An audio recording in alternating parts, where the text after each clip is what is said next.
Standing atop a cliff overlooking the endless sea stood Caliph, the eternal sovereign.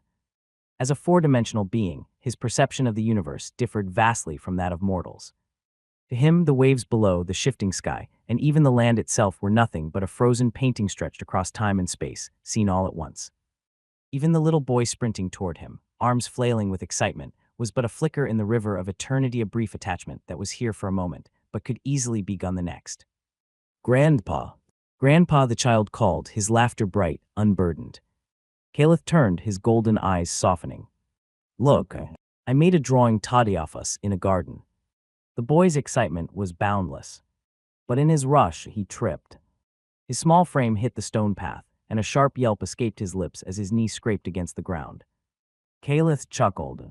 With a flick of his hand, the winds lifted both the boy and his drawing into his arms. Another gesture, and the wound on the boy's knee vanished erased, as if it had never existed.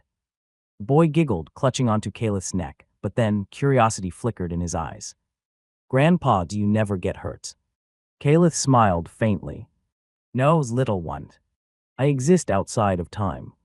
Even if I were ever injured, I would simply correct it. The boy blinked in confusion. Corrected.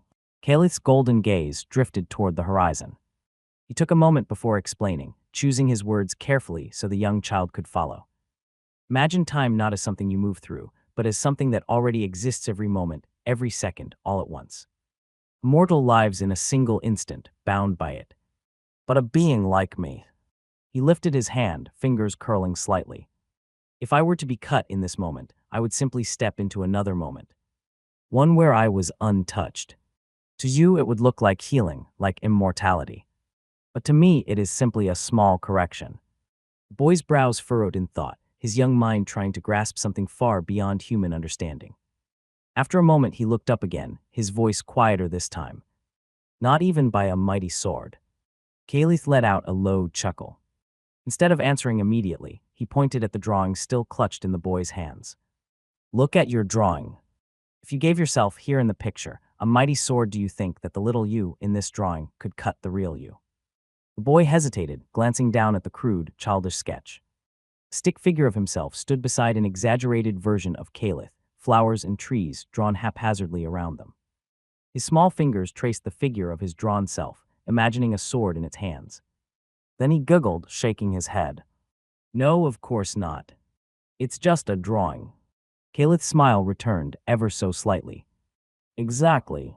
Just as a two-dimensional drawing cannot harm you, a three-dimensional being. A three-dimensional weapon cannot harm me, no matter how well built, for the blade of a sword is as meaningless to me as ink on paper. The boy's eyes widened in fascination. Then gods really can't be killed. Not ever. Caliph hesitated. For a moment, the wind stilled. The waves below, once rhythmic and soothing, seemed to slow. The boy had asked an innocent question, but its weight was anything but. After a long pause, Caliph finally exhaled, his voice dropping lower. Oh no, plenty have died. Caliph's golden gaze darkened, his thoughts drifting somewhere far beyond the present. There was a time when even gods feared death. The wind picked up, the Ansicom waves below thrashing violently against the cliffs. When the timeless assassin walked between the moments, even gods trembled in their beds at night. He hunted us like prey, with a blade that could sever eternity itself, and even the strongest among us fell before him. The boy's heart pounded in his chest. He had never heard his grandfather speak like this before. But he's gone now, right? Such an evil man, he must have perished right. He asked as Caliph let out a deep sigh. Killed during the great betrayal, 2,000 years ago. And no god has died since. The boy clutched the drawing tighter, but his young mind struggled to grasp the enormity of what he was hearing. The timeless assassin. The great betrayal. For him, it was nothing more than a fantasy story. But to Caliph, it was a scarron etched into the fabric of reality itself. For a while, Caliph brooded in silence, but soon he turned back to the boy, his expression unreadable. But eternity is long, little one. And history has a way of repeating itself. Let's pray that the past stays buried, because if it rises again, even gods will tremble. When silence reigns and stars grow dim, when gods grow frail and light grows thin, his blood will stir, his kin will rise, with shadowed blade and ageless eyes. From fractured time and shattered glass, we'll walk the air of what once was. The timeless assassin's whispered breath will break the chains of godless death. No banners raised, no armies sworn. He'll walk alone where light is torn. Yet empires vast will bow and break. As heavens tremble, as kingdoms quake. No throne shall stand, no crown remain, when his descendant walks again. For gods will weep and time will break, when vengeance stirs and heavens quake. Rattle, rattle. The transport cart shuddered violently, metal grinding against metal as it trundled forward through unseen tracks. Every jolt sent passengers lurching into one another, with the dim overhead light flickering in protest. The air was thick with the sharp stench of blood, sweat, and something chemical. Chains clinked softly in the dark corners, and low, guttural chuckles rose and fell like a distant echo. Thud. Leo's skull slammed against cold steel, and his eyes snapped open as white-hot pain splintered through his head. For a moment, everything was blurred shapes and smeared shadows, the dizziness clinging to him like a heavy fog. His breath hitched. His pulse thundered in his ears as conscious thought finally returned to his head. Where am I? Leo wondered as the small flickering coach light briefly illuminated the faces opposite him, faces laced with twisted grins and sharp teeth bared in something between amusement and hunger. Blades glinted faintly in their hands, smeared with something viscous and dark. Look who finally woke up, a voice rasped, dripping with amusement, as Leo found one of the men in the coach, staring right at him with his tongue out. The man was ghastly pale in complexion, his skin stretched taut over sharp cheekbones and hollow eyes that gleamed with faint amusement. A jagged scar ran diagonally across his face, starting just above his brow and disappearing beneath his crooked grin. But it wasn't the scar or the hollow stare that made Leo's breath hitch, it was the horns. Twisted, coiling horns sprouted from the sides of the man's head, curling backward like those of a mountain goat. They were smooth and ridged, faintly glistening under the flickering light. Leo's chest tightened as he instinctively shrank back against the cold steel wall of the cart. Horns! Why does he have horns? His gaze darted across the cramped space, scanning the other passengers, and a chill crept up his spine. The figures around him, 7 of them, hunched, predatory, were not entirely human either. One had grayish-blue skin, its veins glowing faintly beneath the surface. Another had serpentine slits for pupils, flickering over Leo with cold calculation. A third passenger, half hidden in the shadows, let out a low, inhuman hiss from between pointed teeth. Leo's breath came faster now, his heart pounding a frantic rhythm in his chest. Where am I? What is this place? He squeezed his eyes shut, pressing his fingertips against his temples, trying desperately to remember. How did I get here? What happened before this? But the moment he reached for those answers, a sharp, stinging pain tore through his skull, like shards of glass embedded in his brain. He gasped, clutching his head, as a wave of nausea washed over him. Memories remained elusive, hidden behind a fog of agony and confusion. When the pain finally ebbed, Leo was left panting, sweat dotting his brow. His mind was a blank slate, a dark void where his past should have been. Except for one thing. Leo Skyshard. His name. He clung to it like a lifeline, his only tether in the swirling chaos of his fractured mind. Everything else, cart, the twisted faces around him, the flickering light, it all felt foreign, like he'd stumbled into someone else's nightmare. But this was no dream. It was real. And the fact that it was real made Leo panic even more. What the hell is going on here? Why are the faces around me not even human? Leo wondered as he felt something crunching in his left palm. Although he had been clutching onto that object for a while now, Leo only became aware of its existence when he gripped his left palm hard and the papery texture crunched faintly under his fingers. Slowly, cautiously, he unfurled his trembling fingers, revealing a crumpled, yellowed piece of paper smeared with faint streaks of something dark. Its edges were frayed, and the paper felt coarse and brittle, as though it had been handled far too many times before reaching him. With furrowed brows, Leo carefully unfolded it, as jagged, hurried handwriting unfolded before him in smudged black ink. You might not remember this, but your name is Leo Skyshard, and you are one of the best assassins from Earth, not that it matters much here on planet Redova. Your mission currently is to survive the Academy entrance test. And you will get the answers you seek beyond the gates of the Academy. My only advice for you is trust no one, and that failure to enroll shall mean death. The words were sharp, final, like a death sentence carved into stone. Leo's breath caught in his throat as his eyes lingered on the final line. Failure means death. His hand trembled slightly as he read the note again, his pulse hammering against his ribs. The Academy. A test. Survive. Nothing made sense, and yet something deep within him, a primal instinct, Maba screamed that every word on that note was the truth. Survive. His grip on the paper tightened. He didn't know who he was supposed to trust, what kind of test awaited him, or where this academy was, but he knew one thing: he couldn't afford to fail.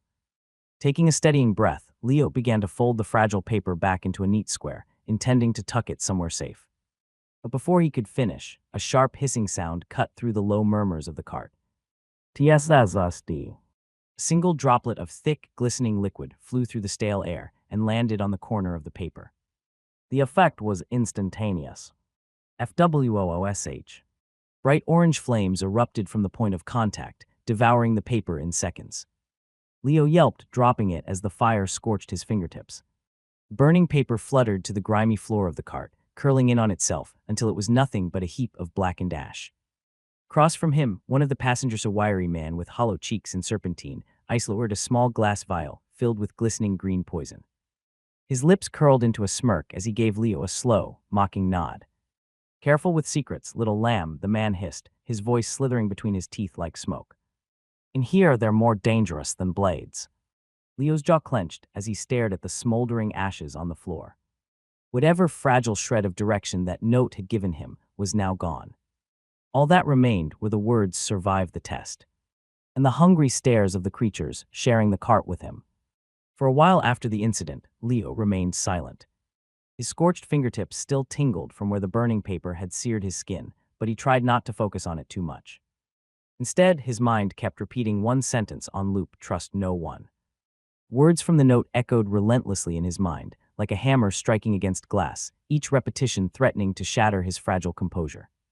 His gaze stayed low, his expression unreadable, as if carved from stone. He dared not meet the eyes of the other passengers, nor acknowledge the serpentine man who had flicked the poison onto the note. Instead, he chose to listen. The cart rattled and swayed, metal screeching against metal, but beneath the grinding noise, whispers slithered through the dim space like venomous snakes. Basilisk venom works fastest when it hits the bloodstream directly. A scratch across the throat, and it's over in seconds. Now too quick. You want widow's ink. Makes them choke on their own bile. Slow. Painful. A sharp chuckle followed, thin and sharp as a dagger's edge. Across from Leo, a man with yellow, cat-like eyes inspected his blade with an eerie kind of reverence. A thick, oily liquid dripped from its tip, sizzling faintly as it landed on the floor. Waste not, the man muttered, dragging his tongue slowly across the edge of the poisoned dagger, his slit pupils narrowing with pleasure. Leo's stomach churned. They were casual about it, discussing death, suffering, and toxins, as if they were recipes in a kitchen. It wasn't just cruelty, it was normalcy to them. His fingers twitched against his thigh. The instinct to do something gnawed at the edge of his composure. But Leo forced himself still, drawing slow, measured breaths through his nose. Survive. Observe. Wait. Every muscle in his body was taut, like a wire pulled to its breaking point, but his face remained an impassive mask. For now, silence was his shield. The cart continued its violent journey, jostling its passengers, but Leo's focus remained razor-sharp. He wasn't just listening to the conversations. He was cataloging them, poisons they mentioned, the tones of their voices, the way their hands twitched over their weapons. Somewhere deep in the back of his mind, a faint thought surfaced, a murmur in the foggy void where his memories should have been. He'd heard these conversations before. He'd been surrounded by killers before. But before he could chase that fleeting thread, the cart screeched to a grinding halt, metal screaming in protest. The sudden stillness felt louder than the rattling ever had, as outside, the sound of heavy boots and muffled commands echoed faintly through the thin metal walls. The passengers fell silent, their earlier bravado evaporating into thin air as blades were sheathed and poisons tucked away in one quick motion. Leo's jaw tightened as a single thought pressed into the forefront of his mind: it's starting. Craig. With a slight creaking sound, the door to the cart groaned open, allowing white light to flood in from beyond the door and cast long, sharp shadows against the metal floor. Standing in the doorway was a tall, broad-shouldered man clad in a crisp military-style uniform, its dark fabric adorned with silver insignias that caught the light. His cold, calculating eyes swept over the passengers, scanning each face as if he could see straight into their souls. All 8 alive. Good. His voice was sharp and commanding, carrying an edge that felt like a blade against the skin. At least you're not stupid enough to disregard university rules. Otherwise, I'd have to eliminate you all here. A chilling silence followed, broken only by the faint sound of someone swallowing hard. The man's implication was clear. If one of them had broken the rule against killing during transit, they would all have paid the price. But instead of fear, faint snickers and knowing smirks spread across the passengers' faces as they disregarded the man and his threat as something light. They began to climb out of the cart, one by one, some with an air of confidence, others with twitchy excitement. Leo was the last to move, his limbs stiff as he adjusted to standing after hours of stillness, but he managed to follow the others, stepping cautiously towards the edge of the cart.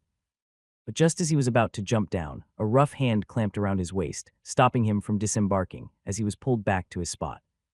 Leo's breath caught in his throat as the uniformed man hoisted him up effortlessly, like a child caught sneaking into a restricted area. No concealed weapons allowed here, brat, the man growled, his piercing gaze locking onto Leo's wide eyes. You wear your utility belt over your robes. Leo froze, his mind blank for a moment. Utility belt. His eyes darted down to his waist, and sure enough, tucked beneath the coarse black robe he was wearing, there was a leather utility belt strapped tightly around him. How had he not noticed this earlier? Sorry I didn't, Leo stammered, fumbling with the belt as he pulled it free and secured it visibly around his waist. The uniformed man released him with a scoff, stepping back as Leo's gaze dropped to the belt he now wore openly. It was well-worn but meticulously maintained, fitted with slots and compartments that housed an arsenal. 12 sleek daggers arranged in symmetrical sheaths. 2 small, round metal orbs that glinted faintly in the light. A couple of glass vials filled with strange, shimmering liquids.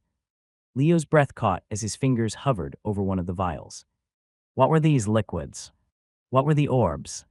More importantly, why did this belt feel so familiar? He clenched his teeth, shaking off the unease gnawing at the back of his mind. There was no time for questions, not now. Move along, the uniformed man barked, gesturing sharply towards the others already forming a loose line outside the cart. Leo jumped down from the cart, landing lightly on the dusty ground below. As he adjusted his belt, his sharp eyes caught glimpses of the environment around him, tall metal fences topped with razor wire, watchtowers looming overhead, and distant shadows moving across large floodlit courtyards. Is this a prison? Leo wondered, as the atmosphere certainly felt like one heavy with anticipation and dread. Oh man, this year's test is so much fun, the person ahead of him in the queue slurred, their voice dripping with both excitement and nervous energy. Suddenly, the queue leader began to move, prompting everyone behind to shuffle forward in unison. The test was about to begin. Leo advanced with the slow, shuffling line of contestants, his boots gliding silently over the cracked concrete as he moved without making a single sound. It was not something Leo did consciously, but rather a reflexive grace that was born from instinct and years of training rather than thought. The abandoned prison facility stretched out before him, sprawling and oppressive in its decaying grandeur.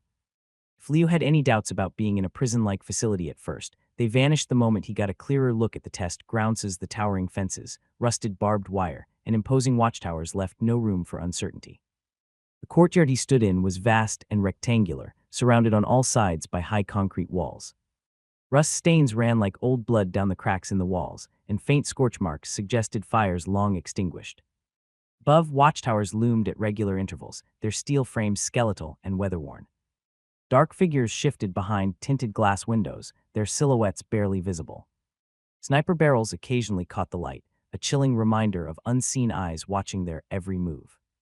The place felt like a graveyard of authority, stripped of life but heavy with echoes of its brutal past. Leo's sharp eyes flicked over each detail, mapping out the terrain, the choke points, the exits. Instinct drove him to look for high ground, blind spots, and places someone might set an ambush. But before he could gather his thoughts, the sharp blare of a horn shattered the stillness. Blare! Following the sound, every head turned toward the large raised platform dominating the center of the courtyard. Above it, a massive digital countdown clock hung suspended by thick steel cables, its bright red numbers frozen at 20:00, glowing like a silent warning. Soon after the horn sounded, a tall man in a crisp military coat stepped forward onto the platform. His dark uniform bore silver insignias, and across his chest, stitched in precise letters, was his title. Commander Rourke, lead instructor of covert tactics and stealth operations. His gray eyes scanned the crowd below with a cold, calculating sharpness, and when he spoke, his voice carried across the courtyard, steady and commanding. Elite assassin seedlings. That's what you are, know nothing more, nothing less.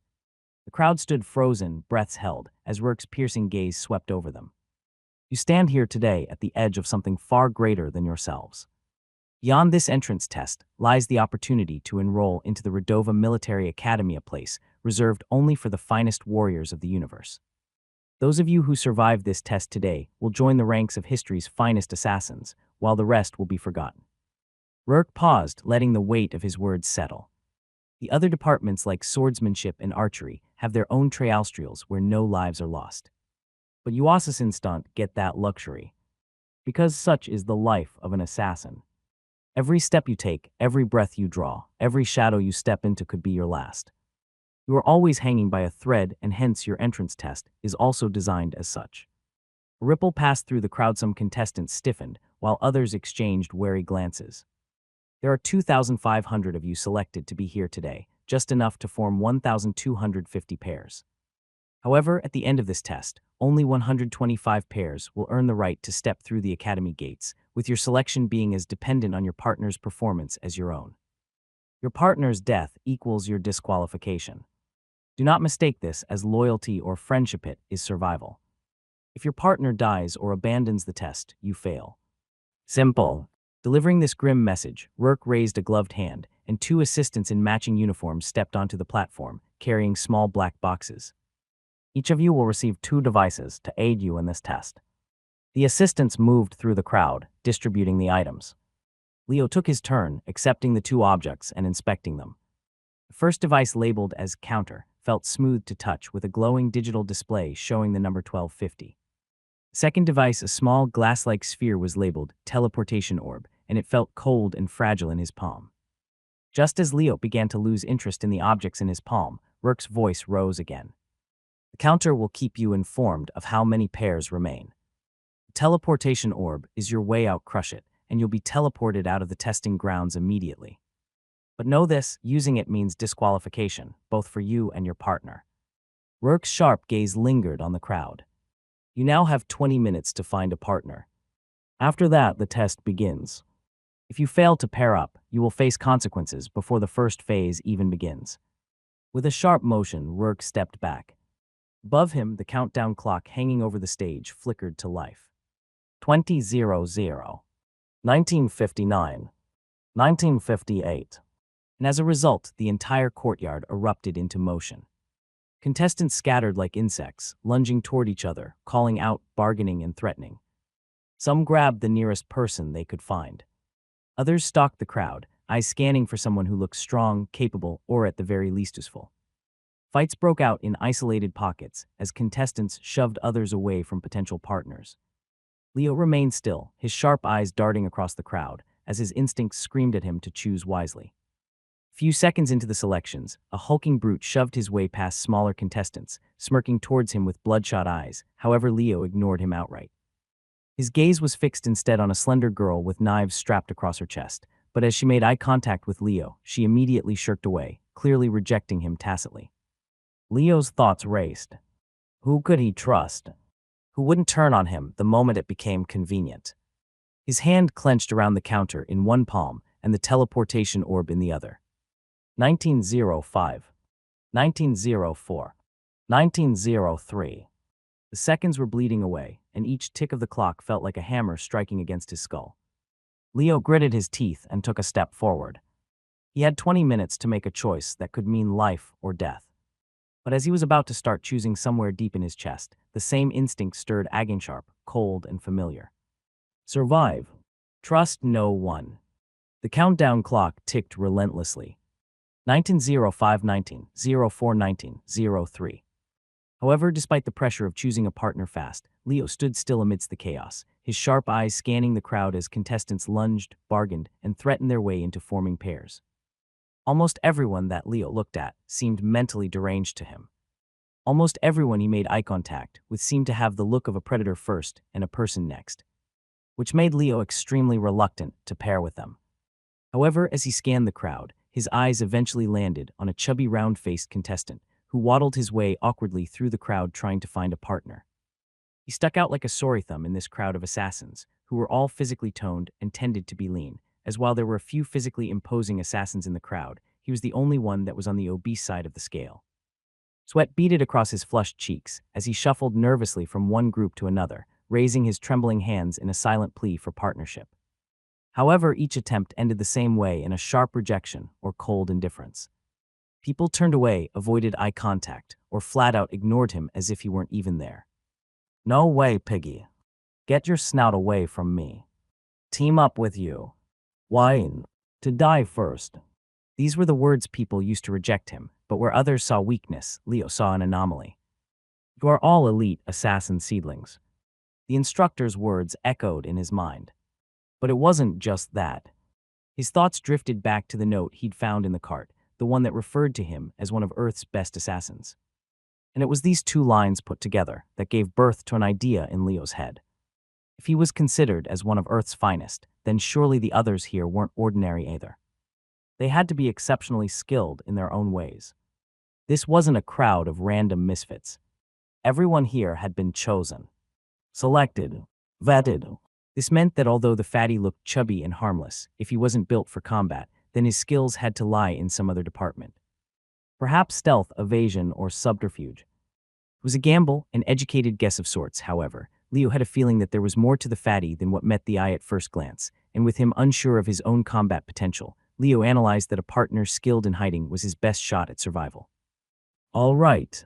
I want him," Leo thought, as pushing forward through the chaos, he weaved between contestants locked in arguments or hurried negotiations until he stopped directly in front of the fatty.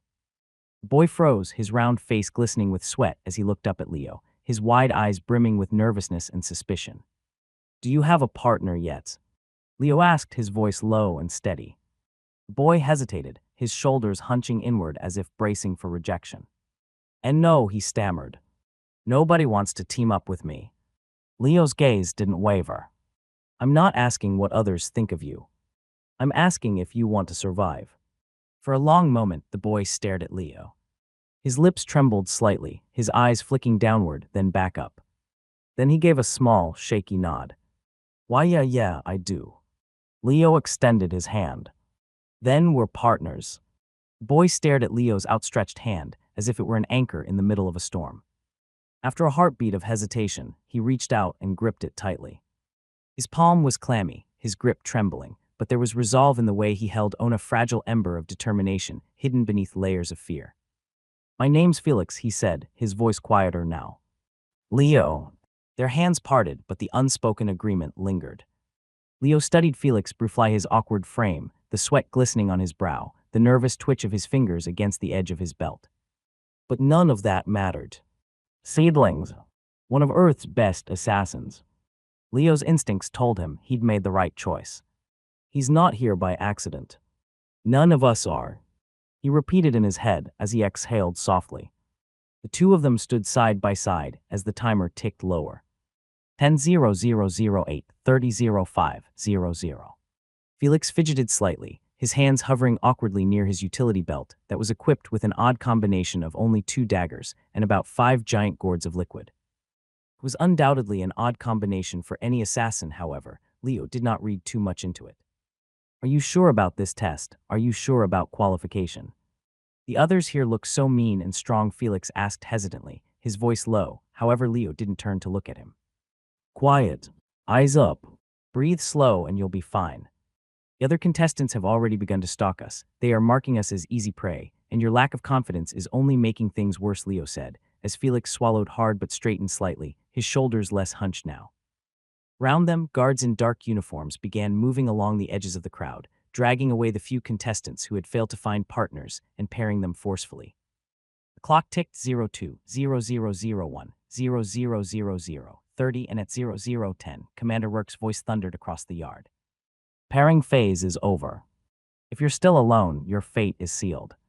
The commander said as under his strict gaze, even the last 2 contestants, unwilling to pair with one another, suddenly straightened up, holding hands happily.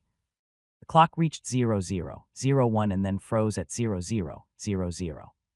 At that moment, a deafening beep echoed across the courtyard, as ahead, the massive steel gates groaned open, their reinforced frames grinding against rusted tracks. The air grew colder, and silence pressed down on all contestants like a suffocating blanket, as from the platform, Commander Rourke's voice rang out one final time. The time for hesitation is over. The test begins now. You have cast a tracking spell on all your vital signs, and shall be watching all your actions through magic crystal orbs. You have 20 minutes to spread out and hide, after which killing shall be permitted. The final 125 pairs remaining will move on, but if even after 48 hours, you people have not reached the elimination threshold, all shall be disqualified. Good luck. Good luck. Rourke's words still hung in the cold air as the steel gates groaned open, their rusted hinges screeching in protest. Immediately, the assembled contestants exploded into motion.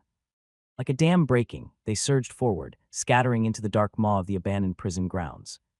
Boots pounded against cracked concrete, shadows stretched and flickered under the dim floodlights, as the distant sound of hurried footsteps echoed into the void. Felix flinched as the crowd around him erupted into chaos. His round face already looked nervous and flushed, with beads of sweat prominently glistening on his forehead. "Leo, we should," Felix began, his voice trembling. But Leo wasn't listening. His sharp eyes were already darting across the roof of the crumbling structures, the skeletal watchtowers, and the prison block entrances that yawned like the open jaws of some waiting beast. Up! His instincts screamed at him to climb, to find a vantage point, a predator's perch where he could see everything. In this free-for-all hunt, height meant control. Height meant survival. But then he looked at Felix, whose wide eyes flicked nervously across the courtyard. Felix wasn't built for climbing. He wasn't built for fighting either. For a brief moment, their eyes met. Felix's gaze flicked toward the nearest prison block entrance, a gaping corridor, shrouded in darkness.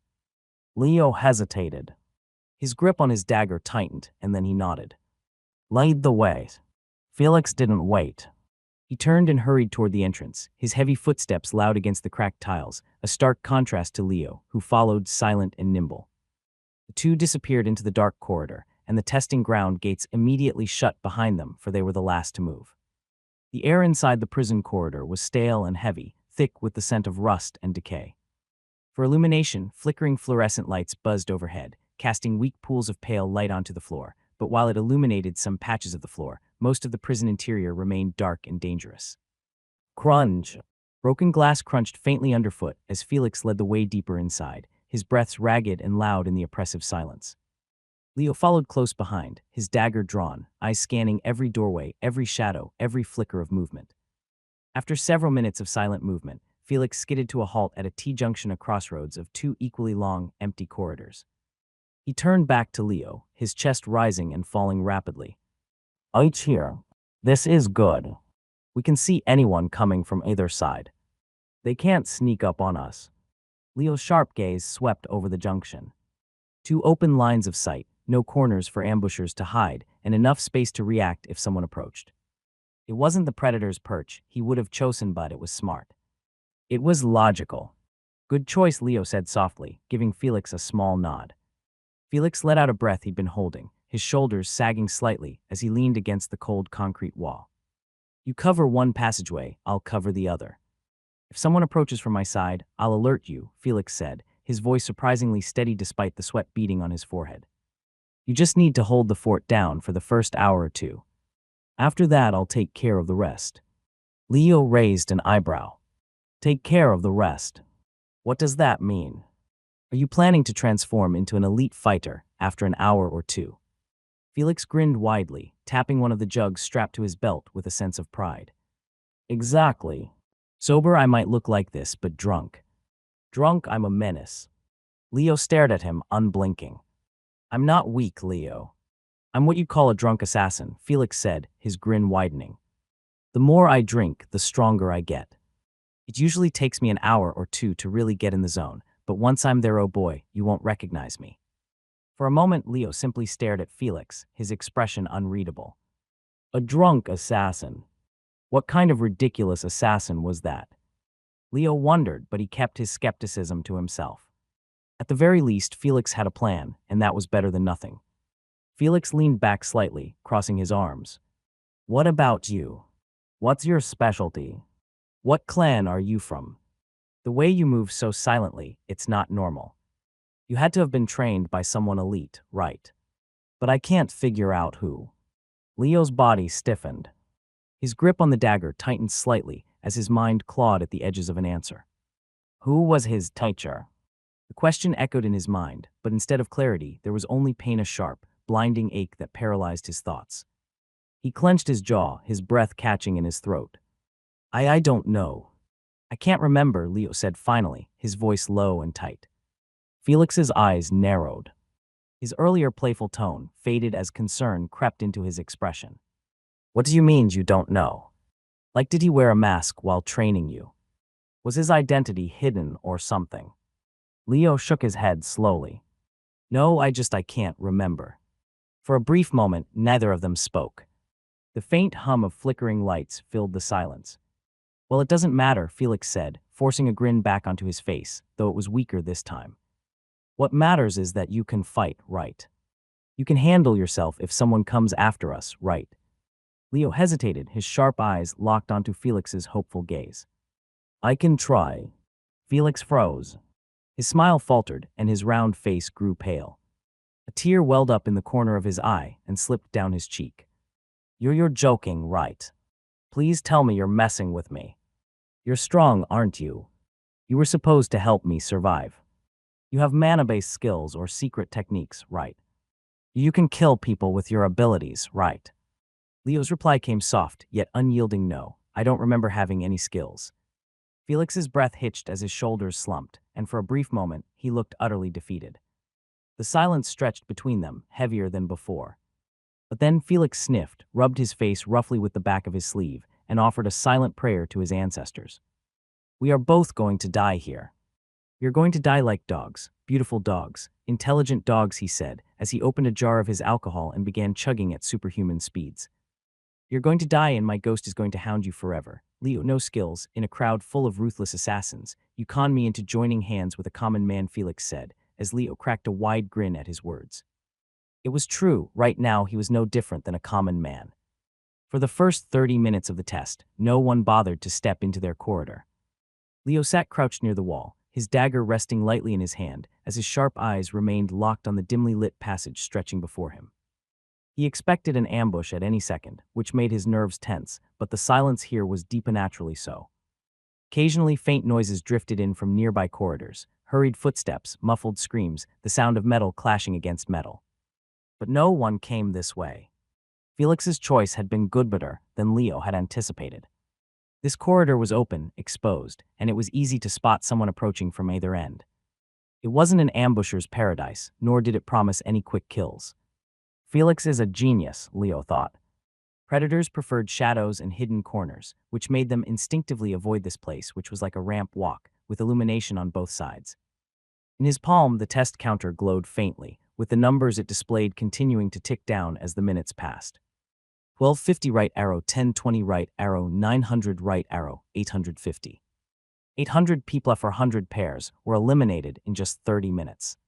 It was a testament to how brutal this entrance test really was, as the deranged killers seemed to be on a full hunt. Sigh.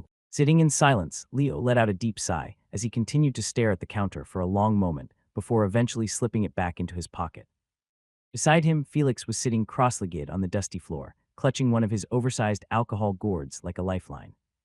His round cheeks glistened with fresh streaks of tears, and his lips trembled as he whispered to himself. Goodbye, Uncle Terence, goodbye, Auntie Magda, goodbye, Sir Swimsalot, you were such a brave fish. Leo's eyebrow twitched slightly, but he said nothing. And goodbye to Gravy the cat, even though you hated me, I still loved you, Buddy, Felix sniffled, wiping his nose with the back of his sleeve. Leo risked a glance at him. The boy was staring into space, his lips quivering as though he were giving his final will and testament. And I never even got to finish my cheese platter last night. A tragedy. Truly. A faint chuckle escaped Leo before he caught himself, quickly covering it with a cough. Felix's melodrama was ridiculous, but it made the heavy silence a little easier to bear. He's loud. Too loud. But harmless. Leo returned his attention to the daggers in his hands. They were standard-issue weapons, balanced and sharp, yet they felt familiar, comfortable, like an extension of his arm. Without thinking, his fingers adjusted their grip, and his wrist flicked the blade slightly. The motion was instinctive effortless. It wasn't something he had to think about, it was something he knew. This feels right. Leo twirled the dagger once, watching the blade catch the pale flicker of the fluorescent lights. I know how to hold this. I know how to use it. But does that make me a killer? Leo wondered as he furrowed his brows slightly at the question. The answer should have been simple. But it wasn't. Somewhere deep inside, Leo felt a boundary, a line he couldn't imagine himself crossing. He didn't have the same hunger in his chest as the others he'd seen today. If he was a killer, he wasn't one driven by madness or bloodlust. If he was a killer, he sure as hell wasn't one that killed simply for the joy of it. That much he knew, even though he did not have his memories. Thud, thud. A faint sound broke his line of thought. It wasn't much, just the faint scrape of boots against the concrete floor, but it was enough. Leo's head snapped up, his sharp eyes narrowing as his senses honed in on the direction of the noise. Stay quiet, he whispered, barely audible, as his hand shot out to stop Felix mid-meltdown.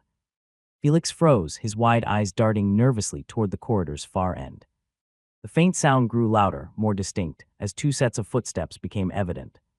Two opponents. Leo gestured towards Felix, without making a sound, as Felix nodded nervously. Soon, shadows flickered against the walls as the approaching figures stepped into the fluorescent light, their voices low but audible. Are you sure about this passageway? One of them muttered, his tone laced with unease. He was a tall and wiry-looking dude, with a nasty acid burn running across his jawline. In his hand, he clutched a long, thin blade that gleamed under the flickering lights. The second figure, a stockier man with a thick neck and a mace slung over his shoulder, snorted dismissively at his partner's worry. Relax. This is the perfect hiding spot. Nobody can ambush us here without alerting us. We can rest and recuperate here for at least an hour before we head back out. The scarred man hesitated, his eyes scanning the corridor. Still, it's risky. What if someone else is camping at the end, waiting for us to step into their trap? The stocky man laughed, the sound grating against the oppressive silence. I've been keeping watch, and I haven't seen a soul step in here for the last 20 minutes. You're paranoid. As they moved closer, Leo pressed himself flat against the wall, his breathing slow and controlled. The dagger in his hand felt twitchy as he leaned ever so slightly to peek around the edge. The two figures were no more than 20 feet away now. Their footsteps echoed faintly, accompanied by the occasional creak of the prison's decaying structure. Leo's gaze traced their movements, analyzing their weapons and stances. The wiry man walked lightly, his blade held at an angle ready for a quick thrust. The stocky one carried himself with the casual confidence of someone who believed he couldn't be outmatched. They were predators, no doubt, but so was Leo. Or at least he hoped he was. As Leo prepared himself to strike, an unexpected soft, high-pitched yelp escaped from behind him. It was Felix. The sound was barely louder than a breath, but it ricocheted off the corridor walls like a gunshot and forced the two figures to stop dead in their tracks. The scarred man's eyes narrowed, his blade shifting slightly. Did you hear that? The stocky man's grip on his mace tightened as he took a cautious step forward. Yeah, I heard it. Their gazes snapped toward the darkened corner where Leo and Felix were hidden, their previous casual approach gone. Who's there? The stocky man asked in a gruff voice as Leo silently cursed under his breath. Their greatest strength, the element of surprise, had now been squandered. Who's there? Leo's breath hitched at the question, his heart pounding in his chest. The opponents had zeroed in on their hiding spot, all thanks to Felix and his fat ass, which couldn't stay quiet for 30 damn seconds. They were about to walk blindly into the Trapa-perfect ambush. In the Mackingunal Felix's yelp shattered the silence and turned everything to shit. What the hell do I do now? Wait and hope they walk into the corner anyway. The thought flashed through Leo's mind, but the answer came almost immediately, sharp and unforgiving. No. Hoping they'd stumble into a trap after hearing Felix's blunder was pure idiocy. They'd already been warned, already had their guard up. Waiting would only give them more time to think, to plan their attack, and that was a luxury Leo couldn't afford.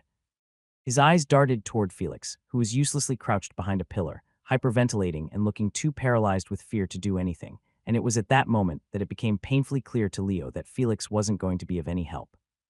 That he was all alone. I have to go out. I have to face them head-on. There's no other choice. Leo realized as fear clawed at his chest, a cold, gnawing feeling that made his fingers tighten instinctively around the daggers in his hands. He wasn't sure he could win against skilled opponents, not with his fragmented memory and shaky confidence. But waiting wasn't an option. Waiting meant death, and that much he was sure of. "Fuck it," Leo concluded, as he stepped out of the shadows, his heart pounding like a war drum as he looked his opponents in the eyes. Well, the scarred man sneered, his expression one of disgust, as he watched Leo stand before him with 2 daggers in hand. "Looks like the little bunny decided to come out and play. Where is your partner, Bunny? Is he still hiding?" The man inquired, but Leo said nothing. His sharp eyes flicked between the 2 opponents as he tracked their movements and noted the way they instinctively spread out to flank him. His grip on the daggers tightened, the cool steel grounding him. The stocky man chuckled, his voice low and rumbling. "If your partner doesn't show up soon, you're dead meat, boy. 2-on-1 and you have no chance." Leo's heart pounded at the threat, his chest tight, but his gaze remained steady. He could feel the fear clawing at the edges of his mind, threatening to paralyze him. Yet his body betrayed none of it. His stance was firm, his movements measured. Then the scarred man made the first move, lunging forward with a quick, precise thrust aimed at Leo's chest. But Leo's instincts took over, and his right dagger shot up to deflect the blow. Steel met steel with a sharp clang, the impact reverberating up Leo's arm. The stocky man followed immediately, swinging his mace in a brutal arc aimed to take Leo's head clean off his shoulders, but Leo ducked low, the weapon whooshing over his head and slamming into the wall behind him, sending cracks spidering through the concrete. For a moment, all Leo could do was defend. His arms moving on their own, blocking and parrying, his feet shifting to keep him just out of reach of their strikes. His heartbeat thundered in his ears, faster with every passing second. But then something shifted. Time seemed to slow, the chaos of the fight dissolving into sharp, deliberate moments, allowing Leo to perceive everything vividly. The scarred man's shoulder dipped ever so slightly before he attacked, telegraphing his next move, while the stocky man's weight shifted to his back foot before each swing of the mace, giving Leo a split-second warning. "They're slow. Everything around me is slow." The realization hit him like a jolt of electricity. He could see everything: tension in their muscles, the angles of their strikes, the flaws in their footwork.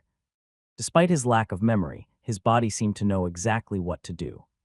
Every attack, every feint created by his opponent felt like it was moving at half speed, giving him more than enough time to react. It was an indescribable feeling. A feeling where he felt fully in control of himself and his surroundings, but he could not understand why. His opponents were clearly not moving slowly on purpose, however. To him they felt slow, like he were fighting children, and this sensation helped him ease his nerves a bit. The scarred man lunged again, this time with a high slash aimed at Leo's neck, but Leo sidestepped, his movements fluid and precise as he flicked his left dagger up to parry the blade. He didn't counter, not yet. He wasn't ready to strike back, not until he had to, but the dodging and parrying felt effortless now. Like he did not have to try hard to stay alive. The stocky man roared, charging forward with his mace raised high, and Leo waited until the last moment, before rolling to the side as the heavy weapon smashed into the ground where he'd just been standing. Dust and debris filled the air, but Leo barely noticed. His focus was razor-sharp, every nerve in his body attuned to the fight. The scarred man snarled in frustration, his blade flashing toward Leo's ribs in a quick thrust, but Leo stepped back, pulling his daggers up in a defensive cross, which easily blocked the thrust. Smash! The impact jarred his arms, but he held firm, his gaze narrowing. There's an opening, he realized, his eyes locked on the scarred man's throat. The angle was perfect. A quick strike, clean and precise to the throat, and the fight would be over. It was an opportunity hard to pass, as the instinct to kill surged through him. His grip tightened on the dagger, his muscles coiled like a spring. But then something in him faltered. The thought of taking a life, even in self-defense, made his chest tighten. He could feel the weight of it pressing down on him, a suffocating pressure that stopped him cold. No. Instead of aiming for the throat, Leo shifted his focus. He feinted high, forcing the scarred man to raise his guard, and in that instant he struck low. His dagger slicing cleanly through the teleportation crystal strapped to the man's belt. Crash! The scarred man's eyes widened in shock. What the? A brilliant flash of light engulfed him, cutting off his words, as he vanished in an instant, his form dissolving into shimmering particles. The stocky man froze mid-swing, his eyes darting to his own crystal, which flared to life in response. Panic flashing across his face as well. No! Wait, he yelped, but before he could finish, the magic activated. His body flickered, glowing faintly before disappearing in a second burst of light, as the corridor suddenly fell silent. Leo stood there, his breath coming in shallow gasps, his daggers trembling slightly in his hands. The fight was over, but the tension in his chest remained. He stared at the empty space where his opponents had stood, his mind racing. He hadn't killed them. He didn't need to, but sparing them did not feel right either. Bloodlust within him seemed to be unsatisfied with his choice, as for the first time, the look in his eyes shifted. From looking like a sane man in control of his emotions, he transformed into someone utterly deranged, his expression mirroring the bloodlust of the other assassins in the test. Yet the look of insanity passed as swiftly as it had come, giving way to a composed, measured calm once more. The immediate threat was over. His life was no longer in danger. Leo stood in the middle of the dim corridor, his chest rising and falling as he tried to catch his breath. His gaze lingered on the spot where his opponents had stood just moments ago, the empty space a stark reminder of what had just happened, as slowly, the reality of his victory began to sink in. Leo tightened his grip on the daggers, his mind swirling with unanswered questions. The fight had been strange. Every movement, every attack had felt slow, almost deliberate, as if the world around him had been moving at half speed. It wasn't normal. It couldn't be normal. He closed his eyes briefly, focusing on the dull ache in his muscles, the fatigue settling into his limbs. Whatever clarity he'd felt during the battle was gone now, replaced by an exhaustion that made his legs tremble. What was that, he wondered, his jaw tightening. How did I do that? It was as if his body had taken over completely, moving with precision and instinct he couldn't explain. Yet now, standing there in the aftermath, he felt utterly drained, like every ounce of energy had been wrung out of him and every muscle in his body was sore. My body feels wrecked, like I've just woken up after running a marathon the day before, and now every muscle is screaming at me, Leo muttered under his breath while rolling his shoulders, hoping to ease some of the tension, but the added movement only made things worse. The attempt at moving sent a sharp jolt of fatigue through him as his hands began to tremble uncontrollably. What's happening to me? The thought clawed at his mind, panic rising in his chest. What was that ability I just used? He wondered, as without knowing what ability he used or what were the consequences on his body for using it, Leo felt clueless on how to deal with the aftershocks. His knees buckled and he collapsed to the ground, clutching his trembling hands. Desperation took hold as he interlocked his fingers, squeezing tightly in a futile attempt to steady them. But the tremors refused to stop, his body betraying him even as his mind raced for answers. Whatever this ability is, my current body is clearly not strong enough to use it for long. 20-30 seconds, that's my limit as of now, but if I push beyond it, I'm probably going to end up in a coma, Leo realized, as he convoluted on the floor, every muscle in his body spasming and sending waves of pain rolling through his body. For a full minute, he trembled on the floor as if he was undergoing an epileptic shock, a truly painful and pitiful sight to watch. And it wasn't until a full minute passed that the spasms started to weaken in intensity. Eventually, 3 minutes after the last spasm subsided, Leo finally recovered enough to get back to his feet, but the experience left a bitter taste in his mouth. Whatever pride he previously felt at being able to fight well and hold his ground amongst these stone-cold killers was replaced by a strong desire to never lift a dagger again, as the aftermath of using his powers was anything but enjoyable. Where the hell is Felix? Leo wondered once his mobility was restored, as the fatty had not shown himself or offered to help long after the fight was over. It's come. A faint voice mumbled from behind the pillar where Leo had last seen Felix, and just as he anticipated, the fatty seemed to still be perched behind that same column, having not moved a single inch since the fight began. To come. Does this mean Leo's dead? He must be. He had no skills. Felix mumbled, hugging the gourd in his hand tighter, his body shaking with each shallow breath. He hadn't dared look at the fight, hadn't even glanced to see what was happening. In his mind, the outcome was already clear. There was no way Leo could have survived. Why did I partner with him? Felix groaned softly, rocking slightly as he spoke to himself. I should have teamed up with someone stronger. Someone reliable. Someone who doesn't just die. Felix sniffled, glancing toward the corridor's edge, but still too scared to move. Well, at least I'll get a good story out of this. Felix the betrayed, left to fend for himself by a useless partner. A sharp kick to his leg jolted him from his thoughts. Shut up, Leo's voice cut through the air, sharp and firm. Felix yelped, nearly dropping his gourd as he scrambled to his feet. His wide eyes darted to Leo, his mouth falling open in shock. You're alive. Leo raised an eyebrow, his expression unreadable. Obviously. Felix's gaze flicked past him, scanning the corridor. The two opponents were gone, leaving no sign of their presence other than the faint cracks in the wall where the mace had struck. You took them out. Felix stammered, his voice a mix of disbelief and awe. Leo didn't respond immediately. He sheathed one dagger, resting the other lightly against his thigh as he turned to look at Felix. They're gone. Felix's shock quickly turned to excitement, his face lighting up as he stepped closer. But how? You said you didn't remember how to fight. How did you not die? Leo sighed, shaking his head slightly. I don't know. Felix grinned, his mood shifting entirely. Oh, I knew it. You're not useless after all. You've got skillshit and skills. You're probably some kind of secret badass who forgot how awesome he is. Leo rolled his eyes, brushing past Felix. Calm down. But Felix wasn't listening. This is amazing. We're going to crush this test. With my genius and he gestured vaguely. Whatever that was, we're unstoppable. Leo didn't reply. He felt a silent rage bubbling within him, which forced him to contemplate whether or not he should skin Felix alive where he stood, but he decided against it eventually. I need him to survive this test, Leo concluded, as with a deep sigh, he let the matter of Felix's cowardice slide. Drink up, the next fight won't be so easy, Leo said, as slumping against his column, he sat back down in his original hiding spot. Over the next hour, the pace of eliminations slowed down significantly.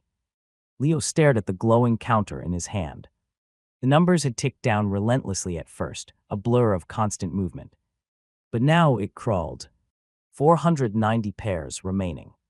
489. 488. The drop was agonizingly slow, barely 1 or 2 pairs eliminated every 5 minutes.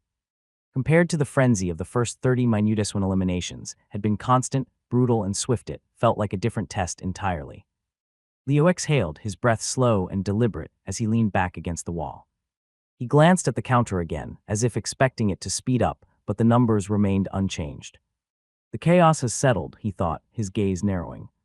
The weak are gone. Now only the predators remain. It was a sobering realization.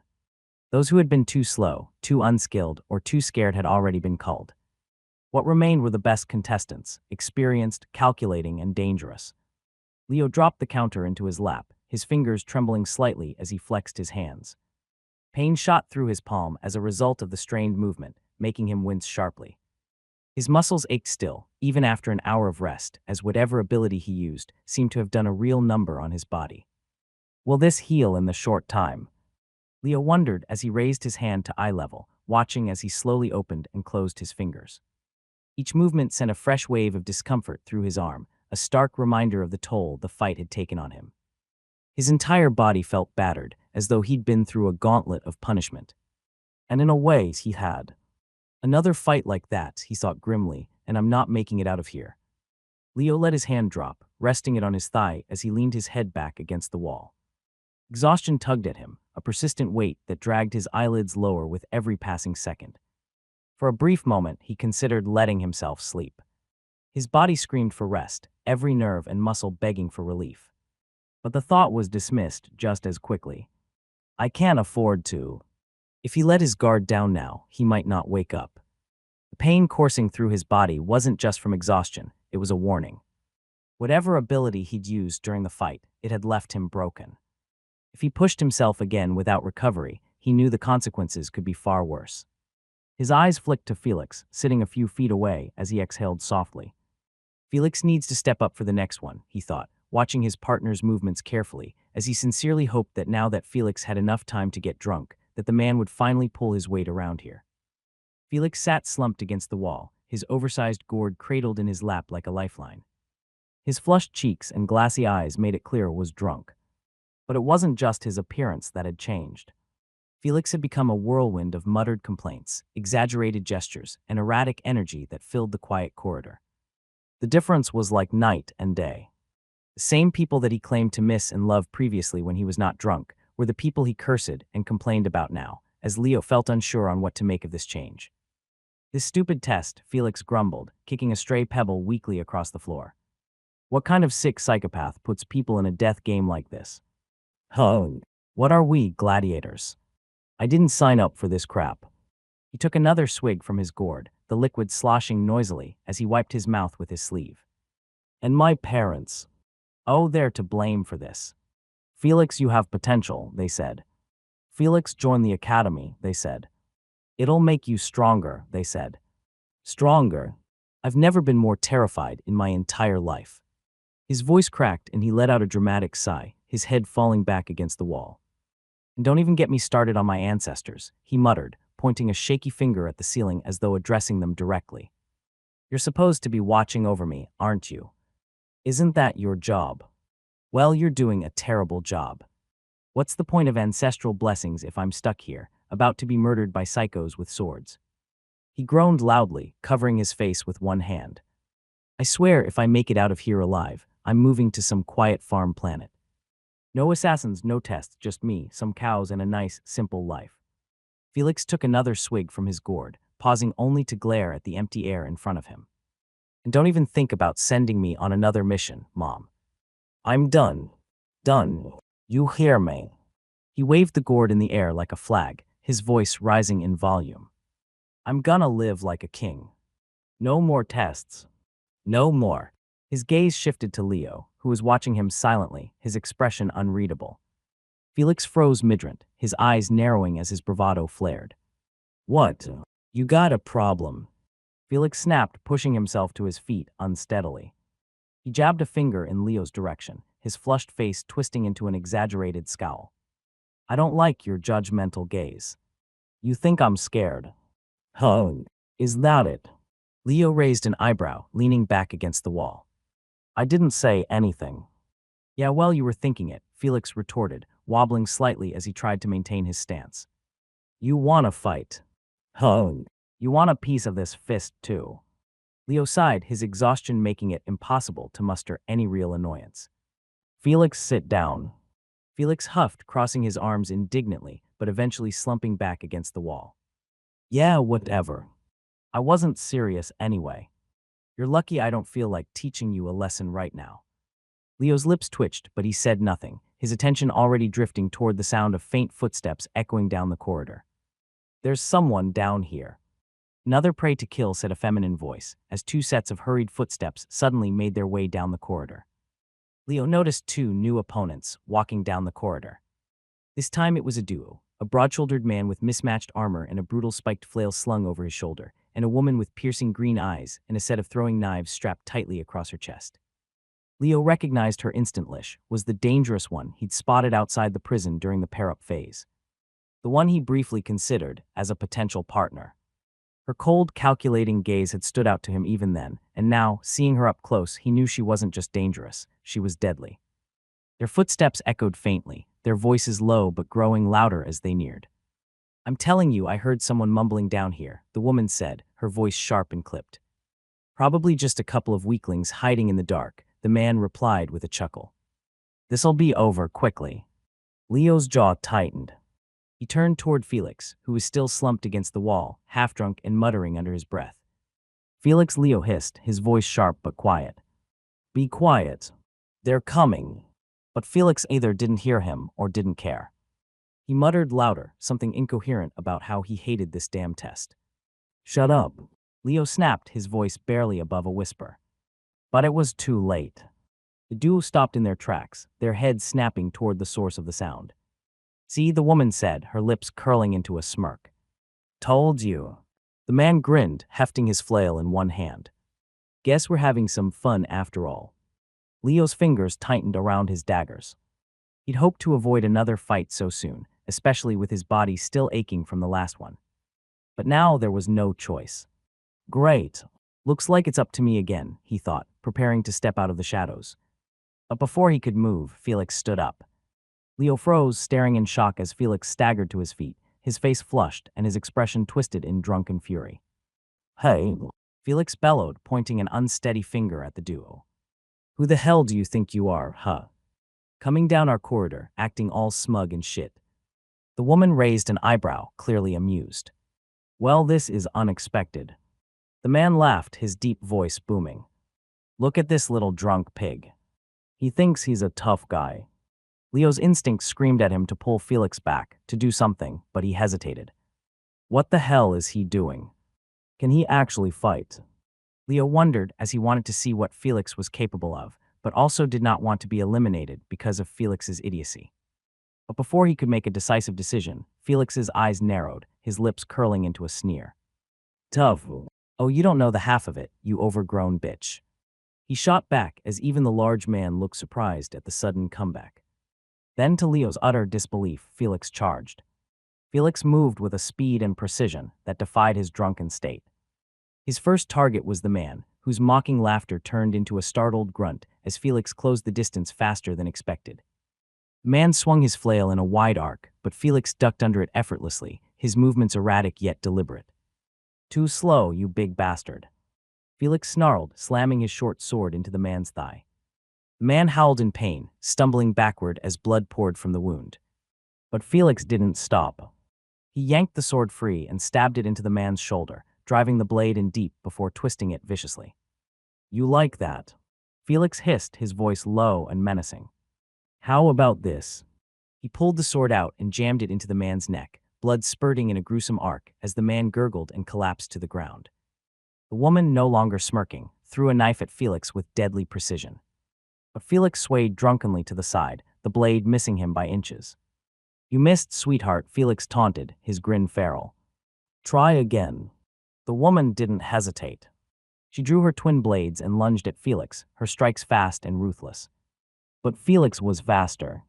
He parried her first strike with his sword, the clang of steel echoing through the corridor. His other hand shot out, grabbing her wrist and twisting it until she dropped one of her blades with a cry of pain. You think you're scary. Felix growled, his voice dripping with venom. You don't know what scary is. With a savage roar, he slammed her head into the wall, the sickening crack of bone reverberating through the air. Blood streamed down her face, but she wasn't done. She lashed out with her remaining blade, slicing a deep gash across Felix's arm. The wound was gnarly, a brutal tear that sprayed blood across the floor. But Felix barely flinched. You bitch, he snarled, grabbing her by the throat and slamming her into the ground. She gasped, clawing at his hand as he pinned her down, his sword hovering over her chest. Beg, Felix whispered, his grin widening. Beg me to let you live. He demanded, as if deriving some sadistic pleasure by making her feel powerless, but the woman did not play by his rules. Go to hell, she replied defiantly, her green eyes burning with passion, as her response made Felix's grin fade away. Wrong answer, Felix said as with a brutal thrust, he drove the short sword into her chest, twisting it until her body went limp. It was a brutal end for the woman, but thankfully for the man struggling on the floor, his partner's death meant he was teleported out of the test area immediately, where hopefully the medics could try and save his life, despite all the blood he had already lost from his neck. As the rush of the fight left his body, Felix stood over the pool of blood he had extracted from his opponents, grinning maniacally at his handiwork. His chest heaved as he turned to Leo, his grin widening. Well, he said, his voice casual. What do you think? Pretty badass, huh? Leo stared at him, his mind reeling. The Felix who had cowered behind a pillar during the last fight was gone. This was someone else entirely unhinged, dangerous, and terrifying. You killed them, Leo said, his voice low. Felix shrugged. Yeah, what you think I was gonna let them kill us? Leo didn't respond. He couldn't.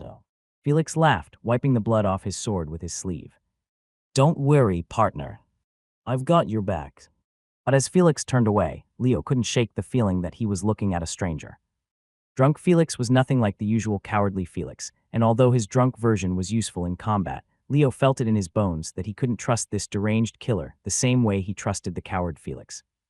The faint glow of the counter caught Leo's attention, its red digits steadily ticking downward. 389 pairs remaining.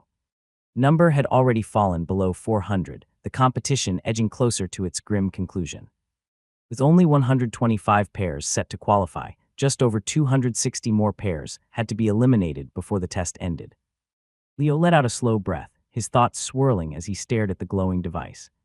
Do we wait here until the test ends? Keep fighting as we have been? Or is it time to move? The pool of blood on the floor, still fresh from Felix's earlier rampage, caught Leo's eye. It was a gruesome reminder of what had transpired here, and it made one thing painfully clear. This corridor was compromised. Anyone who walked in now would see the bloodstains, smell the danger, and proceed with caution. This wasn't a hiding spot anymore, it was a trap waiting to be sprung. Felix, Leo said, his voice low. Felix was leaning against the wall, his face flushed, and a gourd of alcohol clutched tightly in his hand. His clothes were splattered with dried blood, his sword hanging loosely at his side. What? Felix replied, his voice slurred but brimming with confidence. Leo hesitated before asking, what's the plan? Do we wait? Move. Hide. We're getting close to the cutoff. We need to think this through. Felix pushed himself off the wall with an exaggerated shrug, his stance unsteady but oddly menacing. Wait. Hide. Are you kidding me? He scoffed. We're not weaklings, Leo, some skills. We're hunters now. It's time to stop sitting around and start hunting. Leo frowned. Hunting? You think that's a good idea? Of course it is. Felix barked, waving his sword like a conductor directing an orchestra. Look at this place. You think anyone's dumb enough to walk in here after what I did? This corridor's useless now. We've gotta move. Find new prey. Show this arena who's boss. As much as Leo hated to admit it, Felix wasn't wrong. Their hiding spot was compromised. Staying here meant waiting in vain or worse, being ambushed by someone smart enough to scout the danger. All right, Leo said finally, sheathing his daggers. We move, but we're not wandering aimlessly. Felix tilted his head, smirking. Oh, got a plan, genius. We're going up, Leo replied. I want higher ground. Somewhere we can see what's happening around us. I need to know where our threats are coming from. Felix grinned, his confidence bordering on arrogance. Fine by me. I'll lead the way, and if anyone's dumb enough to get in our way, I'll handle them before they even reach you. That's fine by me too. I'll back you up if we run into trouble, Leo said evenly. Felix gave him a wink, his grin sharp and feral. You got it, partner. Let's see what this prison arena has to offer. Leo's desire to move to higher ground was driven purely by instinct. At the start of the test, when he'd been unsure of both his own abilities and Felix's, hiding had seemed like the safest choice. But now, after gaining a vague understanding of what they were capable of, his instincts urged him to seek higher ground. Something about having a vantage point to place, where he could observe and control the situation felt inherently right, like a reflex buried deep in his bones. However, finding a way to climb higher was easier said than done. Without a map of the prison, locating the right staircase to the terrace felt almost impossible. Most staircases led to storage rooms or ended abruptly in dead ends. Dim lighting only made things worse, casting long, shifting shadows that concealed every corner and kept the threat of lurking enemies ever present. Felix, in his drunken confidence, moved with an unpredictable swagger. His heavy boots echoed against the concrete floor, his muttered insults growing louder with every step. This damn test, Felix growled. Who even thought this crap up? Probably some asshole who's never had to lift a finger in his life. Bet they're up there watching us like we're rats in a maze. Leo said nothing, his eyes scanning their surroundings with sharp focus. Every shadow felt alive, every corner a potential ambush. And the other contestants. Felix continued, laughing loudly. A bunch of wannabes. Did you see that guy with the flail? What a joke. Felix, keep your voice down, Leo said, his tone clipped. We're not the only ones here. Felix snorted, waving him off. Relax, partner. You've got me, remember. No one's gonna mess with us. The sight of a staircase up ahead cut their conversation short. There, Felix said, pointing with his sword. Higher ground, just like you wanted. Leo's gaze shifted to the staircase. Narrow and poorly lit, its rusted metal steps creaked ominously with every movement. He hesitated, his instincts warning him to be cautious. But Felix didn't wait. With a wide grin, he stomped up the steps, his movements loud and careless. Felix, wait, Leo hissed. But Felix was already halfway up, humming a tune to himself as if he hadn't a care in the world. Leo clenched his jaw, suppressing a sigh as he followed, his steps silent and deliberate. The staircase opened onto a widely-open balcony, overlooking a large section of the facility. The air was colder here, sharper, and the faint hum of distant fights carried up from below. From this vantage point, Leo could see pairs moving through the corridors below. Some were locked in brutal combat, their cries echoing through the cavernous space, while others skulked in the shadows, their movements deliberate and predatory. Felix leaned over the railing, grinning like a kid in a candy store. "Look at them," he said, pointing with his sword. "Like ants scurrying around. They don't even know we're up here."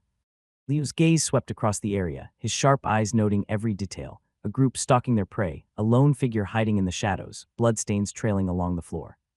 "It's a good vantage point," Leo admitted quietly. "We can see everything from here." Felix laughed. "Told you I'd lead us somewhere good. This is perfect."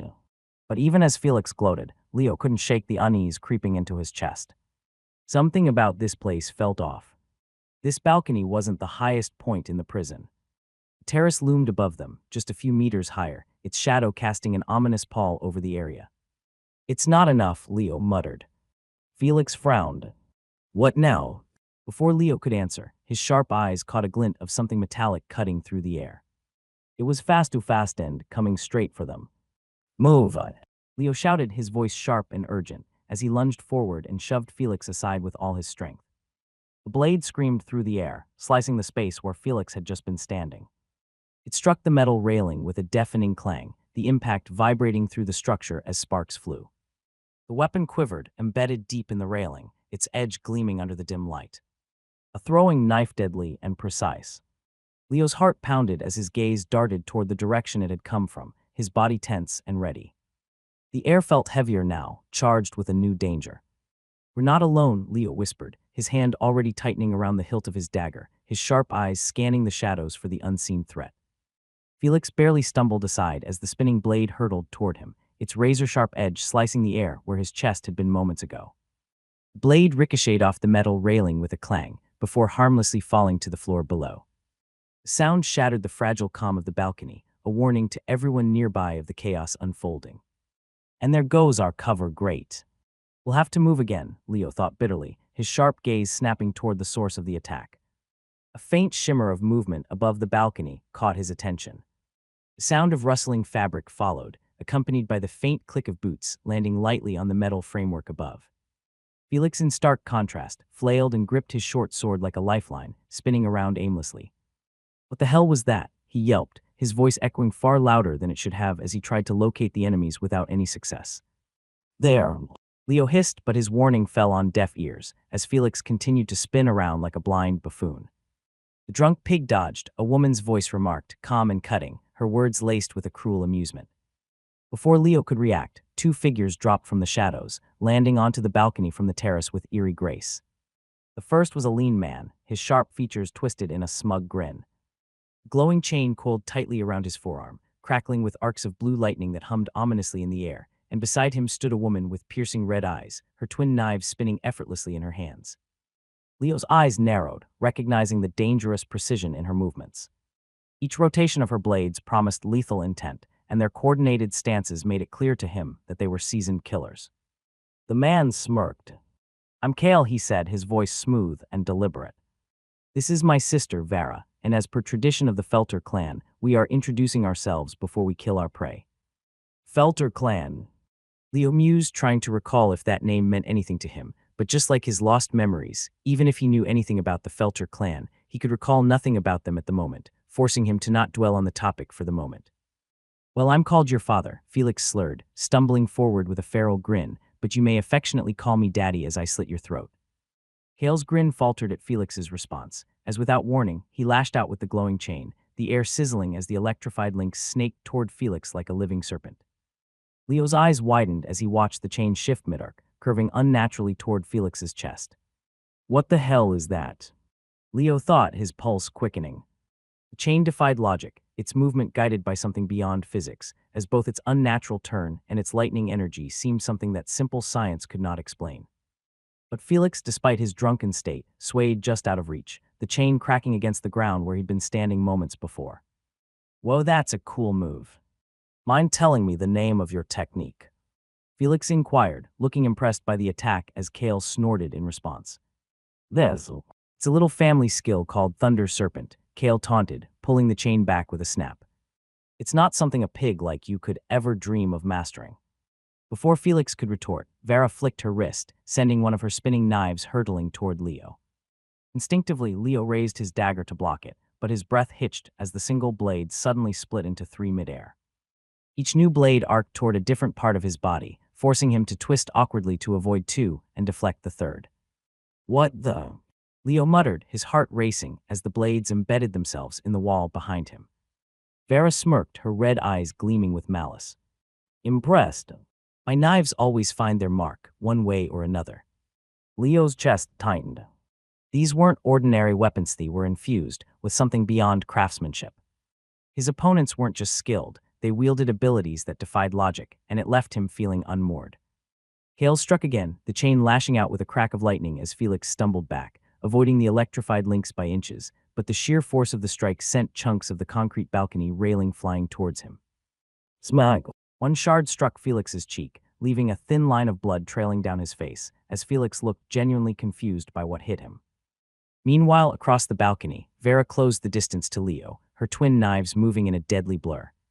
She slashed and thrust with precision, her attacks forcing Leo on the defensive. At first, Leo felt confident facing her, as he tried to parry her attacks to the best of his abilities, knowing full well that the slowing down effect would kick in soon enough. However, when even after fighting for 15 seconds, his special ability failed to kick in, Leo started to panic for his life. Why isn't it happening? Leo thought desperately, his breath coming in shallow gasps. The clarity he'd felt in his first fight, the strange sensation of time slowing, was nowhere to be found this time around. His movements felt sluggish, his reactions barely enough to keep up with Vera's relentless assault. What's the matter, boy? Vera taunted, her voice dripping with mockery. Losing your nerve. Leo gritted his teeth, parrying another flurry of strikes, yet each impact jarred his arms, the fatigue from his earlier fight weighing him down, as he realized that he was becoming progressively slower as the fight raged on. Fuck me, at this rate, I'll die within the next minute if nothing changes. My body has not recovered enough for me to move my limbs this fast. The strain it's putting on my body is immense, Leo thought, as he came to terms with just how bad his position was in this fight. Felix, meanwhile, ducked under another swing of Kale's chain and surged forward with drunken abandon. It was a dangerous move, for if he miscalculated his dash even slightly, the only possible outcome was certain death. However, luckily for him, his timing was perfect. Smack! Smacking the blunt end of his sword straight into Kale's ribs, Felix turned the tide of battle in his favor. Kale staggered, his grin replaced by a grimace of pain. You'll pay for that, he spat, yanking the chain back for another attack. But Felix didn't give him the chance. With a drunken roar, Felix slammed the pommel of his sword into Kale's gut, forcing the air from his lungs, before slicing clean through his side. Blood poured from the wound as Kale collapsed to his knees, his intestines spilling out as he got disemboweled in the most brutal way possible. K.I.V.L. Vera's scream echoed across the balcony, her composure breaking as she turned toward her fallen brother, giving Leo the breathing room that he so desperately needed. With a desperate throw, Leo sent his dagger spinning toward her waist, towards where she had secured the teleportation crystal, and much to Leo's joy, his aim held true, shattering the teleportation crystal strapped to her belt. Crunch! The crystal splintered, and a brilliant light engulfed Vera's form as the teleportation magic activated. No! Vera screamed, her voice fading as her body dissolved into shimmering particles. Soon after, Kale's crystal also flared to life, pulling him from the fight, however, unfortunately, not before Felix sliced his throat, ending his life. By the time he teleported out, his situation was beyond salvage, almost ensuring that he would be found dead on the other side, leaving only bloodstains and the pungent smell of his guts spilling over in the balcony. Felix grinned, wiping the blood from his blade, as looked towards the sky. Who's your daddy now? He screamed, alerting even more enemies to their potential location, as Leo barely suppressed his rage.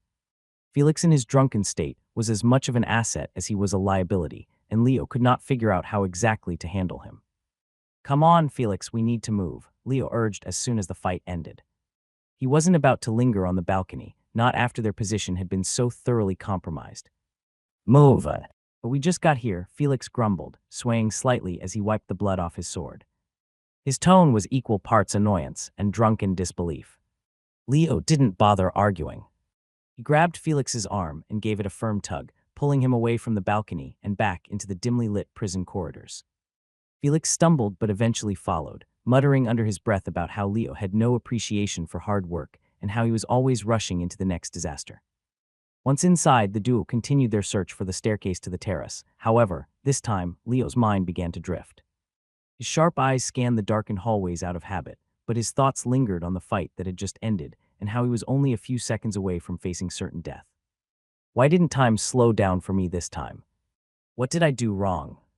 Leo wondered, the confidence he had gained from his first fight now slipping away as he grappled with his inability to recreate the same effect. After his initial victory, he had assumed the time-slowing effect was something innate natural ability that would activate whenever he entered a fight. But that assumption now seemed naive, even foolish. It was more likely a skill, much like how Vera's ability to split her daggers midair was clearly a skill. However, the problem for him was that, unlike Vera, Leo had no idea how to trigger his own ability. Knowledge of how to use it, like so much else about himself, remained locked away in the fragments of his missing memories, which made him hesitant of looking for any future trouble. Hey Felix, you have special skills, right? What can you tell me about them? Leo asked, hoping to extract some crucial knowledge from his drunk partner. But expecting a coherent answer from Felix felt like asking a monkey to teach calculus. My special skill is my natural handsomeness. I'm definitely the most handsome man in this test. 100% natural DNA, no funny animal DNA mixing for superior effects.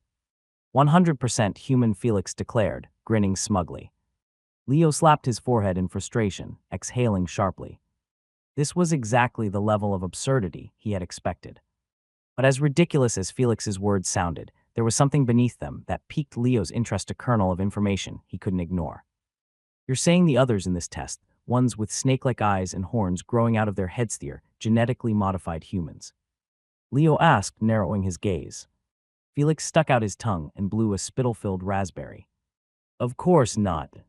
Not all of them are humans. Some are dwarves, beastmen, elves, half-bloods. But yeah, if they don't have significant body hair and they've got animalic features, they've definitely spliced their DNA with some animal for enhancements. That piece of knowledge clicked into place in Leo's mind. It seemed that in this world, taking on animal traits through genetic enhancement wasn't just possible, it was common.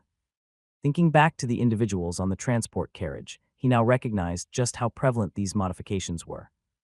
You know, Felix continued, swaying slightly, I can still respect the ones who do it to improve as warriors. Like eagle eyes for long-range vision as an archer, or cat eyes for night vision. That's smart. Felix's expression darkened, and his voice dropped into a grumble. But what I can't respect are the men who modify their dicks with pig dicks just to screw women better. Leo blinked, completely caught off guard. What? One girl I like got screwed by one of those dirty bastards with a pig dick, Felix went on, his tone growing bitter. Of course, she was never going to be satisfied with me after that. Mine's a full 2.5 inches, but it's not genetically enhanced like his. Leo felt his face darken, horrified by the sheer depravity Felix was insinuating. If what he said was true, then this world was far more twisted than Leo had initially thought. But on the other hand, women with slimy. Stop, Leo shouted, cutting Felix off before he could finish. Please, just stop. Felix looked offended. What? Don't tell me you've never fantasized about doing the horizontal monster mash with one of those enhanced kitties. I mean, ooh la la la. He closed his eyes and licked the air, his expression one of degenerate joy. Leo's stomach churned, and he turned away, swallowing back a wave of nausea. I will probably never forget the face he made today, he thought grimly. This is going to haunt me for the rest of my life. Thankfully for him, however, by this point the duo had walked enough to find yet another staircase that seemed to be leading towards the terrace, putting an end to their absurd conversation. As Leo stepped onto the prison terrace, his gaze instinctively lifted to the night sky, and what he saw froze him in place. 7 moons. They hung like silent sentinels in the vast, dark expanse above, their pale light barely piercing the oppressive shadows of the night. Each moon was different, some small and faint, others larger and more pronounced, but all seemed to hover at odd angles, their uneven glow casting fractured patches of illumination across the cracked and crumbling terrace. 7. There's supposed to be 1 moon in the night sky. Just one, Leo thought, the certainty of the fact unsettling him. It was strange. He remembered so little about his past, yet this detail felt significant, almost ingrained in his very being. The sight of 7 moons seemed to mock that certainty, leaving him momentarily disoriented. But despite its otherworldly beauty, there was no comfort to be found in Radova's alien night. Darkness was cold, heavy, and oppressive, pressing down on him like an invisible weight. Leo's gaze lingered upward for only a fleeting moment before he pulled his focus back to the terrace. Whatever awe he had felt was quickly replaced by unease as he surveyed the barren expanse around him. The terrace stretched wide and empty, offering an unobstructed view of the surrounding prison grounds. It was an excellent spot for spotting potential threats, but a terrible place to avoid them. Great for seeing trouble coming. Terrible for avoiding it, Leo thought grimly, his sharp eyes scanning for any sign of danger. There wasn't a single pillar or large concrete block to provide cover. No shadows to conceal them if someone approached. The space was completely exposed to predators' perch, not a refuge. His grip on his dagger tightened as his unease deepened. After the near-death experience in his last fight, Leo's confidence had waned. The fragility of his abilities had been laid bare, and the realization left him hesitant to engage in any more battles tonight. No more fights, Leo resolved silently. Not unless there's no other choice. Let's just wait this out, he muttered under his breath. No more fights unless we have to. Behind him, Felix let out a loud, exaggerated sigh. He tipped his last gourd of alcohol upside down and shook it desperately. A single drop fell out, landing on the ground with a faint plop. Damn it, Felix cursed, his tone equal parts frustration and resignation. That's it. I'm dry. Leo frowned, his gaze snapping toward Felix. What do you mean, dry? Felix grinned lopsidedly, his cheeks still flushed from the alcohol. Means in about 40 minutes, this drunk genius turns back into a sober idiot. And trust me, you don't want sober Felix in a fight. Leo blinked, momentarily stunned. The fat idiot had started this test with several gourds of alcohol, yet he had managed to drain them all within hours. That's great, Leo muttered sarcastically, his chest tightening as Felix's words sank in. His eyes flicked to the glowing counter strapped to his waist. 219 pairs remaining. We're not even close to the end, Leo realized, unease creeping into his thoughts. With more than 100 pairs still to be eliminated, the test was far from over. He knew that as the final few pairs remained, the hours ahead would only grow longer, more grueling, and infinitely more dangerous. And with Felix's impending uselessness and his own faltering confidence in battle, their chances of survival seemed to dwindle with every passing minute. Yep, no more fights for sure, Leo concluded, his gaze shifting warily toward Felix to ensure the drunk fool didn't do something reckless to give away their position.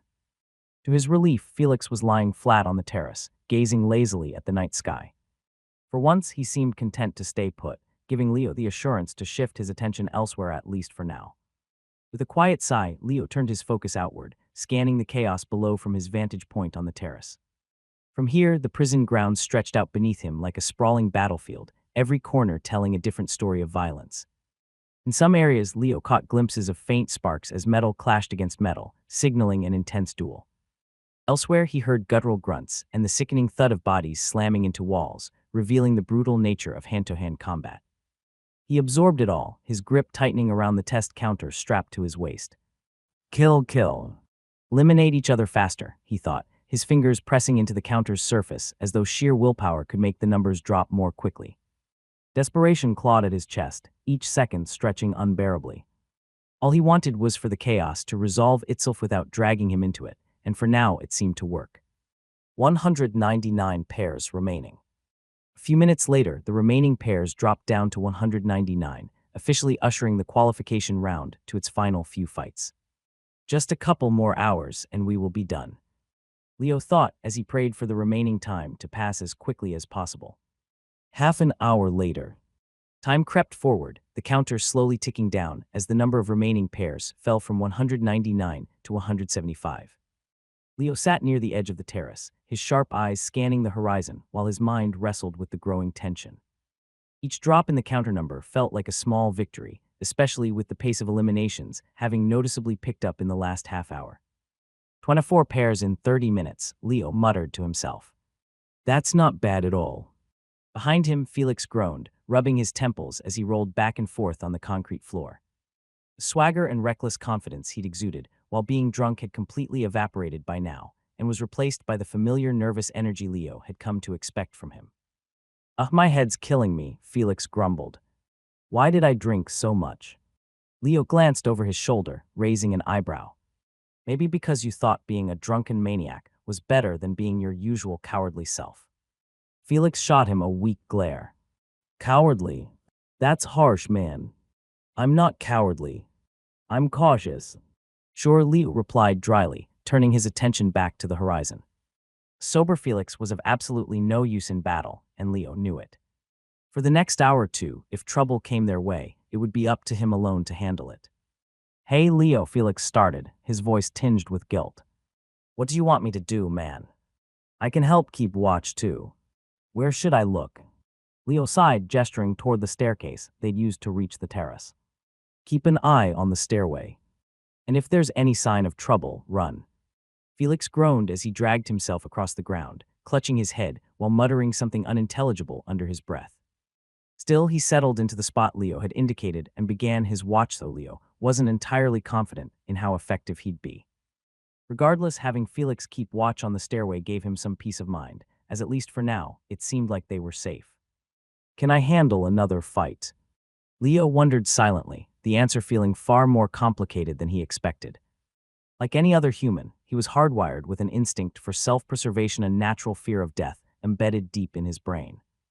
But while the thought of dying filled him with unease, it wasn't the fight itself that scared him. Oddly enough, when he pictured himself being stabbed or wounded, the fear was muted, almost distant. Paled in comparison to the visceral dread he felt at the mere thought of drowning in irrational fear that lingered at the edge of his awareness. Why does that scare me more than being brutally stabbed? He questioned, the unsettling thought sending a faint shiver down his spine. Somehow, it felt as though his body had already endured countless injuries, so many that the fear of receiving new ones no longer fazed him. Yet with no memory of when or how those injuries might have occurred, Leo found himself once again unable to answer the questions that gnawed at his curiosity. Stumbled. Just then, Leo picked up the faint sound of someone coming up the stairs. As looking across to the stairway, he immediately spotted Felix flailing his arms wildly to catch his attention. Get away from there, Leo lipped without uttering a sound as Felix pulled away, as per his instructions. Seconds later, a female figure stumbled onto the terrace, her body lurching forward as if every step were a monumental effort. Blood trickled from a deep gash on her side, staining her torn tunic and leaving a faint trail behind her. She was badly injured, her breaths coming in short gasps as she seemed to be desperately looking for safety. However, unfortunately for her, the terrace was not the safe spot she hoped for it to be, as the moment she stumbled onto the terrace, her eyes landed on Leo and Felix as her heart sank. No, not now. Not here, she thought, dread gripping her chest like a vice. For a moment, her knees threatened to buckle. The sight of two figures already stationed on the terrace were potential enemies who could end her life in an instant sent her spiraling further into despair as she froze cold. At this moment, her instincts screamed at her to retreat. But there was nowhere to go. No cover to hide behind. No time to plan. All she could do was hope for mercy as she tightened the grip on her dagger. Don't, she mumbled weakly as she pointed her dagger towards both Felix and Leo, only for a fresh gush of blood to burst out of her side, forcing her to fall to her knees and tend to her injury once more. They're going to kill me, the woman thought, her pulse pounding in her ears. However, as the seconds passed and neither Leo nor Felix moved to incapacitate her, a small flicker of hope began to burn in her heart. As she looked at her opponents again, she began to notice the details she had missed at first. The way Felix's oversized frame gave him the appearance of a lumbering pig, and how Leo's eyes held an unsettling innocence, as if they had never claimed a life before. At that moment, she realized that her opponents, much like her, had come to the terrace to hide and not kill, and that she could potentially survive, if only she tricked them into thinking that she was surrendering. Clank! Decisively dropping her weapons to the ground with a metallic clatter, she raised her trembling hands into the air. Please spare me, she rasped, her voice sounding hoarse and strained. Leo didn't respond immediately, his eyes narrowing as he assessed her. Felix, however, flinched at her play, his grip tightening on his sword. I'm not a threat, she cried out, her voice cracking. I swear I just needed somewhere safe. Please don't kill me. Leo's gaze didn't waver. His voice was calm but cold when he finally spoke. Where's your partner? The woman's shoulders sagged, and tears welled in her eyes as she shook her head. We got separated, she admitted. We were being chased by someone stronger, too strong. He told me to run while he stayed behind to hold them off. I don't know if he's even still alive. Her gaze flicked nervously between the two men. Felix's wittied stare wasn't exactly comforting, but it was Leo's measured calm that scared her more. He's the leader, she realized. The one I need to convince. She shifted slightly, wincing as her wound flared with pain. I'll leave if you want me to, she added quickly, desperation lacing her tone. Just let me live. That's all I'm asking. Just let me live, the woman rasped, her voice trembling as her hands remained raised in surrender. She looked at Leo pleadingly, her tear-streaked face bloodied and pale, conveying a true picture of desperation. But despite her convincing act, Leo wasn't sold on her performance. Sizing her up, he remained poised for combat, while his mind swirled with suspicion. Something about her plea gnawed at him, setting off every alarm in his head. Her words were too measured, her movements too calculated. She was a vixen, a conniving liar if Leo had ever seen one, and although he couldn't recall if he'd encountered someone like her before, something within him assured him she was not to be trusted. Should I let her leave? He wondered momentarily, only for a voice deep within him to steer a cold, primal whisper that said, "Trust no one." It wasn't the first time this voice had surfaced during the test, and over time, Leo had learned one thing about it: the voice was never wrong. He tightened his grip on his dagger, his body growing even more tense. If she was desperate, then she was dangerous, for desperation often made people lie, cheat, and kill without hesitation. If you want to live, Leo finally said, his tone steady and devoid of emotion, slowly take out your teleportation crystal and crush it. You'll be teleported out of the competition, Liv. The woman blinked, her breath hitching as though she hadn't expected this response. It was a clever offer. If she truly didn't have her partner by her side and only wanted to leave the prison terrace alive, crushing the teleportation crystal was the fastest and simplest way out. However, the reluctance on her face to do so gave Leo all the assurance he needed to confirm that leaving the test wasn't her true intention.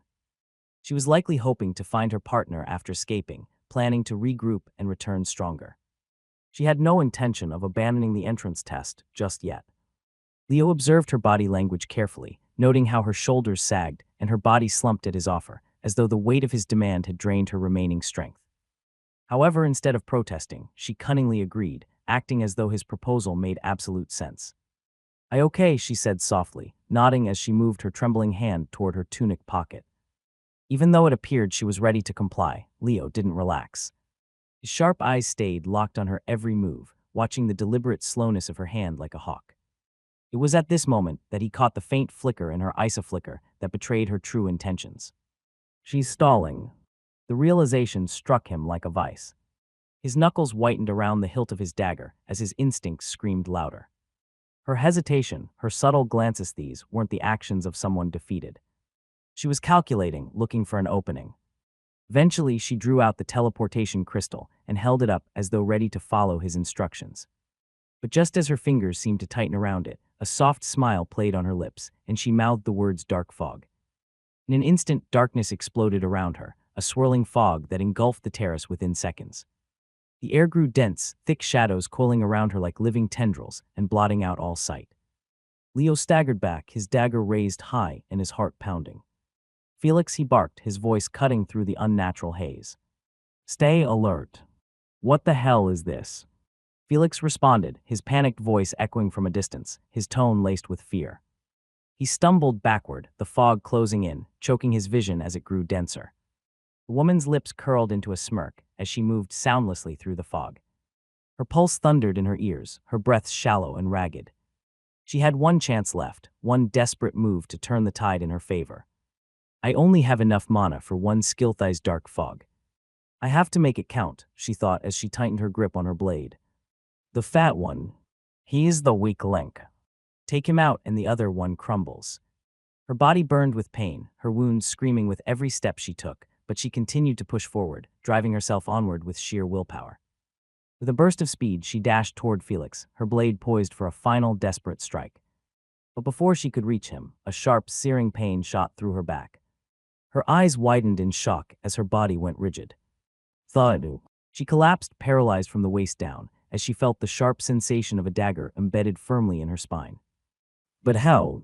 Just how did he hit me through the fog? She wondered, her mind blanking from the pain as a shriek escaped her lips. She was certain her dark fog skill had effectively blocked Leo's vision, making it impossible for him to pinpoint her location. But she had underestimated him. Suspicious of her from the start, Leo had closely followed her gaze and body language, anticipating her intentions before she even made her move on Felix.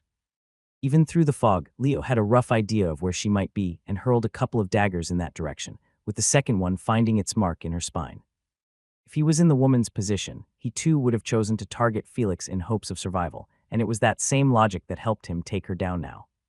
The dark fog created by the woman dissipated quickly after she was incapacitated, revealing the terrace in its entirety once again. Leo's sharp eyes immediately locked onto his opponent, who lay sprawled on the cracked concrete, writhing in pain. Her face twisted in agony, and her trembling hands clutched at the dagger embedded in her spine. She desperately tried to yank it out of her body, but the angle at which it was lodged made it impossible for her arms to muster the necessary strength. "Eghhhh," she screamed, her howls echoing across the terrace and grating on Leo's nerves. A flash of irritation crossed his face as the urge to end her life immediately swelled within him. But before he could act on it, a faint glimmer caught his attention. Her teleportation crystal. During her fall, the crystal had slipped from her grip and rolled a few feet away, just out of reach. That detail shifted the dynamic entirely. She was no longer a threat, she was at his mercy now. "Please, please don't kill me," she sobbed, her voice hoarse and trembling, her wide, terror-filled eyes darting between Leo and Felix. Leo stood unmoving, his expression unreadable as his gaze flicked toward Felix. Without speaking, he gestured toward the crystal with a nod. "Stomp it," he said coldly. Felix hesitated, his face pale and his movements uncertain. The shock of the woman's earlier attack still clung to him, and the weight of her pleading made him hesitate further. But Leo's tone left no room for negotiation. "Do it," he barked, the command snapping Felix out of his stupor. Swallowing hard, Felix shuffled toward the crystal. He cast one last nervous glance at the woman, who was still begging for her life, before raising his boot and slamming it down onto the glowing gem. Crunch! The crystal shattered beneath the force, releasing a bright, blinding light that momentarily engulfed the terrace. The woman's screams were abruptly cut off as her body dissolved into shimmering particles, vanishing from sight in an instant. And just like that, the duo had eliminated yet another opponent. For a moment, silence hung heavy in the air, broken only by the faint sound of Felix's ragged breathing. He stood frozen, staring at the spot where the woman had been moments earlier. "She came at me so fast," Felix muttered, his voice barely above a whisper, his wide eyes betraying his discomfort. Leo, however, said nothing.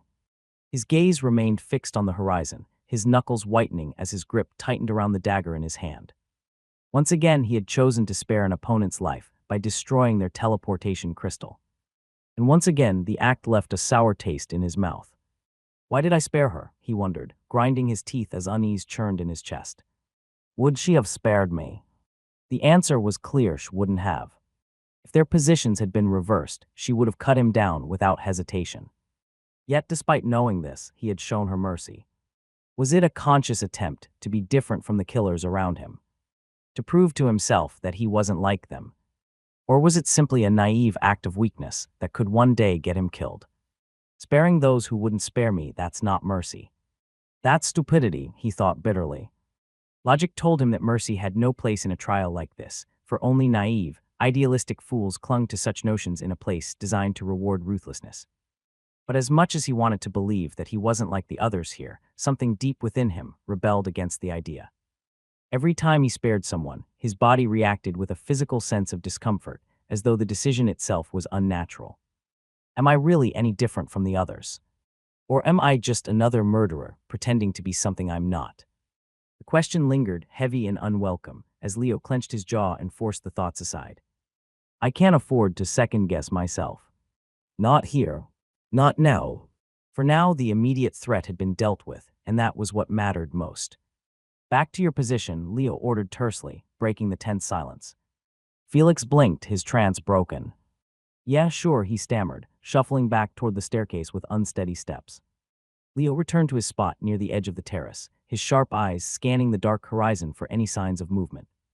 Despite the woman's screams and the commotion of their fight, Leo resolved to remain on the terrace for the remainder of this final phase.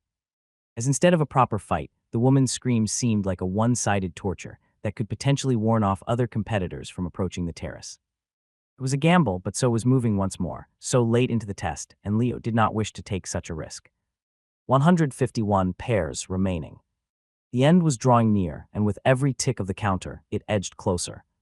But until it arrived, Leo and Felix had to remain on high alert, for the trial wasn't over just yet. Leo's gamble to stay on the terrace paid off. For the last half hour of the test, nobody dared to set foot on the terrace, giving Leo and Felix a free ride to qualification. Whether it was due to fear, fatigue, or simply the fact that most of the remaining contestants were too preoccupied with their own fights, the terrace remained undisturbed. 125 pairs remaining.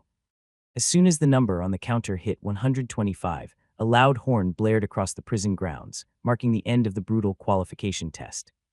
Leo's heart skipped a beat at the sound of the horn, the sudden loud noise startling him. However, once the initial shock faded, relief quickly flooded through him, a heavy weight lifting from his chest. He had made it. He had survived. I actually survived, he thought, the realization settling over him like a soothing balm. But as relief gave way to reflection, another thought surfaced, the question of what now? Leo's gaze dropped to the counter strapped to his waist, its red digits now frozen at 125. The number signified his success, his progress. But beyond that, it offered no answers. Do I finally get the answers I've been searching for? About this place. About myself, he wondered, but before he could delve deeper into the subject, his thoughts were interrupted by an excited shriek. We did it. We actually did it, Leo. Felix cried, his voice brimming with unrestrained joy. Before Leo could react, Felix charged toward him, arms outstretched for an exuberant hug. No, no. We are not at the hug stage yet, Leo rejected, trying to prevent Felix from hugging him, but the fatty seemed undeterred. He kept charging towards Leo despite Leo's protest, only for the teleportation crystal to flare into life at the last second, teleporting both of them out of the prison terrace in an instant. When the glow of the teleportation crystal subsided, Leo found himself standing in a strange, sterile room, with Felix being beside him a few feet away. The confusion arising from sudden teleportation seemed to have stopped him from following through on the hug plan, as he folded his arms and studied the new surroundings he found himself in cautiously.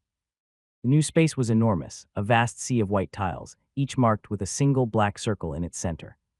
As Felix scanned the room, he managed to count 125 tiles in total, each one housing a pair of contestants, all of whom seemed equally as confused as him at the sudden teleportation. What the hell is this place? Felix muttered while rubbing his temples. Why's everyone just standing around? What's going on? Leo didn't answer immediately, his focus fixed on their surroundings. The room was unnervingly empty, no visible exits, no obvious indicators of what was to come. Just the stark whiteness and the oppressive weight of uncertainty. Leo. Felix pressed, his voice louder this time, tinged with worry. What are we supposed to do now? He asked again, but before Leo could respond, a sharp click echoed from above, followed by a mechanical hiss. Leo snapped his head upward, just in time to see transparent glass sheets descending from the ceiling. The sound was haunting, a low, rhythmic thud-thud-thud as each sheet slid into place with precise, unnerving efficiency. Click. Clunk. The glass panels locked into the ground, forming perfectly sealed cubes around each pair, isolating them from one another. The faint reverberations of the glass settling traveled through the floor, sending a chill up Leo's spine. What the? Felix yelped, his hands pressing against the glass wall now enclosing them. He tapped on it nervously, his voice rising in panic. Leo, what is this? Why are we in a damn box? Leo remained silent, his jaw tightening as he observed the grid of glass cells around them. The faint reflections of the other contestants' confused faces mirrored their own unease. At that moment, a sudden burst of static cut through the tension, followed by a voice booming from hidden speakers. Congratulations to all contestants for making it this far, the deep, authoritative tone announced, silencing the room. The voice was unmistakable. It was Major Silver Page. The first stage was designed to assess how you function as a team, whether you could protect a weak target or collaborate with a strong ally. But teamwork will only take you so far. The Major's words carried a chilling weight, his tone both measured and merciless. The second stage will determine if you have what it takes to become an assassin. Leo's stomach clenched as the words hung in the air, a sense of dread creeping over him. He had thought that the entrance test was already over, but apparently it was not. The Academy accepts only 125 individuals each calendar year, the Major continued. And we are not about to break that tradition now. Out of the 125 pairs standing before me, only one candidate from each pair will be permitted to enroll. The other 125 must lose their lives. A collective gasp rippled through the room, muffled by the glass walls, while Felix stumbled back from the pain, his face pale as a sheet. "This can't be happening," Felix muttered, his voice cracking. "They're not serious, are they?" Leo said nothing, his attention fixed on the Major's voice as it continued. "This is a fight to the death," the Major declared, his tone cold and unyielding. "You have 25 minutes. Fail to win, and both candidates in a pair will be disqualified. Win, and you will earn a chance to become one of the universe's finest assassins." Static crackled once again as the Major's voice disappeared, leaving only the oppressive silence of the room behind. Felix turned to Leo, his hands trembling. "Leo, what do we do?" he asked, his voice barely above a whisper. But Leo didn't answer. His sharp gaze remained locked on the dagger in his hand, his mind already racing through the grim reality they faced.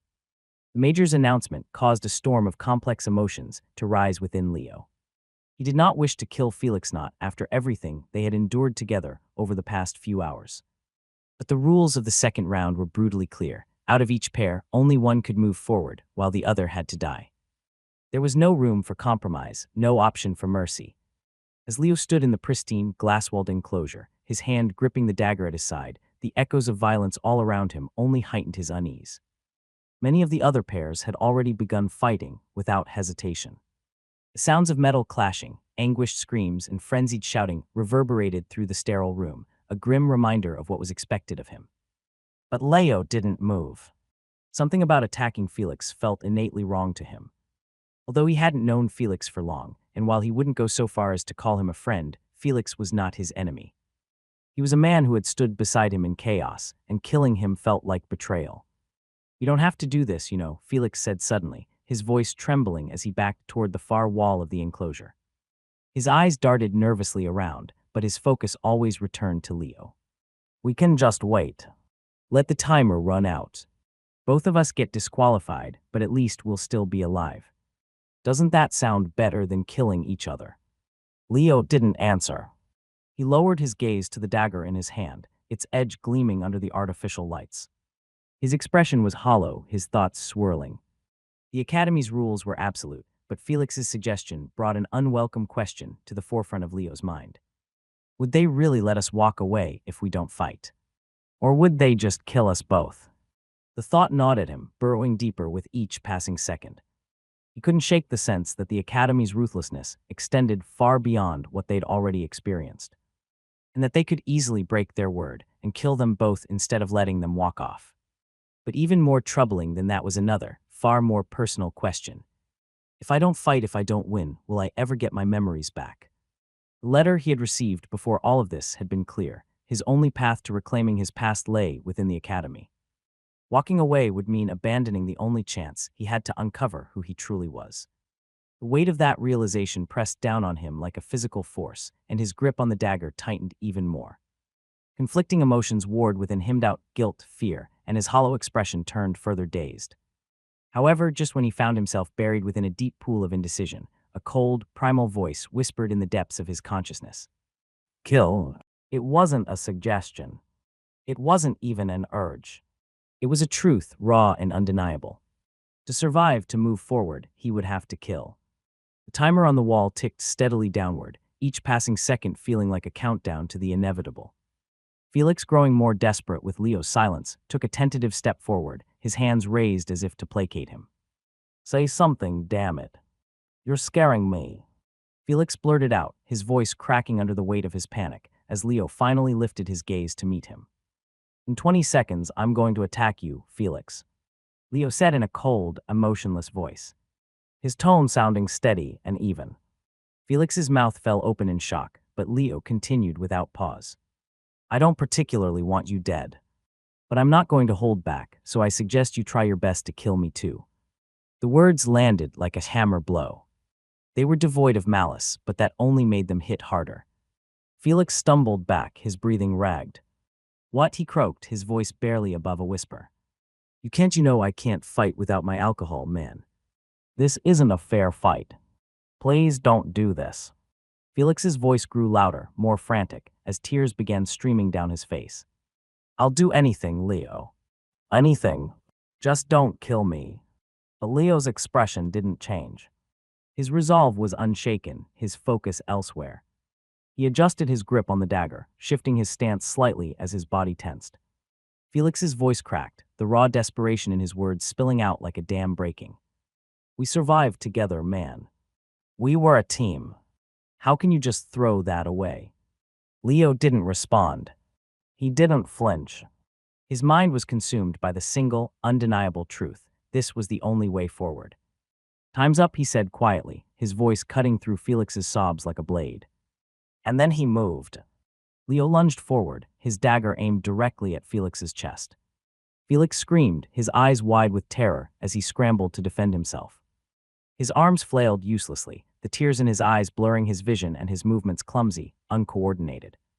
For a brief moment, their eyes met Leo's cold and unyielding, Felix's filled with panic and betrayal.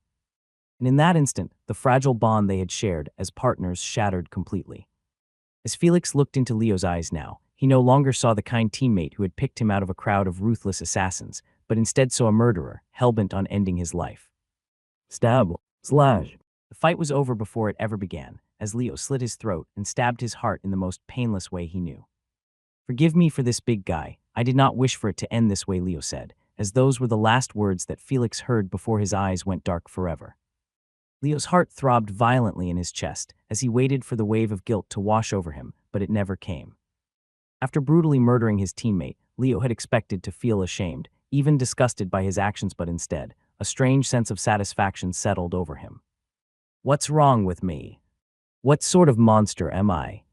The thoughts circled in his mind as he stared at the blood smeared across his arms in confusion. "Did your companionship mean nothing to me?" Leo wondered, looking at the dead body of Felix at his feet. Yet no matter how hard he tried to summon some remorse, he couldn't find any. There wasn't even a flicker of regret within him. Only a hollow void where his humanity should have been. "Yep, I'm a stone-cold killer. As bad, if not even worse, than the others here. Maybe I do belong in this place," Leo muttered lightly, as despite losing his memories, he felt assured of his identity as a killer after this incident. He instinctively knew where exactly to target a man to pierce their heart, and also knew the precise method to slit one's throat to cause one minimal pain, but instant death. These were moves deep-seated in his bones, and the ease with which he performed them told him all he needed to know about himself. He was an assassin. A merchant of deaths. I did give him a chance to fight back. I gave him 20 seconds and charged from the front. As far as I am concerned, everything from that point onwards was fair, Leo mouthed, as he realized the reasoning behind why he felt no remorse. Introspecting, he felt as if by giving Felix the warning before he came at him, Leo had absolved himself of all blame. Whatever came next was simply fate, and if Felix had the spine to fight back, he could have perhaps survived. It wasn't Leo's fault that he was such a coward, while sober, and hence, he could not carry the burden of his death on his shoulders. "Monster. Leo Skyshard, you're a monster. But it's okay, at least you are not a dirty monster," Leo concluded, as he sat cross-legged beside Felix's body, waiting for the second round of tests to end. 18 minutes later. 18 minutes later, as the timer on the wall turned to 0000, all the glass wall restrictions were lifted simultaneously. A section of the pristine white walls of the room shimmered and dissolved, revealing a hidden door through which medics flooded into the room. Healers worked swiftly, casting spells and applying potions to stabilize the victors, their practiced hands moving with urgency. Meanwhile, the defeated were carried away on stretchers, their lifeless bodies treated with a cold efficiency as they were tossed onto loading racks like sacks of potatoes. Leo remained seated on his tile, watching the scene unfold with a detached gaze, until a kind-looking healer approached him, holding out a vial of shimmering green liquid. "For your stamina," the healer said, his tone brisk and kind, as Leo accepted the potion without a word. Pub. Uncorking the potion, Leo took a cautious sip, the liquid burning his tongue and throat slightly as it made way down to his stomach. Delicious, he thought, as the potion worked its magic instantly. A wave of warmth coursed through his body, pushing back the fatigue that had settled deep in his bones. However, just as he tilted the vial to drink more, the sound of heavy boots clicking against the tiled floor drew his attention. Medics around him straightened, their movements slowing as the major entered the room, flanked by a small group of military personnel. The major's entry instantly drew everyone's attention, as the survivors worried whether or not there was a secret round 3 waiting for them at the end of the major's speech. Fortunately, though, it did not seem to be the case, for the major began his speech by congratulating all for finally making it into the academy. "Congratulations," the major said, his voice sharp and unwavering. "You've proven your worth. Out of the hundreds of thousands who applied, you are the 125 individuals who have earned the right to join our prestigious assassin wing of the Redova Military Academy. You've endured trials that tested your strength, your instincts, and your resolve. You've made sacrifices, some harder than others. But let me make one thing clear, this was only the beginning." The major said, his tone sounding congratulatory, but also ominous. Outside this chamber, the major continued, gesturing toward the newly revealed exit door. "Transport ships are waiting to take each of you to the academy grounds. There, you will receive your student identification badges and the official academy robes. These are not just ceremonial garments, they mark you as a part of the elite." Mention of robes and badges elicited a few murmurs among the survivors, but most remained quiet, too drained to do much more than listen. The major's gaze swept across the room, landing briefly on Leo and then moving on. "Tomorrow, the aptitude testing and orientation will begin. Every one of you is expected to attend, dressed in your academy robes and nothing else. Failure to comply will result in immediate expulsion." Leo's brow furrowed slightly at the last statement. He had not even officially entered the academy, and yet there were threats of expulsion already being made. Even now, there seemed to be no room for error. Once the major left the room, Leo briskly rose to his feet and made his way toward the exit. Unlike many of the others still receiving medical treatment, he required little medical attention. The potion he had been given had already done its job, restoring his stamina and dulling the lingering aches in his muscles.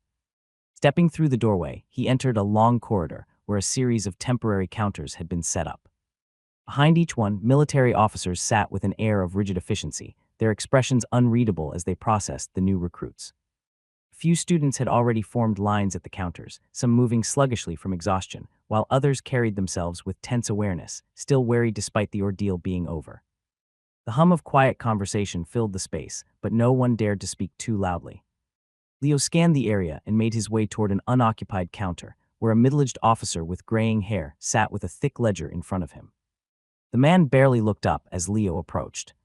"Name?" the officer asked, his tone brisk and to the point. Leo responded without hesitation.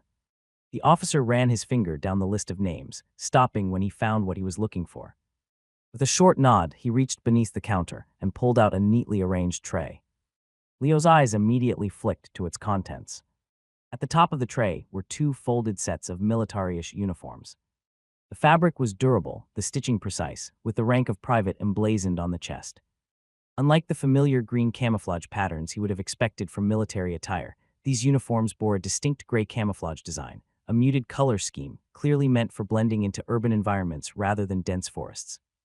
His gaze trailed across the insignia above the breast pocket. Stitched in bold letters over the academy's crest were the words, "Assassin Branch."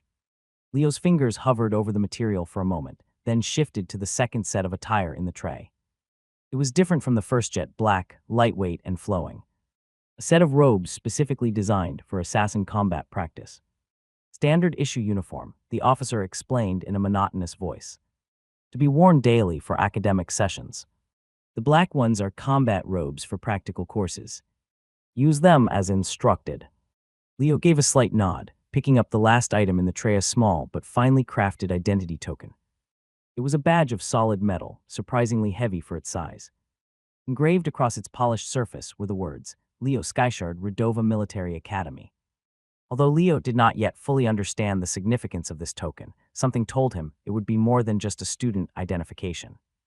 In a world where strength dictated status, having proof of his place in the academy would likely open doors he had yet to even consider. For now, however, he simply took what was given, nodding silently as he stepped away from the counter, his mind already shifting to what lay ahead. Walking briskly, he reached the hangar area, where modern transport ships were waiting to taxi students to their new home. Once enough students for a trip gathered, they quickly loaded them onto the ship, flying off to the fabled Redova Military Academy. The aerial trip to the academy was a short one, lasting barely 15 minutes. However, the distance covered was undoubtedly significant. Leo was certain he had watched them cross an entire ocean based on the view outside his window. From above, the stark contrast between where he had been and where he was headed became increasingly clear. The prison test area had been a secluded island, surrounded by nothing but dense jungles and unrelenting wilderness. Isolated and forgotten, its only purpose was to serve as a battleground for those desperate enough to seek entry into the academy. But the actual Redova Military Academy was nothing like that. As the ship neared its destination, the rugged, untamed greenery of the island gave way to the sprawling heart of civilization. The vast metropolis stretched in all directions, with towering skyscrapers casting long shadows over the bustling streets below. Massive digital billboards flickered with advertisements, displaying faces Leo didn't recognize, famous influencers, celebrities, and warriors, each plastered with bold text promoting cosmetic products, genetic enhancements, weapons, or military services. The roads were packed with sleek, high-speed vehicles, weaving between buildings of varying sizes. Some rolled on the roads below, while others flew haphazardly in the sky, just like the flying capsule he was in. Leo, despite his usual indifference, found himself captivated by the view. The sunrise behind the city's skyline bathed the entire city in a brilliant glow, setting the streets ablaze with hues of crimson and gold. For a moment, he simply observed, appreciating the surreal beauty of it all. Then his eyes landed on the true centerpiece of the city Redova Military Academy. Even in a metropolis filled with architectural marvels, the academy stood out as a titan among them. It was colossal, a fortress in every sense of the word. Its sheer size dwarfed every surrounding structure, making even the tallest skyscrapers look insignificant in comparison. Massive walls surrounded the academy grounds, lined with turrets, security checkpoints, and watchtowers manned by heavily armed personnel. Buildings within the compound were monolithic, constructed with reinforced metal and cutting-edge materials that reflected a sense of absolute power. Leo knew little about urban planning or real estate, but even he understood what this meant. In a city as packed as this one, to have an academy this large in the heart of it meant that the real estate of the academy alone was worth a fortune. No ordinary academy could afford such luxury, and if the Redova Military Academy stood at such a location, then it was bound to be a special place. Redova Military Academy, Planet Redova. The transport capsule carrying Leo descended smoothly, its thrusters emitting a low hum as it approached the academy grounds. With practiced precision, the vessel touched down, sending a faint tremor through the floor beneath Leo's feet. A mechanical chime followed, signaling the completion of the landing sequence. A moment later, the capsule doors released with a pressurized hiss, sliding open to reveal the world beyond. A rush of crisp air filtered in, carrying with it the cold of the environment. Leo took a steady breath before stepping forward. As he exited, the first thing that caught his attention was the sheer scale of the open grounds around him. From the air, he could discern that the Redova Military Academy was built like a fort, and was massive in size. However, it was only after landing that he realized just how massive it really was. Training grounds stretched around him for as far as the eye could see, and although they felt vast and wide, they looked tiny in comparison to the academy walls that towered at a massive 150 feet in height.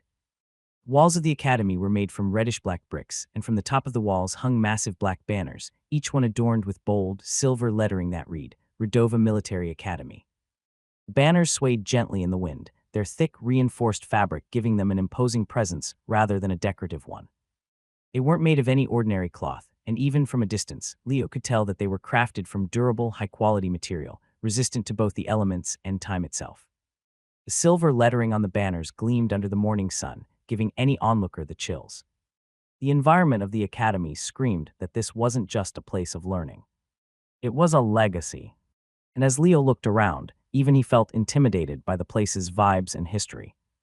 A subtle chill ran down his spine, not from fear, but from the realization of what he had stepped into. This academy was not just a school. It was a proving ground. And only those worthy could graduate from this place at the end. Freshmen this way. A sharp, authoritative voice cut through the morning air as a female military instructor stood at the front of the gathered recruits. Her posture was rigid, her expression unreadable as she gestured for the new students to follow. Clutching his newly issued academy robes, uniform, and identity token, Leo fell in line with the others, his anxious eyes surveying the surroundings as he looked for any signal from his mysterious letter issuer that could give him a clue on how to regain his memories now that he was inside the academy. Unfortunately, however, there was no external contact made yet, forcing him to follow the others as normal. The instructor wasted no time. As they passed various buildings, she spoke in clipped, efficient sentences, giving a rapid rundown of the academy's key facilities. This is the administration office, she stated, nodding toward a sleek, modern building lined with reinforced windows.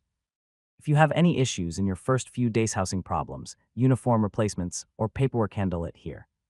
However, don't expect hand-holding. This is a military institution, not a daycare. Leo barely spared the office more than a glance, noting its location in case he needed anything. The group marched further along a paved road, their boots clacking against the stone as the instructor gestured toward a large, open structure with a domed ceiling. This is the orientation hall. You will all report here tomorrow at exactly 0700 hours. Sharp. In uniform. If you're late, you may as well turn around and walk off campus, because you won't be setting foot in the testing hall. Her voice carried the weight of absolute authority, and though she didn't raise her tone, the underlying threat in her words was crystal clear. Leo took note. No margin for error. Noted.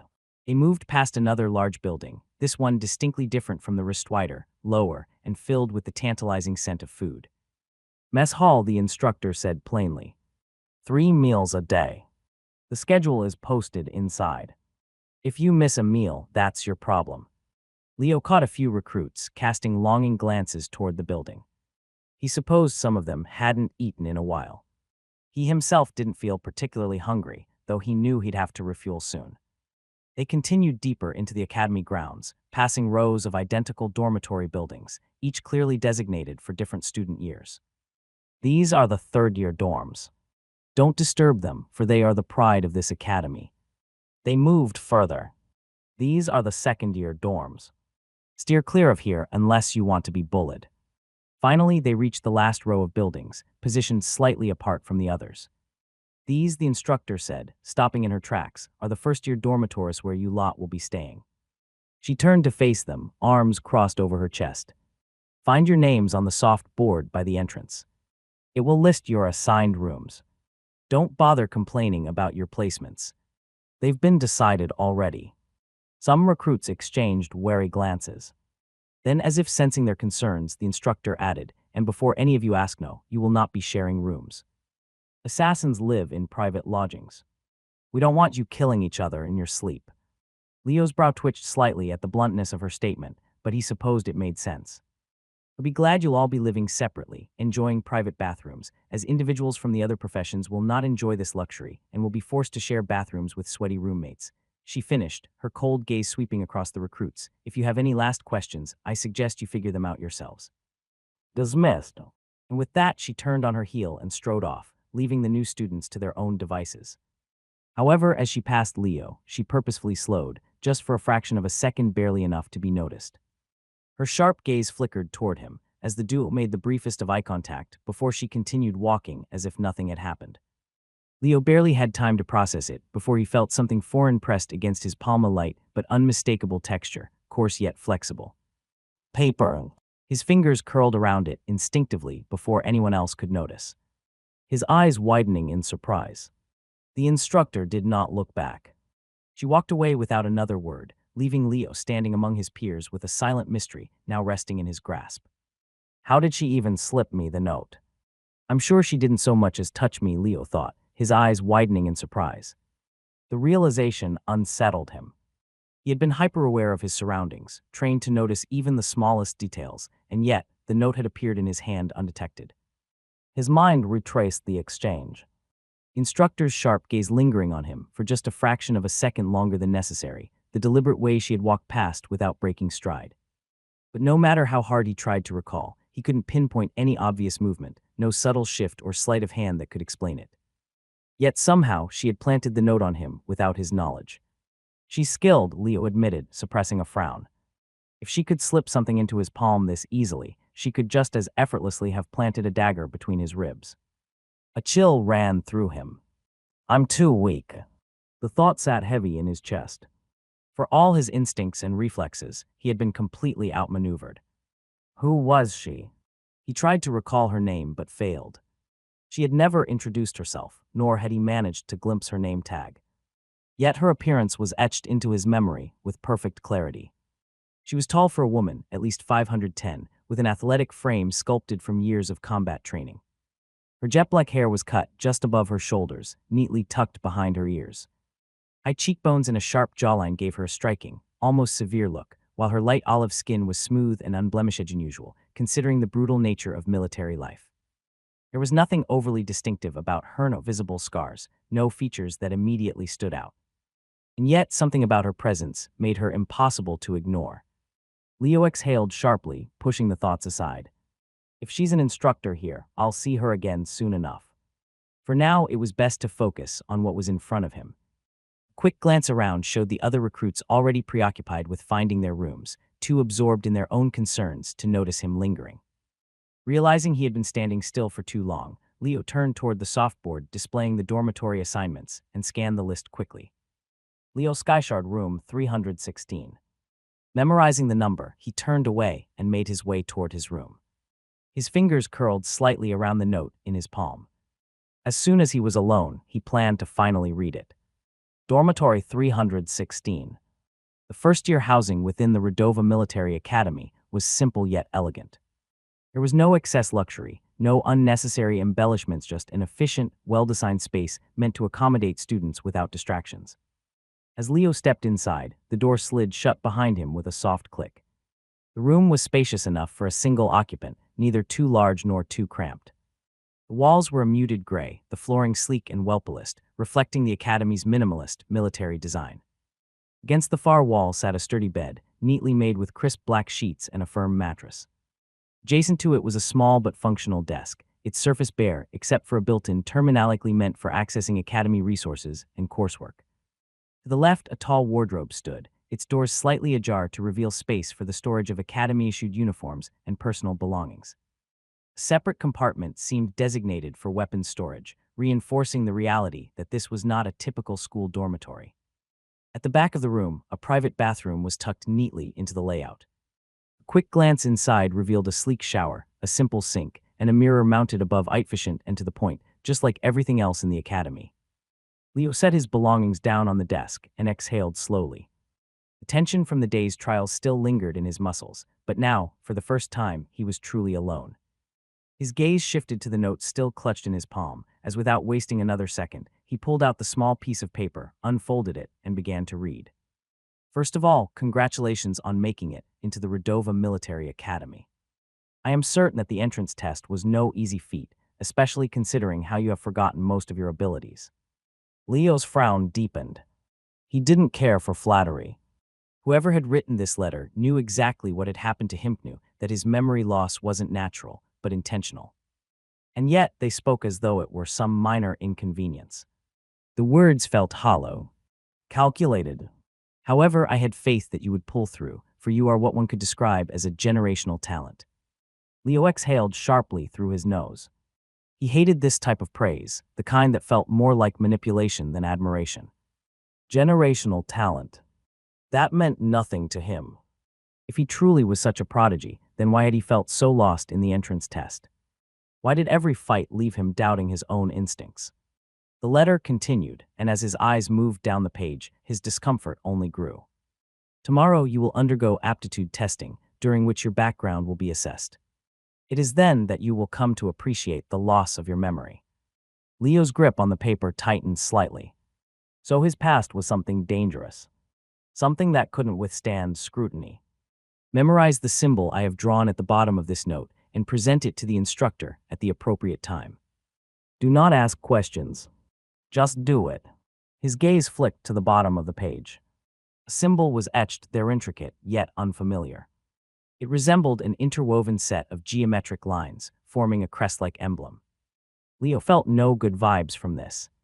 Every instinct told him that whoever wrote this was toying with him, feeding him just enough information to keep him on a leash. I know you are eager to regain your memories, but now is not the correct time for you to recall them. Your memories will be returned to you when the time is right. For now, your focus should be on performing well within the Academy. Leo's jaw clenched as anger slowly bubbled up inside him. His fingers curled, the edges of the note crinkling under his grip. Someone was controlling him, deciding what he could and couldn't know, dangling his own past in front of him like bait. He hated it. And yet, he knew he had no other choice but to comply with the manipulator's whims for now.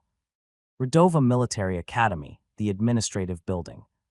Principal of Redova Military Academy, retired General Ulrich Dainhardt, sat behind his desk, skimming through the latest intake reports with a calm, impassive gaze.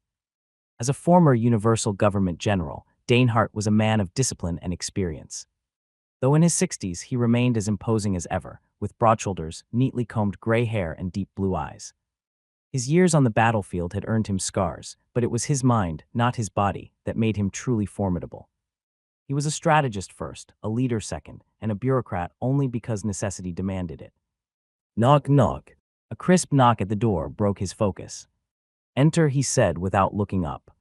The door slid open, and Major Silver Page stepped in, his posture straight as he saluted. Sir? Dainhardt glanced at him before setting the report aside. Major Ulrich acknowledged before continuing with his question. What do you think about this year's batch of recruits? Major Page lowered his salute and took a step forward. This year's batch seems to be the best in the past 5 years, with some really strong talents popping up. The Sioux clan's representative this year is promising. His foundation is rock solid, and his mana control is leagues above the average first year. If he continues at this pace, he could be a prime candidate for the representing the first years at the Interschool Championships. Dainhardt hummed in acknowledgement, his fingers tapping lightly on the table. And the rest? There are a few standouts, Page admitted. Sword wielder from the Draco's line, a sniper from Ireven's family, and a poison elementalist with a rare dual affinity. All of them have good potential. Ulrich showed no visible joy at this report, but nodded curtly to acknowledge the information. We have some promising talents in the swordsmanship, archery, and magecraft divisions as well. However, none seem to show potential for complete genetic awakening. In a way, it's good news, for we don't have to worry about raising the next dragon candidate. However, it's also a shame, for without a truly top-tier talent, reclaiming the Interschool Cup from Geneva Military Academy will be difficult. Ulrich said as he let out a deep sigh. For the past 15 years, Redova Military Academy had been chasing the top spot in the Universal School rankings, only to fall just short every single time. Geneva Military Academy had cemented itself as the #1 military institution in the galaxy, consistently producing warriors that surpassed their peers. And while Redova had held its ground, it had been stuck in the frustrating position of second debiest. In the grand scheme, second place was no failure. Redova was still one of the most revered institutions in the universe. But prestige wasn't just about ranking. The Academy's funding, political influence, and ability to attract top-tier talents all suffered from its inability to dethrone Geneva. Donors funneled resources toward the reigning champion, and the best young warriors naturally gravitated toward the school that held the crown. For years, Redova had tried every possible strategy, improving their training regimens, hiring the best instructors, and even expanding their scouting networks. But none of it mattered unless a standout talent emerged, someone who could defy the odds and turn the tide. And so far, this year's batch, while impressive, didn't seem to have that one talent capable of changing everything. Any security threats this year, sir? Page asked, shifting the conversation to a more pressing concern. Dainhardt glanced at him before leaning back slightly in his chair. Nothing out of the ordinary, but there are a few suspected evil cult sympathizers trying to slip through, he admitted, his tone carrying a note of irritation. Page's expression darkened. The evil cultists the Universal Government had branded them Remnant, one of the greatest threats to law and order in the universe. It was no secret that they actively sought to infiltrate government institutions, planting brainwashed young talents within their ranks to destabilize both the Universal Government and the great clans from within. This was precisely why every governmentalized institution, especially military academics, enforced rigorous background checks before admitting students. For a military academy, allowing an evil cult sympathizer to slip through was more than a simple failure. It was the worst possible lapse in judgment. It were cancer spreading insidiously, poisoning minds with heresy and rebellion. But Dainhardt continued, his voice unwavering, tomorrow's aptitude testing will sort them out. A slight smirk tugged at the edge of his lips. For no one can evade the background check. Leo's POV. After securing his uniform in the wall-mounted storage cabinet and disposing of the mysterious note safely in his bathroom, Leo stepped out of his dormitory, his stomach finally reminding him of how long it had been since he last ate. The trials of the entrance exam and the second round had left little time to think about meals, but now hunger settled in like a dull ache. The mess hall wasn't far, just a short walk from the dormitories, and not wanting to stay hungry for too long, Leo decided to make a trip. Mess hall timings. Breakfast 06:00:08:30. Lunch 12:00:14:00. Dinner 19:00:21:00. Just outside the mess hall, the service timings had been posted, and seeing how lunch hour had just begun, Leo felt relieved that he hadn't missed his window. Pushing open the heavy cafeteria doors, he stepped inside, immediately greeted by the scent of hot food and the low murmur of scattered conversations. The hall was spacious, militaristic in design, with long metallic tables lined in organized rows. The food was served buffet style, with recruits moving down the line with metal trays, picking what they needed.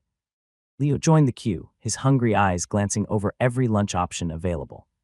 He expected to not be able to recognize the food that was being served. However, the options presented were pretty basic and easy to understand. There was meat, vegetables, fruits, and some side dishes, and although he did not exactly understand what sort of meat or fruit was being given, he decided to pick it up as long as it smelled okay. The meal was nutritionally optimized, clearly designed to sustain warrior training. Each plate had a precisely balanced portion of proteins, carbohydrates, and fiber, as the academy seemed to favor function over taste, but the food still looked edible or at least better than standard military rations. His tray held a serving of grilled meat, seasoned lightly but cooked to perfection. Steamed vegetables, their color vibrant, likely providing the necessary vitamins. A dense grain-based side, resembling brown rice or something similar. A small protein bar, wrapped and placed on the side for additional sustenance. A flask of nutrient-rich water, meant to keep hydration levels up. A flask of stamina regeneration water, meant to restore stamina. A flask of mana regeneration water, meant to restore lost mana. And a flask of muscle recovery water, meant to restore peak muscular function. After filling his tray, Leo made his way to a corner table, preferring to eat alone. As he sat down, he took his first bite, expecting nothing special only to be pleasantly surprised. The meat was tender and well-cooked, while the vegetables retained a crisp freshness that suggested careful preparation. It wasn't gourmet by any means, but it was far better than tasteless military rations. And for now, that was enough. However, as he continued his meal in silence, more first-year recruits flooded into the mess hall. Noise level steadily rose as students grabbed food, formed groups, and engaged in introductions, eager to establish early alliances or friendships. Leo instinctively scoffed at their behavior. Naive, he thought, as he felt like he had seen this before, people forming bonds out of convenience, not loyalty. Trust was a fragile thing, and trusting one's back to another was by far one of the dumbest mistakes a man could make. Most of these so-called friendships wouldn't last. The moment survival outweighed companionship, they would turn on each other, and Leo knew this well. The entrance test had already proven that much to him, as every assassin here had been forced to betray and eliminate their own partner to secure an entrance spot. That alone was proof of the true nature of people, which was selfish, calculating, and opportunistic at its core. Leo had no intentions of making alliances or engaging in pointless small talk. At least not today, or until he found someone truly worthy of being called a companion. However, unfortunately for him, as the mess hall filled to capacity, his quiet isolation was abruptly disturbed. Within minutes, the empty seats around him were occupied, and before long, he found himself surrounded by other students. A few first years at his table glanced in his direction, one of them attempting to initiate casual conversation. "You just gonna sit there all quiet? Why not introduce yourself too?"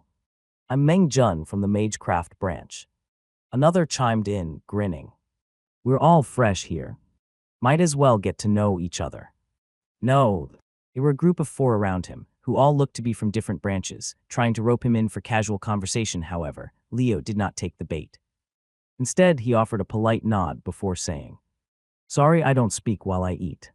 It was a polite yet tacit rejection, one that wouldn't sound too rude, but would pass on the message that he was not interested in small talk. "Must be from the assassin branch," Meng Jun noted, leaning back. "No interest in fraternizing, huh?" Leo merely smirked, taking another bite of his food. He wasn't antisocial, nor did he hate conversation. But for now, he decided that it was far more valuable to observe than to participate. "I'll just finish my food quickly and leave," Leo thought, increasing his pace as he scooped another bite into his mouth. But just as he did, a loud crashing sound tore through the mess hall's growing chatter, followed by the unmistakable thud of someone being thrown to the ground. Thud. The entire room fell into an uneasy hush. All around, heads turned toward the source of the disturbance. Near the center of the hall, a brutal scene was unfolding. A young man lay curled on the floor, clutching his stomach in pain, his gasps sharp and ragged. Towering over him, eyes filled with pure disdain, stood another recruit. Su Yang, a member of the prestigious Su clan, and by all accounts, one of this year's strongest recruits. The air around him crackled with arrogance, as if the very act of standing near commoners was beneath him. Su Yang was tall and well-built, his raven-black hair neatly tied in a warrior's ponytail.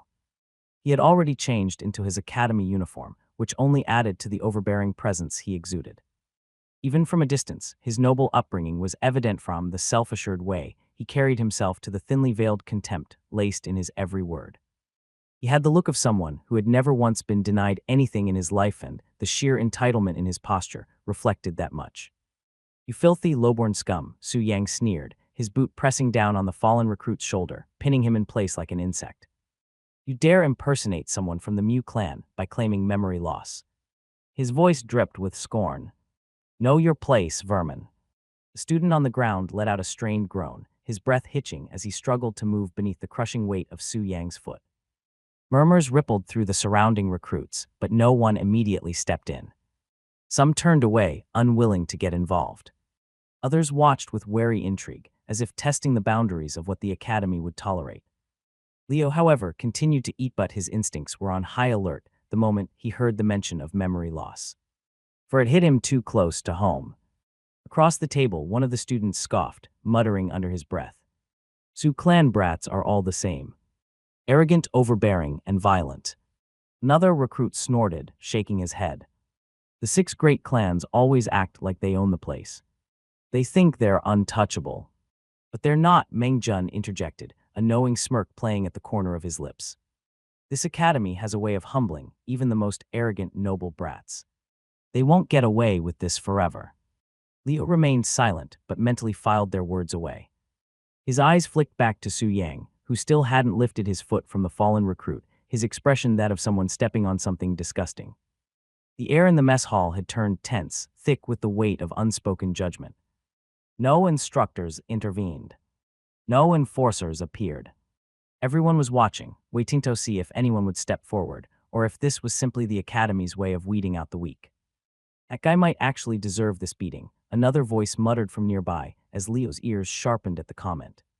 "If he really is impersonating a Mu clan heir, then he's asking for it." Everyone knows how they operate, sending their young out into the world with no memory of their past to ensure they carve their own path. But recently, more and more small fries have started faking memory loss, hoping to gain sympathy and special treatment in the academies. Leo felt his stomach tighten slightly as he heard these words. This was bad.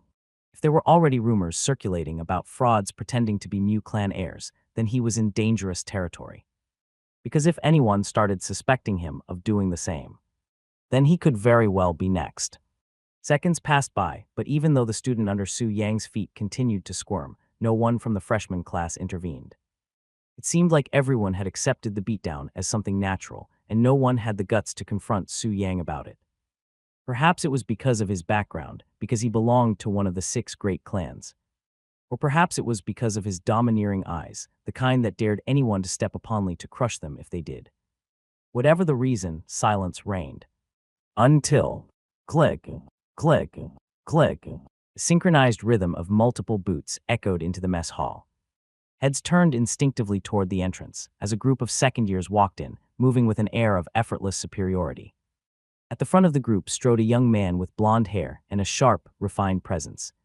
It was Du Liang, another scion of the 6 great clans. His gaze swept over the mess hall as he wondered why it was so quiet today, before looking at Su Yang as he figured out why. Du Liang did not look surprised. If anything, he looked mildly disappointed. "Su Yang," he called out smoothly, his voice neither harsh nor particularly friendly. "Are you seriously starting fights on day 1? In the mess hall of all places?" Su Yang finally glanced up, his foot still pressing down on the beaten recruit as his lips curled into a smirk. "Long time no see, Cousin Du. I was hoping I'd meet you here in the academy, you know," Su Yang replied, as he seemed to already be acquainted with Du Liang, perhaps due to a shared familial bond. Du Liang sighed as if he had seen this 100 times before. "If the instructors catch you, it won't end well," Du Liang remarked. In Redova Military Academy, we have some rules. If you have a grievance against another student, you file for an official duel. Otherwise, you're breaking academy protocol and can be punished severely for your actions. Thankfully, there's no teachers around the mess hall right now, or you would be in a disciplinary holding cell by now. A few of the second years behind Du Liang chuckled, clearly entertained by the interaction. Su Yang snorted but finally lifted his boot off the recruit's shoulder, allowing the kid to cough and suck in air desperately. But rather than backing down, Su Yang merely crossed his arms and turned toward Du Liang with an unreadable expression. "Do you know why I did this?" Su Yang asked. Du Liang arched a brow, his curiosity mildly piqued. Su Yang gestured down at the trembling recruit, his lip curling in disgust. This worm was trying to pass himself off as a Mu clan descendant by faking memory loss. Du Liang's expression shifted slightly listening to Su Yang's words, the hint of amusement on his face fading. "That's so," Du Liang mused. "Yes," Su Yang confirmed, his eyes narrowing at the recruit still gasping for breath. "And do you know how I can tell?" He crouched slightly, leveling his gaze at the cowering student. "He walks too loudly," Su Yang stated matter-of-factly. "He flinches at the slightest motion, and he hesitated when I struck him." He rose again, turning back to Du Liang. A true Mu clan heir, even with zero memories, would have instinctively reacted.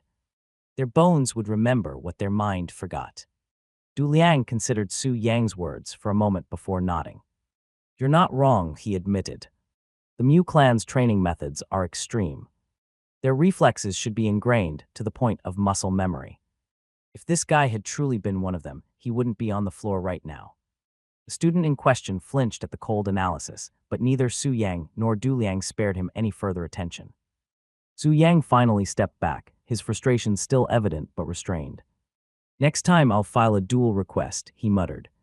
"But don't expect me to hold back." Du Liang smirked slightly. "Good.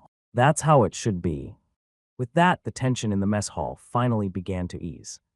The upperclassmen soon moved on, leaving the beaten first year on the floor, and Su Yangtho still exuding arrogance returned to his table without another word. The mess hall slowly resumed its usual atmosphere, but an unspoken lesson had been made clear to every first year in the room. The 6 great clans ruled this academy. And unless you belonged to them, you'd do well to stay out of their way. Leo soaked in the entire exchange like a sponge, his mind processing every word, every movement, every unspoken rule.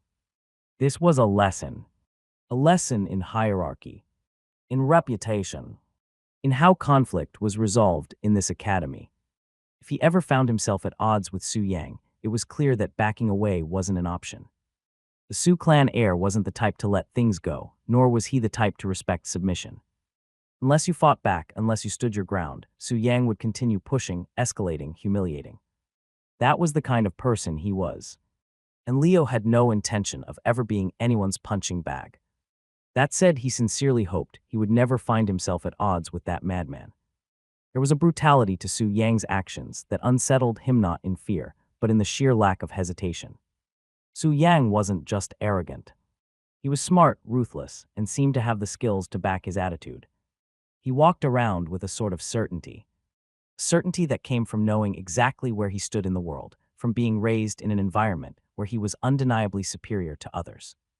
Even the way he spoke, the way he carried himself, the way he walked it all reflected his background. Leo had never paid much attention to how a person's gait could reveal so much about them, but now, after watching Su Yang and Du Liang's interaction, he understood. There were tells, subtle but undeniable. A man's past wasn't just in his words, it was in his posture, his instincts, the way he moved through a room. And if that was the case, then Leo had a problem. Because he didn't know his own tells. He didn't know what his mannerisms said about him. He didn't even know what they were supposed to say. His memory loss wasn't just an inconvenience, it was a massive blind spot. And to make matters worse, without his memories, he felt like he lacked the context to make sense of half the conversations happening around him. Every mention of the 6 great clans, the Mu clan, or the clan heirs, were all just names to him, fragments of a bigger picture he had no access to. And in a place like the Redova Military Academy, not having the ability to decipher the bigger picture was undoubtedly a big handicap. Leo clenched his jaw slightly, a quiet resolve settling within him. He needed to fix this. He needed to learn about this world, and fast, for if he did not start filling in the gaps in his knowledge, soon he wouldn't just be another faceless recruit. He'd be prey hunted before he even knew the rules of the game. After finishing his meal, instead of returning to his dorm room, Leo began searching for the academy library. His logic was simply very academy had a library, and it was the safest way to gain insights into the world he found himself in.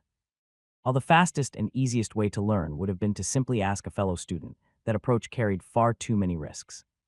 Revealing that he had memory loss, especially in a place like this, could get him flagged as a target. And after witnessing how the poor guy in the canteen was humiliated and beaten for allegedly faking his background, Leo knew he couldn't afford to let anyone suspect his own ignorance. Thus, the library was the safest solution.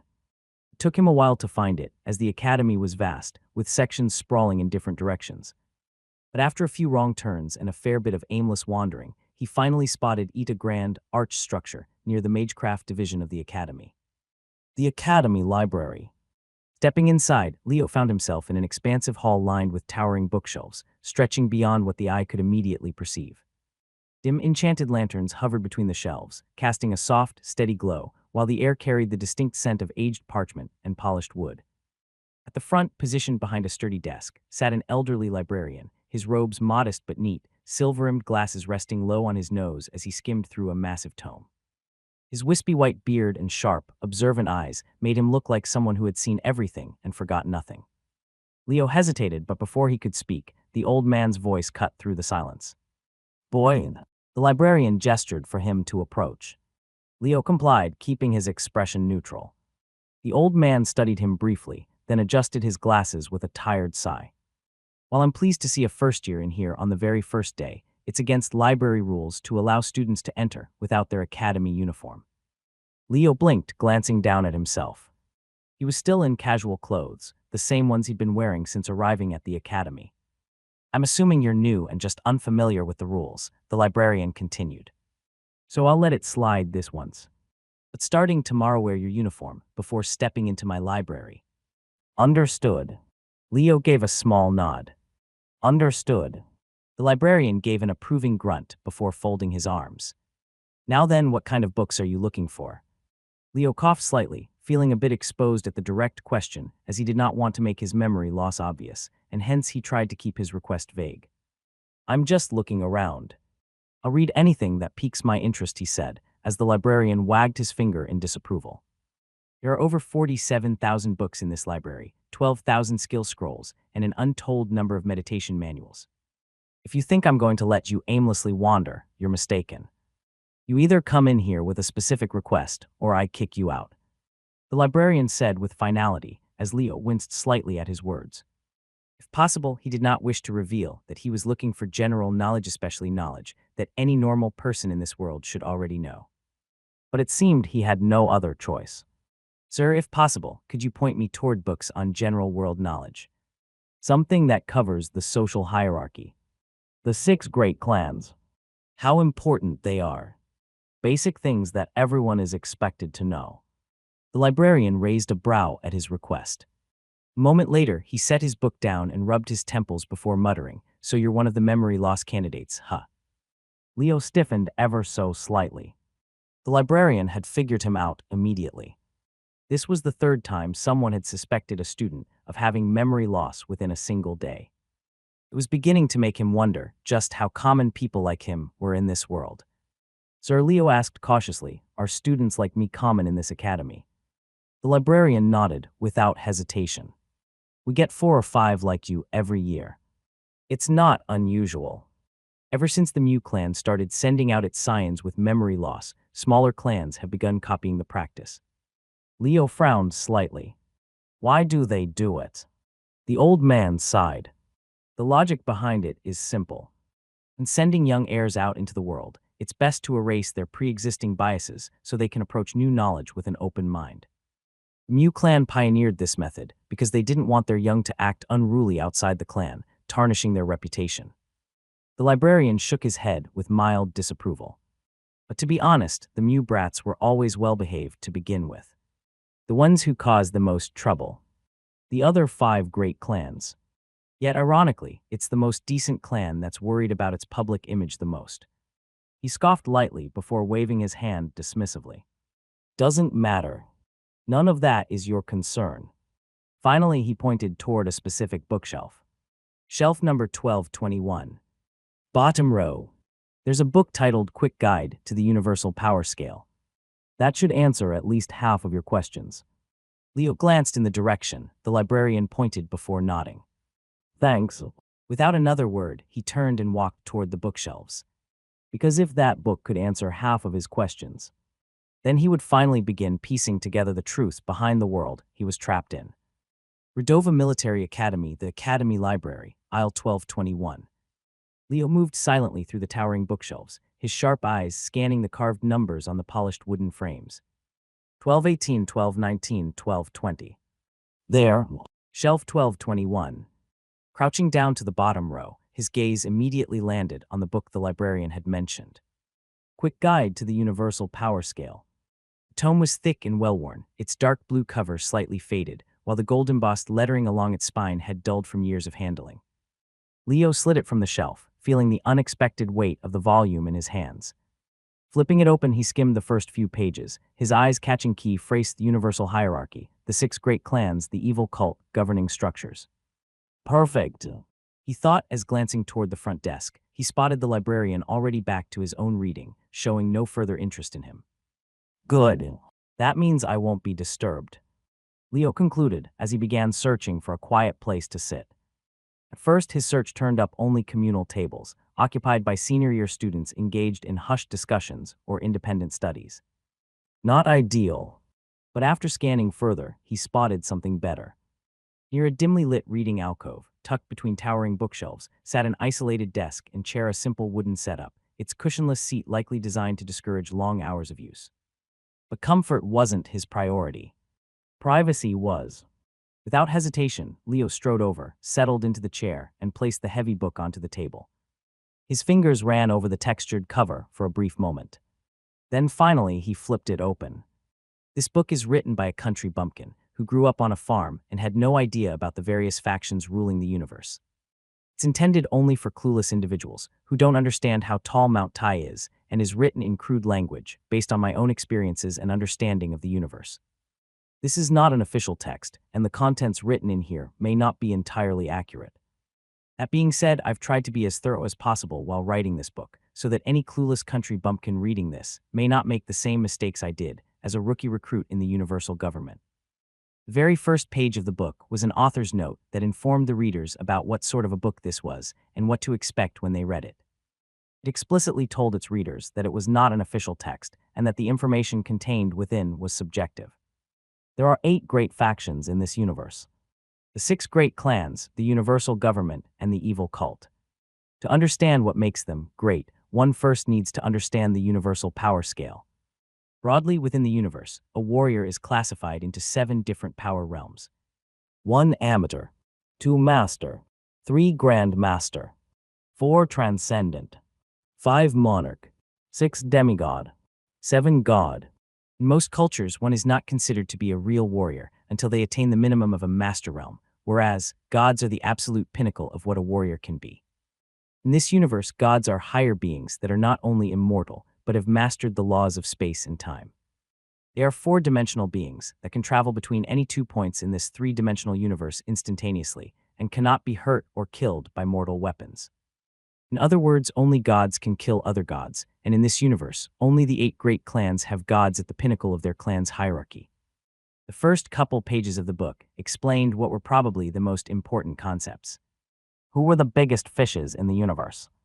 And why were they such a big deal?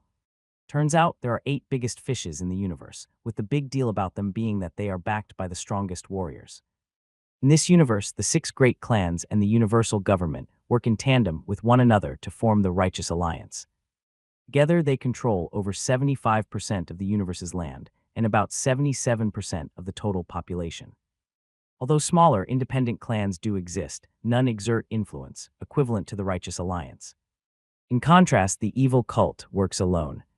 They control less than 5% of the total universal land and less than 3% of the total population. They are the sworn enemies of the Righteous Alliance, and members belonging to their faction are hunted fervently within the righteous lands. Divide between the Righteous Alliance and the evil cult traces back to a single, pivotal event that occurred 2,000 years ago, the downfall of the most infamous figure in the universe's history, the Timeless Assassin. In a monumental battle, the strongest factions of the time united to eliminate him, marking the beginning of a new era. However, his followers refused to fade into obscurity. Those loyal to his cause formed what is now known as the evil cult, carrying on his legacy in defiance of the established order.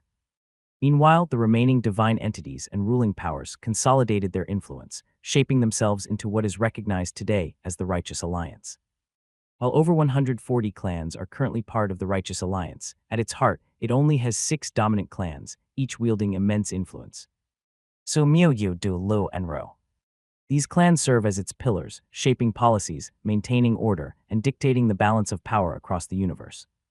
At the very core of this alliance, however, sits the universal government, the supreme governing body that enforces law and dictates the grand structure of civilization. While the majority of the great clans have only 1 or 2 gods backing them, the universal government has 5, making it by far the strongest single organization. However, with the great clans all sharing strong familial bonds amongst one another, the unity amongst the clans serves as a check and balance against the universal government's unilateral abuse of power. As Leo read the next few pages, he gained greater clarity into what exactly were the power dynamics between the 6 great clans and the universal government. Turns out all the 6 great clans were fans of interbreeding and forming strong marriage bonds. The family tree between the clans was complicated as hell, however, as a result of all the intermixing, the bond between the great clans remained strong. At least on the outside. They usually had similar opinions against the universal government and pushed to pass legislation beneficial to them as a group. Leo flipped another page, and the author's discussion shifted toward a more intricate topicon that dissected the structure of the 6 great clans. There are several branch families within the 6 great clans, and since these clans have existed for thousands of years, the number of branches in the modern day is downright ridiculous. Take the Sioux clan, for example. It alone has over 120 branch families. And while every single one of them shares the same prestigious surname, that doesn't mean they share the same level of power or influence on the universal stage. Broadly speaking, only the direct descendants of the gods backing the clans are considered main branch members, true young masters and mistresses of their lineage, while the rest are glorified diplomats riding on a famous name at best. To put things into perspective, a true main branch descendant commands the same level of respect as a universal government major. Meanwhile, branch family members, at best, hold influence comparable to lieutenants strong enough to push around weaker recruits, but powerless in the presence of real authority. That being said, empty pots rattle the loudest. And it is the branch family members, not the direct descendants, who are often the most arrogant and entitled. Lacking the strength of their main branch cousins, they rely on their surname to throw their weight around, intimidating the weak, currying favors, and generally making nuisances of themselves wherever they go. If you're a recruit below the rank of lieutenant, avoid confronting them. But if you are a lieutenant or higher, they can't do jack shit to you, also enjoy putting them in their place. The book explained, as Leo smiled slightly reading this page. Although he did not know the author of this book personally, he definitely enjoyed his personality and way of explaining things. Just as the Righteous Alliance has its young masters, heirs of the great clans, the evil cult has its own equivalent. But unlike the young masters, whose status is determined by bloodline, the evil cult grants its title based purely on potential and strength. They call them dragons. Dragon candidate is an individual who displays exceptional talent and the potential to inherit the techniques left behind by the timeless assassin. While the exact criteria for selecting a dragon candidate remain a mystery, what is known is that every single one in history has been a walking catastrophe.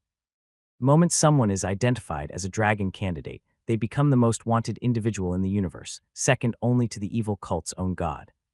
Hunting and eliminating a dragon candidate is considered a prestigious military achievement, often fast-tracking an officer's career within the universal government. That being said, never engage a dragon candidate unless you have reached at least the grandmaster level. For all dragon candidates are among the most feared warriors the universe has ever known. The book explained, as Leo soaked in all this information like a sponge. Dragon candidates and the evil cult was yet another organization he had no clue about, and gaining some more context about them felt crucial to participate in future conversations around the academy. With that, we cover everything that is to be covered regarding the universal power structure. The only thing left to explain now is warrior potential, the author wrote, as he shifted to a new topic entirely. In this universe, not everyone is born equal, and your genetic potential plays a huge role in how far you can progress as a warrior. About 85% of the universe's population don't even possess enough talent to someday break into the Master Warrior realm, while only 1 in 3,000 Master Warriors ever become Grandmaster. This means that if you reach the Master Warrior realm, you are already top 15% of the universal population, whereas if you reach Grandmaster realm, you are already near the pinnacle of what life has to offer. Genetic testing is free at most universal government facilities for government employees, and depending on your aptitude, you may or may not be recruited by private guilds, mercenary groups, or great clans. An officer with higher genetic potential will always be prioritized for promotion over a lower potential officer, and hence if you ever find yourself with a junior who is more talented than you, be kind to them, for they will someday surely surpass you, the author explained, as Leo absorbed the information with peak interest. Although he had no idea about what his own genetic potential looked like, understanding the politics around it seemed important. As a rookie officer, I made the mistake of altering my DNA by mixing it with that of a cat. Night vision was one of my weaker suits, and hence, I accepted a genetic modification serum. However, that was my biggest mistake. By accepting genetic modification, I sacrificed my potential to someday become an exceptional warrior for some short-term gains, and it is a decision that I greatly regret till date. Hence, to all the rookies reading my book, I warn you to not make the same mistake as me and keep your natural DNA pure. Beast enhancements, while looking like an easy fix to your lack of strength at the low power stage, is an inferior method to grow stronger in the long run and will hinder you the further you progress. Hence, it is my suggestion you don't do it, but the choice is ultimately yours, the author noted, as Leo raised his eyebrow at the warning. Recalling how almost 50% of all recruits in the Academy entrance test seem to have undergone some form of beast enhancement or the other, Leo doubted the authenticity of this observation. However, since the author had no reason to lie in his book and seemed like a genuine guy, Leo decided to accept his advice for now, albeit with a grain of suspicion. Ding! Suddenly, a single sharp ding rang across the library, interrupting Leo's chain of thoughts as the librarian's voice boomed across the silent walls. "All right, reading time for the day is over. Vacate the premises at once," he said in his old husky voice, as all the students gathered within the library closed their books and proceeded to vacate the premises at once. Redova Military Academy, Instructor's Residential Quarters. Click, click, click. The sharp sound of polished boots striking tile echoed through the dimly lit corridors of the instructor's quarters. A woman walked down the hall with measured purpose, the name tag on her chest reading LT, Nguyen Fei. If Leo saw her now, he would recognize her instantly. She was the instructor who had led the morning orientation and slipped him the note. After all, her short black hair, olive skin, and stern brown eyes were unmistakable. As she reached what seemed to be the location of her private room, she paused, quickly glancing over her shoulder as she swept the corridor for any threats, not out of fear but out of sheer habit. However, spotting nothing, she pressed her palm against the biometric scanner on the door, gently unlocking the door. Beep. A faint beep followed, signaling a successful unlock, which was continued by the hiss of decompression as the heavy metal door to her room slid open.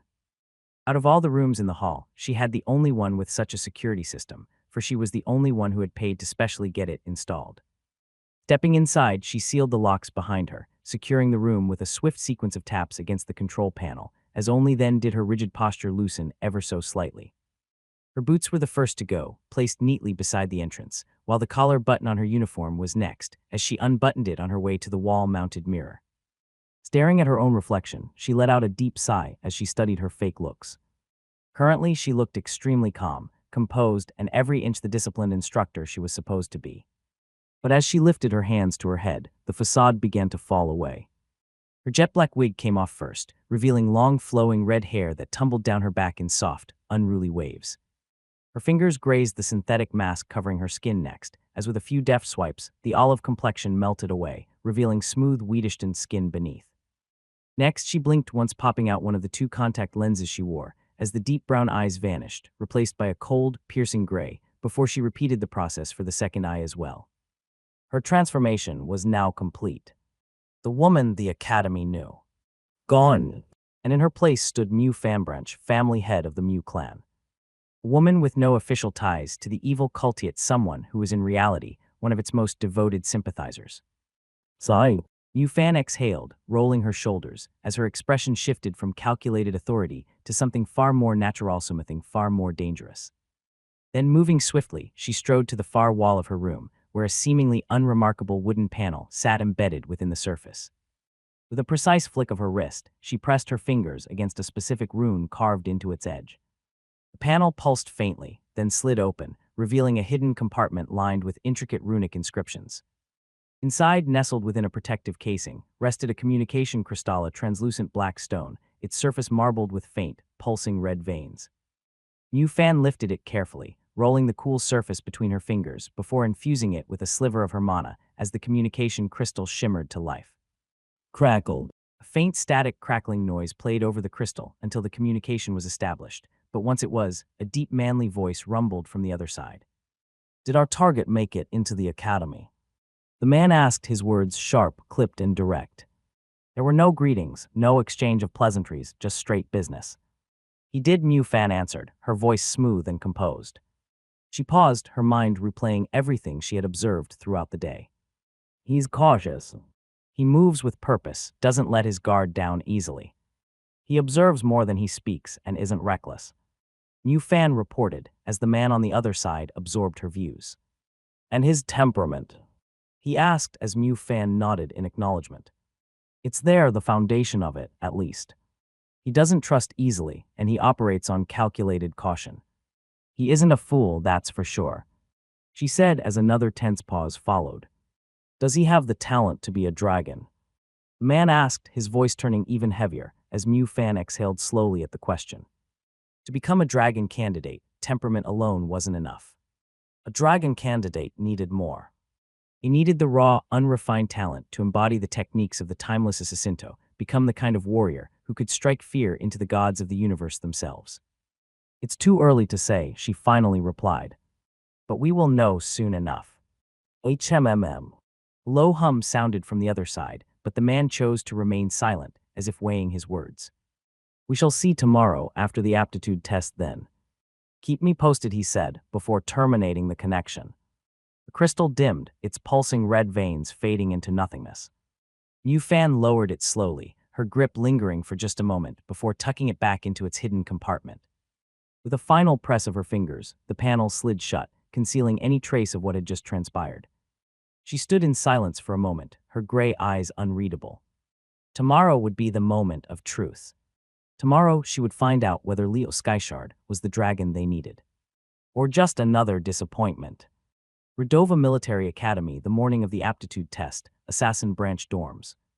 Leo lay in bed, staring blankly at the ceiling, his mind a tangled mess of thoughts. He hadn't slept all night. Not even for a second.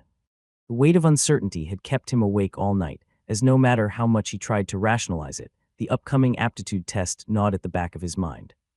The aptitude test was important, and based on the brief conversation he had with a senior on his way back from the library, it was a test and a background check mixed into one.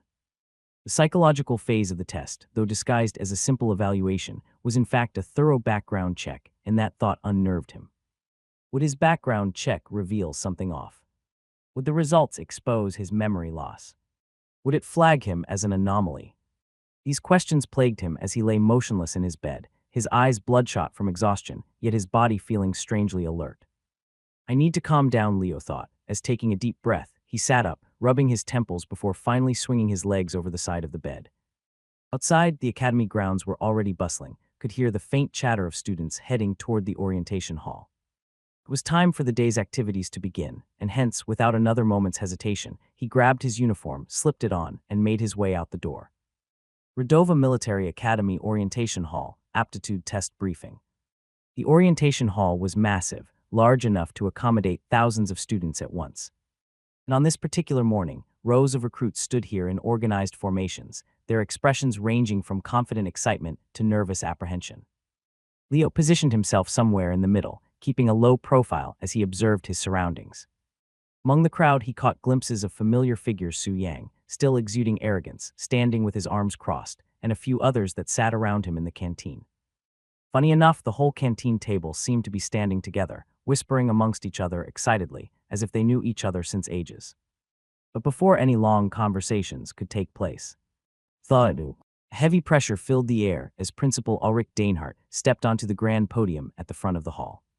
Dressed in a sharp military uniform, the retired Universal Government General carried an air of unquestionable authority, and the moment he stepped forward, all murmuring ceased. "Good morning all, I'm retired General Ulrich Dainhardt, the acting principal of this prestigious military academy," Ulrich said, as he introduced himself to the crowd. "You have all made it past the entrance exams, which is admirable, yes, but do not mistake this for an achievement. This is merely the beginning. Making it here is nothing. Surviving here is what matters," Ulrich said as a quiet tension spread across the room. Redova Military Academy is one of the finest institutions in the universe, a place that has produced some of the greatest warriors, strategists, and assassins in history. Here you will have access to facilities that most soldiers in the Universal Army could only dream of, meditation techniques that cost hundreds of thousands of merit points, genetic enhancement serums that could change the trajectory of your potential, and training regimens that will push you to your absolute limits. He paused, letting those words sink in before his tone sharpened. "But understand, everything you receive here will be earned. Redova is not a place for mediocrity. We do not tolerate weakness, and we do not waste resources on those who do not show promise." There was a heaviness in his words, an unspoken warning. Then, shifting gears, he moved on to the real reason they were gathered here today. "Which brings us to the reason you are all here at the aptitude test. The aptitude test is divided into 3 components, each one designed to evaluate a different aspect of your abilities. Your performance here will determine your training path, your assigned meditation manuals, and whether you are placed in the regular class or the elite class."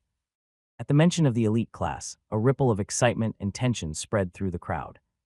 Everyone here knew what that meant. Elite class students received the best instructors, the best resources, and the fastest track to power.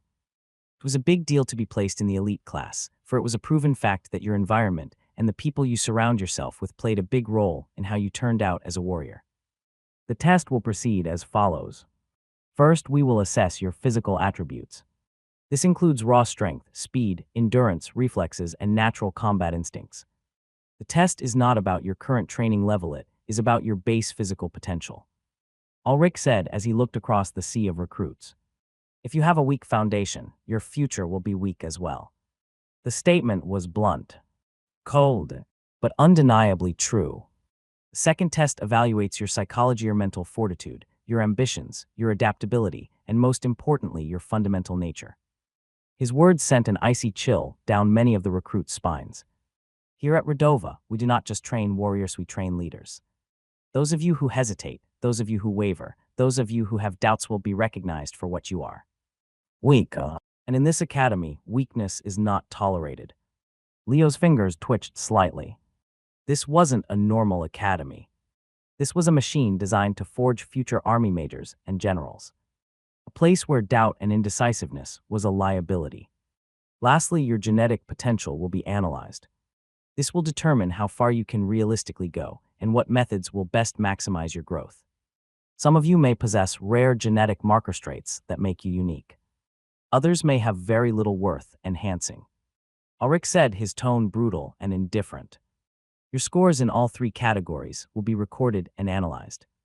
Your placement will be determined based on your overall performance. For those of you who wish to be in the elite class, know that only the highest-ranked recruits will qualify. A palpable sense of tension filled the room as Ulrich finished introducing the test. For some, this was an opportunity. For others, it was a potential death sentence. As although everyone had made it into the academy, only a handful were going to make it to the elite class. Your testing will take place in batches. When your name is called, proceed to the designated area.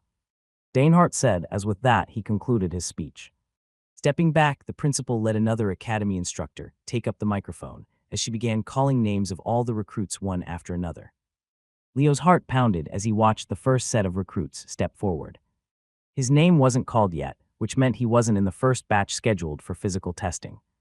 However, when the names for the first batch of psychological testing were revealed, he was the third one in line to be evaluated, meaning he had to perform the test that he dreaded the most first. Redova Military Academy Psychological Evaluation Hall, outside the testing chamber. Leo walked alongside his batchmates, following the silent procession down the long, heavily secured corridor leading to the psychological testing chamber. No one spoke. Not because they were told to keep quiet, but because no one wanted to be the idiot who looked excited for a test that could single-handedly decide their future. The hallway was lined with multiple security gates, their reinforced steel frames gleaming under the cold white lights above. For a simple psychological evaluation, the amount of security here felt excessive. But the academy didn't take risks. After all, this wasn't just an exam. It was a screening. Soon they reached the end of the corridor, where a set of heavy black double doors loomed ahead. A row of metal chairs lined the wall beside it, and without instruction, everyone took a seat. One by one, recruits were called into the testing chamber, each name barked out by a bald, no-nonsense instructor standing by the entrance, while the rest of them sat in silence, waiting for their turn. At first, the whole hall was eerily quiet. The only sounds were the ones made by students occasionally shifting on their seats, restlessly tapping their feet against the floor, or someone cracking their knuckles a little too loudly. Then someone with more nerves than sense finally spoke. "Fuck, this is the one test we can't fake." A scrawny recruit with a buzz cut ran a hand over his face, exhaling sharply. Next to him, a muscular guy with a thick scar running across his cheek clicked his tongue in agreement. "No shit. Physical tests. You can train for those. Genetic potential. You're born with that." He leaned back, his posture too relaxed for someone facing a psychological interrogation. "But this is just a fancy way of figuring out if you've got the brain of a psycho or the soul of a bitch." A dark-haired girl scoffed, crossing her arms. "They hook you up to a machine, put your ass in a chair, and start asking questions you can't lie about." She rolled her neck, popping the joints. "Doesn't matter what you say, if your brain says otherwise, they'll know." "That's bullshit," Buzz Cut muttered. "How the fuck is that even fair?" The guy with a tattoo snaking up his forearm chuckled, his voice a strange, raspy hiss. "Life's not fair, dumbass," he sneered, flicking out a forked tongue. "Didn't you get the smemo?" Leo's eyes flicked toward the speaker, and he instantly noticed the genetic modification. The recruit was one of the enhanced, a snake hybrid of some kind. The murmurs continued. Then, of course, the real idiots started talking. A recruit with slicked-back blonde hairs type, who looked like he thought he was better than everyone else, let out a scoff. "The only thing that matters is getting into the elite class." He leaned forward, smirking. "No one from the regular class ever makes it big in life. It's a fucking death sentence." Scaresheek snorted. "Yeah, well, neither does failing this test, dumbass. They catch you with the wrong mental inclinations, and you're done." Tarugai chuckled again, shaking his head. "Imagine losing your SSS spot over SS some dumb shit, like SS sympathy for the evil cult or a desire to burn down the academy." And then, bang! The test room doors slammed open so violently that even the cockiest recruits snapped their heads up. Two instructors stormed out, dragging a recruit by the arms. The guy looked wrecked. Blood smeared his lips, one of his front teeth was missing, and his nose was bent at an angle that sure as hell wasn't natural. The student thrashed weakly, his breath ragged, panic flooding his wide eyes. "It's a mistake. It's a mistake," he screamed, his voice cracking. The instructors didn't even flinch. "I'm not an evil cult sympathizer. I swear, I was just curious. I only said the dragon candidates sound cool because they're powerful. It doesn't mean I like the evil cult." His words blurred together, desperate and drowning in hysteria. Wait. I'm not connected to the evil cult. You have to believe me." He begged, but no one believed him. No one cared. The two instructors yanked him forward, dragging his ass out of the waiting room like he was a bag of trash. And for a brief moment, no one moved. Then, laughter. Tarugai grinned, shaking his head. Holy as fuck, did he just admit that SS shit out loud? Scaresheek let out a sharp laugh. An evil cult simp trying to sneak into Redova. What a dumbass. Buzz Cut whistled. Imagine getting your face smashed in over some admiration kink. Blondie leaned forward, his smirk widening. You know, for a second, I thought they were gonna snap his neck in front of us. Dark-haired girl snickered. They should've. Leo sat still, observing. His expression remained unreadable, but his mind was racing. This situation wasn't funny. Not to him, at least. A minute later, the two instructors returned. Blood still staining their gloves. We do not tolerate evil cult sympathizers in Redova Military Academy. The bald instructor said, as he let the weight of his words sink in. Then he leaned forward slightly, his sharp eyes locking onto the recruits like a predator scenting weakness. If you have even the slightest soft corner for the evil cult, you'd be better off slitting your own throat right now. The words landed like a hammer. A few recruits stiffened, and the instructor smiled. It was an ugly, knowing smile. Because if we catch you, he let the silence stretch. Long, uncomfortable. You'll wish you were dead. Then just like that, he straightened. The smirk vanished as he turned toward the list in his hand. Leo Skyshard, you're next, boy. He said as he scanned the crowd for a Leo Skyshard until Leo slowly got up. Job. He urged as he clapped his hands and pointed for Leo to quickly get in. Redova Military Academy, Psychological Evaluation Chamber. As Leo stepped into the evaluation room, his gaze immediately landed on a single man seated across a long metal table. The man wore a crisp white coat, his demeanor calm and composed as he flipped through a thick dossier. Unlike the instructors outside, this man did not radiate menace or authority. His expression was neutral, almost pleasant, as if he were about to conduct a casual interview rather than an interrogation. But Leo knew better. The room itself betrayed the true nature of what was about to happen. Walls were reinforced steel, devoid of windows, as a single overhead light cast a clinical glow over the metallic surfaces. Behind the psychologist, a complex machine hummed softly, cables running from its base toward the chair opposite him, which Leo assumed to be the setup for the lie detector. Please take a seat, the psychologist said as he finally looked up, giving Leo a friendly smile. Leo hesitated for a fraction of a second before lowering himself into the chair as the psychologist gave him an approving nod. Thud. Closing the thick dossier, the psychologist made eye contact with him before leaning towards him on the table as he said, for protocol reasons, let me introduce myself. I am Dr. Adrian Kessler, and I will be conducting your psychological evaluation today. The way he spoke was casual, almost friendly. But Leo wasn't fooled by his kindness.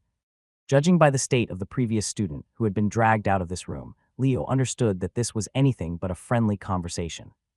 However, for the sake of not antagonizing the instructor, he kept his expression unreadable, maintaining steady eye contact with the psychologist as he refused to give anything away.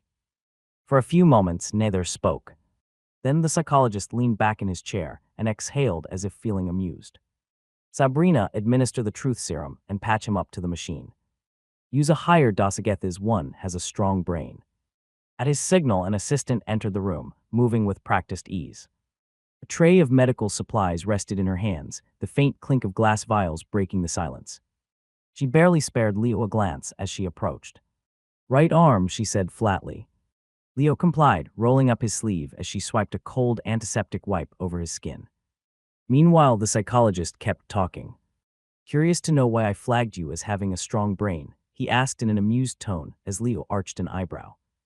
You see, Leo, not many students can hold eye contact with me.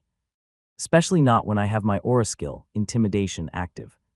Adrian said with a smile as he watched Leo carefully, gauging his reaction. Most recruits start squirming the moment they sit across from me. They act like mice trapped in a cage with a starving cat. But you didn't flinch. And I find that quite impressive. At that moment, Leo felt the sting of a needle piercing his skin. Sabrina is administering the truth serum now, Adrian continued, his voice smooth. It'll loosen your inhibitions, make you think less before you speak. From here on out, we'll be having a nice, honest conversation. Leo didn't reply. Adrian smiled as if he found that amusing, too. You know, he mused, there are only two kinds of people who can resist my intimidation skill. He held up a single finger. First, those who have grown up in a rough environment in the streets, constantly fighting for their lives, struggling for survival.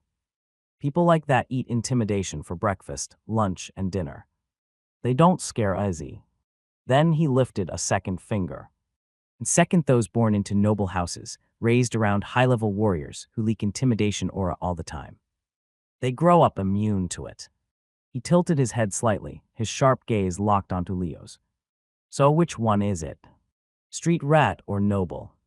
Leo remained silent, feeling the unfamiliar warmth of the serum spreading through his veins. But as the seconds ticked by, he realized something troubling.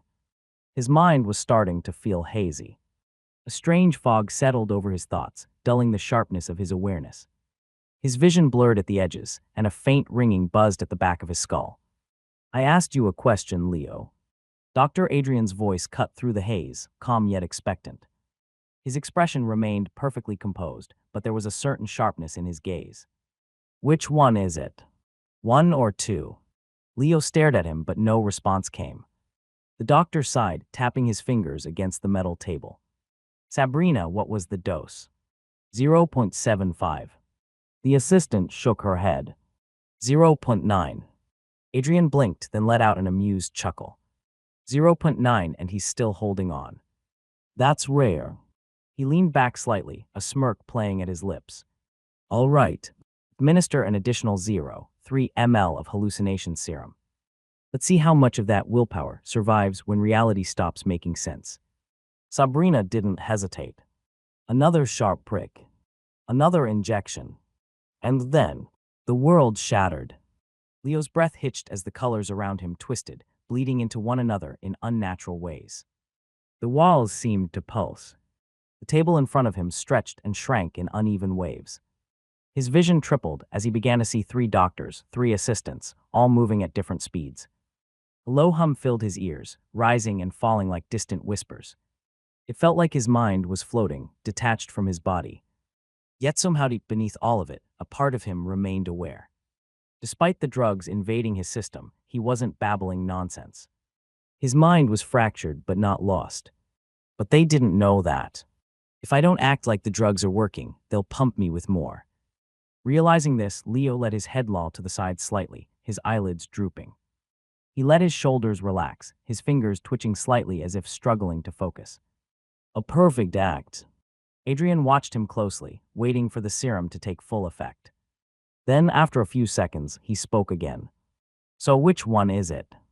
Leo let his gaze lazily drift back to him. And then with a slow, sluggish slur, he finally answered. I don't know. His voice was soft, distant. I don't remember. My memories, they're gone. Silence. Adrian's smirk disappeared. His expression didn't shift into suspicion. Oh, it was something else. Something closer to interest. The doctor steepled his fingers, his piercing eyes never leaving Leo's face. Your memories erased, you say. He exhaled slowly. Well, isn't that fascinating? Adrian said while leaning back as he turned toward his assistant, expecting her to be amazed as well. However, she did not seem to care much. Raising her hands in mock surrender, she simply made an expression that said, Hey, don't look at me. I'm just the assistant, which made the doctor chuckle before he returned his gaze back to Leo. Leo Skyshard, he mused, rolling the name over his tongue. That's what it says on your file. Tell me, is that the name you were given at birth? Or just a name someone told you belonged to you after your memories were erased? He asked, as Leo's sluggish mind snapped into overdrive. This was dangerous. A wrong answer here wouldn't just raise suspicion, it could unravel everything. He forced his expression to remain distant, unfocused, as if he was struggling through the mental fog the drugs had induced. Then slowly, he let his lips part. A chit, his voice came out hoarse, like someone grasping at fragments of recollection. It was written on a chit. When I woke up, they said it belonged to me. A soft beep from the lie detector signaled his answer passed as truth. Adrian's gaze flickered slightly, a glint of something unreadable flashing behind his eyes. So you're not even sure if it's your real name, he murmured, his voice laced with intrigue. Leo blinked slowly, the forced haze in his eyes making him look more dazed than he actually was. Adrian exhaled through his nose, drumming his fingers against the table in thought. Well, that certainly complicates things, doesn't it? He tapped the folder in front of him absent-mindedly before continuing. Tell me, Leo, do you remember anything from before you woke up? Any flashes? Sounds? Emotions? The question wasn't unexpected, but Leo knew his next answer had to be carefully measured. He let his brows furrow ever so slightly, as if trying to recall something that wasn't there. Finally, he shook his head. Nothing, he muttered, his voice just the right amount of tired. It's just empty. Another soft beep. Another truth registered. Adrian tilted his head, observing him like a specimen under a microscope. I see, he said, before taking a long pause. A curious case, aren't you? He said, as his lips slowly curled into a smile. A smile that, at first glance, mirrored the kind one he had offered at the start of their conversation. But this time there was something different about it, something off. Leo felt it. A shift in the air. A shift in the conversation. Something was about to change. Something dangerous. He could feel it like a storm on the horizon. Silent, inevitable, and ready to strike.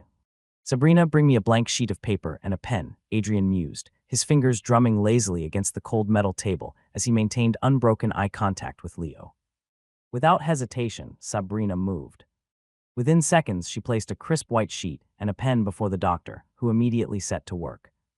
Leo watched, his vision still hazy from the drugs, as Adrian's hand moved with precision, sketching lines, curves, and intricate strokes with unnerving speed. Then finally the pen stilled. Adrian turned the paper toward him. "Look at this," he said, his tone casual to casual. "Do you recognize this symbol?" Leo's unfocused gaze drifted downward, and his pulse slowed. The moment he saw it, alarm bells rang in his head. The symbol Adrian had drawn it wasn't completely unfamiliar. No, it looked too much like the one he had been told to memorize from the last chit. Except there were differences. Minor changes. Small distortions. Subtle tweaks. Leo rubbed his eyes, trying to focus, but his vision remained unreliable. The edges of the paper bled into each other, his drugged mind warping reality. In his blurred perception, the black ink seemed to shift, as if alive. It's not the same, he realized, his mind working through the haze. But it's close, too close. A trap. That was the first thought that shot through his mind. This wasn't some random test. Adrian knew something. He was probing, fishing for a reaction.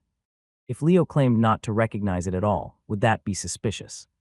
But if he confirmed it outright, would that dig his grave? A slow inhale. Then, in a voice deliberately sluggish and unsure, he muttered, "It looks familiar. Like something I've seen before." But he blinked, shaking his head as if struggling to concentrate. "It feels off. Wrong." Some of the details, his hand twitched slightly as he gestured toward the paper. "They're not quite right." The words left his mouth, measured, cautious. And then he watched for the slightest flicker in Adrian's expression. Because whatever came next would tell him exactly how dangerous this conversation truly was.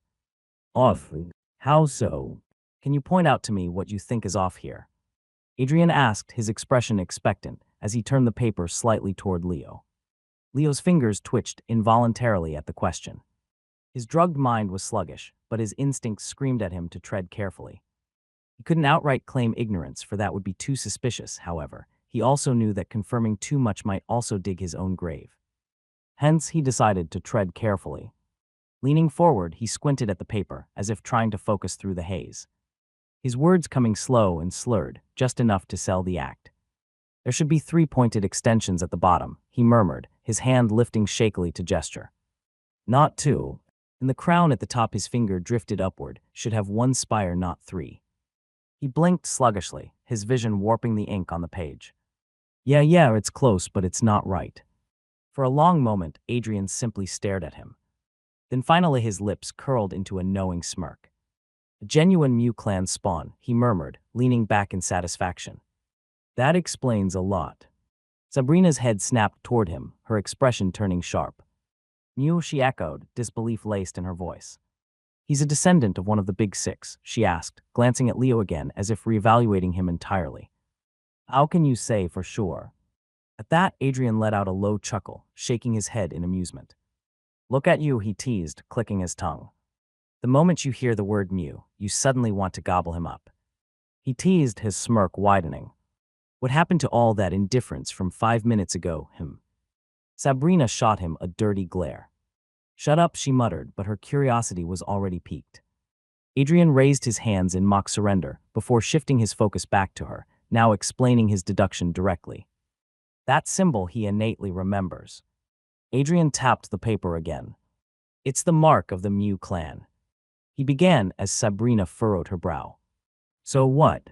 Anyone can remember that symbol." She argued back as Adrian snorted through his nose, shaking his head. "When the Mew clan wipes a descendant's memory, they always leave 2 things behind. A fake name and the Mew clan seal, buried deep in their subconscious." He leaned forward slightly, his voice growing lower, more deliberate. "That's how they operate. They send their young out into the world with no ties, no memorous nothing but their raw instincts and talent. It's their way of ensuring that their heirs grow strong without relying on family prestige. And while plenty of smaller clans and even the evil Kulthaves started copying their methods, most don't even realize that the imprinting of the symbol is part of the process. Sabrina's lips parted slightly in realization. Adrian smirked at her reaction before continuing. And those who do memorize the Mu seal. They're frauds, fakes, people who just studied the symbol, not people who had it burned into their minds since birth. His fingers tapped against the table again, slow and deliberate. Only a real Mu clan descendant would be able to spot the inconsistencies. Even under heavy drugs, his brain recognized the different Seshi's instincts told him something was wrong. That's not something you can fake. Sabrina inhaled slightly, her gaze flicking to Leo, who still sat in a dazed silence. But Adrian wasn't finished. And that's just the beginning, he went on, his smirk deepening. His mana circulation. Smoother than nearly any student I've seen in years. That kind of efficiency is genetic. It's the kind of control that's ingrained in powerful bloodlines. Sabrina frowned. That alone isn't. Adrian cut her off with a raised hand. And then there's the way he moves. His eyes glinted with amusement as he motioned toward Leo. He walks without making a sound. Not a single wasted movement. That's not something an amateur picks up in a week. That's years of assassin training, drilled into his body before he even knew what it meant. Sabrina narrowed her eyes slightly, considering his words. Adrian chuckled. And his body. Lean, efficient, built for practicality, not just brute strength. That's exactly how the Mu clan trains their assassins. They don't waste time bulking up. They sculpt killers. He leaned back now, his smirk widening. But the real kicker. He flicked his gaze toward Sabrina, his expression turning smug. He resisted my pressure like it was nothing. Sabrina blinked. Adrian tapped his temple as if reminding her. My intimidation skill isn't just for show. Most recruits flinch, sweat, their pulse spikes. Even most noble brats get uncomfortable. His smirk turned razor sharp. But him, he let out a low, amused hum. Not even a twitch. Not a single sign of discomfort. Like he spent his whole life around warriors who leak pressure just by existing. He tilted his head slightly. And tell me, where do you think someone like that would be raised? Sabrina exhaled slowly, realization settling in. Adrian's smirk widened as he reached the final piece of his deduction. So let's sum it up, shall we? He tapped his fingers against the table one last time as he leaned back into his chair. The subconscious knowledge of the Mu clan symbol. The unmatched mana circulation. The silent assassin-trained movements. The refined combat-ready physique. And the utter immunity to my intimidation aura. His smirk sharpened, satisfaction gleaming in his eyes. While one of these parameters can be faked, all of them together. He let out a small chuckle. Only one conclusion makes sense. He motioned toward Leo with a final, knowing glance. This brat is from the Mu clan. This brat is from the Mu clan. Adrian's words landed like a hammer, final and absolute, but inside Leo's mind, they only created chaos. Leo did not react outwardly, keeping his expression dazed and unfocused to maintain the illusion that the drugs had taken full effect. But beneath the surface, his thoughts churned violently, trying to make sense of what he had just heard. Mu clan. The possibility had never even crossed his mind before today. Even without his memories, something deep within him rejected the notion entirely, as if his very instincts refused to accept the label that had just been stamped onto him. Mu clan was one of the 6 great clans, a family of warriors so refined and elite that they operated at the very pinnacle of universal power. Their heirs were born into prestige, raised in wealth, molded by the finest teachers and strategists the universe had to offer. And yet, he was supposed to be one of them. It didn't add up. For all the reasoning Adrian had laid out, high, smooth mana circulation, his silent movements, his ability to withstand intimidation, Leo still couldn't shake the feeling that something was wrong. That no matter how well the pieces seemed to fit, they had been forced together rather than them naturally aligning. That someone somewhere was desperately trying to pass him off as a member of the Mu clan. But why? Was this an elaborate scheme by a minor clan trying to elevate their status? Had they created a false heir, hoping to slip one of their own into the academy under a powerful name. Or was it something more insidious? Could the evil cult be behind this? Had they planted him here as a sleeper agent, wiping his mind to ensure he integrated seamlessly into the righteous alliance, waiting for the perfect moment to trigger his true allegiance? But that didn't make sense either. If the evil cult was truly responsible, wouldn't he feel something, some buried instinct, some deep-rooted pull toward their cause? Even if his past self had ties to them, the current him had no such inclinations. No loyalty. No hidden sense of belonging. If he had been one of them, they wouldn't have let him go so easily. Which only left one final, far more dangerous possibility. That this was the work of another great clan. A game of deception on a level beyond his understanding. The 6 great clans were locked in constant political warfare, always maneuvering, always scheming, always looking for ways to undermine one another. If one of them had placed him here, under the guise of a Mu clan heir, then he wasn't just a pawn who was bait. But for who? And for what purpose? His thoughts moved too quickly for his sluggish, drugged mind to keep up with, and yet, through all the spiraling theories, one certainty stood above everything else. I am not from the Mu clan. He didn't know how he knew it. He had no memories, no past to verify it. But it didn't matter. Some things weren't remembered. They were felt, and every fiber of his being told him that he had never been noble-born. He was not the kind of person who had grown up in a lavish estate, trained under prestigious masters, and had his path paved for him by wealth and lineage. No, he could feel it in his bones. He had crawled his way up from something else. Something lower. Something harsher. So why was someone trying so hard to convince the world otherwise? Before Leo could dwell on the thought, Adrian's voice cut in. All right, the psychologist mused, flipping to a fresh page in his notes. Let's move on to something more direct. His gaze sharpened. What are your thoughts about the evil cult? Do you know what they are? Leo didn't hesitate this time, as he delved straight into a response. I don't particularly know what they are, but I visited the library yesterday to fill in some gaps in my memory, he began, as Adrian nodded for him to continue. From what I read, they're a foolish organization on the verge of being wiped out completely, Leo said plainly. They control less than 5% of the universal land and are locked in a war they can't win. Their leader has been dead for 2,000 years, yet they're still clinging to a lost cause. Adrian noted something down before asking his next question. Do you have any inclinations to join them in the future? Any sympathies? Leo shook his head. None. They seem like too much trouble, and I don't want that kind of problem in my life. A soft beep. Truth. Soft smile spread on Adrian's face as the machine registered Leo's response as the truth, as he seemed to now be genuinely satisfied with the results of the interrogation. Opening the thick dossier that he closed at the start of the conversation once again, he flipped to the page where Leo's information was to be noted. Threat assessment: potential affiliation with the evil cult, none. Psychological strength as a warrior, above average. Mental fortitude, noteworthy. Subnotes: possible Mu clan descendant. Unusual natural discipline. Exceptional mental control. A student worth monitoring this year. With a satisfied nod, Adrian shut the file, his smirk lingering as he gave Leo one last, approving glance. Welcome to Redova Military Academy, Mr. Skyshard, he said smoothly, tapping the closed dossier. I hope the rest of your tests go as well as this one. I'll be keeping an eye on you this year. Sabrina, he said, signaling towards his assistant. Take him to the recovery room. Let the drugs wear off properly before his next evaluation. Sabrina responded immediately, stepping to Leo's side and slipping her arm around his waist. Leo, still feeling the lingering effects of the injections, barely had the strength to resist as she pulled him up, guiding his half-limp body toward the exit. Unlike earlier, when she had handled him with disinterest, her demeanor now had shifted entirely. Unlike the cold indifference before, her demeanor now was soft, sweet, almost too sweet, as she tried to leave a good first impression on Leo's mind.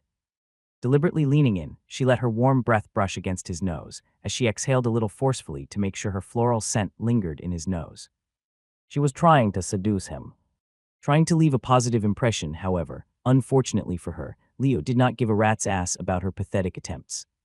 You're gonna recover soon, I'll help you, she said in a soft, coaxing tone. However, her vixen-like voice only made Leo's stomach convulse in repulsion.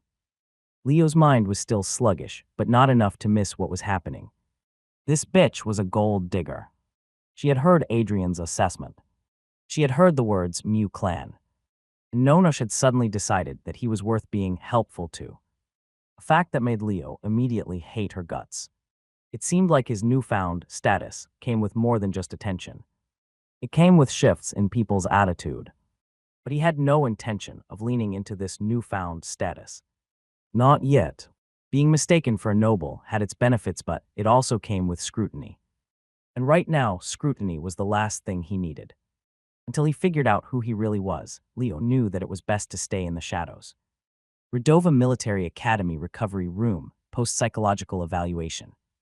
After carrying Leo into the recovery room, Sabrina injected him with a series of recovery serums, ensuring the drugs in his system would dissipate faster.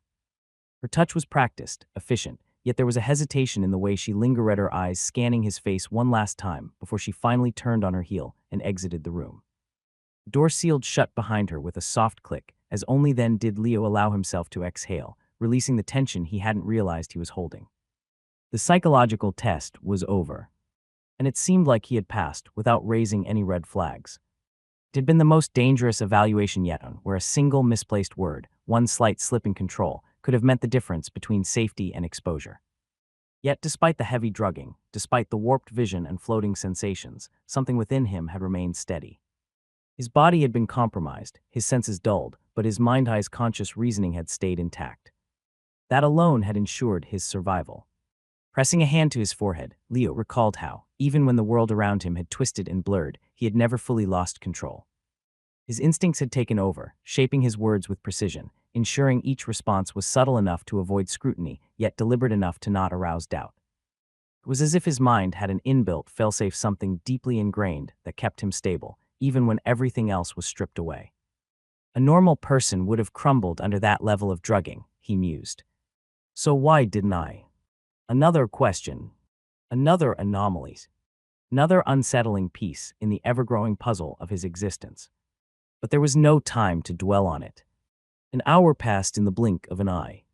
The effects of the drugs gradually wore off, clarity returning to his mind as his body regained its usual sharpness. His limbs no longer felt heavy, his vision had cleared, and the mental fog had fully lifted. Then, click.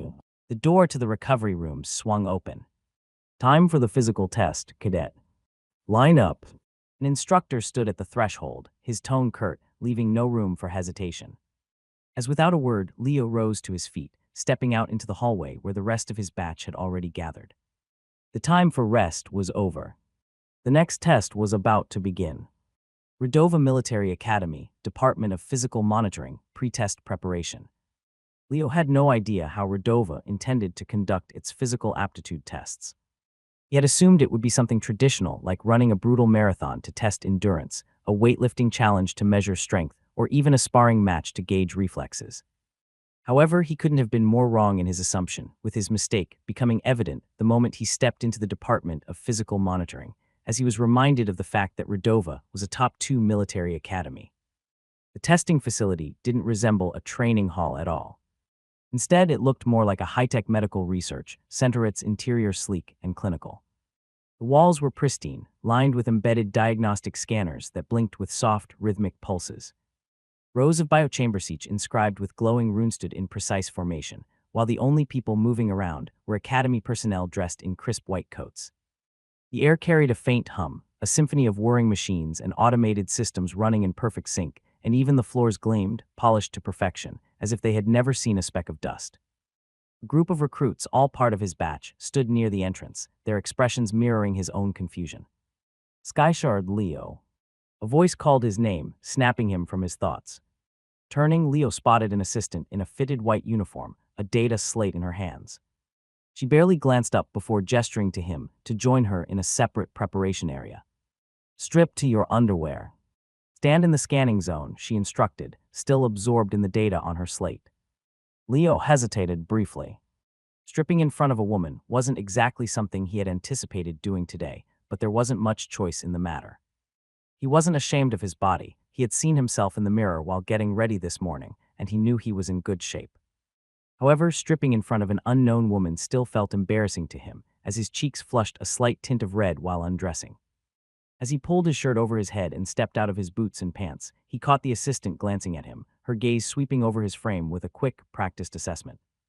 She didn't seem particularly flustered. This was clearly a routine part of her job, but she gave a small, amused smile, as if she had seen plenty of impressive physiques before, and while she wasn't overly impressed, she wasn't disappointed either.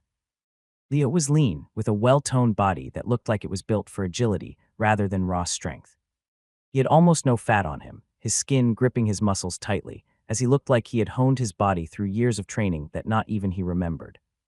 As he completed stripping, the assistant let out a quiet hum before turning back to her slate.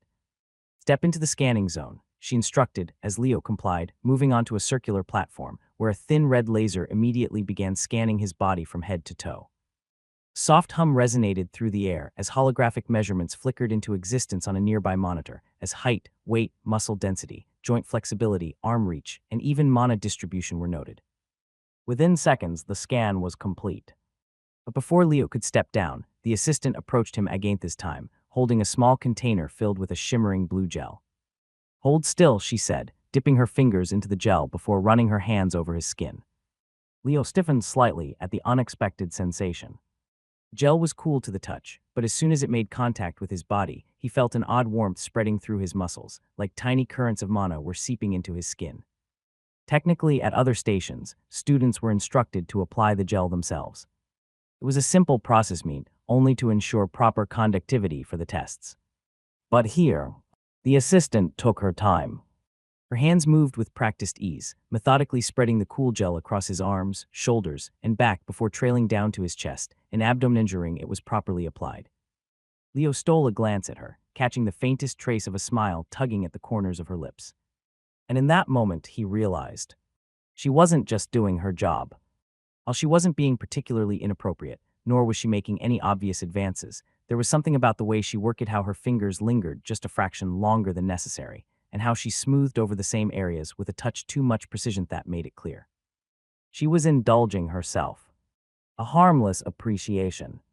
Momentary distraction in an otherwise routine task. If she noticed Leo's subtle realization, she gave no sign of it. Instead, she simply continued on, her hands never pausing as she casually started talking. "You know, you're lucky to be a student at Redova," she mused, her hands still smoothing the gel over his skin. "Only we in Geneva have this testing facility." Leo's gaze flicked toward her. "That's so." She nodded, looking smug. Redova and Geneva are the only two military academies in the universe that have a department of physical monitoring. Everywhere else still relies on outdated testing methods. She shifted behind him, her hands now running over his back, pressing the gel into his shoulder blades and lower spine. Leo tensed slightly at the sensation, but kept his expression neutral. The assistant, seemingly enjoying her own lecture, continued. "Most academies still rely on old-school physical testing, running marathons, lifting weights, knife dodging, but those tests don't really measure a student's true potential.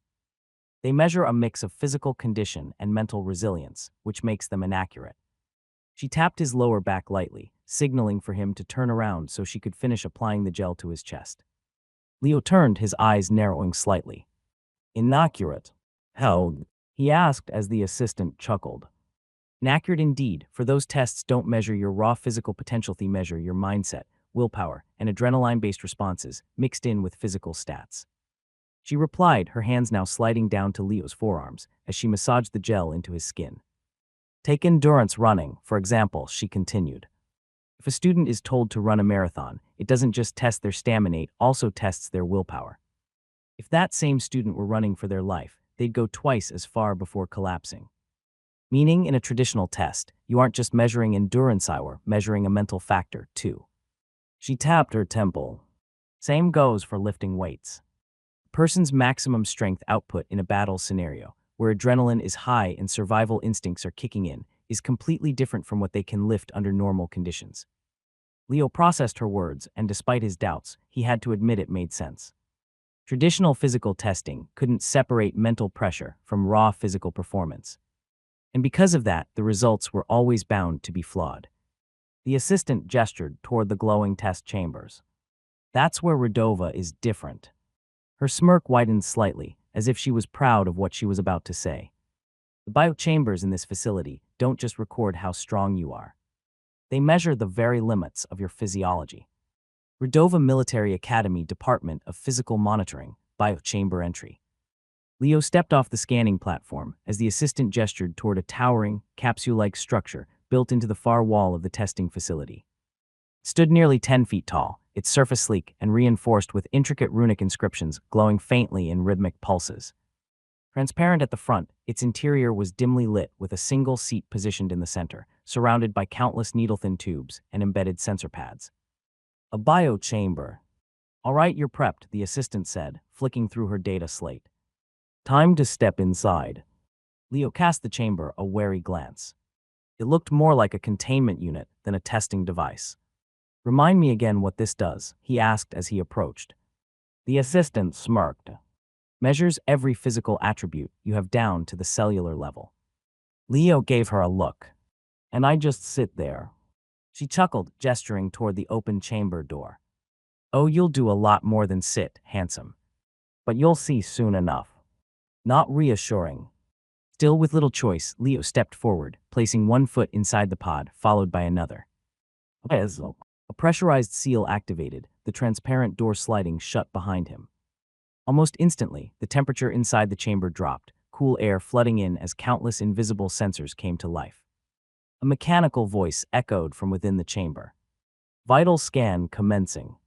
Subject Skyshard Leo. Leo watched as holographic displays flickered into view before him, scrolling lines of data, rapidly analyzing his body composition. The assistant's voice crackled in through an intercom. Okay, first face-passive scan. Just sit tight while we map your baseline stats. Leo exhaled and leaned back into the chair as thin, flexible restraints coiled loosely around his wrists, an anklets not restrictive, but firm enough to prevent unnecessary movement. A moment later, the pod's internal walls pulsed with a wave of mana, sweeping over his body in a scanning motion. Leo didn't feel pain, but he felt something absurd. A slight tingling sensation, like static electricity dancing across his skin as holographic data streams flashed before his face. Height 61. Weight 72 kg. Muscle density high. Flexibility advanced. Mana circulation efficiency unusually high. The moment that last statistic appeared, the assistant let out an amused hum from outside. Oh, your mana circulation is insanely efficient. You must have a lot of great skills now, wouldn't you? Leo remained silent, processing the information. Did he have any skills? He wasn't sure, as without his memories, he could not be certain about anything.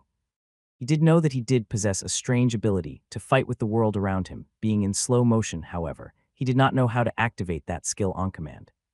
All right, time for Phase 2, Strength Evaluation. The assistant said from the outside, interrupting Leo's thoughts as a cold mechanical voice within the pod followed. Phase 2 commencing. Almost immediately, needle-thin probes extended from the chamber walls, moving toward him with eerie precision, as Leo's muscles tensed instinctively.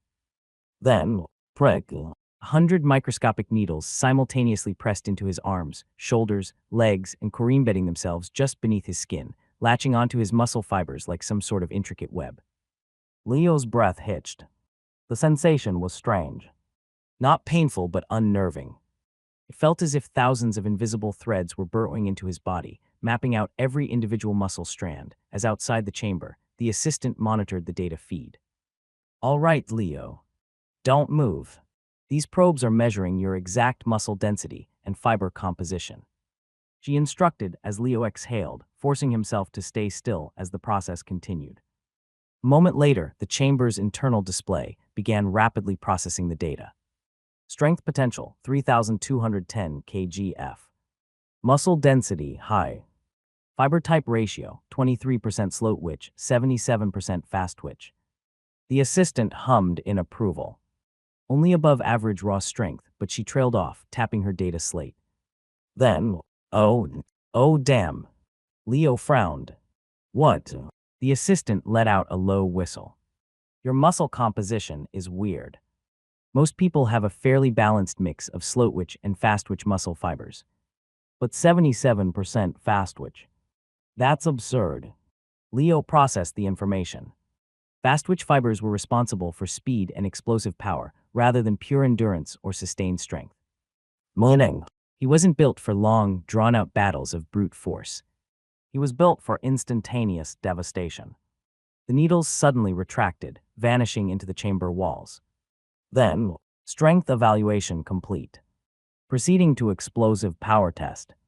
Leo barely had time to react before. A jolt of electricity surged through the chamber, flooding his nervous system like a violent pulse. Leo's entire body convulsed for a split second, but then, before he even registered the shock, his muscles instinctively coiled and released. His back arched. His arms jerked. Every muscle fiber in his body fired at once. The test wasn't just measuring strength. It was testing his muscles' reaction time and how fast could his body unleash peak power the moment it was triggered. The chamber's displays flashed again. Explosive force output, 9,870 kgf. Silence. Then from outside the chamber. Holy shit. The assistant stared at the readings, her fingers tightening around her data slate. That's absurd. Leo exhaled sharply, feeling the residual charge still flickering across his nerves. His body wasn't built for slow, overwhelming force. It was built for instantaneous destruction. However, the sheer output it could produce was absurd to the point where Leo's readings mirrored those of an average passout as a first year. Professor Marvin is going to have a field day with you. I can already estimate his elated reaction when he looks over your student data panel, the assistant said, as she clicked a few buttons on her data slate, causing an oxygen mask-like thing to fall from the top of the chamber. Put it on, pull it over your nose and mouth, and fasten the strap, she instructed, as Leo followed. The third test will be for your lung and blood function. Things like your lung capacity and how fast your blood can carry oxygen to your organs and muscles. Also, how your muscles perform under lactic acid buildup, the assistant said, as upon her command, the third test began. Third test commencing. Mechanical voice within the chamber droned as immediately a burst of pure oxygen hit Leo's nose. The air rushing through the mask was crisp, almost unnaturally refreshing, as his lungs instinctively expanded to take it in. It felt clean. Too clean. As if every breath was stripping away any exhaustion, flooding his bloodstream with nothing but pure, untainted energy. For a few seconds, nothing else happened. Then, the oxygen supply cut off, replaced by a sudden shift in air composition. Leo's chest tightened slightly as he realized the breathable oxygen was rapidly decreasing, being replaced by thinner, less concentrated air. Your body is now being exposed to low oxygen conditions, simulating high-altitude environments. This will measure your lung capacity, oxygen absorption rate, and overall endurance under stress. The assistant said as Leo inhaled slowly, adjusting to the sudden change.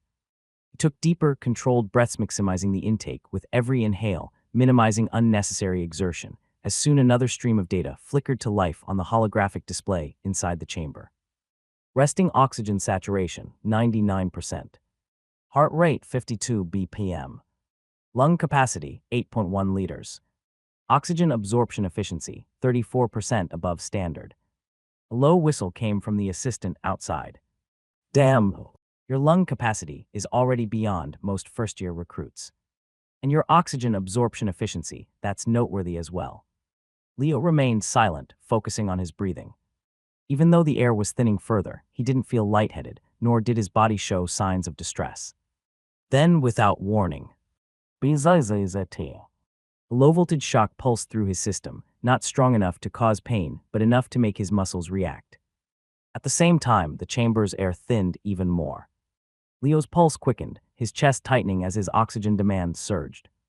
All right, now we're testing how well your blood carries oxygen under stress. The assistant's voice carried a hint of intrigue. Your muscles are being forced to work harder, while your oxygen supply keeps dropping. Let's see how long you can last before your blood starts screaming for air. Leo exhaled slowly, keeping his breathing steady. Data continued to stream. Blood oxygen saturation, 94%. Heart rate, 91 BPM. Energy output under oxygen deficit, 42% above standard. The assistant let out an amused chuckle. Well, look at that. Your blood oxygen retention is absurdly high. Leo didn't need her to tell him that. He could feel it. Most people would have started feeling dizzy or sluggish under these conditions. Their muscles would scream, their vision would darken, their instincts would panic. But Leo felt fine. His body wasn't reacting with distress, it was adapting, adjusting, thriving. He could endure. But then another shift occurred. The oxygen levels plummeted further. Leo exhaled through his nose, keeping himself grounded, forcing himself not to react as the test reached its final phase. For nearly 3 full minutes he sat there, still and composed, lungs adjusting, blood circulating, muscles primed, before he started to lose vision, his body giving out as the test finally ended. Then, each as us. The oxygen surged back. Leo inhaled deeply, feeling the flood of air rejuvenate him instantly, as the chamber's mechanical voice confirmed. Cardiovascular and pulmonary test complete. For a moment, Leo remained still, breathing heavily until his body recovered, while the assistant remained stunned reading his data. Cardiovascular and pulmonary assessment. Lung capacity superior. Cadet demonstrates an exceptionally high oxygen intake and efficient utilization. Capable of prolonged exertion with minimal fatigue buildup. Blood oxygenation efficiency exceptional. Rapid oxygen distribution throughout muscles and organs, allowing for quicker recovery and sustained peak performance. Lactic acid tolerance high. Cadet's muscle endurance remains stable under lactic acid buildup, significantly delaying fatigue compared to standard recruits. Overall cardiovascular rating excellent. Cadet possesses superior endurance potential, with physiological markers indicating elite stamina under high-intensity conditions. The machine had given Leo an excellent assessment, placing him at the top percentile amongst his peers for the few physical tests that had been performed. Redova Military Academy Reflex Testing Chamber, Pre-Test Briefing. Leo stepped out of the biochamber, still adjusting to the lingering sensation of the previous tests when the assistant gestured for him to follow. "Come on, Skyshard, you're not done yet," she said, walking briskly ahead. "The next test is a little different. Less about brute force, more about precision." Leo fell into step beside her, his body feeling lighter refreshed from the oxygen surge, but still tingling with the residual charge from the explosive strength test. As they moved down the pristine hallways, she glanced at him with mild curiosity. "That muscle composition of yours was already weird, but something tells me your reflex test is going to be even more interesting." Leo raised an eyebrow. "And why's that?" She smirked. "Let's just say people with high fast-twitch fibers tend to either be absolute freaks at this test, or they completely choke under the pressure." Leo didn't respond, but he was intrigued. Eventually, they arrived at a sealed chamber with reinforced transparent walls. Inside, the room was empty, except for a raised circular platform at the center. Overhead, an intricate grid of thousands of fine nozzles lined the ceiling like an array of surgical instruments. "All right," the assistant began, bringing up a holographic interface beside the chamber. "This is the reflex testing chamber, and your task is simple." She pointed toward the ceiling. "In a few moments, high-density man-infused raindrops will begin to fall. Your goal is to slice them before they hit the ground." Leo frowned slightly, glancing at the nozzles above. "Raindrops?" The assistant grinned. "Not normal ones. These are manhwaedit spheres, heavier than water and fast enough to mimic projectiles. The test is designed to analyze your reflexes, reaction speed, and precision down to the millisecond." She flicked her fingers over the interface. "The system will adapt the raindrop pattern to your arm reach and weapon choice, ensuring everyone faces the same level of difficulty." A side panel slid open, revealing an array of weapons. "Pick one." Leo didn't hesitate. He reached for a dagger, a weapon that felt familiar, natural, like an extension of his arm. The assistant nodded in approval. "Good choice. Quick, lightweight, and perfect for close-range strikes." Leo entered the circular platform, gripping the dagger as the chamber sealed shut behind him.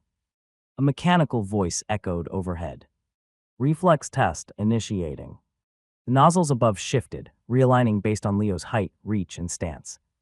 Then, a single droplet formed and fell. "Tupik." Leo saw the raindrop fall from the ceiling, and for a brief second he panicked, wondering if he would miss it. However, the speed of the drop's descent was relatively slow, and in the end, he was able to slice it off clean before it hit the ground. "Tupik. Tupik." As soon as he sliced the first drop, 2 more fell from the ceiling around him, and after judging their trajectory, Leo found himself capable of slicing them both in one arc, which he did. The initial droplets fell in a steady rhythm, each one descending at a predictable pace. Leo barely had to move to slice them, his wrist flicking effortlessly as his dagger traced smooth arcs through the air. Tupiko. Tupiko. Tupiko. The sound of manhwaedit's spheres bursting into mist echoed softly in the chamber. Outside, the assistant observed with mild interest, her fingers tapping idly against her data slate. He's handling the beginner phase well, she muttered. But let's see how he fares when the difficulty ramps up. Inside the chamber, Leo remained focused, adjusting his stance as the mechanical voice announced. Phase 2 increased speed and volume. And then suddenly, the droplets coming down from the ceiling each second doubled, and then tripled. Leo's muscles tensed as a flurry of drops rained down from multiple angles, the patterns shifting unpredictably. What the hell? This is too much, he thought, as his eyes darted in all directions trying to process the most optimal pathway to cut all the droplets. His movements sharpened, adapting on instinct as his dagger weaved through the air like an extension of his will. The challenge was evident. Raindrops weren't falling at uniform intervals anymore. Some plummeted faster, others slower, their trajectories crisscrossing in chaotic, misleading arcs. He felt his breathing quickening, his pulse thumping against his skin, but he was still in control. Outside, the assistant's expression shifted slightly as Leo kept up with the second stage without missing a single drop. Most first-year recruits faltered at this stage, missing a few droplets as they struggled to track the erratic movement, but Leo. He was seamless. His each strike was deliberate, precise, as if he could see the droplets before they even formed. But just as it looked like he could keep up with Phase 2, the assistant pushed for the final phase. Phase 3, maximum speed, the machine declared as the chamber darkened slightly, the nozzles above shifting into a rapid cascade mode. This was a phase of sure failure, a phase where droplets were not released into freefall, but shot out like cannons with varying velocity. It was a phase where students were expected to fail, as the goal was to see just how many drops they could slice, and not to see if they could continue holding on. However, unaware of this reality, Leo continued to struggle at the best of his abilities, as he simply did not allow a single droplet to hit the floor, as if his very life depended on it. Holy shit, this is too much. I can't. At this pace I can't, Leo thought, as just when he felt like his body was being overwhelmed with information about droplets falling, and how his physical movements could not keep up. His vision shifted, and suddenly, everything slowed down. The sensation was abrupt but not unfamiliar. The world around him warped, time itself seeming to stretch as he watched each raindrop descend in perfect clarity. Suddenly he could see them. All of them. Their fall paths, their spin, the exact moment they would touch the floor as if reality had unraveled itself for him to perceive. His body responded in kind. His grip adjusted. His arm moved before he even realized it. And from the outside, it was like watching a ghost move through a storm of silver streaks. Leo's blade danced. His movements weren't sharp, weren't rigid, they were fluid. Effortless. To the assistant watching through the chamber's transparent walls, it didn't even look like he was slashing. It looked like the droplets were vanishing before they even reached his range. An impossible blur of precision, each movement wasting zero energy, the blade flowing from strike to strike in a seamless, continuous loop. What the assistant said, as she released the breath she did not even realize she was holding on to, as the data on her slate spiked past previous records, the reaction time counter flashing red, unable to register a normal measurement. Leo's entire being was functioning in perfect sync.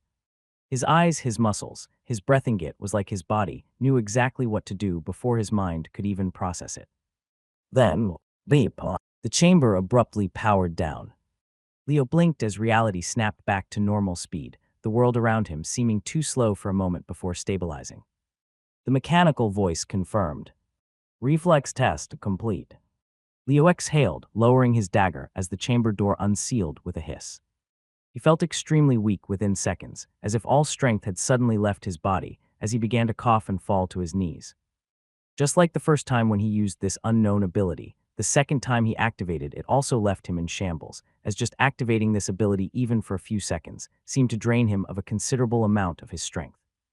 Outside, the assistant kept staring at the results in complete disbelief. In all her career, she had never seen a student quite like Leo before, as the results he displayed were beyond extraordinary. Reflex test results. Reaction time 0.007 seconds above maximum threshold. Accuracy 100%. Speed index beyond standard readings. Overall reflex ranking 1 in Redova Academy first-year history. Redova Military Academy, the academic wing, principal's office. Seated in the grand, dimly lit expanse of his private office, Principal Ulrich Dainhardt swirled the champagne in his glass, the golden liquid catching the light of the massive holographic display before him. His mood was exceptionally good better than it had been in years. Because just moments ago, he had received a Level 1 alert from the Academy's Genetic Assessment Department for student Su Yang. A smirk tugged at the corner of his lips as he reviewed the report once more.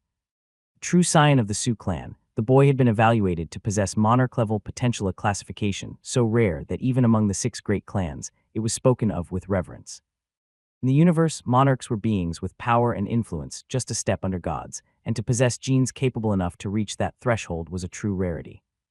In the universe, one's genetic makeup decided what one's potential was as a warrior, as while one could surpass their potential by a maximum of 1 tier through hard work, defying it twice was simply impossible. Growth rate of a warrior with a monarch-level potential was usually 10 times that of a warrior with only a grandmaster-level potential, and hence genetic makeup was usually the main component behind deciding which individuals were going to be placed in the elite class and which were going to be placed in the regular class. As the Redova Military Academy simply did not wish to invest its resources into students with inferior talents who were simply never going to yield the same rate of growth. And as far as talents went, Redova had not seen a student with Su Yang's talent in over a decade, despite being one of the top military academies in the universe. In fact, Su Yang was only the 7th student in its illustrious history, spanning centuries, to have such a potential, making him a truly generational prospect. This is it. With Su Yang leading the first years, Redova Academy finally has the chance to reclaim its rightful position as the #1 military academy in the universe, finally overtaking Geneva. Ulrich thought, as he took a gleeful sip of his champagne. For the first time in years, Ulrich Dainhardt felt confident that things could turn around for good. However, just when he thought his day could not get any better, a new Level 1 alert flashed across his tablet, this time from the Physical Monitoring Department. What? Another alert? Did Su Yang break another record? He wondered out loud as he opened the alert message with haste. However, to his surprise, the student generating the alert this time around wasn't surnamed Su, but Skyshard instead. Skyshard Leo Reflex Test results. The heading read, as the moment his eyes landed on the reaction time metric, his body froze. 0.007 seconds. A number so absurd that for a moment he wondered if the system had malfunctioned. But as he scrolled further, his expression shifted from curiosity to intrigue. Leo Skyshard had apparently completed the reflex test chamber with an accuracy of 100%, a speed index score of beyond recordable thresholds, an historic 1 position amongst all past Redova Military Academy recruits for this test. Hahaha, Ulrich chuckled, as for a moment he could almost not believe his eyes. Redova was a prestigious military institute with centuries worth of history. Some of its graduates were now transcendent and monarch-level figures in the universe, yet Leo had somehow surpassed their test score today. This is quite the surprise, he murmured, reclining slightly as he accessed the student's full evaluation report. And that's when he saw it. Suspected Mu clan descendant. It was a note written by his psychological analyst, which explained quite a lot. For a long moment, Ulrich simply stared at the screen, his smirk deepening. The Su clan's brightest errand now, a potential Mu clan scion with unprecedented reflexes. It seemed like Redova wasn't just getting one monster student this year. It was getting 2. He exhaled, taking another sip of his champagne, the bubbles fizzing pleasantly against his tongue. If his genetics live up to his performance, he mused, a shiver running down his spine as he shuffled restlessly in his seat. He was hoping Leo was a monarch-level talent like Su Yang. However, somewhere deep down he knew that hoping for yet another monarch-level talent was probably asking for too much. Even a transcendent-level talent is fine. As long as you're a transcendent-level talent, we can nurture you into one of the university's best alumni, he muttered, before pressing a few commands on his tablet. Alert! Priority level evaluation, Leo Skyshard. Sending an urgent priority message to the Genetic Assessment Department, Principal Ulrich requested for Leo to be escorted to the Genetic Assessment Room immediately, skipping all existing queues to be evaluated at once.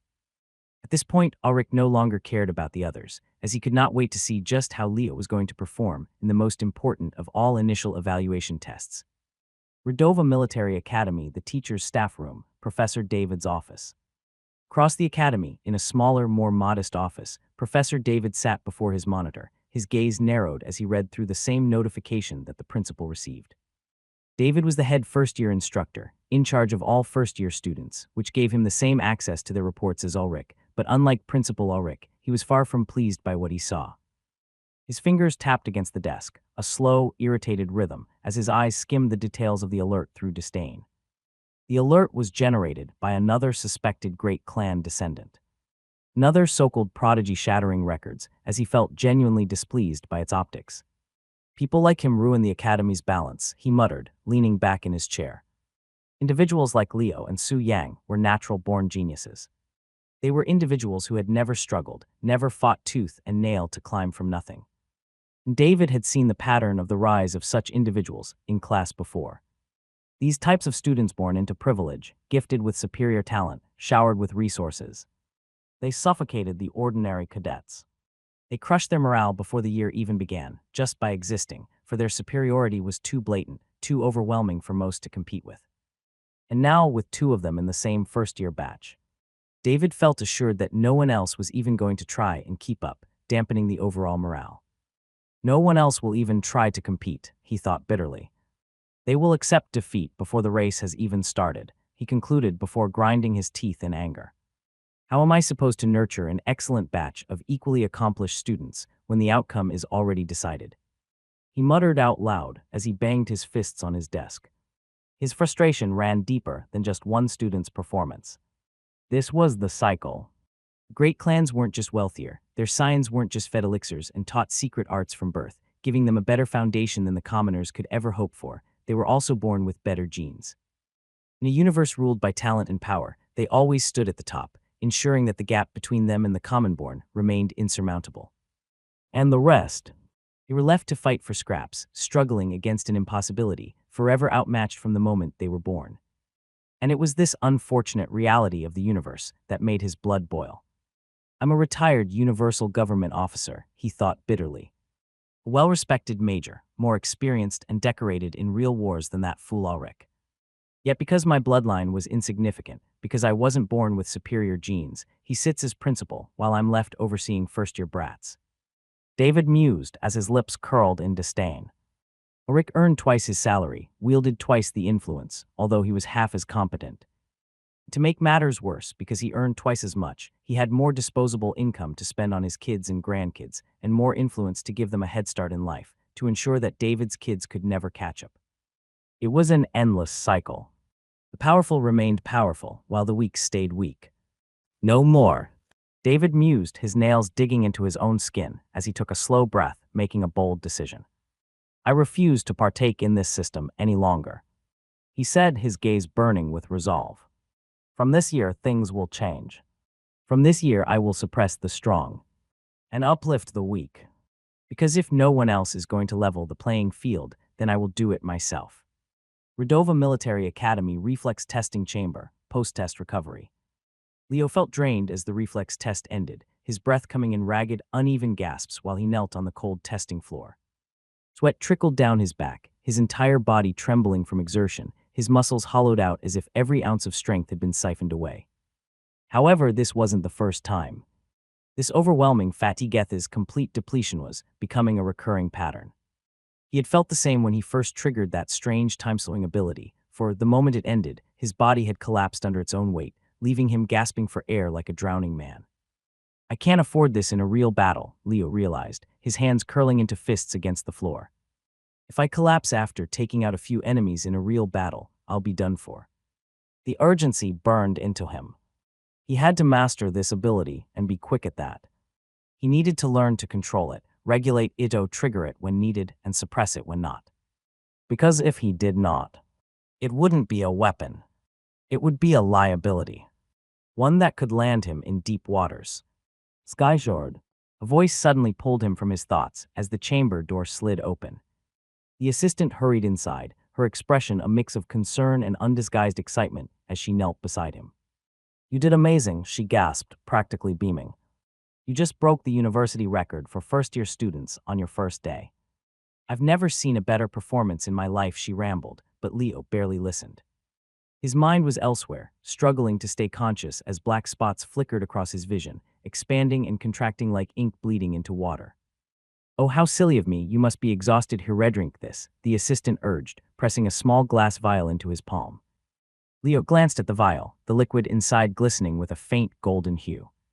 He studied it for a split second before deciding to gulp it down in one go. The taste was sharp but not unpleasant, and almost immediately, a slow warmth spread through his veins, not as a sudden jolt of energy, but as a steady, stabilizing pulse. It was a stamina potion, a high-grade one at that. Low-grade stamina potions were usually yellow, but the golden tint in this one hinted at the superior alchemical herbs used in its creation. It was a truly potent item that would usually cost a pretty penny in the open market. And as Leo drank its contents, although the fatigue did not completely vanish, the leaden weight in his limbs eased almost immediately. His muscles no longer felt like they were moments away from collapsing under him, and his vision returned to normalcy. That should help a bit, the assistant nodded, quickly moving to help him back onto his feet. Leo let her, though his stance remained slightly unsteady, as she guided him toward a side panel where his uniform had been neatly folded. Here, get dressed, she instructed as Leo grabbed his uniform, shaking off the lingering dizziness before slipping back into his clothes. His balance was still off, but at least now he could stand on his own. As soon as he finished dressing, the assistant tapped her data slate, and moments later, an automated escort drone rolled up beside him, flashing a notification screen. You're being transferred to another building now, she informed him. Leo frowned. Why am I being separated from the testing batch? You're going to follow this drone to the next building, and you'll be the only one doing so, she replied, her tone carrying a hint of amusement. His frown deepened. And why is that? The assistant's lips curled into a sly smile. You've been flagged for priority genetic testing, she said, winking. So you're skipping the queue. Leo's frown deepened considerably at these words. However, before he could register any protest, the assistant tapped a few commands on her data slate, commanding the drone into action. Nudge. Nudge. Drone slammed into his back, urging him to move on, as sighing Leo began to walk, knowing full well that he had no other option but to follow the university's orders. If it were someone else, they would probably be elated to be the center of attention. To get preferential treatment from the university, however, Leo was not one of them. On a personal level, he did not appreciate being singled out, as it blew his cover of anonymity and thrust him into the limelight. I hope not many people see me being escorted as a priority case, he thought, as the drone guided him to make a series of turns, leading him straight towards the Genetic Assessment Department. Redova Military Academy Genetic Assessment Department, outside Chamber 1. Soon, Leo reached the Genetic Assessment Department, and unfortunately for him, the moment he entered the testing grounds, he immediately became a topic of contention amongst the students present, who saw the drone flying above his head and flagged him as a serious threat. Almost immediately, murmurs rippled through the gathered cadets, their voices hushed but unmistakably intrigued. Wait, isn't that the same drone escort that Su Yang had over him? What the hell? Why is he alone? A drone escort? Seriously? Shit, is he some hidden young master? Leo kept his expression neutral, ignoring the stares, but he heard everything being said around him. This was exactly why he did not want the unnecessary attention. He had planned to keep a low profile, to observe and navigate Redova without standing out at the beginning. But now he was walking into the genetic testing facility like some special case recruit, personally escorted by an academy drone. It was a blatant sign that he was different, that he was being prioritized, and that made him a subject of interest. Eyes followed his every move as he strode through the facility, scanning him with everything from curiosity to suspicion. Some cadets whispered among themselves, speculating about his background. Others looked at him like a competitor to crush. And then there were those few, the ones who already saw him as a future enemy. Leo exhaled slowly, keeping his focus straight ahead. So much for staying under the radar. He had no choice but to deal with it now. At the very least, he needed to see what this genetic assessment was all about and why he was being prioritized. Skyshard Leo, a male voice said, as a lanky man with thick glasses walked towards him, a data slate firmly held in his hand. The principal has marked you as a priority testing subject. Genetic Testing Chamber 1 has been reserved to test your potential. Please follow me, the man said rather loudly, as if there were any lingering doubts about his special status amongst the gathered students up till now. They were all gone now. Great. This is exactly what I needed on day 1. Leo thought sarcastically as he rolled his eyes in frustration. Looking around, he could feel the hostile stares boring into his back, as there were more than one candidate who looked at him with eyes that said, "I hope you fail miserably in your genetic test." Leo followed the lanky assistant deeper into the genetic assessment room, his footsteps echoing against the polished floors. The testing room was pristine and sterile, just as he expected it to be, with an array of advanced scanning equipment embedded into the walls. At the center stood a large, high-tech diagnostic pod, lined with glowing circuits, its transparent frame pulsing with soft blue light. "Stand here," the assistant instructed, adjusting his glasses while tapping away on his data slate. Leo complied, stepping onto a circular pad in front of the machine. "You'll need to be plugged into the system first," the assistant continued, opening a compartment on the side of the pod and retrieving several thin biosensors, each lined with intricate runic etchings.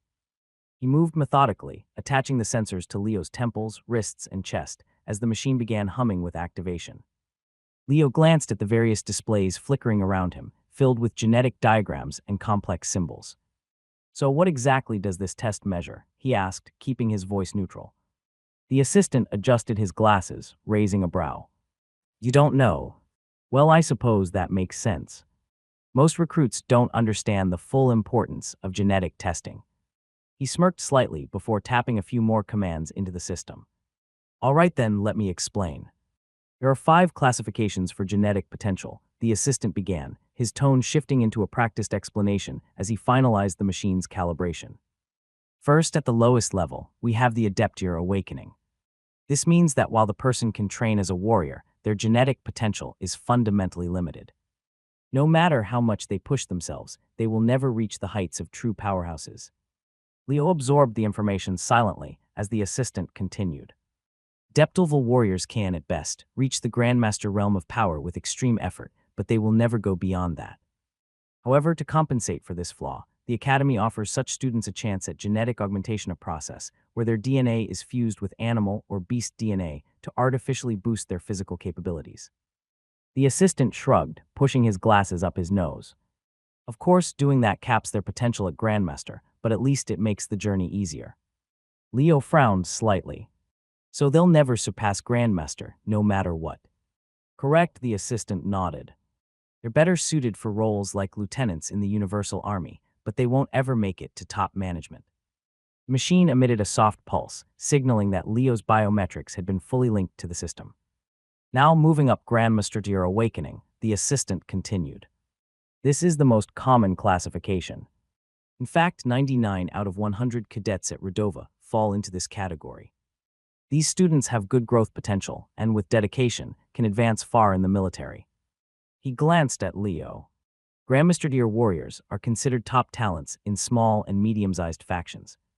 They may not be the absolute strongest, but they're highly respected and hold significant power." Leo nodded slightly, his expression unreadable. "But things start to get interesting at the Transcendentier Awakening." The assistant's tone shifted subtly, carrying a hint of awe. "Transcendental talents are rare in a million. If someone awakens at this level, they are immediately placed on a different trajectory. The Academy ensures they receive the best resources, training, and opportunities. They're nurtured like prized assets." Leo could see it now, the clear gap between tiers. The difference between a great warrior and someone truly feared. "And then Monarch Tier Awakening." The assistant paused, as if giving the words the weight they deserved. "This is the highest classification the Academy can officially measure. Only 7 students in Redova's entire centuries-old history have ever awakened at this level. Well, 8 now this morning," the assistant said with pride, as Leo immediately understood the implications of such a sentence. "The Sioux clan's heir Su Yongskered at this level today," the assistant continued, his tone laced with admiration. "I'm sure the news is already making rounds academy-wide." Leo said nothing, his thoughts processing everything. And finally the assistant murmured, his voice dropping lower, "There is a rumored 6th classification God Tier Awakening." A shadow flickered behind his glasses. "But the machines at Redova aren't advanced enough to detect it," he admitted. "Even if someone did awaken at that level, we wouldn't know for sure." Leo remained still, his fingers subtly flexing as he absorbed the weight of the information. "This test will determine everything about your future," the assistant finished, finalizing the last set of inputs. "If you have a higher genetic potential to unlock, It just gives you unbelievable advantages as a warrior that the common folk can't compare to, the assistant said before stepping back, as Leo tried to probe him for more information. Advantages? What sort of advantages? Leo asked. However, the assistant ignored him as the pod closed shut. All the best, he mouthed, as Leo's genetic testing officially began. Low hum vibrated through the chamber, the soft blue glow from the circuits intensifying as the machine's internal systems activated. Thin lines of mana traced through the walls like veins, pulsing in rhythmic intervals as a stream of data began to flow across the transparent screen in front of him. Leo remained still, his breathing controlled, his mind focused. Then, a sharp burst of cold air flooded the pod, prickling against his skin as the machine began its deep genetic scan. Genetic identification process initiated. Leo felt a faint tingling spread across his body, not painful, but strange, like countless tiny electric currents crawling beneath his skin. Biosensors attached to his temples and wrists pulsed in synchronization with his heartbeat, sending streams of information into the system. Then, prick. Leo's muscles tensed as he felt a sharp sensation at the base of his neck. A thin needle-like device extended from the pod's inner wall, piercing just deep enough to extract a sample of his bone marrow. It was over in an instant, but the brief jolt of discomfort left a lingering sensation of unease. Genetic material acquired. Processing. The screen flickered, lines of text scrolling at high speeds as the machine began breaking down his genetic code. Leo exhaled slowly, forcing himself to relax. This was it. This was the test that would determine everything: the Academy's investment in him, the resources he would be given, the level of competition he would face. A few moments later, a mechanical voice echoed through the chamber. Primary genetic structure analyzed. Awakening tier classification pending. Then suddenly, Leo's vision blurred for a split second as a surge of mana coursed through his body, deeper and stronger than before. His muscles tensed involuntarily, his veins burning as the machine amplified the scan. It was as if his very existence was being dissected down to the smallest particle. And then, something shifted. It was subtle at first, but Leo felt Ida stirring deep within his core, something buried within his very being responding to the scan. A pressure, a weight, a force slowly responding. His fingers twitched. His pulse spiked. A deep primal sensation stirred in his blood, something that felt both foreign and familiar at the same time. Warning. Unidentified anomaly detected. Leo's eyes narrowed as he heard the words flash across the screen. Anomalies. The machine whirred louder, recalibrating itself as the circuits flickered erratically for a brief moment before stabilizing. Attempting reclassification. Another pulse of mana surged through him, stronger this time, probing deeper, searching for something hidden beneath the surface. Leo clenched his jaw, his body instinctively resisting the force that was being forcefully drawn out of him. Then, genetic awakening tier, analyzing. The air in the pod seemed to thicken, the entire machine vibrating as the scanning process reached its peak. The moment of truth had arrived. Leo's body tensed as the screen flickered again, a single ominous line flashing across the display. Warning: unidentified anomaly detected. His pulse quickened. His breathing slowed. And anomalies. His mind raced through possibilities, but before he could process what it meant, the machine surged with renewed intensity. The circuits pulsed erratically, recalibrating itself as if struggling to classify whatever it had just uncovered. Then he felt it. A pull deep within his core. Something hidden, something buried far beneath the surface of his awareness, being forcefully stirred by the test. His veins burned faintly, his muscles tensed involuntarily, and for a fleeting moment, he felt like the machine was extracting something from him that he had no control over. It wasn't pain, it was pressure. A weight pressing down on him, coiling within his very genetic structure like a dormant force being unearthed.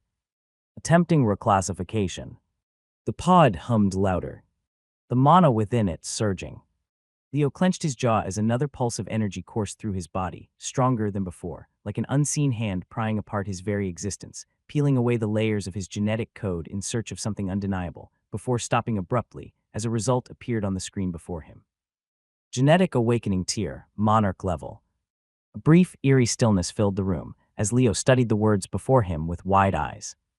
Then, without warning, a sharp, ecstatic laugh broke the silence. Hello. I was here to witness it. I was the one to conduct the test on a historic figure. Woohoo! The assistant screamed in joy as he barely clutched onto his data slate while spinning on his heels.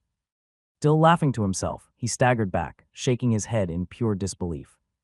I swear I'll tell my grandchildren about this day, he muttered under his breath, his voice brimming with giddy disbelief. However, Leo barely acknowledged him, for his gaze was locked on the glowing words on the screen, his thoughts spiraling. Monarch-level talent. A true scion of the 6 great clans might have reacted to this news with arrogance, reveling in their own superiority. However, Leo knew deep down that he wasn't one of the 6 great clans' members. On the other hand, a normal recruit would be overjoyed by the news, overwhelmed by the sheer magnitude of what this meant for their future and their family. However, Leo did not feel overwhelmed either. Instead, he felt a strange mixture of relief and suspicion at once, which clashed within him to make him anxious. The relief was instinctual. Even without his memories, even without knowing the full implications of what the genetic result meant, he understood what this grade meant: privilege and protection. In the future, he wouldn't be cast aside as cannon fodder. Not within the academy, and not outside of it either. He would be nurtured, given the best resources, and treated as a rare asset to any institution that he joined. But the suspicion that ran deeper. Was this truly his talent? Or was this yet another piece of the puzzle that had been placed in front of him? A preordained result. A script written before he ever arrived at Redova. Leo's grip tightened slightly, his fingers flexing as he kept his face expressionless. He still didn't know who he was before waking up in that transport cart. He still didn't know who sent him here. But they did. Whoever wiped his memories, whoever put him in that hellish entrance, Exanthe must have known. Now, as he stood here, staring at the glowing words monarch-level awakening, a chilling thought struck him. Was this result something he truly earned? Or was it something someone had ensured would happen? Was it truly his talent? Or was it prearranged, just like the symbol given to him for memorization before the psychological evaluation test? These were questions that ate away at his brain. However, before he could dwell on it any further, the assistant, still grinning like he had just won the lottery, suddenly tapped a sequence on his data slate, sending the evaluation report directly to the highest levels of the academy. A discreet notification flashed across the device. Alert sent to Principal ALRICDAINHRT. Alert sent to Professor David. Leo didn't see it. Didn't hear it. Didn't know that at this very moment, 2 of the most powerful figures in Redova Military Academy were reading his name on their personal devices, processing the weight of what had just happened. All Leo knew was that something didn't feel right, and that his evaluation pod was opening up before his eyes, with the assistant rushing towards him to greet him. Congratulations, Cadet, no, I mean Sir Leo. You are the 9th candidate in the history of the Redova Military Academy to be evaluated to possess a monarch-level talent. It is my life's honor to have conducted this test for you, sir. The assistant practically stumbled over his words, visibly restraining himself from outright cheering. However, his subservient tone only made Leo feel uncomfortable, as Leo replied with the same humility. If you don't mind, can you please tell me what my talent evaluation means? My memories have all been wiped before I came to this academy, so I don't possess much of the general knowledge that you would think I do, Leo requested, as he candidly came clean about his memory loss. Oh. The assistant said, as if just realizing what was going on, before nodding viciously. Indeed, sir, please don't worry. I will explain everything to you, the assistant said, taking a deep breath to compose himself before launching into his explanation. First, let's talk about skills. Every individual who possesses the talent to become a warrior, even those with adaptable genetic potential, has the ability to learn and master skills. However, there's a fundamental limit to how many skills they can learn at a time, which is capped at 5. No matter their dedication, no matter how much they push themselves, an adept warrior will never be able to learn and master more than 5 skill techniques in their lifetime. Leo listened intently, his expression neutral but his mind actively processing every word. Of course, the assistant continued, adjusting his glasses. The grade of the skills they learn can vary greatly. An adept warrior may learn weaker skills compared to a transcendent or monarch warrior, and their mastery over those skills will always be fundamentally inferior. Moreover, there's an absolute restriction. No matter how talented they are, an adept warrior will never be able to master skills beyond the legendary or grandmaster grade, as the laws of genetic compatibility simply won't allow it. Leo narrowed his eyes slightly, absorbing the implications. The number of skills one could master was fixed, and there were limits to how far a lower-tier individual could push themselves. However, before the assistant could continue, Leo raised a hand. As not wanting to leave this conversation with more questions and pieces, he decided to take this chance to ask all the doubts he had along the way. Sorry to interrupt, but can you also tell me what grade skills are classified at? I don't know them, Leo asked as the assistant blinked at him before nodding quickly. Of course, Sir Leo. That's a crucial part of this discussion, he said, tapping his data slate as he brought up a holographic display. Skill classification varies across different parts of the universe, as different factions and organizations use different ranking systems. However, there are two widely accepted methods. He swiped across the display, bringing up two columns. The first method follows the same tier classification as genetic potential. It starts at the lowest level with layman tier skills and goes up as follows: Master, Grandmaster, Transcendent, Monarch, and God tier at the peak. Leo examined the list as the assistant continued. This system is straightforward, easy to understand, and is most commonly used in military institutions and government-run academies like ours. However, in other regions, particularly among independent factions and elite martial families, a more detailed system is used. The assistant swiped the display again, shifting to the second column. This second system has more classifications, breaking skills down into finer categories: common, rare, bronze, silver, gold, dark gold, epic, semi-legendary, legendary, semi-divine, divine, and finally, God tier at the pinnacle. Leo studied the list before glancing back at the assistant. So despite the different names, the second system can still be roughly mapped to the first one. Exactly, the assistant confirmed. For example, gold tier skills in the second system generally fall under Grandmaster tier in the first. Legendary and semi-divine skills equate to Transcendent, while Divine is equivalent to Monarch, and of course, God tier remains at the absolute peak. Leo nodded, the information settling in his mind. It made sense why some organizations preferred the simpler system, while others relied on a more detailed breakdown. Satisfied, he gestured for the assistant to continue with his explanation. Leo absorbed the information the assistant gave him like a sponge. This was a rare chance to bridge the gaps in his knowledge about how this universe worked, and he wasn't going to let a single word go to waste. The assistant, noticing Leo's focused expression, adjusted his glasses and gave him a small nod of approval. Now that you understand the various skill tiers, let me explain how crucial skills are in shaping the combat potential of a warrior, he said, resetting the atmosphere. Leo remained silent, waiting for him to continue. It's a simple concept, the assistant said. The stronger the skills you can master, the stronger you become as a warrior. If you can execute higher-tier techniques, you hold a natural advantage over someone who can't. Makes sense, right? Leo nodded. It was basic logic. But skill strength alone isn't everything, the assistant continued. Another key factor is how many skills you can learn and master in the first place. Leo's eyes sharpened slightly. Individuals with higher genetic potential don't just have access to stronger skills, they can also master a greater number of them, the assistant explained. That's where the real divide between the strong and the weak begins. With a tap on his data slate, a holographic projection appeared in the air, listing different genetic tiers. Depth-tier genetic potential warriors, he began, pointing at the first category, can only master 5 skills in their lifetime. That's their absolute genetic limit. No matter how much effort they put in, they cannot exceed that number. Leo frowned slightly. A hard cap like that was brutal. Grandmaster tier warriors, on the other hand, can master up to 9 skills. This makes them significantly stronger than adepts, not just because they can handle higher tier skills, but because they also have more variety in combat. Leo absorbed the information, seeing the massive gap in talent between these two tiers. And at the top, the assistant's lips curled into a smirk. Monarch tier warriors can master over 20 skills. Leo's fingers curled slightly. That was more than double the limit of a Grandmaster tier warrior, and 4 times that of an Adept tier warrior. The difference wasn't just large, it was astronomical. Before he could comment, the assistant pressed on, his tone growing more serious. But having more skills isn't just about variety, it's crucial for advancement. Leo narrowed his eyes slightly. Advancement. The assistant nodded. A warrior doesn't grow stronger randomly. There are thresholds. Breaking through to higher realms requires specific condition zone, of which is skill mastery.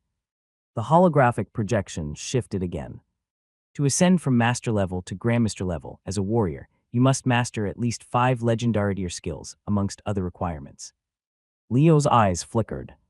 That meant an adept tier warrior, whose absolute limit was 5 skills, would need to master 5 legendary tier techniques just to reach the grandmaster realm as a warrior. And if legendary was the highest level of skill they could even learn, then that meant they were scraping against their potential ceiling from the very start, just to reach the grandmaster realm as a warrior. The assistant continued, unaware of Leo's internal thoughts. And to ascend from grandmaster level to transcendental level, you must master at least 9 divine tier skills. This means that for an adept tier talent, who cannot learn skills ranked higher than the legendary grade, and who cannot learn more than 5 skills in total, becoming a transcendent level warrior is simply impossible. It's not a matter of determination or hard work or even luck. It's simply predetermined, for in this universe, your genetics determine everything, the assistant explained, as he shrugged nonchalantly as if what he was saying was only natural. Leo exhaled slowly. 9 skills. That was exactly the maximum number that a grandmaster tier talent could learn. Which meant that even if they were the most talented of their kind, reaching transcendent was next to impossible unless they maximized their genetic potential, but even then, they could never hope to become a monarch. In this universe, one could only defy their genetic potential by 1 tier at most. An adept tier talent could become a grandmaster level warrior at most. A grandmaster level talent could become a transcendent level warrior at most. And a transcendent level talent could become a monarch level warrior at most. However, monarchs did not have that threshold. Being a monarch level talent meant that you could reach the highest god tier at most, which was the maximum ceiling, making monarch level talents the best talent that one could be born within the whole universe. Leo processed the information in silence, trying to evaluate every implication behind it. However, while he remained quiet, the assistant's enthusiasm only grew. As a monarch, you can easily master over 20 skills. And when I say over 20, it's a rough estimate because we don't actually know the limit. Monarchs rarely participate in general surveys, he admitted, looking almost disappointed at the lack of data. Whether it's legendary, semi-divine, divine, or even god tier, you have the potential to learn and master them all. Leo's heartbeat was steady, but his thoughts weren't. That level of growth speed. That level of freedom. It was terrifying. The assistant adjusted his glasses before dropping yet another bombshell. And that's not all. Genetic potential isn't just about skill capacity, the assistant explained. It also determines something else entirely: latent genetic abilities. Leo's eyes narrowed slightly. There are individuals in this universe who are simply born with abilities, the assistant continued. Abilities that are unique to their bloodline. Leo stayed silent, absorbing the words carefully. Some warriors don't need to learn skills the way others do, the assistant elaborated. Their genes hold abilities that awaken naturally as they grow stronger. Leo's lips pressed into a thin line. Bloodline abilities, he murmured as the assistant nodded. Some of these abilities are divine tier or even god tier, and the person who inherits them doesn't need to master them. They already know them, as if they were born with the knowledge imprinted in their very bones. Leo exhaled slowly, his fingers subtly flexing. Is that what happened to me in the reflex test? That strange time-slowing state. Was that an inherited ability? If so, then where did it come from? Leo wondered as the assistant gave him a considerate look before continuing. Finally, genetic potential doesn't just determine what you can learn, it also determines how strong your body can become. Leo's focus snapped back to him. Your muscle quality, bone density, mana circulation efficiency, all of it is influenced by your genetics, the assistant explained. This is why warriors with higher genetic potential can train their bodies to far greater heights than normal people. Leo processed the information carefully. So that was why some people grew stronger and faster despite training the same amount. It wasn't just effort. It was genetic superiority. The assistant took a deep breath, stepping back slightly with a satisfied expression. And that, Sir Leo, is what genetic potential truly means. I've explained it as best as I could, but you can always understand it better if you read books in the library, the assistant concluded, as Leo remained silent for a moment, digesting everything. He had learned a lot just now. Far more than he expected. And yet the more he learned, the more questions he was left with. What was his true bloodline? What kind of abilities would he inherit as he advanced? Just how far could he grow in the future? These questions gnawed at his mind, but for now they remained unanswered. After completing his explanation about genetic potential and skills, the assistant once again began to rapidly tap on his data slate, his expression still alight with lingering excitement from Leo's test results. Okay, now that all your tests are done, let me assign you a proper meditation manual based on your genetic data, he said, scrolling through his interface. Based on your genetic potential, it will be a technique that will help you reach the next stage as a warrior very quickly. Leo nodded in acceptance, maintaining a neutral expression despite the many thoughts running through his mind. In this universe, regular meditation and mana circulation was an important process of getting stronger, and based on one's inherent characteristics, practicing different types of meditation manuals yielded different results. Usually, most individuals did not have the luxury to be tested as thoroughly as the students of Redova, which was why they never knew what meditation technique best suited them and had to choose based on intuition. Leo, however, had undergone extensive testing today, and his potential as a monarch-level talent ensured that he received only the best and most suited technique for him. Meanwhile, Redova Military Academy, the academic wing, principal's office. Notification flashed across the holographic display in front of Principal Ulrich Dainhardt, causing his champagne glass to pause midair. His previously relaxed posture straightened, his eyes sharpening as he read the contents of the alert. Genetic Evaluation Report Priority Candidate. Skyshard Leo Monarch Level Awakening confirmed. For a brief moment, the office was silent. Then, a slow, pleased chuckle rumbled from his throat. Well. Ulrich placed his champagne glass down carefully, leaning forward as he scanned the report in greater detail. The data confirmed it. Redova Military Academy hadn't just received one generational genius this year. It had received two. Su Yang, the pride of the Su clan, had already been anticipated to dominate this year's recruits with his monarch-level potential. But now, unexpectedly, Leo Skyshard, a name no one had even considered, had risen to match him. The academy had gone from celebrating a single miracle to witnessing the rise of a second. For a long moment, Ulrich simply stared at the glowing data, a deep smirk settling on his lips. This is perfect, he murmured. With both Su Yang and Leo in the same batch, Redova's standing among the top military academies in the universe would skyrocket. This year was going to be legendary. However, his smirk faded slightly as his eyes flickered to the section of the report labeled Background Notes. Background Notes, Genetic Anomaly Detected, Natural Awakening Forcibly Suppressed. Ulrich's brows furrowed, his fingers tapping against his desk as he expanded the report. The system's analysis detailed an unusual phenomenon that caused a flicker of doubt to cloud his initial excitement. According to the data, at some point in the past, Leo had been on the verge of experiencing a natural genetic awakening. However, the process had been forcibly stopped, and Wersehe's progress as a warrior had been reversed. For a few seconds, Ulrich remained silent, absorbing the implications. In this universe, it was a known fact that natural genetic awakenings were not the best option for a warrior's future potential. For in 9-10 cases, they lead to incomplete awakenings. As an alternative, a serum-assisted awakening, one where the individual was constantly monitored and trained with the correct training regime, was always better because it gave a greater chance to extract maximum awakening potential. However, if one was already on the verge of experiencing a natural awakening, to force them to regress was pretty cruel. At best, it was a year's worth of progress washed out, and at worst, it was 5 years' worth of efforts in progressing as a warrior and mastering a meditation method going down a drain. It was a very cruel method, one that forcibly held back the individual from getting stronger for years, only to provide them with a firm foundation for the future later on. This boy, Ulrich murmured, steepling his fingers. The Mu clan's involvement in this was obvious, because only a clan of madmen would do such a thing to one of their most talented children. They had erased his memories. They had stripped him of his past. And now, according to this report, they had also suppressed his natural growth to give him a fresh foundation. Ulrich's fingers tightened slightly. It made sense why Leo had been sent to Redova and not Geneva. Genius with his potential should have naturally been placed in the #1 military academy in the universe, alongside the true elites. But instead, he was here. Why? Because the Mu clan likely understood something that the rest of the universe did not. Leo wasn't ready to stand among the absolute best not yet, not until he regained much of his lost strength.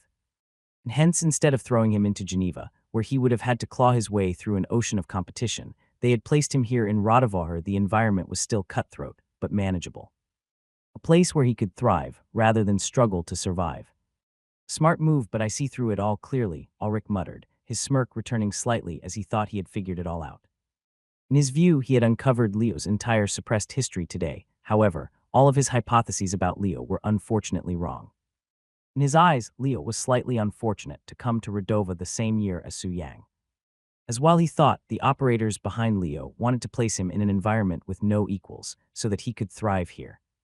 Having Su Yang here meant that those dreams were crushed. Because whether Leo was ready or not, he had just been placed in direct competition with a true monster, as once their talents were revealed, comparisons between the two were bound to be made, putting intense pressure on Leo, who would clearly struggle to keep up. Ulrich leaned back in his chair, swirling his champagne glass once more as he exhaled. This will be interesting, he mused, before pressing a single command on his desk. A command that completely redacted any records about Leo's background check from the university database. Redova Military Academy, the teacher's staff room, Professor David's office. Across the academy, Professor David's terminal lit up with a level 1 alert, pulling his attention away from his paperwork. He adjusted his posture, eyes narrowing as he read the notification. Genetic Evaluation Report Priority Candidate. Skyshard Leo Monarch Level Awakening confirmed. A sharp, disapproving scowl immediately darkened his features. His fingers clenched slightly, tapping the desk in irritation as he read further. Another one. First Su Yang. Now Leo Skyshard. 2 monarch-level talents in the same year. For most people, this would be an occasion for celebration. For David, it was confirmation of the very thing he despised. Another recruit born with everything. Another so-called genius, given the best talent, the best starting point, the best future all before they had even lifted a damn finger. His grip on his stylus tightened. It was always the same. The great clans. The powerhouses of the universe. They monopolized talent. They hoarded resources. And their descendants born into privilege were always the ones at the top. Disgusting, David muttered under his breath. Even worse, Leo Skyshard's report contained background anomalies. An erased past that he did not have access to because the principal redacted it. What more are you hiding? He mused as his hatred for Leo even surpassed that for Su Yang from this moment. Redova Military Academy Teacher's Quarters, Mu Fan's room. Mu Fan sat alone in her quarters, the only source of light being the soft glow from her data slate. Her sharp eyes flickered as she scrolled through the encrypted feed she had hacked into, mirroring the exact evaluation report that Principal Ulrich had just received. Technically, she wasn't supposed to have access to this level of classified data. Genetic evaluations, especially for high-priority candidates, were heavily restricted. But for Mu Fan, barriers like these were merely inconveniences. She had ensured from the moment Leo Skyshard stepped foot in Redova that she would monitor his every move. And now, her fingers froze slightly over the slate. Genetic Evaluation Report Priority Candidate. Skyshard Leo Monarch Level Awakening confirmed. A small exhale left her lips, a mix of relief and tension washing over her at once. Monarch Level. She leaned back against her chair, staring at the glowing words as conflicting emotions surged through her chest. This was it. The assurance she knighted. This result was proof that Leo could truly become the next dragon candidate. If groomed properly, if guided correctly, he could finally be the one to rise above, the one to carry the burden that so many before him had failed to uphold. However, a shiver ran down her spine. Her hands instinctively tightened around the edges of the data slate as old memories clawed their way back to the surface. The previous dragon candidates. Each of them had once been hailed as a beacon of hope. Each of them had carried the same talent that Leo now did. And yet, one by one, they had all been hunted down. Brutally, relentlessly, before they could spread their wings. Before they could even glimpse the peak of their true potential, they had been slaughtered. Some had fallen in open battle, their names etched into history books as fearsome warriors of the evil cult. Some had been assassinated in the dead of night, never even realizing who had come for them. And the worst, the ones who had been betrayed by their own allies. The thought made Mu Fan's stomach twist uncomfortably. She closed her eyes for a moment, steadying herself. Leo's potential was undeniable. That much was now a fact. But was it enough to survive? Would history repeat itself? Would he too be cast into the flames before he ever had the chance to rise? Would they come for him the moment his wings began to form? The cycle had repeated itself too many times. The weight of it bore down on her like an unshakable curse. And yet, as Mew Fan opened her eyes, a cold determination settled in her gaze. Not this time. She muttered under her breath, for if Leo was truly going to be the next dragon candidate, then she would ensure that he would have enough time. Enough time to grow, to sharpen his claws, to become something that even the universe's deadliest hunters would fear. This time of the righteous alliance would not clip the dragons before he could fly. This time they would use the resources and facilities of the righteous alliance itself to nurture the dragon and make him stronger until he was ready to stand on his own. This time they would shield him from enemies and allies alike, even if it meant that the dragon would be forced to live without his memories for many more months to come. Not this time. You have lost too many good seedlings over the course of history to lose another one. Now Mew Fan mused, as she walked towards the hidden compartment in her room to retrieve the communication crystal. Mew Fan steadied herself, gripping the obsidian communication crystal tightly as she passed her mana through it to establish the connection. A cold sweat ran down her back as the connection established, as for a long moment the crystal remained dormant. Silent. Then, a voice deep and unearthly vibrated through the connection. Speak. Mew Fan exhaled, her grip tightening. The test is complete, she reported, keeping her voice even. Leo Skyshard monarch level potential has been confirmed. A pause. Then, a slow, amused chuckle echoed through the connection, carrying with it a sense of something ancient, something immeasurable. Monarch level. How insignificant. Mew Fan stiffened. Insignificant. She had expected satisfaction. Perhaps even relief. But disdain. The voice rumbled again, this time more measured, as if sensing her anger through the crystal. It is only the surface. Monarch level is the limit of what they can measure, not the limit of what he is. Mew Fan's lips parted slightly, but no words came out. Because deep down, she knew he was right. Leo's bloodline, if the readings were true, was something beyond monarch level. Beyond what Redova or even Geneva could hope to quantify. The voice hummed in dark amusement. And yet you hesitate. Do you wish to perhaps delay him being crowned as the dragon? Mew Fan exhaled sharply. I am only cautious, she corrected, forcing composure into her voice. You have seen too many rise only to be cut down before they could fulfill their purpose. You should understand better than any own potential means nothing if he does not survive. The voice fell silent. Then, after a beat, survival is earned, not given. Mew Fan's nails dug into her palm. And what if he is not ready? She asked, unable to stop herself. The air in the room seemed to grow heavier. Then he will die. Cold. Absolute. Without hesitation. Mew Fan swallowed. The voice continued, unwavering. If he cannot reach the peak, then his existence is meaningless. He will be no different than the corpses that came before him. Mew Fan's breath caught in her throat. She had seen those corpses. The lines of tombs that marked the fall of the previous dragons. Individuals who had potential to become the next timeless assassin, but died long before they could achieve it. She clenched her fists. Then what do you propose? That we throw him into the fire before he's ready. The voice remained silent for a moment. Then, no. Mew Fan blinked. That was not the answer she had been expecting. You will sharpen the blade first. The weight behind those words sent a chill down her spine. He will be tested. Over and over. He will suffer. He will struggle. He will be broken and reforged over and over until he is either unshakable, a pause, or shattered beyond repair. Mew Fan inhaled sharply. You would gamble everything on this. It is not a gamble. It is the only way. A faint pulse of mana surged through the crystal, almost as if the voice itself was reaching through it. He is not meant to crawl beneath the weight of history. He is meant to crush it beneath his heel. Mew Fan closed her eyes. She wanted to believe that. She needed to believe that. But how many times had she thought the same before? And how many times had she watched those she placed her faith in be torn apart? Her silence must have been telling, because the voice spoke again. Do not look to the past for answers. There is only forward. Only what must be done. You have 2 years to prepare him. In 2 years, if he survives, we will crown him dragon. New Fan exhaled slowly. There was no point in arguing. They both knew what was required.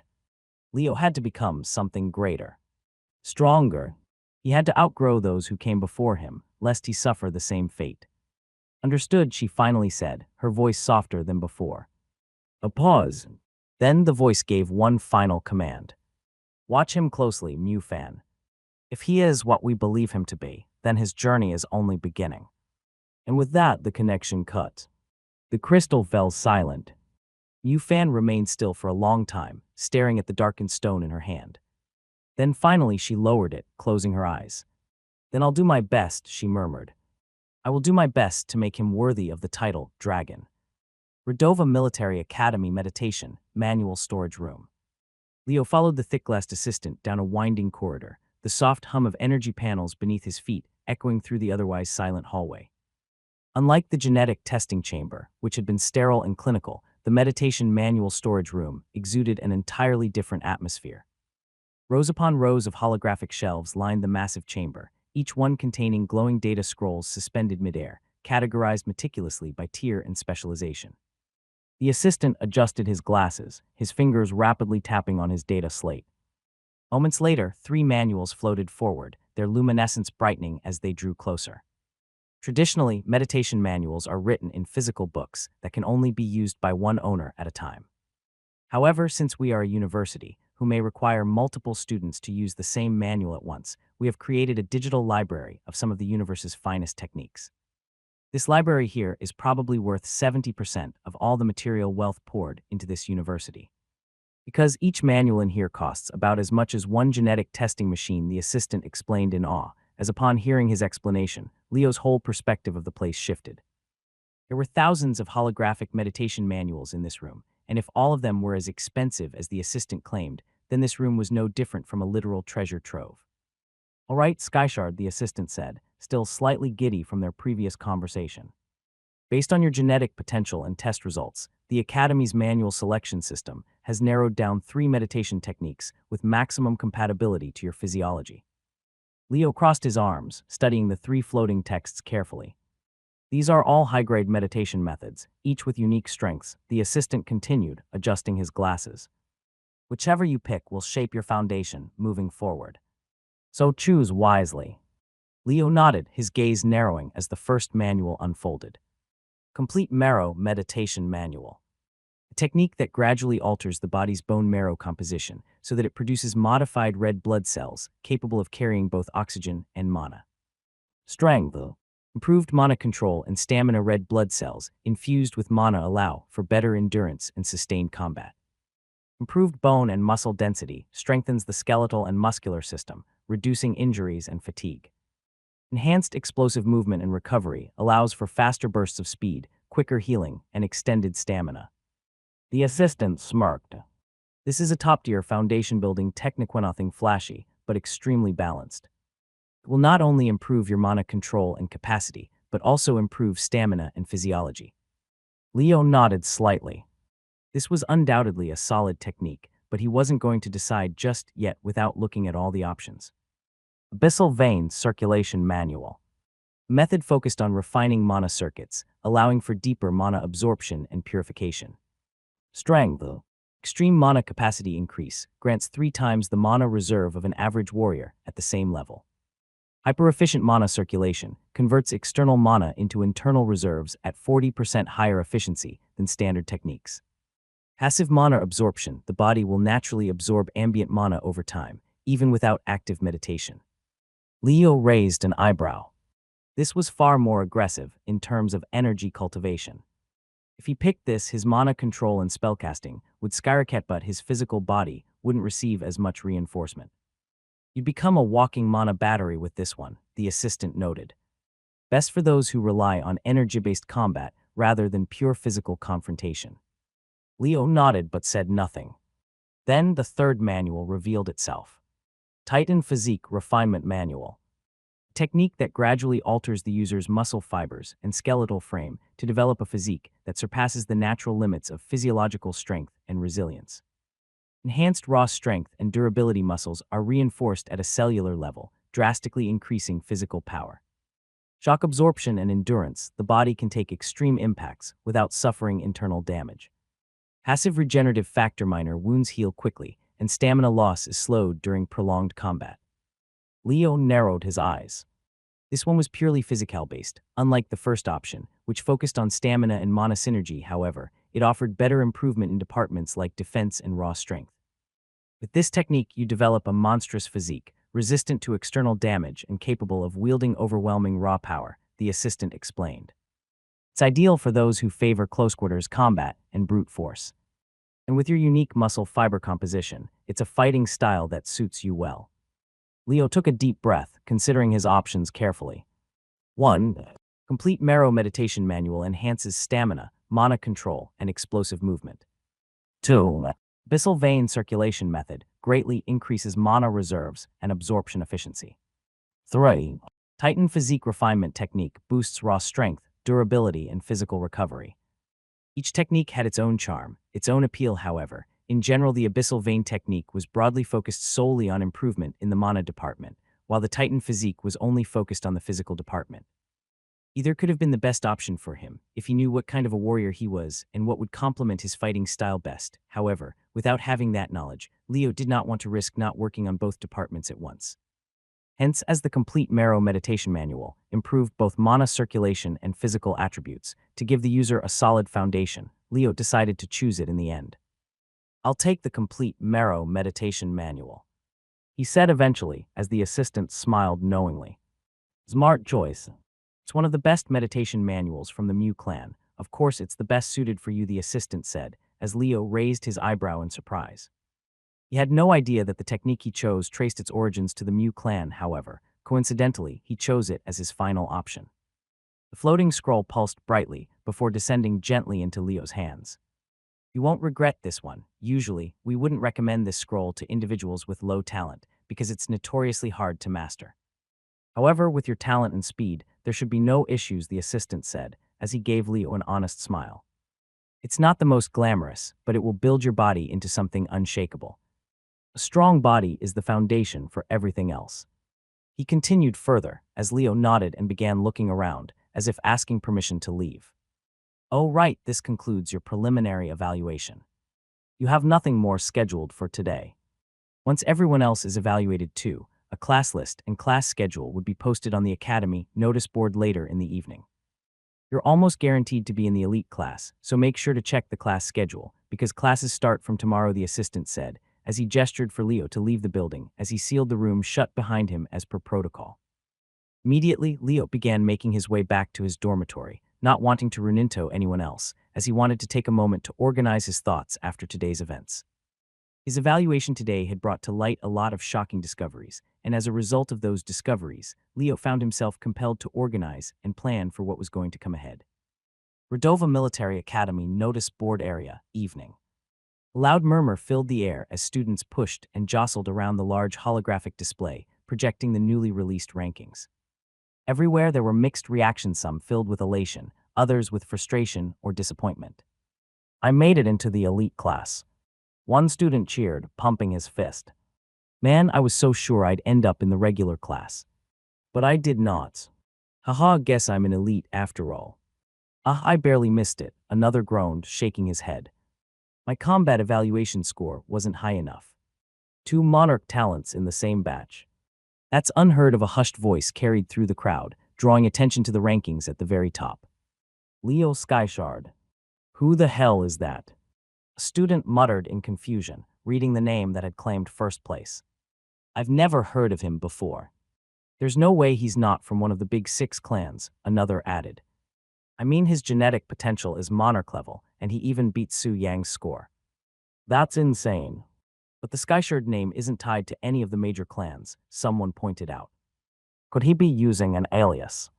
More whispers spread as students took down notes, discussing potential rivalries, alliances, and what this meant for their futures. But all conversation came to a sudden halt when he arrived. The The crowd instinctively parted as Su Yang made his way toward the notice board, his expression unreadable. Dressed in his pristine academy uniform, his long black hair was tied back neatly, his piercing golden eyes sweeping over the gathered students with a quiet intensity that sent chills down their spines. His presence alone commanded respect and fear. The son of the Su clan, the prodigy that was destined to dominate this batch. Now everyone was watching waiting to see how he would react to the news. Su Yang stopped a few steps from the board, his hands clasped behind his back as his gaze calmly moved over the rankings. His name was there. Second place Su Yang Monarch level talent 94, 5 points. But above him, first place Leo Skyshard Monarch level talent 95 points. A single half-point difference. A brief flicker of surprise crossed Su Yang's eyes before he schooled his expression, scanning the top of the list, where he saw another Monarch level talent take the top. This was unexpected, because Monarch level talents usually did not choose to join Redova, but chose to join Geneva instead. He himself had only chosen Redova because of a special circumstance, and had not expected to see any other such individual in this year's batch. Ahem. What about the others? Who else is near me? He wondered, quickly scanning the list under his name as he looked for other potential rivals. Third place Mu Shen Transcendent Level Talent 80, 7 points. Fourth place Ru Lan Transcendent Level Talent 80, 5 points. Fifth place Gu Feng Transcendent Level Talent, 82 points. Sixth place Du Yiren Grandmaster Level Talent, 79 points. Seventh place Tyron Crest Grandmaster Level Talent 76, 5 points. His eyes narrowed slightly as he observed the list. As expected, most candidates on the top were from the Big Six clans. However, none of them were really close enough to him to be called a rival. In this regard, only Leo Skyshard had matched him. And only Leo Skyshard had surpassed him. The air around the notice board thickened as the watching students felt the weight of the moment. Su Yang wasn't just the strongest in the batch, was the heir to the Su clan, a monarch-level prodigy who had been trained from birth to stand at the top. To see someone else above him, Somyeon, no one even recognized, was something no one had expected. The tension was suffocating. Students braced themselves, some already stepping back in fear that Su Yang might lash out at them randomly. They had seen what happened to the poor guy in the mess hall before and did not want to take chances with his temper. But then, Su Yang smiled. It was a slow, genuine smile that caught everyone off guard. So it looks like I have a worthy rival this year, he murmured, amusement flickering in his golden eyes. This surely makes things interesting. His voice carried through the silent crowd, not in anger, but in intrigue. Thenhai's gaze slid toward the dormitory assignments written beside the names. Leo Skyshard Dorm 22C. The smirk on his lips widened slightly. Well, time to introduce myself to this other genius. And with that, he turned on his heel, making his way toward the dormitories. Gathered students hesitated for only a second before hurrying after him, eager to witness the first meeting between the two titans of this generation. Leo chose to avoid the notice board until later in the evening, once the crowd had thinned. Though he doubted anyone would recognize him by name alone, for he wasn't that well-known yet, preferred not to take any chances. Preserving his anonymity for as long as possible was his priority, which was why he was surprised to see a crowd of students gathered outside his room when he responded to a simple knock on his door. At first, he was merely surprised to hear a knock at all, assuming it was something trivial. A misplaced delivery. A staff member with instructions. Getting up, he opened the door without much thought, only to regret his decision instantly. Nearly 20 students stood outside, filling the hallway, their expressions ranging from curiosity to outright scrutiny. His grip on the door handle tightened instinctively as his body prepared for a fight, but none of them seemed hostile. Their postures were relaxed, their eyes filled with intrigue rather than aggression. He's Leo Skyshard. Whoa, he's so lanky, barely over 6 feet. He doesn't look imposing at all. No wonder he's from the assassin branch. We'd body this guy in the swordsmanship branch. People whispered amongst each other, their voices carrying just loud enough for Leo to hear. He absorbed the information quietly, his gaze scanning their faces, already committing their words to memory. Then, as the crowd began to part, a presence emerged that instantly shifted the atmosphere. Leo's eyes landed on a man he recognized immediately, not from personal interactions, but from reputation alone.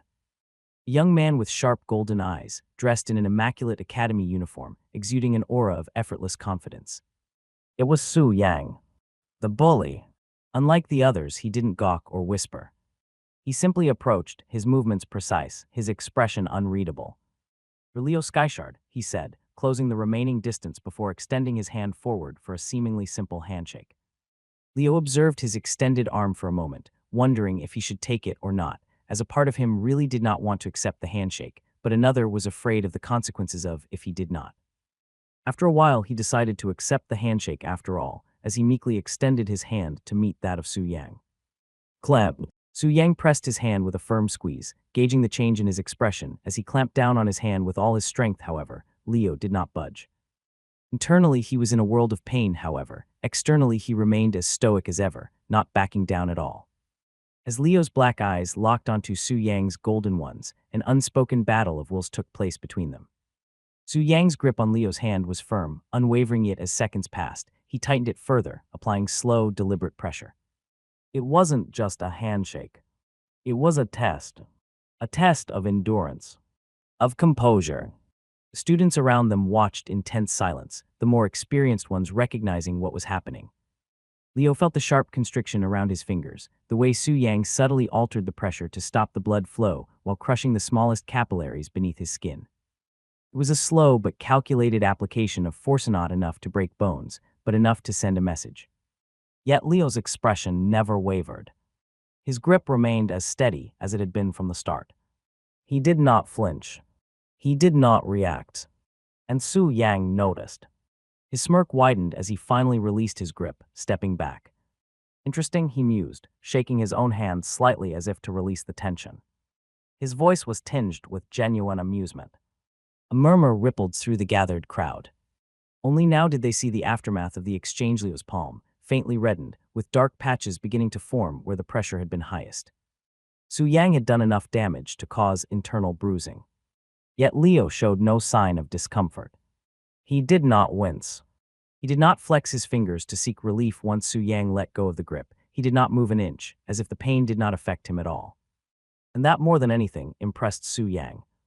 "I'm Su Yang," he finally introduced himself, his tone carrying the weight of certainty. "I'm the student who is going to stand at the pinnacle of Redova this year." The words hung in the air like an undeniable truth. And yet, Leo did not react. There was no hint of irritation on his face as Su Yang made that claim, no flicker of ego either. His cold gaze remained as impassive as ever as he silently asked Su Yang the question of "so what," as if he simply did not care for his ambitions. Su Yang's smirk twitched slightly. Not even a twitch of emotion. Now that's a rare type of arrogance. Su Yang realized, his golden eyes gleaming with intrigue as he tilted his head slightly. "Do you not wish to challenge me? Do you not wish to ascertain your dominion, Mr. No One Rank student?" Su Yang prodded, raising his chin slightly. Then grinning, he tapped his own jaw mockingly. "Come on, take a swing. I dare you. Put me in my place if you can." A hushed gasp spread through the crowd. Was he seriously inviting Leo to attack him? Some students leaned in slightly, expecting an instant explosion of violence. But Leo didn't move. He merely continued to observe. Still, unflinching, unshaken as the air around him grew thick with unspoken tension. Then, Su Yang sighed. "What a boring rival I have," he said dramatically, shaking his head in mock disappointment. Not even baited into a proper confrontation. He clicked his tongue before letting his amused smile return. "Let me tell you something, Skyshard." His voice took on a grander, almost theatrical quality as he gestured toward the students surrounding them. "If you want to stand at the pinnacle of an institution, you must have that iron roaring loudly through your veins." He turned slightly, clutching his fists as he let the veins pop through as he addressed not just Leo, but everyone gathered. "You must ascertain your dominion loudly and boldly, so that those beneath you never mistake themselves as your equals." A few students swallowed nervously, already feeling the invisible weight of his words. "You must crush the weaker competition absolutely and thoroughly, so that they never dare raise their heads toward you except in fear or respect again." His gaze flickered back to Leo, sharp as a blade. "You're too cold, Skyshard. It's not necessarily a bad thing, but with that attitude, you'll never be a leader." His smirk deepened. "You're bound to be a loner for life." The words carried weight, but Leo remained unmoved. Su Yang chuckled. Let the iron in your veins roar. Show these lesser talents that you and them are not the same. He took a step closer, lowering his voice slightly so only Leo could hear his next words. Or else they'll drag you into mediocrity along with them. Then Lu stepped back. With a single, casual tap on Leo's shoulder, he turned away. See you around, Skyshard. I think we will be good friends, Su Yang said, his voice carrying an unmistakable edge of satisfaction. He didn't get the reaction he wanted from Leo today. But he would eventually. And that was a certainty. Su Yang's POV. On his way back to his own dorm, the smug smile slowly faded from Su Yang's lips. For the first time since stepping foot in Redova, he found himself feeling something unfamiliar. Not annoyance. Not anger. Intrigue. He's dangerous, Su Yang concluded, his golden eyes narrowing slightly. There was something about Leo Skyshard that unsettled him, not in a way that made him feel threatened, but in a way that set his instincts on edge.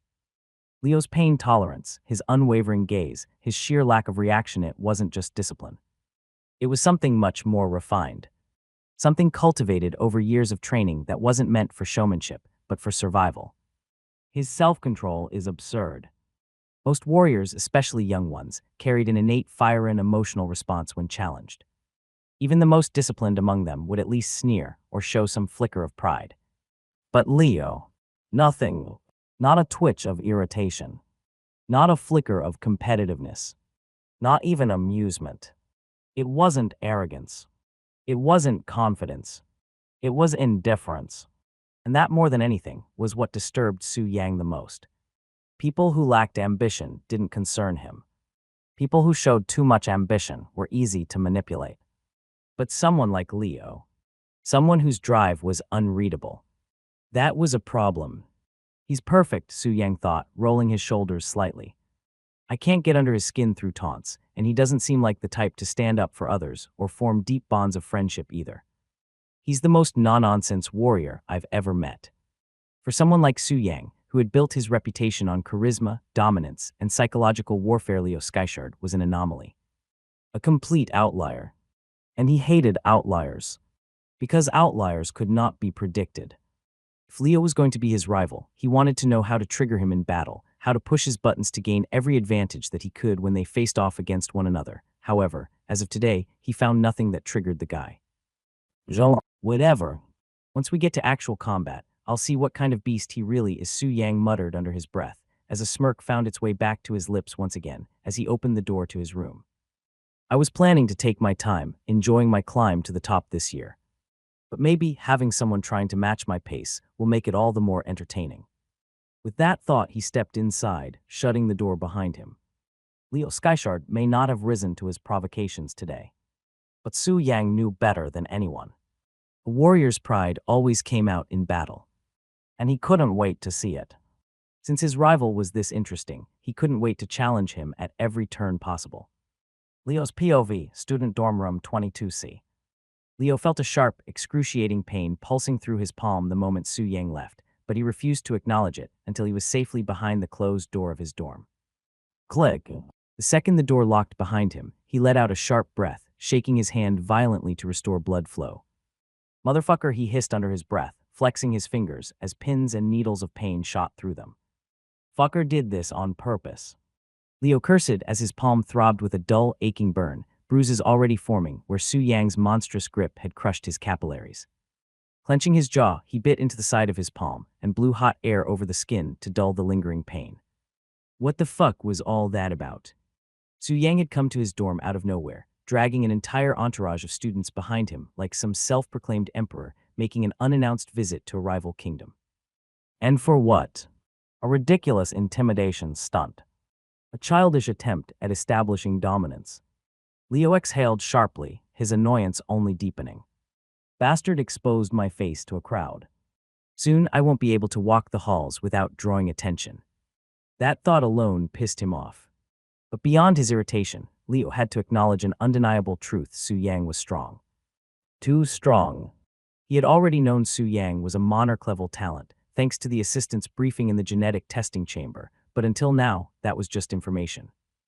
Feeling the difference firsthand was something else entirely, and Leo was shocked at just how massive the gap in their raw physical strength really was. It wasn't like he had not fought stronger opponents before. He did face a few in the entrance tests, however, those were manageable. This was on another level entirely. The sheer difference in physical power between them was absurd. And the worst part, Su Yang knew it. The way he had applied pressure wasn't reckless, it was controlled. Calculated. A deliberate show of power. That bastard. Leo exhaled, shaking his hand one last time now that some feeling had returned to his fingers. What the hell does he mean by see you around? He muttered, scowling. I'm not fraternizing with the likes of him. Not a chance in hell. Today's encounter had told him everything he needed to know about Su Yang. He was flamboyant, arrogant, egotistical. But beneath all that bravado, he was calculated. Dangerous. Su Yang understood people. He knew how to provoke them, how to control a crowd, how to instill dominance with nothing more than a few words and a well-timed smirk. He wasn't just strong. He was aware. Aware of how people perceived him. Aware of how to weaponize that perception to his advantage. He was disciplined. He was strategic. He was a nightmare in human form. That's what makes him dangerous. Su Yang's arrogance wasn't empty. His confidence wasn't baseless. And if things continued the way they were, there was no doubt in Leo's mind that Su Yang was the easy favorite to dominate this year's rankings. Leo sighed, rolling his shoulders. Yeah, I don't care if you're number 1 or number 100. Just stay out of my way, you crazy bastard. He flexed his bruised fingers, his expression hardening. Because next time you try something like that, I'm coming for your neck. He might have played it stoic today, but he wouldn't let Su Yang treat him like an easy target. Bullies didn't stop after one show of dominance. If he let this slide, then academy life was going to be hell. Leo had no intention of spending the next few years bowing his head. Eventually, Leo ventured out of his dorm room later in the evening to check out the ranking board and the class schedule. His decision to wait had been the right one, as by the time he arrived, the crowd had thinned significantly. Only a handful of students remained, some standing silently as they read their results, while others muttered in despair, unable to accept that they had failed to make the cut for the elite class. My life is over. I have shamed my clan. What does this mean for me? Should I just end it all now? If I kill a student in the elite class, will it open a slot for me? Leo ignored the hushed conversations around him, his focus locked on the board. Redova Military Academy Elite Class Rankings. First place Leo Skyshield Monarch Level Talent 95 points. Second place Su Yang Monarch Level Talent 94, 5 points. Third place Mu Shen Transcendent Level Talent 80, 7 points. Fourth place Rulan Transcendent Level Talent 80, 5 points. Fifth place Gu Feng Transcendent Level Talent, 82 points. Leo's gaze lingered on the list, his eyes narrowing slightly. So I really did rank first. He had suspected as much after Su Yang's sudden interest in him earlier, but seeing it confirmed in writing was something else entirely. He hadn't expected to outscore someone like Su Yang, especially not in a setting like this. However, the half-point difference told him everything he needed to know about Su Yang versus his strengths. He wasn't stronger than Su Yang. He wasn't faster. He wasn't more physically dominant. But he was sharper. The reflex test had tipped the scales in his favor, giving him just enough of an edge to surpass Su Yang, even if only by the slimmest margin. Still, a part of him wondered if this ranking was a blessing or a curse. Being ranked first meant more eyes were going to be on him all year long, which would in turn mean more scrutiny and more challenges for him. Sigh. Leo exhaled sharply, pushing the thought aside as he shifted his attention to the class schedule displayed beside the rankings. Elite Class Timetable Year 1. Common Courses. 1. Basics of Perception Professor Powell. 2. Physical Fitness and Training Professor Marvin. 3. General Magic Theory Professor David. Professional Specialization Assassin Branch. 4. Basics of Stealth and Assassination. 5. Scouting Movement and Planning. 6. Practical Combat. Leo's eyes moved over the list, analyzing the course structure. 3 foundational courses that all elite class students, regardless of profession, had to take. Then 3 specialization courses, tailored specifically for his branch. No unnecessary fluff. No wasted time. Everything was designed with direct application to their profession. As he skimmed through the timetables of other branches, he noted the differences. The swordsmanship branch, for example, had basics of swordsmanship and sword intent instead of stealth. They also had leadership and battlefield tactics as a secondary subject, instead of scouting, movement, and planning. Meanwhile, practical combat remained a common course, no matter the profession. It all made sense. Redova was shaping them into specialists. Professor notes Year 1 elite class. As Leo's eyes drifted lower, he noticed handwritten notes beneath each course description. Basics of Perception, Professor Powell. You think you know how to see. Hahaha, we'll see if you can see in my class. Open your eyes, or you'll walk into a blade before you ever see it coming. Class held daily except Thursdays and Sundays. Practical training, ground D4. Leo's brow twitched slightly. Who the hell wrote that? This Powell guy sounded completely unhinged and like an individual who liked to make dad jokes. Physical fitness and training, Professor Marvin. I don't care how strong you think you are. If you can't outrun, outlast, and overpower the enemy, you're already dead. In my class, you either adapt or collapse. Simple. Class held daily at dawn. Training hall C2. Leo let out a slow breath. Professor Marvin sounded like a hard S. He was no stranger to physical training, but something about Marvin's tone told him that this class would be hell. General Magic Theory, Professor David. Magic is a tool, a weapon, a science. If you think it's some mystical nonsense or a shortcut to power, you're already a fool. I will make sure only those worthy of wielding it pass my class. Class held daily except Saturdays and Sundays.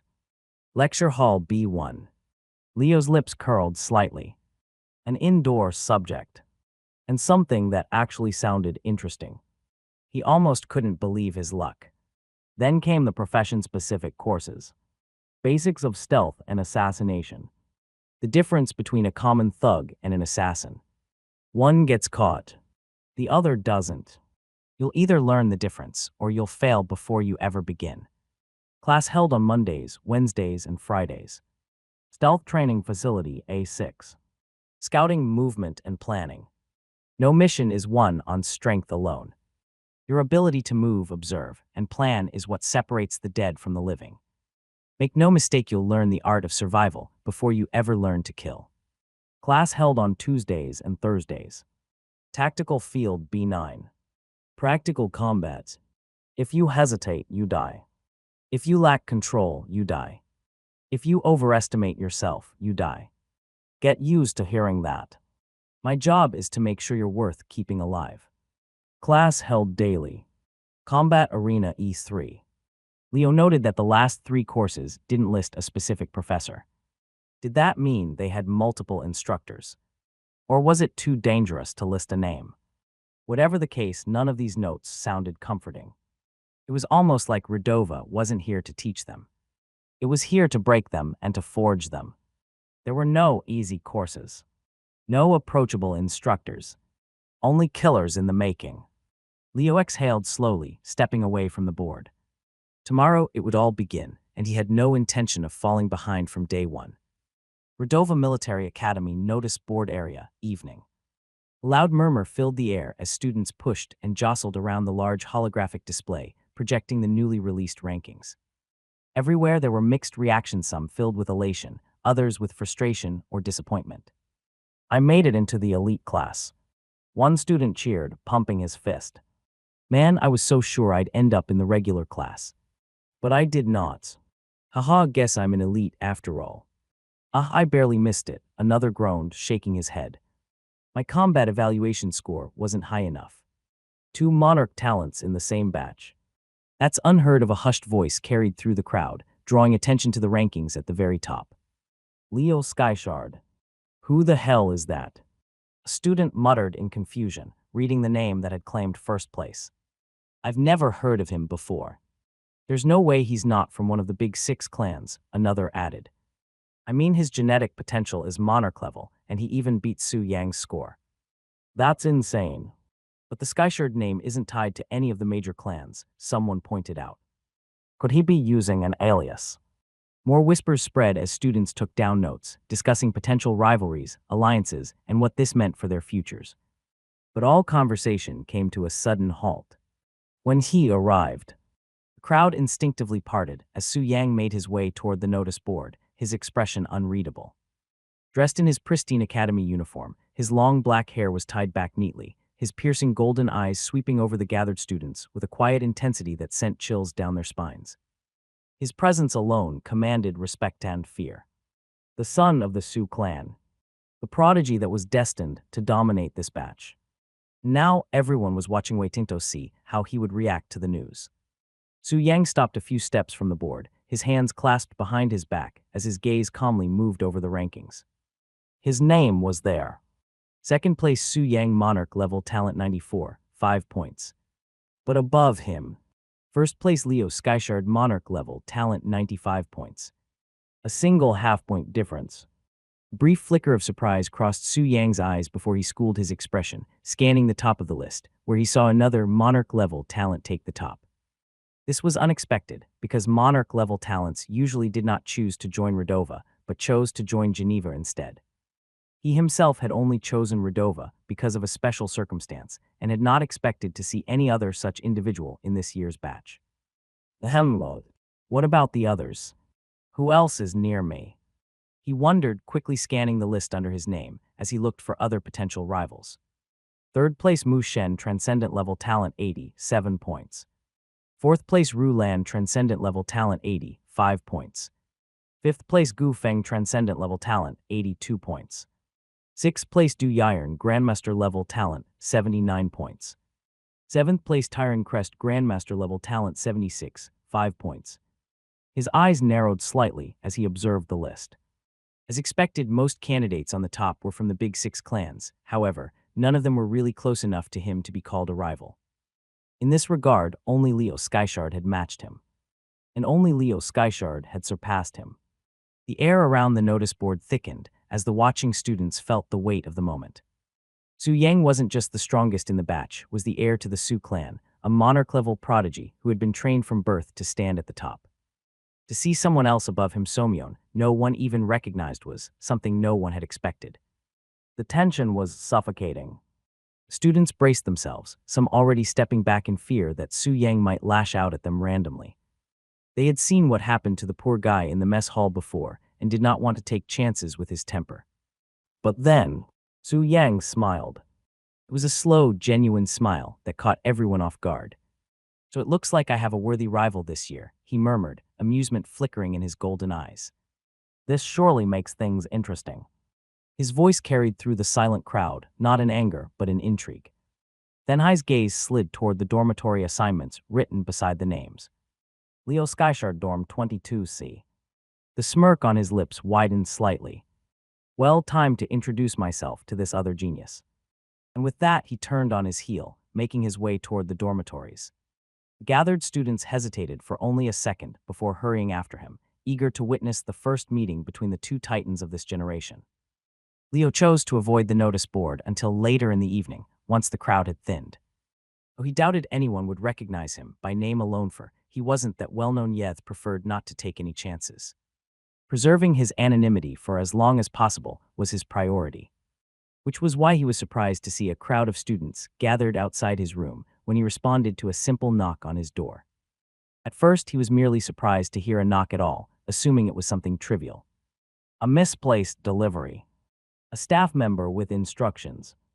Getting up, he opened the door without much thought, only to regret his decision instantly. Nearly 20 students stood outside, filling the hallway, their expressions ranging from curiosity to outright scrutiny. His grip on the door handle tightened instinctively as his body prepared for a fight, but none of them seemed hostile. Their postures were relaxed, their eyes filled with intrigue rather than aggression. "He's Leo Skyshard. Whoa, he's so lanky, barely over 6 feet. He doesn't look imposing at all. No wonder he's from the assassin branch. We'd body this guy in the swordsmanship branch." People whispered amongst each other, their voices carrying just loud enough for Leo to hear. He absorbed the information quietly, his gaze scanning their faces, already committing their words to memory. Then, as the crowd began to part, a presence emerged that instantly shifted the atmosphere. Leo's eyes landed on a man he recognized immediately, not from personal interactions, but from reputation alone. A young man with sharp golden eyes, dressed in an immaculate academy uniform, exuding an aura of effortless confidence. It was Su Yang, the bully. Unlike the others, he didn't gawk or whisper. He simply approached, his movements precise, his expression unreadable. "For Leo Skyshard," he said, closing the remaining distance before extending his hand forward for a seemingly simple handshake. Leo observed his extended arm for a moment, wondering if he should take it or not, as a part of him really did not want to accept the handshake, but another was afraid of the consequences of if he did not. After a while, he decided to accept the handshake after all, as he meekly extended his hand to meet that of Su Yang. Clamp. Su Yang pressed his hand with a firm squeeze, gauging the change in his expression. As he clamped down on his hand with all his strength, however, Leo did not budge. Internally, he was in a world of pain, however. Externally, he remained as stoic as ever, not backing down at all. As Leo's black eyes locked onto Su Yang's golden ones, an unspoken battle of wills took place between them. Su Yang's grip on Leo's hand was firm, unwavering, yet as seconds passed, he tightened it further, applying slow, deliberate pressure. It wasn't just a handshake. It was a test. A test of endurance. Of composure. The students around them watched in tense silence, the more experienced ones recognizing what was happening. Leo felt the sharp constriction around his fingers, the way Su Yang subtly altered the pressure to stop the blood flow while crushing the smallest capillaries beneath his skin. It was a slow but calculated application of force, not enough to break bones, but enough to send a message. Yet Leo's expression never wavered. His grip remained as steady as it had been from the start. He did not flinch. He did not react. And Su Yang noticed. His smirk widened as he finally released his grip, stepping back. Interesting, he mused, shaking his own hand slightly as if to release the tension. His voice was tinged with genuine amusement. A murmur rippled through the gathered crowd. Only now did they see the aftermath of the exchange. Leo's palm, faintly reddened, with dark patches beginning to form where the pressure had been highest. Su Yang had done enough damage to cause internal bruising. Yet Leo showed no sign of discomfort. He did not wince. He did not flex his fingers to seek relief once Su Yang let go of the grip. He did not move an inch, as if the pain did not affect him at all. And that, more than anything, impressed Su Yang. "I'm Su Yang," he finally introduced himself, his tone carrying the weight of certainty. "I'm the student who is going to stand at the pinnacle of Redova this year." The words hung in the air like an undeniable truth. And yet, Leo did not react. There was no hint of irritation on his face as Su Yang made that claim, no flicker of ego either. His cold gaze remained as impassive as ever as he silently asked Su Yang the question of "so what," as if he simply did not care for his ambitions. Su Yang's smirk twitched slightly. Not even a twitch of emotion. Now that's a rare type of arrogance. Su Yang realized, his golden eyes gleaming with intrigue as he tilted his head slightly. "Do you not wish to challenge me? Do you not wish to ascertain your dominion, Mr. No One Rank student?" Su Yang prodded, raising his chin slightly. Then grinning, he tapped his own jaw mockingly. "Come on, take a swing. I dare you. Put me in my place if you can." A hushed gasp spread through the crowd. Was he seriously inviting Leo to attack him? Some students leaned in slightly, expecting an instant explosion of violence. But Leo didn't move. He merely continued to observe. Still, unflinching, unshaken as the air around him grew thick with unspoken tension. Then, Su Yang sighed. "What a boring rival I have," he said dramatically, shaking his head in mock disappointment. Not even baited into a proper confrontation. He clicked his tongue before letting his amused smile return. "Let me tell you something, Skyshard." His voice took on a grander, almost theatrical quality as he gestured toward the students surrounding them. "If you want to stand at the pinnacle of an institution, you must have that iron roaring loudly through your veins." He turned slightly, clutching his fists as he let the veins pop through as he addressed not just Leo, but everyone gathered. "You must ascertain your dominion loudly and boldly, so that those beneath you never mistake themselves as your equals." A few students swallowed nervously, already feeling the invisible weight of his words. "You must crush the weaker competition absolutely and thoroughly, so that they never dare raise their heads toward you except in fear or respect again." His gaze flickered back to Leo, sharp as a blade. "You're too cold, Skyshard." It's not necessarily a bad thing, but with that attitude, you'll never be a leader. His smirk deepened. You're bound to be a loner for life. The words carried weight, but Leo remained unmoved. Su Yang chuckled. Let the iron in your veins roar. Show these lesser talents that you and them are not the same. He took a step closer, lowering his voice slightly so only Leo could hear his next words. Or else they'll drag you into mediocrity along with them. Then Lu stepped back. With a single, casual tap on Leo's shoulder, he turned away. See you around, Skyshard. I think we will be good friends, Su Yang said, his voice carrying an unmistakable edge of satisfaction. He didn't get the reaction he wanted from Leo today. But he would eventually. And that was a certainty. Su Yang's POV. On his way back to his own dorm, the smug smile slowly faded from Su Yang's lips. For the first time since stepping foot in Redova, he found himself feeling something unfamiliar. Not annoyance. Not anger. Intrigue. He's dangerous, Su Yang concluded, his golden eyes narrowing slightly. There was something about Leo Skyshard that unsettled him, not in a way that made him feel threatened, but in a way that set his instincts on edge. Leo's pain tolerance, his unwavering gaze, his sheer lack of reaction, it wasn't just discipline. It was something much more refined. Something cultivated over years of training that wasn't meant for showmanship, but for survival. His self-control is absurd.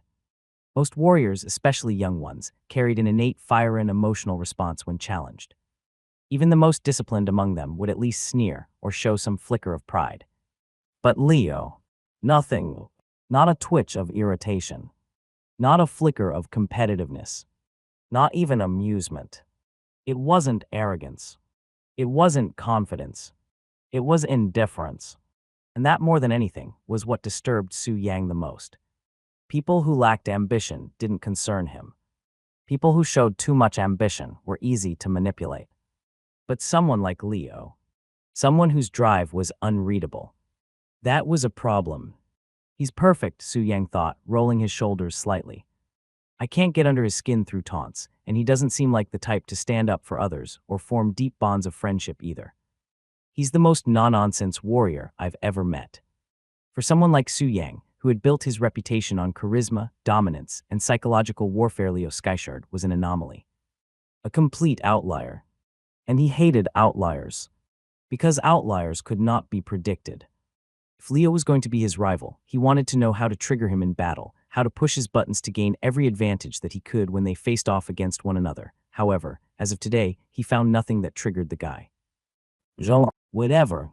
Once we get to actual combat, I'll see what kind of beast he really is, Su Yang muttered under his breath, as a smirk found its way back to his lips once again as he opened the door to his room. I was planning to take my time, enjoying my climb to the top this year. But maybe having someone trying to match my pace will make it all the more entertaining. With that thought, he stepped inside, shutting the door behind him. Leo Skyshard may not have risen to his provocations today. But Su Yang knew better than anyone. A warrior's pride always came out in battle. And he couldn't wait to see it. Since his rival was this interesting, he couldn't wait to challenge him at every turn possible. Leo's POV, Student Dorm Room 22C. Leo felt a sharp, excruciating pain pulsing through his palm the moment Su Yang left, but he refused to acknowledge it until he was safely behind the closed door of his dorm. Click. The second the door locked behind him, he let out a sharp breath, shaking his hand violently to restore blood flow. Motherfucker, he hissed under his breath, flexing his fingers as pins and needles of pain shot through them. Fucker did this on purpose. Leo cursed as his palm throbbed with a dull, aching burn, bruises already forming where Su Yang's monstrous grip had crushed his capillaries. Clenching his jaw, he bit into the side of his palm and blew hot air over the skin to dull the lingering pain. What the fuck was all that about? Su Yang had come to his dorm out of nowhere, dragging an entire entourage of students behind him like some self-proclaimed emperor making an unannounced visit to a rival kingdom. And for what? A ridiculous intimidation stunt. A childish attempt at establishing dominance. Leo exhaled sharply, his annoyance only deepening. Bastard exposed my face to a crowd. Soon I won't be able to walk the halls without drawing attention. That thought alone pissed him off. But beyond his irritation, Leo had to acknowledge an undeniable truth: Su Yang was strong. Too strong. He had already known Su Yang was a monarch-level talent, thanks to the assistant's briefing in the genetic testing chamber, but until now, that was just information. Feeling the difference firsthand was something else entirely, and Leo was shocked at just how massive the gap in their raw physical strength really was. It wasn't like he had not fought stronger opponents before. He did face a few in the entrance tests, however, those were manageable. This was on another level entirely. The sheer difference in physical power between them was absurd. And the worst part, Su Yang knew it. The way he had applied pressure wasn't reckless, it was controlled. Calculated. A deliberate show of power. That bastard. Leo exhaled, shaking his hand one last time now that some feeling had returned to his fingers. What the hell does he mean by see you around? He muttered, scowling. I'm not fraternizing with the likes of him. Not a chance in hell. Today's encounter had told him everything he needed to know about Su Yang. He was flamboyant, arrogant, egotistical. But beneath all that bravado, he was calculated. Dangerous. Su Yang understood people. He knew how to provoke them, how to control a crowd, how to instill dominance with nothing more than a few words and a well-timed smirk. He wasn't just strong. He was aware. Aware of how people perceived him. Aware of how to weaponize that perception to his advantage. He was disciplined. He was strategic. He was a nightmare in human form. That's what makes him dangerous. Su Yang's arrogance wasn't empty. His confidence wasn't baseless. And if things continued the way they were, there was no doubt in Leo's mind that Su Yang was the easy favorite to dominate this year's rankings. Leo sighed, rolling his shoulders. Yeah, Lisa. I don't care if you're number 1 or number 100. Just stay out of my way, you crazy bastard. He flexed his bruised fingers, his expression hardening. Because next time you try something like that, I'm coming for your neck. He might have played it stoic today, but he wouldn't let Su Yang treat him like an easy target. Bullies didn't stop after one show of dominance. If he let this slide, then academy life was going to be hell. Leo had no intention of spending the next few years bowing his head. Eventually, Leo ventured out of his dorm room later in the evening to check out the ranking board and the class schedule. His decision to wait had been the right one, as by the time he arrived, the crowd had thinned significantly. Only a handful of students remained, some standing silently as they read their results, while others muttered in despair, unable to accept that they had failed to make the cut for the elite class. My life is over. I have shamed my clan. What does this mean for me? Should I just end it all now? If I kill a student in the elite class, will it open a slot for me? Leo ignored the hushed conversations around him, his focus locked on the board. Redova Military Academy Elite Class Rankings. First place Leo Skyshirt Monarch Level Talent 95 points. Second place Su Yang Monarch Level Talent 94, 5 points. Third place Mu Shen Transcendent Level Talent 80, 7 points. Fourth place Rulan Transcendent Level Talent 80, 5 points. Fifth place Gu Feng Transcendent Level Talent, 82 points. Leo's gaze lingered on the list, his eyes narrowing slightly. So I really did rank first. He had suspected as much after Su Yang's sudden interest in him earlier, but seeing it confirmed in writing was something else entirely. He hadn't expected to outscore someone like Su Yang, especially not in a setting like this. However, the half-point difference told him everything he needed to know about Su Yang versus his strengths. He wasn't stronger than Su Yang. He wasn't faster. He wasn't more physically dominant. But he was sharper. The reflex test had tipped the scales in his favor, giving him just enough of an edge to surpass Su Yang, even if only by the slimmest margin. Still, a part of him wondered if this ranking was a blessing or a curse. Being ranked first meant more eyes were going to be on him all year long, which would in turn mean more scrutiny and more challenges for him. Sigh. Leo exhaled sharply, pushing the thought aside as he shifted his attention to the class schedule displayed beside the rankings. Elite Class Timetable Year 1. Common Courses. 1. Basics of Perception Professor Powell. 2. Physical Fitness and Training Professor Marvin. 3. General Magic Theory Professor David. Professional Specialization Assassin Branch. 4. Basics of Stealth and Assassination. 5. Scouting Movement and Planning. 6. Practical Combat. Leo's eyes moved over the list, analyzing the course structure. 3 foundational courses that all elite class students, regardless of profession, had to take. Then 3 specialization courses, tailored specifically for his branch.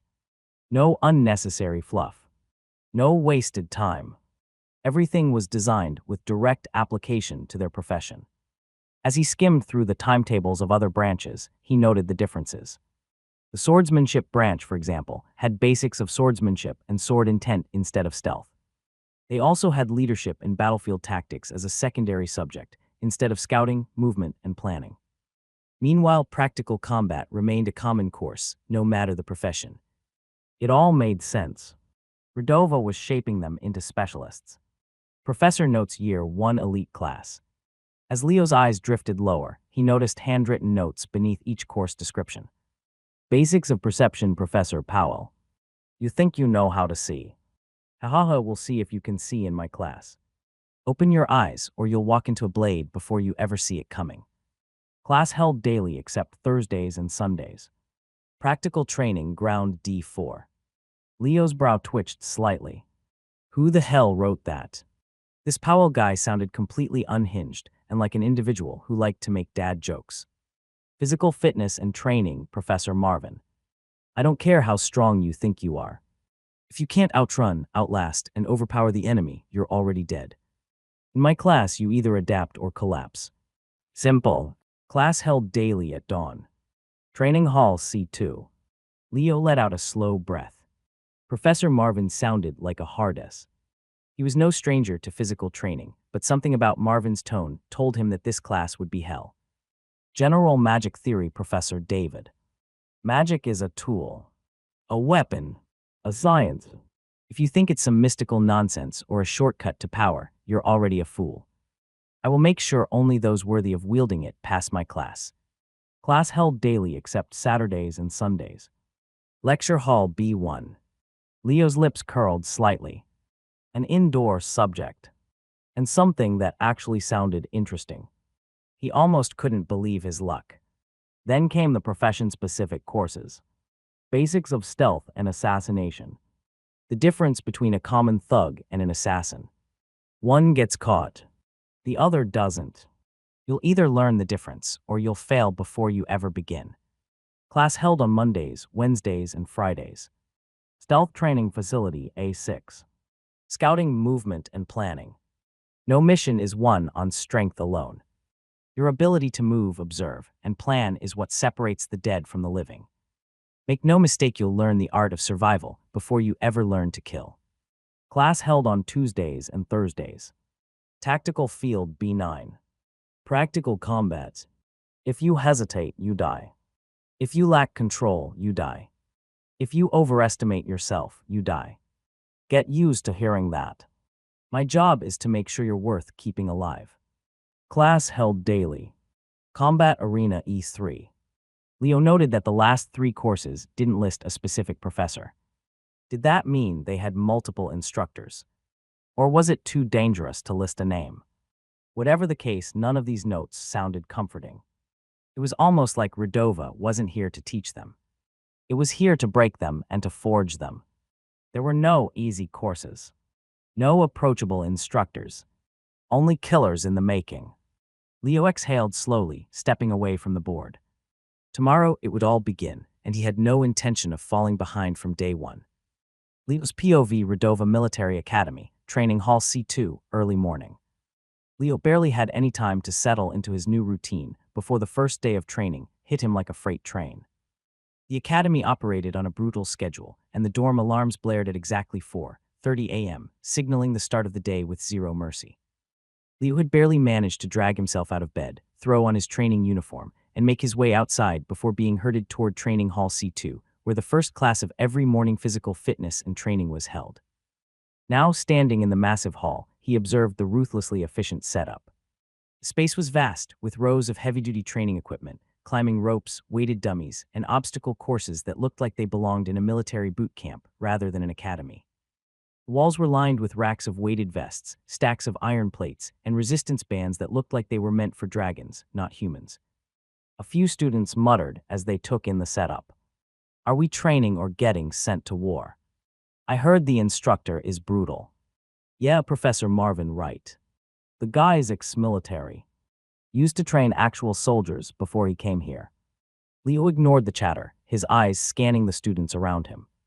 Some looked sleepy. Others looked pumped. And then there were the rare few like Su Yang who stood there utterly unfazed, as if this was just another morning routine. So this is the elite class, Leo thought, as looking around, he could see how everyone around him looked exceptional in one way or another. Everyone carried themselves with an air of dignity. Nobody made unnecessary gestures or trouble, and mostly everyone was courteous and reserved. About 90% of the crowd was high-born, while the remaining few were too shy to make eye contact with others. What a boring class, Leo thought, rolling his shoulders, as he felt the slight soreness in his joint because of his encounter with Su Yang yesterday. Then, slam! Heavy steel doors at the front of the hall burst open, and a man who looked like he had been carved from stone stepped inside. Is that Professor Marvin? Leo wondered as the man walked closer. The man was a towering wall of muscle, his sleeveless training uniform revealing thick, battle-worn arms covered in scars. His expression was one of pure, unfiltered authority, and the sheer weight of his presence made the room feel smaller. The students immediately straightened when the man's gaze swept over them, as nobody seemed to be wanting to mess with him. Then in a deep, no-nonsense voice, he spoke. Welcome to physical fitness and training. I'm Marvin Gallows, but you will call me Professor Marvin. His tone held no warmth. No welcome. Just raw military discipline. I don't care who you are. I don't care what clan you're from. I don't care if you're a monarch-level talent or some gutter rat who barely crawled their way into the elite class. He folded his arms, his gaze sharp as a blade. In this hall, you are all the same, he said as he narrowed his eyes on Su Yang. I don't care how strong you think you are. If you can't outrun, outlast, and overpower the enemy, you're already dead. A few students shifted uncomfortably. Marvin's lips curled slightly as if he could smell their doubt. Most of you have never felt what it means to be truly exhausted. To have every ounce of strength drained from your body, yet still be expected to keep going, which is why most of you don't understand the importance of physical training and conditioning. He said as his voice softened just a tad bit. I'll tell you this just once, so listen carefully. If you're an assassin, you will face situations where you must cross a vast distance in a matter of seconds. Whether it's closing in on a target before they escape or outrunning an entire battalion of pursuers, your ability to move will determine whether you live or die. His icy gaze swept over the nervous students. The day your legs give out before your will to survive, dose you die. A tense hush fell over the training hall. Marvin's voice lowered slightly, but the weight of his words only grew heavier. If you're a swordsman, picture this here unit is laying siege on a fortress perched atop a hill. The only opening is a narrow 5-minute window at dawn, when the night patrols rotate out and the morning fog is at its thickest. He paused, letting the image sink in. In that brief moment, you must scale the cliffside, breach the walls, and eliminate the gate sentries, all before the changing guards notice something is wrong. His piercing stare hardened. But what if you're too slow? What if you're not strong enough to carry your gear up that hill? What if your endurance fails before you reach the top? A suffocating silence. Then you die. And with Yao, your entire unit dies. Marvin let the words hang, allowing them to settle into the bones of every student present. Then his gaze shifted. And archers. Some students instinctively straightened. Marvin's lips curled slightly. You think distance keeps you safe. That standing on a vantage point means you're untouchable. He snorted. Let me tell you how an archer dies. He raised a hand, mimicking the pull of a bowstring. You've climbed a high percha ridge, a tower, a tree. You take position, your arrows nocked, and your sight is locked onto the battlefield below. Marvin snapped his fingers. The first few shots fly true. Your enemies fall. You think of yourself as a hunter above the chaos. Thenhai's expression darkened. But Sensi find you. He took a slow step forward. They scale the ridge. They breach the tower. They set the forest alight beneath your perch. Marvin's voice dropped to a cold whisper. You reach for another arrow, but your fingers are trembling. Your breath is ragged. Your arms are too weak to draw the bowstring again, because after hours of battle, you're exhausted. Another pause, and the moment you hesitate, you die. His words struck like hammer blows. The difference between a sniper and a corpse. stamina, strength, the ability to keep shooting when the body screams to stop. His eyes swept over the room, landing on each student, branding his lesson into them. No matter your profession, if your body fails you before the battle is over, then you were never fit to fight in the first place. A heavy silence followed. Marvin exhaled, rolling his shoulders. This is why we train. Then his voice snapped back to full command mode. No, prepare for training, and remember, if you don't train till you feel like you will die, someday you will die for real. Today, we start with something light. We start with 25 kg weighted vest runs, followed by simple exercise runs. Grab a vest and get in line, Marvin instructed, as no one hesitated for even a second longer. Everyone swarmed to pick up a vest, however. When it was Leo's turn to pick up a vest, Marvin suddenly interrupted. Not you, Skyshard, you Su Yang, Mu Shen, the three of you are at the top of the rankings, so you will start with a 40 kg vest. Since the three of you want to parade as the best, you must also behave like the best, Professor Marvin said, as Leo looked at him in confusion. Why did he already know his name? And since when did he parade like the best? What nonsense was this? The moment Professor Marvin singled Leo out for the heavier vest, the whispers began. This kid is Leo Skyshard, the #1 ranked genius. Oh man, I thought the top students were gonna get it easy, but Professor Marvin is laying into them on day one. I mean, it's only fair. If they only had 25 kg, they'd finish while we're barely at the halfway mark. I wanna be friends with Leo Skyshard. They say being around the right kind of people sparks growth. As Leo heard the murmurs around him, he exhaled sharply through his nose, his frown deepening. His anonymity was gone. Before today, he was just another face in the crowd of many new students, blending into the academy's brutal ranks. But now everyone in the elite class knew his name, his face, and exactly where he stood on the rankings as a dozen new gazes bore into his back. He hated it. He hated being the center of attention, however, for now he had no choice but to weather it. Then, a sudden bump against his shoulder snapped him out of his thoughts. You hesitate too much, Skyshard. Su Yang's voice was casual, almost bored, as he brushed past Leo and grabbed a 40 kg vest. With ease, he slid it over his shoulders and fastened the straps, rolling his shoulders like it weighed nothing. It's just 40 kilos, he said with a smirk, staring Marvin down like this was just another day for him. Thanga grinned. Yeah, I'm the best around here. And I'm not afraid to show it. Su Yang yelled as a ripple went through the crowd at his bold declaration, but Marvin only chuckled, unimpressed. Meanwhile, Mu Shen, the #3 ranked student, let out an exaggerated groan. Man, what a drag, he muttered, dragging a hand through his disheveled hair. I'm not even a monarch-level talent. Why do I have to do the heavy load too? Despite his complaints, he still grabbed a 40 kg vest and strapped it on, his expression making it clear that despite his protests, he did not find the vest to be too heavy either. Leaving only Leo behind. Leo stared at the vest, his fingers tightening around the fabric as he lifted it. Heavy, heavy, heavy. At 72 kg himself, adding another 40 kilograms onto his frame was no small thing. It was nearly an extra half of his body weight, as even before he buckled it in place, he could feel the weight dragging against his arms, pressing down onto his shoulders, testing his balance. This is going to be hell, Leo realized the moment he put it on. However, there was no turning back now. Securing the straps, Leo adjusted the vest so it fit snugly against his torso. However, the instant he let go, his knees almost buckled. The weight pulled at his body, demanding he sink lower, demanding he acknowledge how unnatural this burden was. However, he did not. Instead, he clenched his jaw, straightened his back, and refused to give Marvin or anyone else the satisfaction of seeing him struggle. Then, all right, Marvin barked, stepping forward. No more stalling. Line up. A single command, and the students fell into position, aligning into rows behind a set of marked lanes in the training hall. Marvin pointed to the far end of the massive indoor track. 100 laps, he said. If you stop before you finish, you repeat the entire training session tomorrow. A collective murmur of horror rippled through the students. Marvin smirked. Move. The moment they took off, Leo knew he was in trouble. The added weight dragged against every step, slowing his movements, straining his muscles, making him feel like he was running through wet cement. Each breath came heavier. Each stride felt unnatural, as it became clear to him that his body wasn't used to this.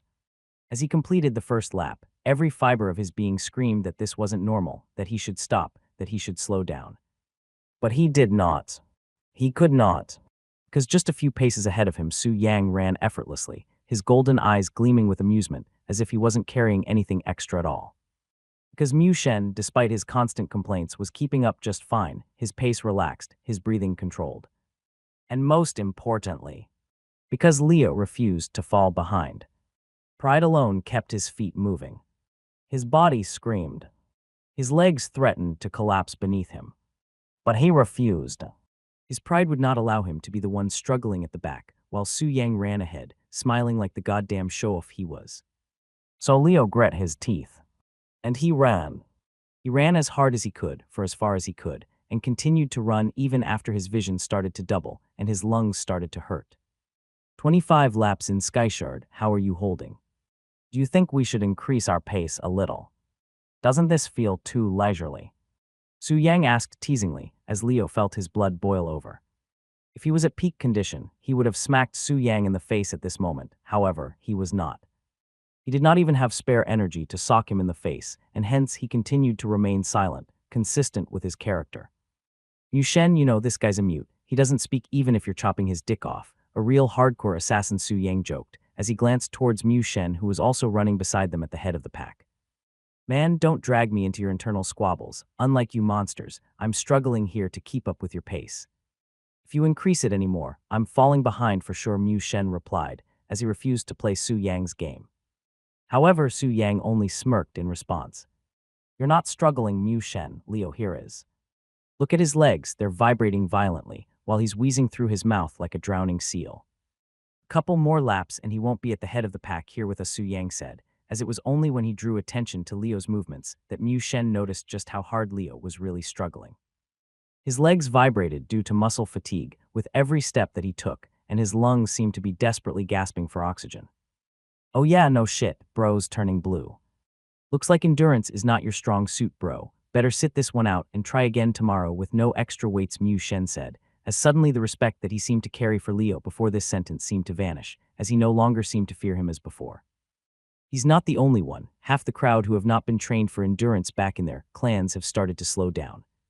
A lap here is 600 meters, and after running for 15 kilometers at near sprinting speeds, most are already at their limits. 100 laps here is very harsh for the untrained, however. 100 laps with extra weights is pure hell, Su Yang said, as just as he pointed this out, the first student burnt out and crashed, stumbling onto the mud below as his knees gave out completely. However, while Su Yang said these words, hoping to demoralize Leo, his words strangely motivated Leo instead. Wait, I've been running for 15 kilometers straight already. That doesn't seem right, it's been only 20 minutes. How did I manage to run 15 kilometers in 20 minutes? That too with a vest on. Leo wondered, as something about this situation did not add up in his brain. Although he had lost his memories and did not know the limits of his own strength, he did remember just how long a kilometer was supposed to be, and understood that under normal circumstances, walking leisurely would take 15-20 minutes to cover a kilometer. Yet in just 20 minutes, he had covered 15 kilometers. That wasn't human. That was wolf-like speed, except he wasn't slowing down. He wasn't collapsing. He was still moving. My body. Is it already this strong? Yes, I'm tired, but I'm not dead yet.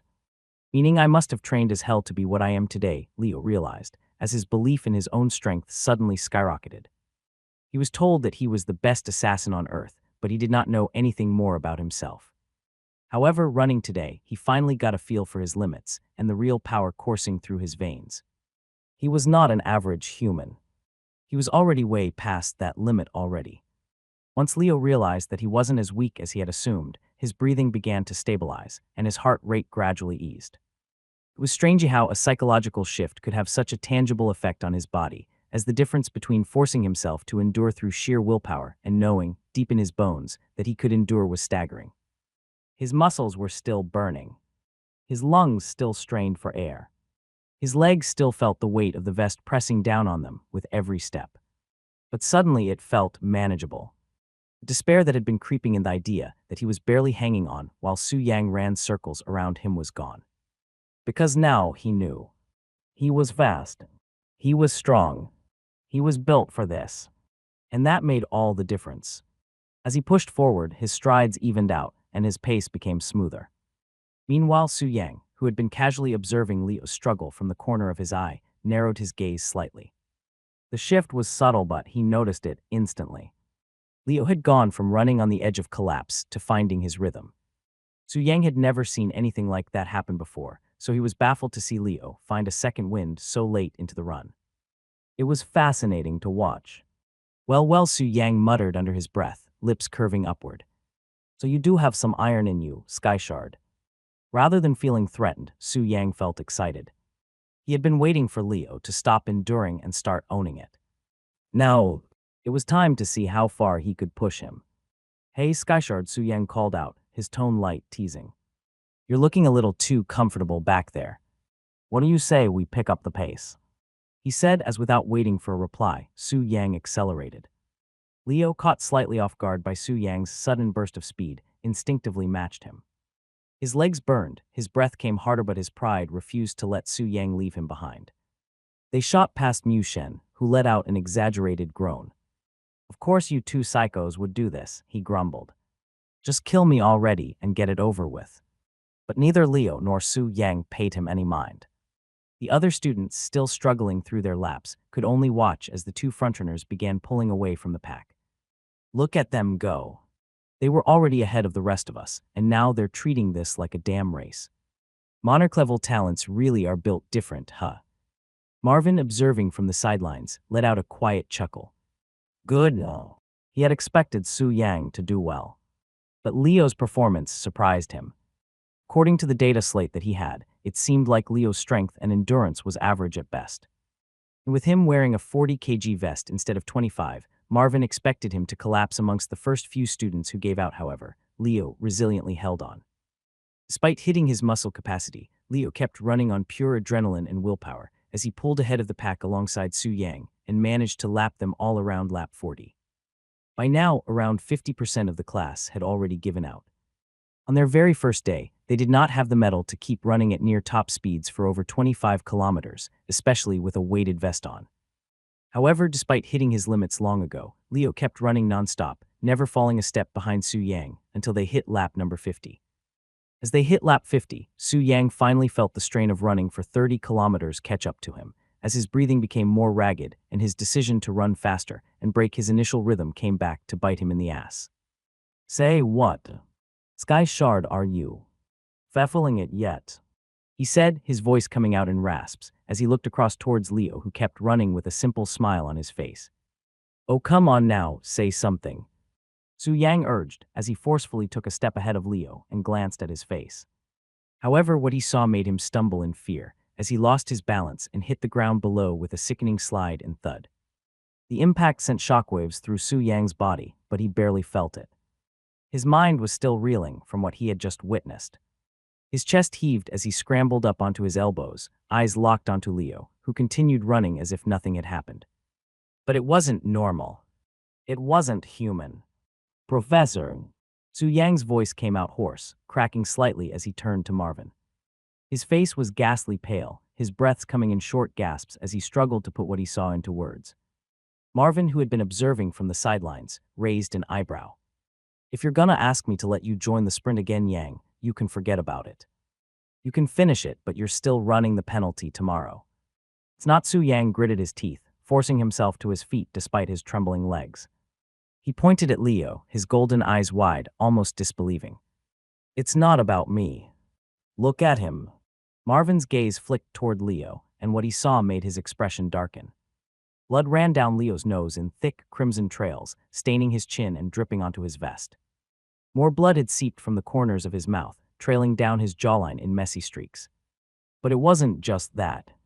His face-high's expression was wrong. A bloody smile curled at his lips, stretching far too easily despite the signs of physical agony his body should have been experiencing. And then there were his eyes. Or rather, the lack of them. His pupils had completely disappeared, leaving behind nothing but rolled-back, ghostly white eyes that stared into the abyss. He wasn't conscious. That much was obvious. But somehow, impossibly, he was still running.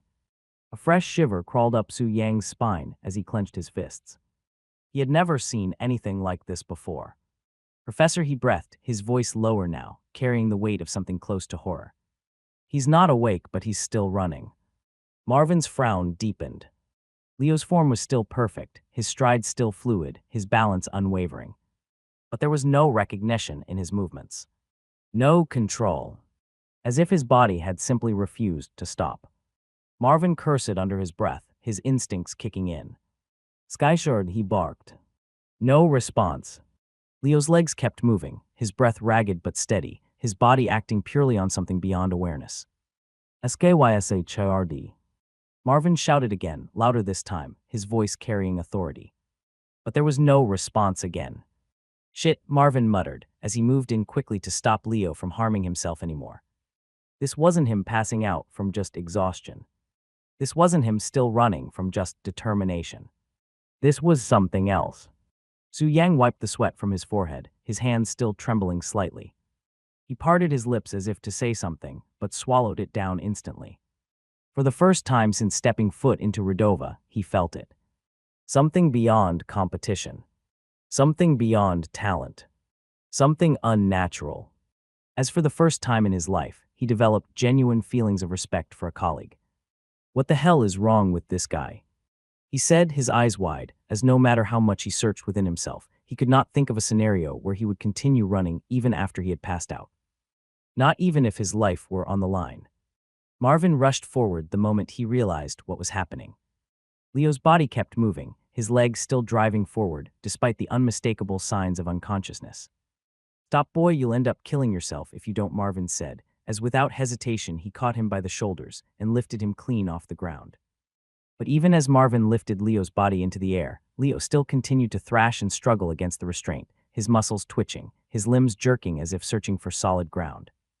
His legs kicked weakly, desperate to keep running, despite the fact that his mind had already long since shut down. Marvin frowned, staring into the eerie, rolled-back whites of Leo's eyes, searching for some flicker of awareness. However, there was nothing to be found. Leo was gone, and Yethai's body refused to stop. What monstrous willpower, what kind of training turns a boy into this? Marvin wondered, feeling impressed as he exhaled sharply through his nose. Shifting his grip, he brought Leo's thrashing form into a tight hold, locking his arms against his sides, forcing him still. It was only then when all movement had been forcibly cut off that Leo's body finally stopped resisting, going slack against Marvin's unyielding frame. As finally he stopped for good. For a moment, the training field was deathly silent. And then, as if reality had just sunk in, the whispers began. What the fuck did we just witness? He was smiling the whole time while he was running, while he was bleeding, was smiling. No, that's not even the worst part. The worst part is that he was unconscious. He didn't even know he was smiling. He didn't choose to keep going. His body just kept running and smiling, even when his mind was gone. The words settled over the group of students, still running like a suffocating weight. I want to believe he would have stopped eventually. I have to believe that. But if the professor hadn't stopped him, if Marvin hadn't physically restrained him. He hesitated, as if speaking the thought aloud would make it real. Would he have just kept going? Would he have run until his body actually broke? The question sent chills racing down spines of the students who sat just outside the running track. I thought I knew what it meant to push past my limits. I thought I understood what willpower was. A girl from the 6 big clans said, as she turned her gaze towards Leo's limp form. But that wasn't willpower. That was something else. Something inhuman. Silence. Then, fuck, I was planning to challenge him after this. Someone said with a dry, humorless laugh. Now, I don't even think I want to be on the same battlefield as that freak. He concluded as he rubbed his hands over his skin that had turned reptilian with goosebumps. This guy, he's not normal. He's not normal. No one should be able to do that. No one should be able to keep running when their body gives out. It's not just talent or training, it's like he doesn't know how to stop. What kind of life do you have to live to become something like that? Yu Shen asked, his gaze flickering toward Leo's motionless form. No, he corrected himself, shaking his head. What kind of person do you have to be? What the hell has he gone through to become this? The thought settled uneasily in everyone's minds. All of them had worked hard to get where they were today. None of them had easy lives growing up. However, whatever hell they had been through now looked like a children's park when compared to the past of Leo Skyshard. Redova Military Academy, the Sea Wing Infirmary. Professor Marvin personally rushed Leo into the infirmary once his thrashing stopped, as he felt Leo's pulse weaken slightly with every passing second. The infirmary was relatively quiet, with only a handful of minor cases being treated: scrapes, bruises, and the occasional muscle strain. Since the semester had just begun, there weren't many serious injuries yet, leaving the medical staff free to prepare for what would inevitably come. So when Professor Marvin stormed in, carrying Leo's limp body over his shoulder, the room instantly snapped to attention. Half a dozen assistants and a senior healer, a composed yet authoritative woman with streaks of silver in her dark hair, rushed toward him, their eyes widening when they saw the state Leo was in. "Place him here," the senior healer instructed, motioning toward one of the reinforced medical tables, as Marvin did as told, carefully lowering Leo onto the padded surface. "What happened to him?" the senior healer asked, as Marvin quickly briefed them about how Leo kept running despite passing out, pushing his body well beyond its limits. Having a general idea of what went down, the assistants immediately went to work, their hands glowing with diagnostic mana as they began a rapid assessment. However, within seconds, their faces turned grim. Muscle fibers across his legs and arms are torn, one of them reported, voice laced with disbelief. Multiple stress fractures in his tibia, fibula, and metatarsals, another chimed in. Mono exhaustion detected, his reserves are completely drained. But the worst was yet to come. The senior healer, standing at Leo's bedside, placed her hand just above his chest, her mana pulsing in waves as she conducted a deeper scan. A second later, her eyes flickered with something close to shock. "There's a small perforation in his left lung," she said, her usually calm voice carrying a rare note of incredulity. "Likely caused by extreme exertion under prolonged oxygen deprivation."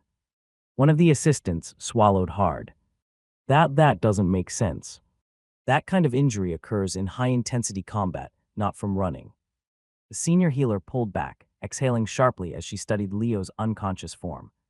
His face was still pale, lips slightly parted as his body lay eerily still, completely drained of all its strength. But even despite the damage, his fingers twitched, as if his body was still trying to move. This level of self-destruction, the senior healer muttered under her breath. How can one even do this to themselves? Professor Marvin crossed his arms, his sharp gaze fixed on Leo. He had seen many students over the years, many elite warriors in the making, but none who had done this much damage to themselves without being in an actual fight. He let out a low grunt. "Forget the how. Can you fix him?" The senior healer nodded, but there was hesitation in her eyes. "Yes. His injuries are severe, but they can be healed completely within a few hours with proper treatment. I will try and ensure that he doesn't miss his next class due in 2.5 hours, but he's going to miss breakfast for sure," she concluded, as Marvin's lips curled slightly, though there was no humor in his expression. "All right, fix him, and once he wakes up, inform him that he has failed my training class and needs to redo the 100 laps tomorrow," Marvin instructed, as with that, he left the infirmary hall. Shaking her head as if disappointed in the muscle-headed professor, the chief healer prepared a serum, while also giving instructions to her assistants. "Prepare the mana regeneration solution. He needs deep tissue healing and a full detoxification cycle. Tasha, cast a healing spell over his lungs. The hole is small, you can fill it quickly. Darren, pump out the leaked blood, unclog the smaller arteries. Heldy, heal his fractured bones. Job. The next class is in 2.5 hours. The chief healer instructed, as the whole team worked on Leo's body double speed. Leo's POV, Sea Wing Infirmary. Leo stirred, his senses slowly dragging themselves back into focus. Everything hurt. His limbs felt like dead weights, his muscles screamed in protest with even the slightest shift, and his head throbbed with a dull, pounding ache. It was like waking up from the worst beating of his life, except he couldn't remember when he'd even taken a hit. Gasp. A deep breath sent a sharp, uncomfortable pressure through his chest. Not pain, but tightness, like his lungs were still adjusting to working properly again. What the hell happened, he wondered, as his last memory was one of running on the track, his legs burning, his breath coming shorter, and the world slowly darkening with each lap. Darkness. That was all he remembered. It had crept in at the edges of his vision, spreading with every step until... Until what? His brows furrowed slightly as he stared at the white ceiling above him. He didn't remember collapsing. Didn't remember stopping. All he knew was that one moment he was running, and the next he was here. You're awake. A calm, authoritative voice cut through his thoughts, and Leo turned his head slightly to see a mature woman standing at his bedside.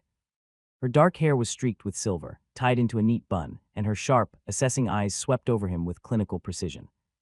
You gave us quite the trouble, young man, she said, setting a small vial down on the bedside table. Not many students manage to land themselves in the infirmary on the first day at least, not from running. Leo blinked, his throat dry, as he finally registered his surroundings. This was the Seawing Infirmary. He had seen it during the orientation from the outside. How long was I out? He asked, his voice coming out rough, probably because he hadn't spoken in hours. A little over 2 hours. The healer responded, looking at the clock, as Leo exhaled sharply to her response. This wasn't ideal. Being out for 2 hours meant that he missed most of what else happened in the morning training class and missed his chance to grab breakfast. You need to get moving if you don't want to miss your next class. The healer warned, as reaching for the vial she had placed on the table beside him earlier, she pressed the glass into his hand. Drink this throughout the day. Small sips, not all at once. It'll help your body recover. Leo frowned slightly, staring at the potion. It looked turbid and yellow, like pee, and once the thought entered his brain, he couldn't imagine himself drinking it at all. Nonetheless, giving the healer a firm nod, Leo swung his legs over the bedside, his feet hitting the cold floor, exhaling slowly before pushing himself upright. It feels painful, he realized, as every inch of his body hurt, however. While the pain was ever present, it was strangely manageable. He could move despite the pain, and that was all that mattered. Your body is not fully healed, so don't be reckless. Your mana reserves are still running low, so expect some fatigue. However, sip on that drink and eat well, and you should be fine by tomorrow, she said, as she checked off some points on her patient sheet. Leo rolled his shoulders, stretching out the stiffness in his limbs before giving her a curt nod. Thanks, he said. However, the chief healer did not respond. She just gave him a knowing look before turning away, already moving to tend to the next patient. All right, the next class is the basics of perception. I have to go to Block D, Leo muttered to himself, as he did not linger around either. Walking swiftly, he began making his way to Sector D, while also thinking about how he must have become the biggest joke in class. Passing out on day 1, people must think I'm a fraud. So, I'm going to become the center of jokes and bullying. People will pick on me just because I'm number 1 and not worthy, Leo mused, as he almost dreaded moving to the next class. He was never one to be really affected by peer pressure. However, it did not feel good to be the butt of the jokes. Nonetheless, with no other options, he did make his way to the next class, where the atmosphere at his arrival was entirely different to what he had expected. As Leo stepped into training ground D4, a heavy silence settled over the students already gathered there. He had expected whispers, sneers, maybe even a few mocking grins. He had expected people to call him out for passing out, for collapsing on day 1. But what he got was something completely different. The moment his presence registered, heads turned slowly, almost cautiously. Eyes flickered toward him with an unreadable, wary. Some widened, others narrowed, and a few students even took half a step back, as if his very presence unsettled them. It was subtle, but Leo felt it. The eyes looking at him feared him, as if they saw him like a monster instead of a colleague, and Leo could not understand why. What's going on, he wondered, as he straightened his shoulders.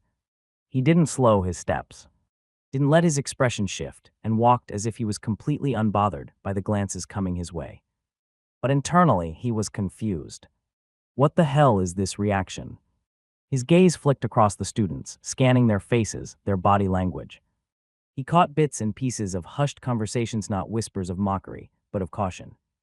Of disbelief. He's up already. 2 hours. That's all it took for him to recover from that.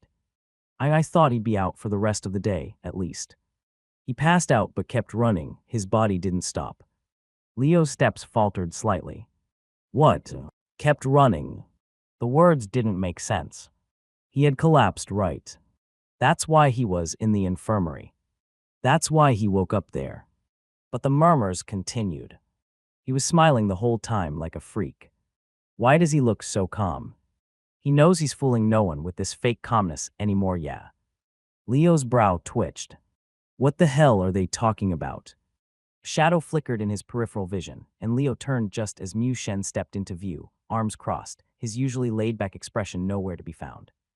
You really are a freak, Skyshard, Mu Shen muttered, not in an insulting way, but as if he was still trying to process what he had seen. Leo frowned. What the hell happened? Yu Shen's lips parted slightly, as if about to answer. Then, all right, settle down. A sharp, commanding voice cut through the murmur of students, instantly snapping the air into focus. Leo turned his head toward the source, his attention locking onto the instructor, standing at the front of the training field. A tall, wiry man with a piercing gaze and a predator's smile. His posture was relaxed, almost lazy, but something about him screamed danger. It was Professor Powell, instructor of basics of perception. Leo could tell just by looking at him thighs was not a man to take lightly. Time to see if you can actually see, he said, as with a snap of his fingers he summoned a thin gray fog to cover the entire training grounds. The gray fog that Professor Powell summoned dulled the surroundings around the students subtly. It didn't just reduce visibility, it muted sounds, dampened external disturbances, and wrapped the training ground in an unnatural stillness. It wasn't suffocating, but it was disorienting, making it impossible for students to perceive further than 15 meters from their location, hence sending their senses into overdrive. And it was in this altered atmosphere that Professor Powell disappeared from the location he was standing on, his voice reverberating from every corner of the open classroom as he began his lesson. Perception, he said, his voice carrying effortlessly through the haze, is not just about seeing. It is about understanding. His tone was steady, deliberate. He was not simply lecturing, was teaching, and his every word had weight. The biggest mistake novices make in combat is assuming their eyes alone will save them. That if they can see an attack, they can react. That if they watch their opponent, they'll know what's coming. Powell scoffed as the fog around the student seemed to shift, now growing thicker. You do not see with your eyes. You see with your mind. Powell said, his voice now growing more firm. Your eyes are merely a tool, a flawed, easily deceived tool. They fall for illusions, they misjudge speed, they fail to track movements in the heat of a fight. To survive, to thrive, to be the kind of warriors this academy is shaping you into, you need more than simple sight. Perception is the ability to process information, to recognize patterns, to know rather than guess. A true assassin does not watch their opponent's blade sense the shift in weight, the tension in their muscles before they even move. A swordsman does not look for openings, they feel the rhythm of battle, understanding when to strike without hesitation. An archer does not merely aim, they anticipate where their target will be, long before they move. A pause. Perception is not just about noticing your surroundings. It is about understanding them. The fog thickened, reducing visibility even further. The students tensed. In this mist you are blind. So tell me, how will you fight? No one spoke. Powell chuckled. It wasn't a pleasant sound. You see, raw information is meaningless if you do not know how to interpret it. He let the words settle before continuing. Some of you right now are panicked. You've lost one of your senses, and instead of adapting, you freeze. Others are straining your eyes, trying to force sight through the fog. A mistake. You are relying on something that is already failing you. The tension thickened. To see is passive. To perceive is active. It means knowing what is happening even when your eyes are closed. It means recognizing the presence of a threat not because you saw them move, but because you felt the shift in the air. Because you heard the faintest scuff of a foot against the ground. Because your instincts told you something was wrong. There was no mockery in his tone-only truth. And that made it worse. This, Powell said finally, is why you are weak. A ripple of unease passed through the students as the fog surrounding them began to rapidly clear. However, as the fog cleared, to the horror of all students, standing behind each one of them was a masked assassin with their knives pointed towards their back. None of them had managed to perceive when the assassin had arrived behind them or when they had arrived behind the individual beside them. As on the first day of the class, all of them collectively failed to perceive the threat to their lives. Holy shit. He got us. He got us all. How did these guys get here? I couldn't sense anything at all. I was looking back over my shoulders the whole time, but I still couldn't see it coming. Are we really that poor at perception? The students whispered amongst each other as Powell's demonstration left everyone speechless. Even Su Yang, who walked around like he was the best, could not perceive the presence of the assassin behind him, as a deep frown spread on his face when he felt the cold tip of the dagger pressed against his back. He was not proud of being caught off guard like this, however, looking around as he saw both Mu Shen and Li Skyshard facing the same fate. He somehow did not feel as bad as before. If any one of you was wondering why you need to take a class on perception before today, now you know why, Powell concluded, as with a clap of his hands he dismissed the gathered assassins. The students had no way of knowing that the assassins lurking around them were, in fact, highly skilled operatives, Grandmaster-level warriors hired specifically for this exercise. Their presence was far beyond what any of the students could hope to detect at their current level. But without that crucial piece of information, all they felt was inadequacy. Their failure to sense even a single presence gnawed at them, making them question their instincts, their training, their very worth. And yet, rather than feeling discouraged, it ignited something deeper, a raw, urgent desire to learn. To understand. To perceive beyond mere sight, which was exactly the professor's goal. Unlike your other courses, we will progress in the basics of perception class based on goals. You have 4 weeks to achieve each goal, after which we move on to the next. If you achieve your goal before time, you can take the remainder of the classes for that period off, no problem. However, if you lag behind, you better work extra time before bed, because I will deduct your grades and move on ruthlessly without waiting for you to catch up, Powell warned as he explained the format for the class. The first objective is to eliminate blind spots in your vision. To achieve this, we begin with the fundamental perception skill, 360 degrees view. Your level of genetic talent will determine the version of this skill that you learn. Grandmaster-level talents will have the opportunity to learn the legendary version of this skill, peripheral vision. Transcendental talents can push further, advancing to the semi-divine tier, full vision. While our couple lucky monarch-level talents will have access to the ultimate form, absolute vision, an ability that grants an unparalleled field of perception. Your task over the next 4 weeks is simple. Master the skill to intermediate grade for full marks. Achieve only basic grade, and you'll pass but barely. Fail to learn it at all, and you get point deductions from the very start. This is your first step toward true awareness. Let's see how many of you actually have what it takes. Howell said, as with a clap of his fingers, he summoned digital skill scrolls that landed precisely as per one's genetic talent in their hands. Liu and Su Yang got the ultimate version of the skill, in the form of absolute vision, while Mu Shen and the other top geniuses got full vision. However, the majority of the class got peripheral vision, showing how even within the elite class, over 70% of the students gathered were still Grandmaster-level talents at best.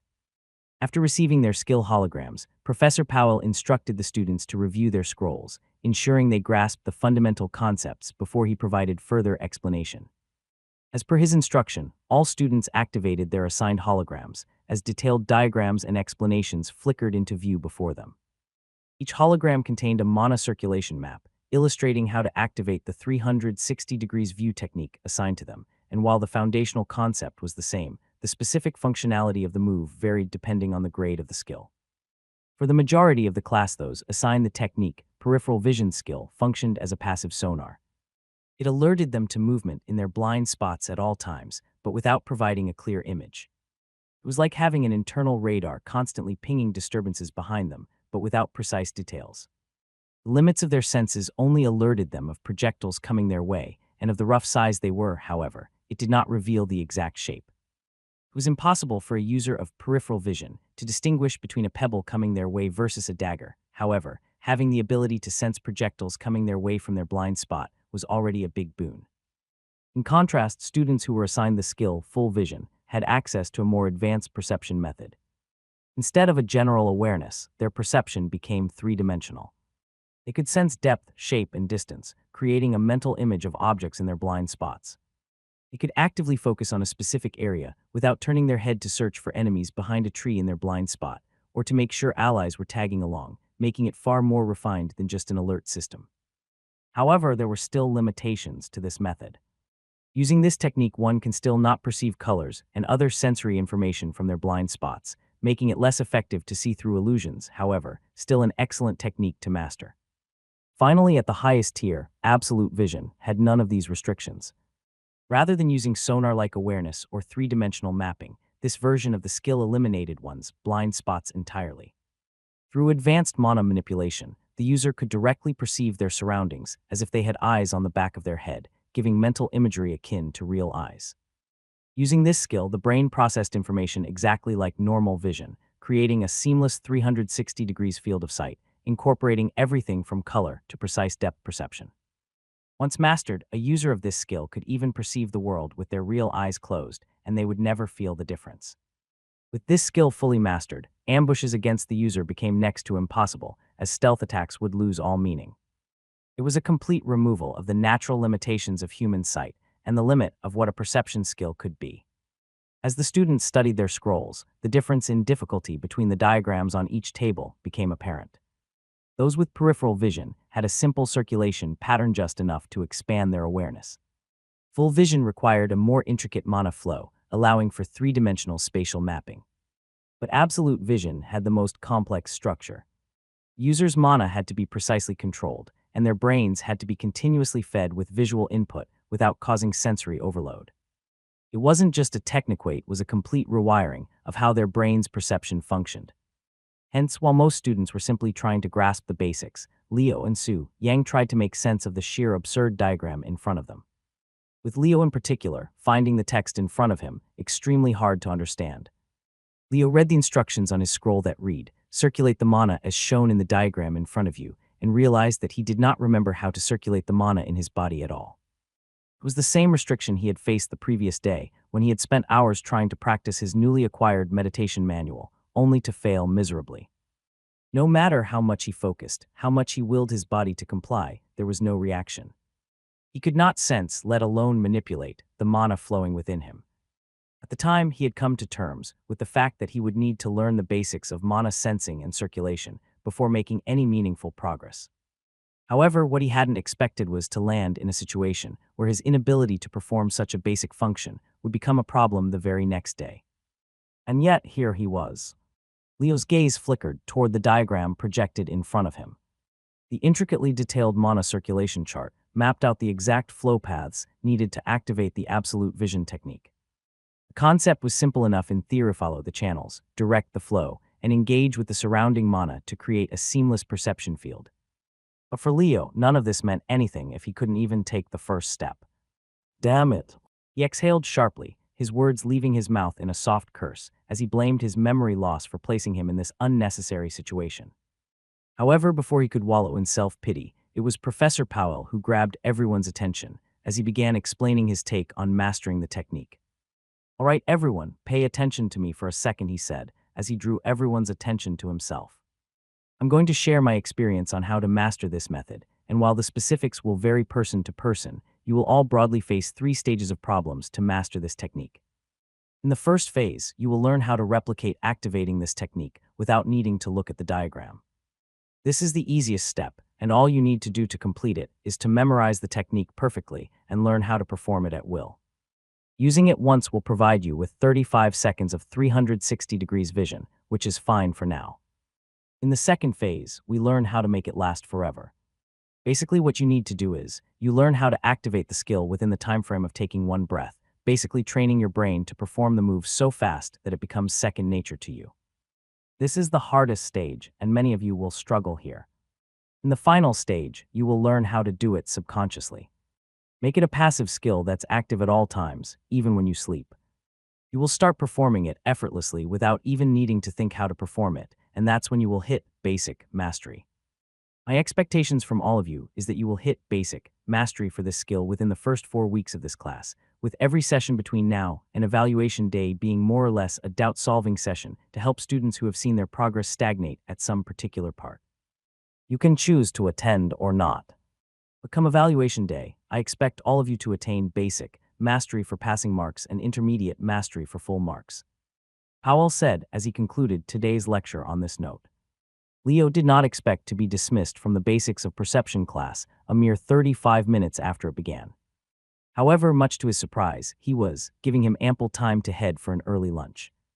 Having already missed breakfast, he was starving, and so, without hesitation, he made his way toward the mess hall, though he quickly noticed he was one of the few who did. Most students opted to head back to their dorms, preferring to rest before grabbing a meal later, but Leo chose otherwise. Lunch service had already begun, and with his next lecture still 2.5 hours away, he had more than enough time to eat and focus on solving his mana sensing problem. However, just as he stepped out of the training grounds and onto the stone-paved pathway leading toward the mess hall, a quiet, feminine voice whispered beside him. You've lost your memories too, haven't you? I can tell. A sharp chill ran down Leo's spine as he heard those words being spoken to him. His instincts flared, his muscles tensed, and his heartbeat rose as his hand moved on reflex, reaching for the dagger at his utility belt only to grasp at nothing. His weapons weren't on him since he was not required to carry them for the first 2 classes, which only made his heart skip a beat once more. No need to panic. I won't hurt you. The voice spoke again, calm and steady, as Leo turned his head slightly, his gaze falling onto the speaker. To his surprise, the source of the voice was a small girl no taller than 5 foot walking merrily beside him. She had shoulder-length dark brown hair, large black eyes, and a youthful face that gave her an almost doll-like appearance. If not for the elite class skill scroll clutched in her arms, Leo might have mistaken her for a faculty member's child. But that scroll told him otherwise. She wasn't just a student, she was a colleague, someone who had earned her place in the elite class, just like him. At first glance, she didn't appear remotely threatening. And yet, despite her harmless appearance, she had managed to sneak up on him and startle him, which was a fact that Leo did not appreciate. His expression remained unreadable as he silently observed her, waiting for further explanation. But the girl, unfazed by his silence, smiled slightly before continuing in an easy, measured tone. I'm Mew Ryan, she said, her black eyes meeting his directly. I have also lost my memories just like you. If you don't mind, can I tag along? I don't feel safe around the others alone. Leo's stomach twisted slightly at her words. His first instinct was one of immediate suspicion. He did not trust easily, especially not strangers, who could seemingly see right through him. How did she know about his memory loss? How could she tell? Even Su Yang and Mu Shenhai's closest competitor had yet to pick up on his amnesia. But somehow she had. Was she bluffing? Taking a calculated guess? Testing his reaction? Or did she truly share the same experience? His eyes narrowed slightly as he considered his next move, but before he could say a word, Mew Ryan suddenly reached out and tugged at his arm, pulling herself closer as she matched his stride, as if walking beside him was the most natural thing in the world. Leo tensed. I never agreed to you hanging around me. His voice was calm, though his body language remained guarded. He tried to pull his arm free, but Mew Ryan's grip was surprisingly firm. You can't say no, she tilted her head slightly, her tone carrying quiet certainty. I'm technically your cousin. Or younger sister. Even if you don't remember, you're most likely from the Mew clan as well. Leo stilled. His mind immediately went on high alert. Twice now in mere moments this girl had pulled details about him out of thin air. Details he had barely admitted to himself. His suspected ties to the Mew clan were something he had kept to himself, something he wasn't even fully sure of. And yet she spoke of it with such ease, as if it were already fact, making his weariness deepen. At this point, he felt like he had no choice but to let her stay close. Not because he trusted her, but because if he didn't, he might never figure out what exactly she had seen in him, what subtle tells he had unknowingly revealed that had given his past away. How do you know I'm from the Mew clan? Leo asked as Mew Ryan quietly hummed a song beside him instead of answering. For a while she ignored him, but then as the mess hall drew closer, she finally turned to speak. I'll tell you once we fill our plates and are seated for lunch, however. If I satisfy your curiosity, you have to agree to letting me hang out with you from now on, Mew Ryan demanded, as Leo cautiously agreed to her demands. Leo and Mew Ryan chose an empty corner table to sit in as they ate in silence across one another. For a while none of them talked to one another and only focused on the food on their plate, until eventually Mew Ryan began with her explanation. How I figured out your identity is not arc ship science. It's pretty basic if I'm being honest, she began, as she sheepishly looked into Leo's eyes. Just like you, I have been sent here without my memories as well, however. Unlike you, I've kept my original name, Mew Ryan said, as she swallowed a bite of her food. I too was stressing out, after arriving here, about information about this universe. About how to gain context to conversations around me that I might be missing. And that led me to the Academy Library, but I apparently arrived there a day after you did, Mew Ryan said, as she gave him an innocent smile. The librarian there recommended the same book that you read the day before, and told me about how there was a student who came in there just a day ago with the same problem as me. So that's where I knew about your memory loss from Mew, Ryan clarified, as Leo suddenly understood where he had lapsed. Although many minor clans wipe off memory of their scions, hoping to pass off as Mew clan spawns, none of them usually have the same talent as you. Monarch-level talents usually have a direct bloodline connection to gods, and the only major clan with connection to gods who wipes the memories of their descendants is the Mew clan. So I just made an educated guess about the same Mew, Ryan said, as she shrugged her shoulders in nonchalance. I'm suffering here alone, big brother. I don't like the gazes of the men around me in class. They see me as a weak doll, although I'm a transcendent-level talent, and without having any memories of what skills I possess, I feel like I need to stay around you, or I'll be the target of a lot of bullying. Just today, between the first and second class, they bullied the student who dropped the first during the morning training. I wasn't there, but I heard that they dunked his face in the toilet for being trash, and I don't want to be the next one getting that treatment. Currently, between you and Mu Shen, you're the more feared student in class, so I've decided to hang around you for my personal security, Mu Ryan shamelessly clarified as Leo slapped his own face in disbelief. Although he wasn't 100% convinced about Mu Ryan's innocence, for now at least, he perceived her to be harmless. Mu Ryan's clarification gave Leo a lot to think about, especially with regards to his memory loss. The librarian had told him a couple days ago that they had 23 students every year that walked into the academy with issues of memory loss, meaning that this had to be a common occurrence. And between that scrawny kid that was beat up by Su Yang, Mu Ryan, and himself, there were 3 students who suffered with memory loss this year as well.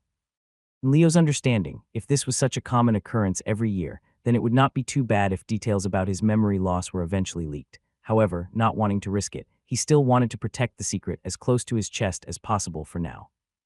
I see, Leo replied in a heavy voice as he swallowed a mouthful of food before opening a stamina regeneration potion and taking a sip. If all of us are from the Mew clan, then why do you think Mu Shen was allowed to come to the academy with his memories intact? While you were allowed to keep your name, and I was assigned a fake name. Leo asked, probing for more information from Mu Ryan, as he wanted to understand her take on the world. To be honest, big brother, I'm not too sure, but in my limited understanding of the Mew clan, the upbringing of clan talents is not decided by the birth parents but the Council of Elders, Mu Ryan began, as she explained the topic to Leo with a passion. They say that when a child comes of age, the elders sit and decide the best route for their growth, and based on the child's personality and other factors, it's decided as to how they are to be exposed to the world, Mu Ryan said, as she presented Leo with a very interesting theory. If they are disciplined, and their personality is deemed to be regal and fitting of the clan name, they don't undergo a wiping of their memories. So my assumption is that brother Mu Shen fits that criteria. He keeps to himself, he doesn't partake in bullying others, and is a great talent.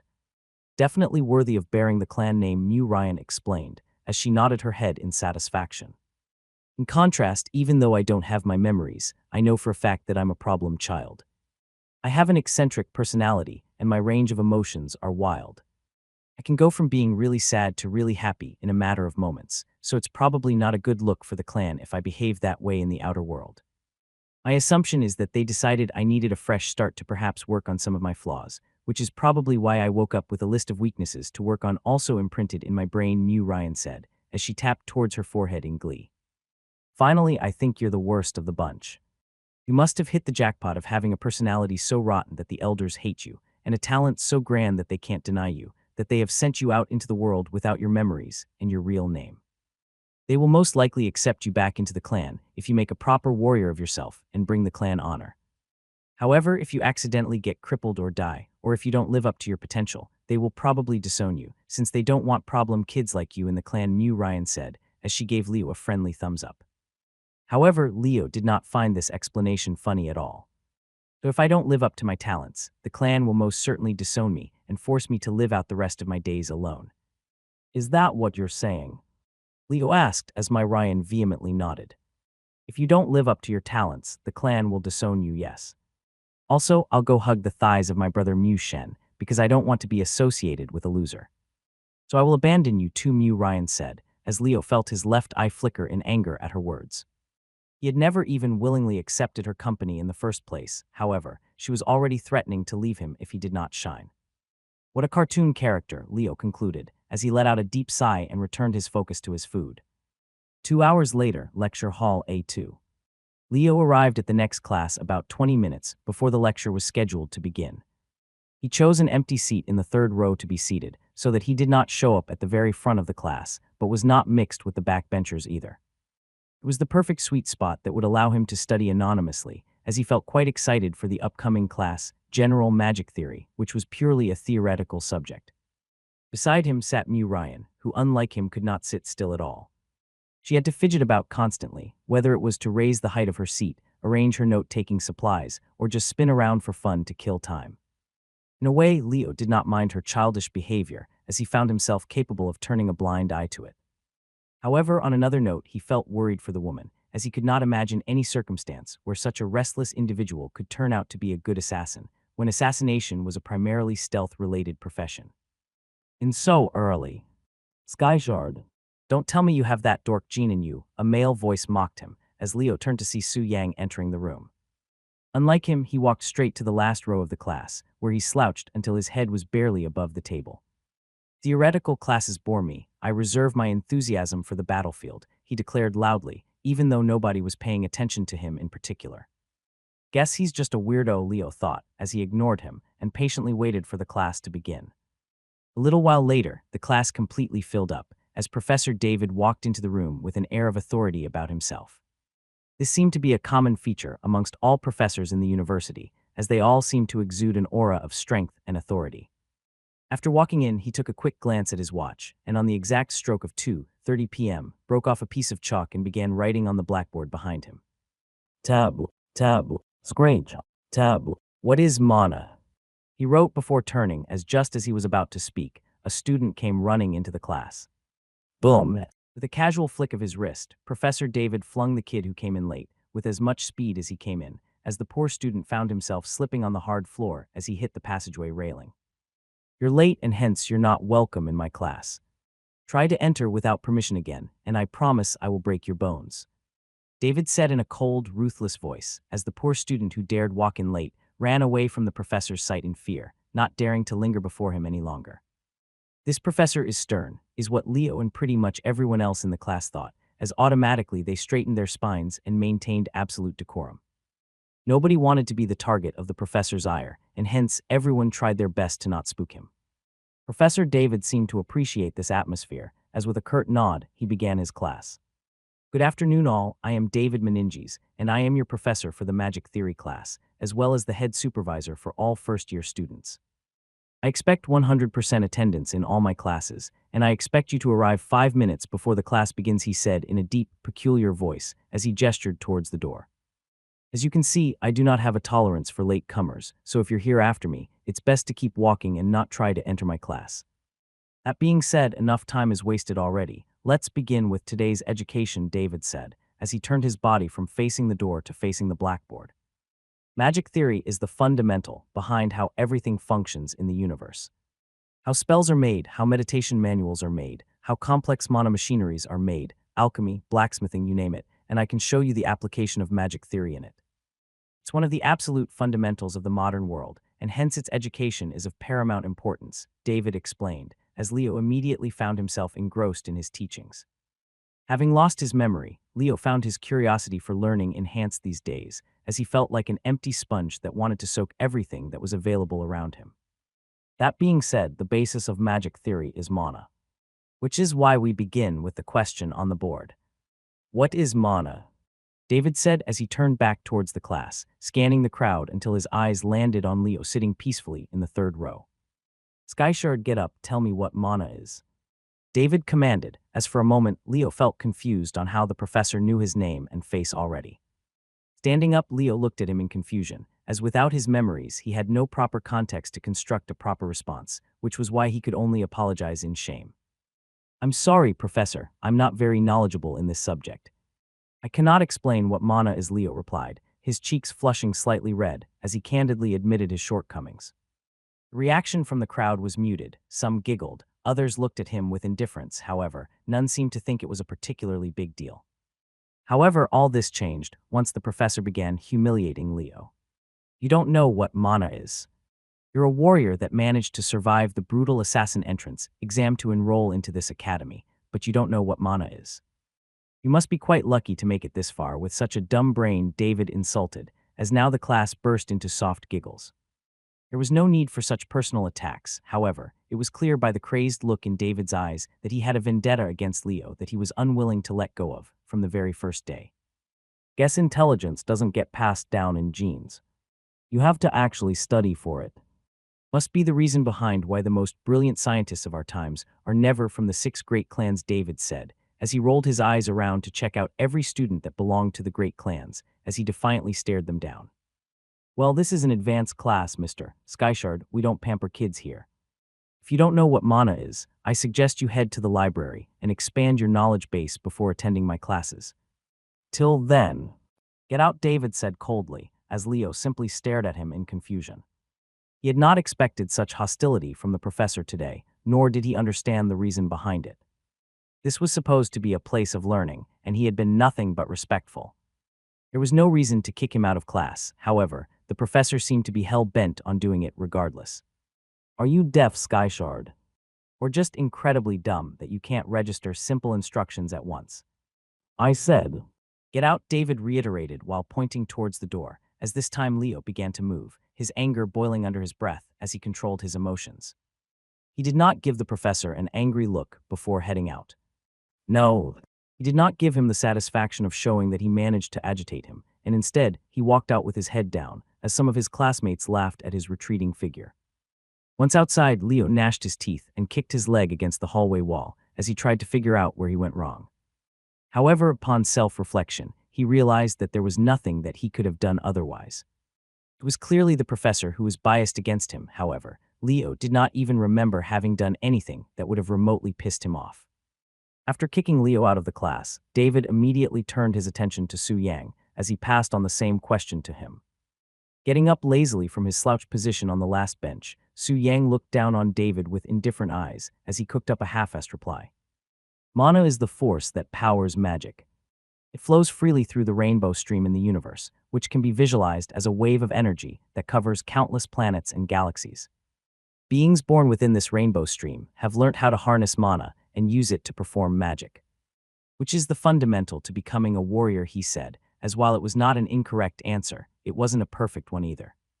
However, as if not impressed by his answer at all, David began shaking his head in disappointment as he grasped the opportunity to berate Su Yang.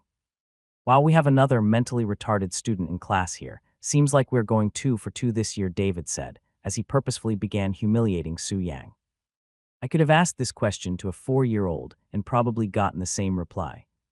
Mr. Yang, it makes me wonder if your brain has stopped evolving since you were 4. Perhaps you were dropped on your head as a child, David said as the whole class began laughing at his joke. However, while Leo took the insults with his head down, Su Yang was not the type to do the same. He smiled as he stared defiantly in the professor's eyes, which only irked the professor even more. I'm glad you find this funny. I would laugh on myself too if I were you, David said, his tone slightly irritated now, as the smile on Su Yang's face widened even more. Oh, but you wish you were me, Professor. You wish you were. But you're not. You're an inferior born, and you'll never become a transcendent-level warrior, much less a monarch. And neither will your kids, because they share your filthy blood. You can school me all you want today, but remember to keep your insults measured. I'm not as tolerating as Skyshard, and I may just come back 10 years in the future to end you and your bloodline for a silly joke that you made today. So I would smile even broadly than how you are today, if I were you, since my time in this universe might be more limited than I imagined. Su Yang threatened, as David's gaze darkened at this blatant disrespect. Su Yang struck a nerve with his insult today, a nerve that hit David right where it hurt the most, and the anger was visible on his face. Out. Get out. He screamed, his face turning a bright shade of red, as Su Yang defiantly walked out from in front of him. At that moment, it took all the willpower that David had in his body to not lift his hand on a student. Because if this was not the academy grounds they were in right now, he would have unquestionably killed Su Yang today, right where he stood. Leo was surprised to see Su Yang follow him outside the classroom. He had been about to leave when the class erupted into another round of giggles, followed by an abrupt silence until the professor's furious shout rang out once more. Get out. This time it was Su Yang who stepped out. Having no idea what Su Yang had done wrong, Leo looked at him, confusion evident in his eyes. For a brief moment, Su Yang met his gaze with a frown, but then, as if flipping a switch, his usual smug smile returned, and he let out a loud chuckle. Why are you looking at me like that, Skyshard? Did you really think you were the only one he had a vendetta against? Su Yang asked, his choice of words leaving Leo utterly perplexed.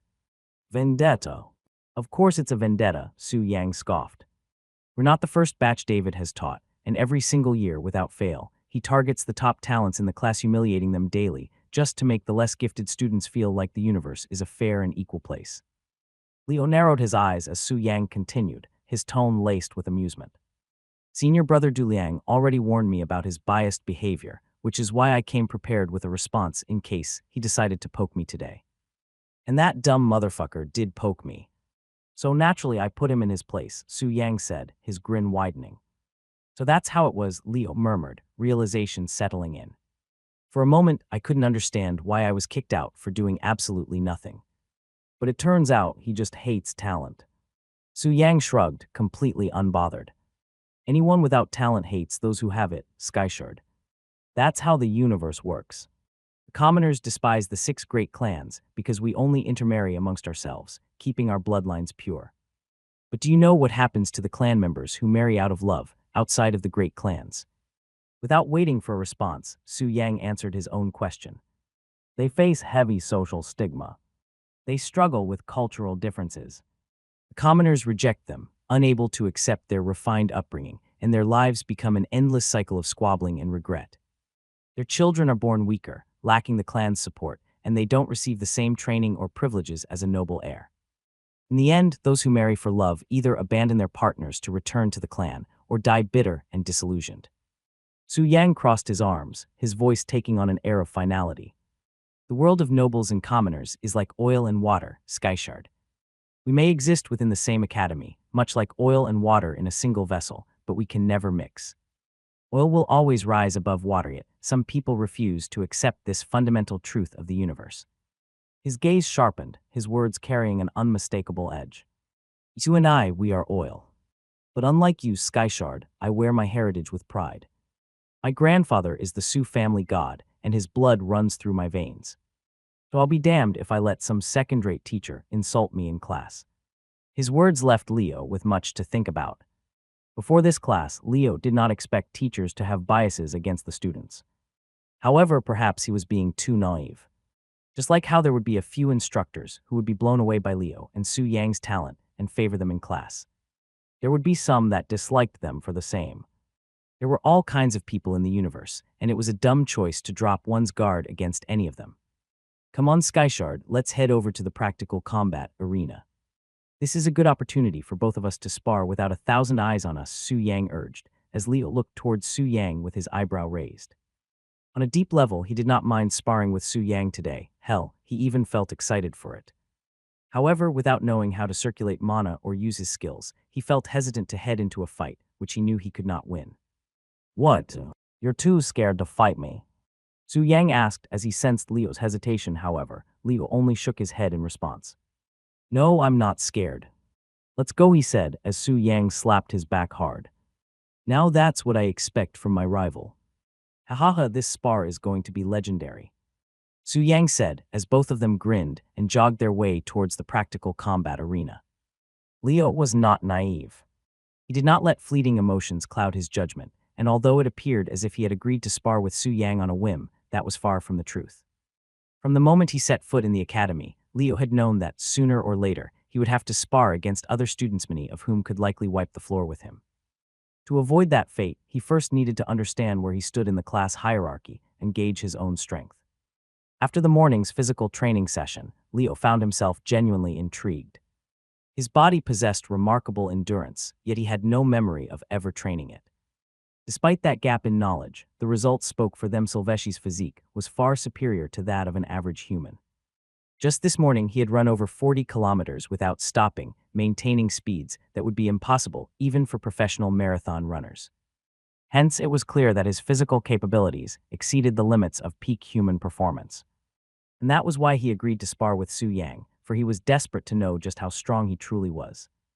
As the duo stepped into the practical combat facility, they were greeted by the in-house instructor, Major Hen, who seemed perplexed by their early arrival. Why are you boys here so early? Class doesn't start for another hour and a half, the major remarked, his gaze shifting between the two students. Su Yang stepped forward to answer, his usual arrogance tempered by an air of respect. Major, this is Leo Skyshard, and I'm Su Yang. We're both monarch-level talents, and we were politely dismissed from Professor David's class earlier today. Since we have some free time, we'd like to spar and stretch our muscles a bit. It would be an honor if you could officiate the bout. Leo raised a brow.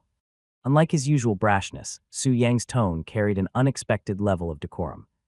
He spoke to the major with genuine respect, something that didn't go unnoticed. Major Hen studied them for a moment before exhaling through his nose, a small smirk forming on his lips. What the hell, why not? This should be an interesting fight to watch.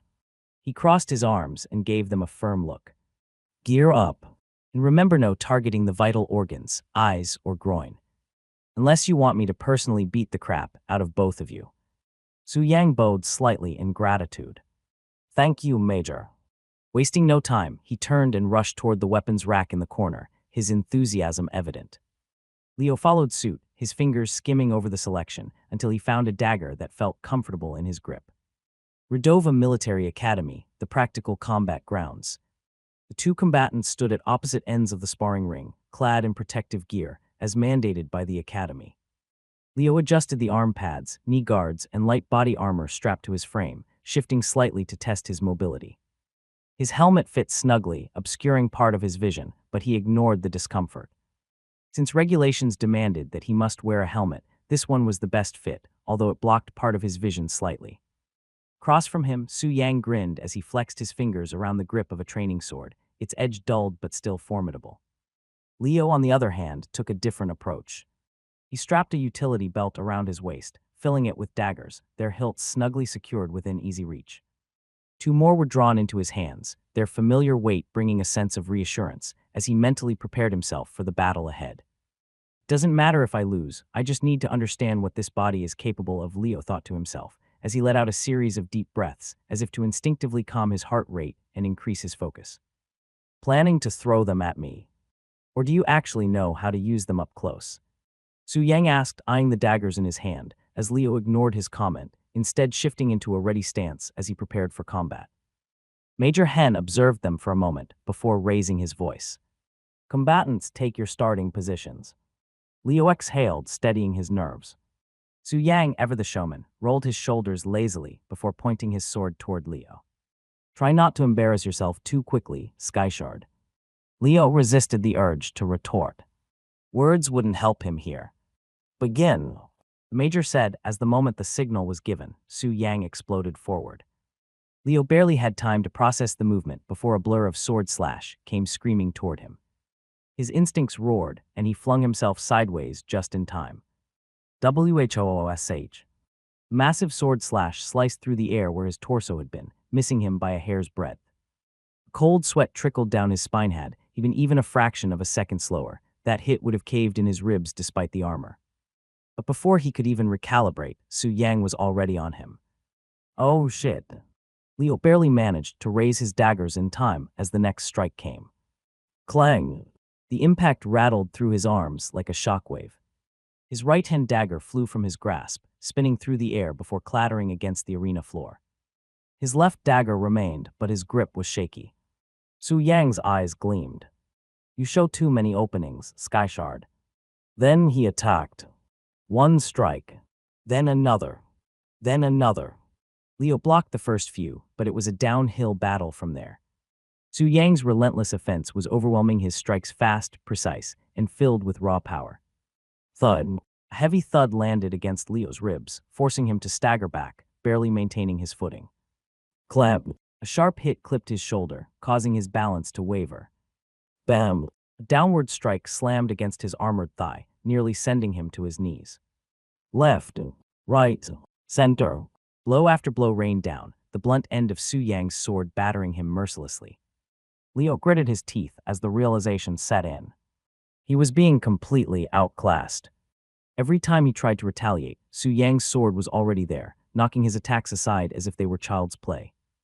It wasn't just that Su Yang was stronger. It wasn't just that he was faster.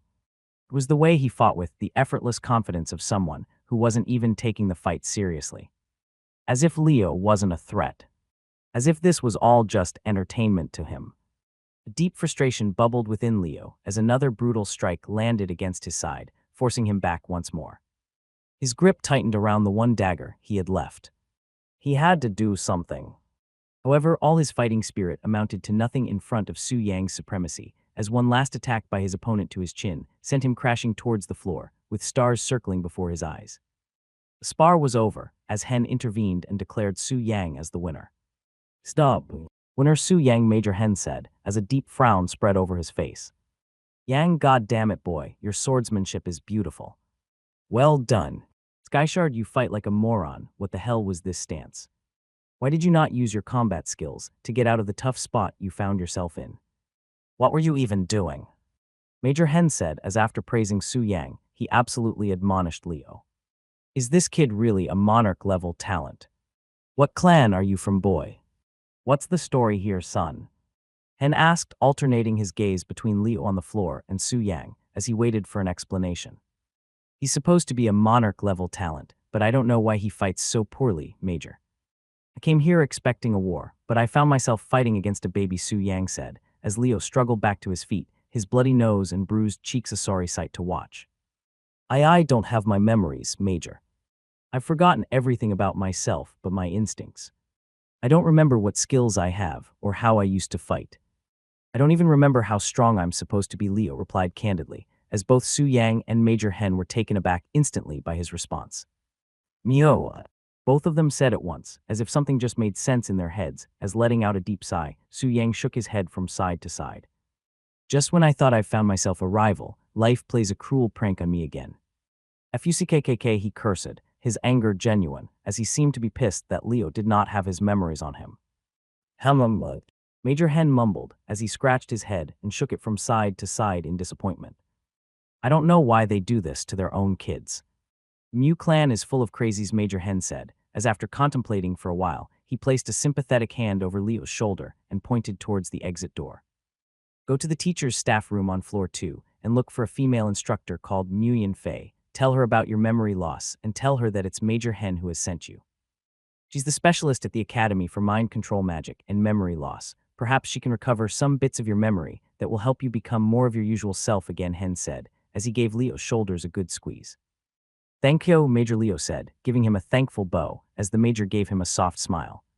"Become stronger fast, my boy, else the rest of your class will eat you up," he said, as Leo took his advice to heart. "This isn't over, Skyshard. Today's fight doesn't count. I want to face you at your best, so you better get back to your peak as fast as you can," Su Yang demanded, as Leo gave him a simple thumbs up. Internally, he did not view Su Yang as a rival. Hell, he did not even care what the blokes thought about him. However, having fought him today, Leo got an understanding of just how weak he was compared to the best student of this year, and the gap between them was simply massive. Su Yang had defeated him today without so much as breaking a sweat, and that in itself told Leo all he needed to know about where he stood in the academy hierarchy. Redova Military Academy, 2nd floor, Administration Building, Teacher's Staff Room.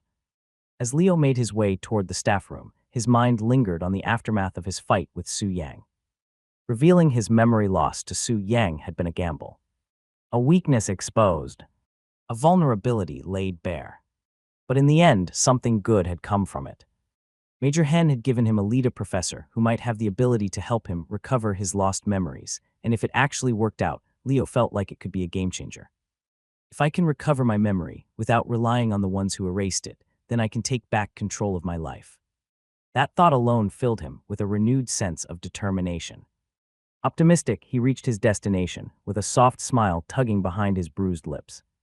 Taking a steady breath, he stood outside the staff room and calmly called the name of the instructor given to him. Instructor Muyan Fei. He waited, arms relaxed at his sides, trying to appear unaffected. But the moment the door opened and she stepped out, the air in his lungs turned to stone. He knew her. Those short hair, olive skin, those stern eyes. She was the one who had given him the orientation tour.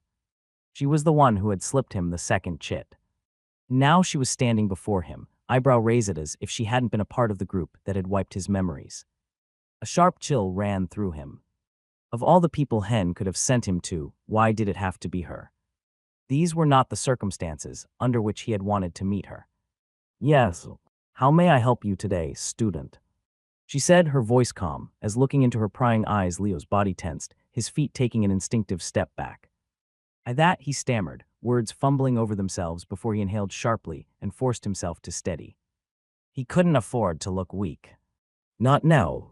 Lifting his chin slightly, he met her gaze, his voice strong despite the unease coiling in his chest. Major Hen sent me to see you, ma'am.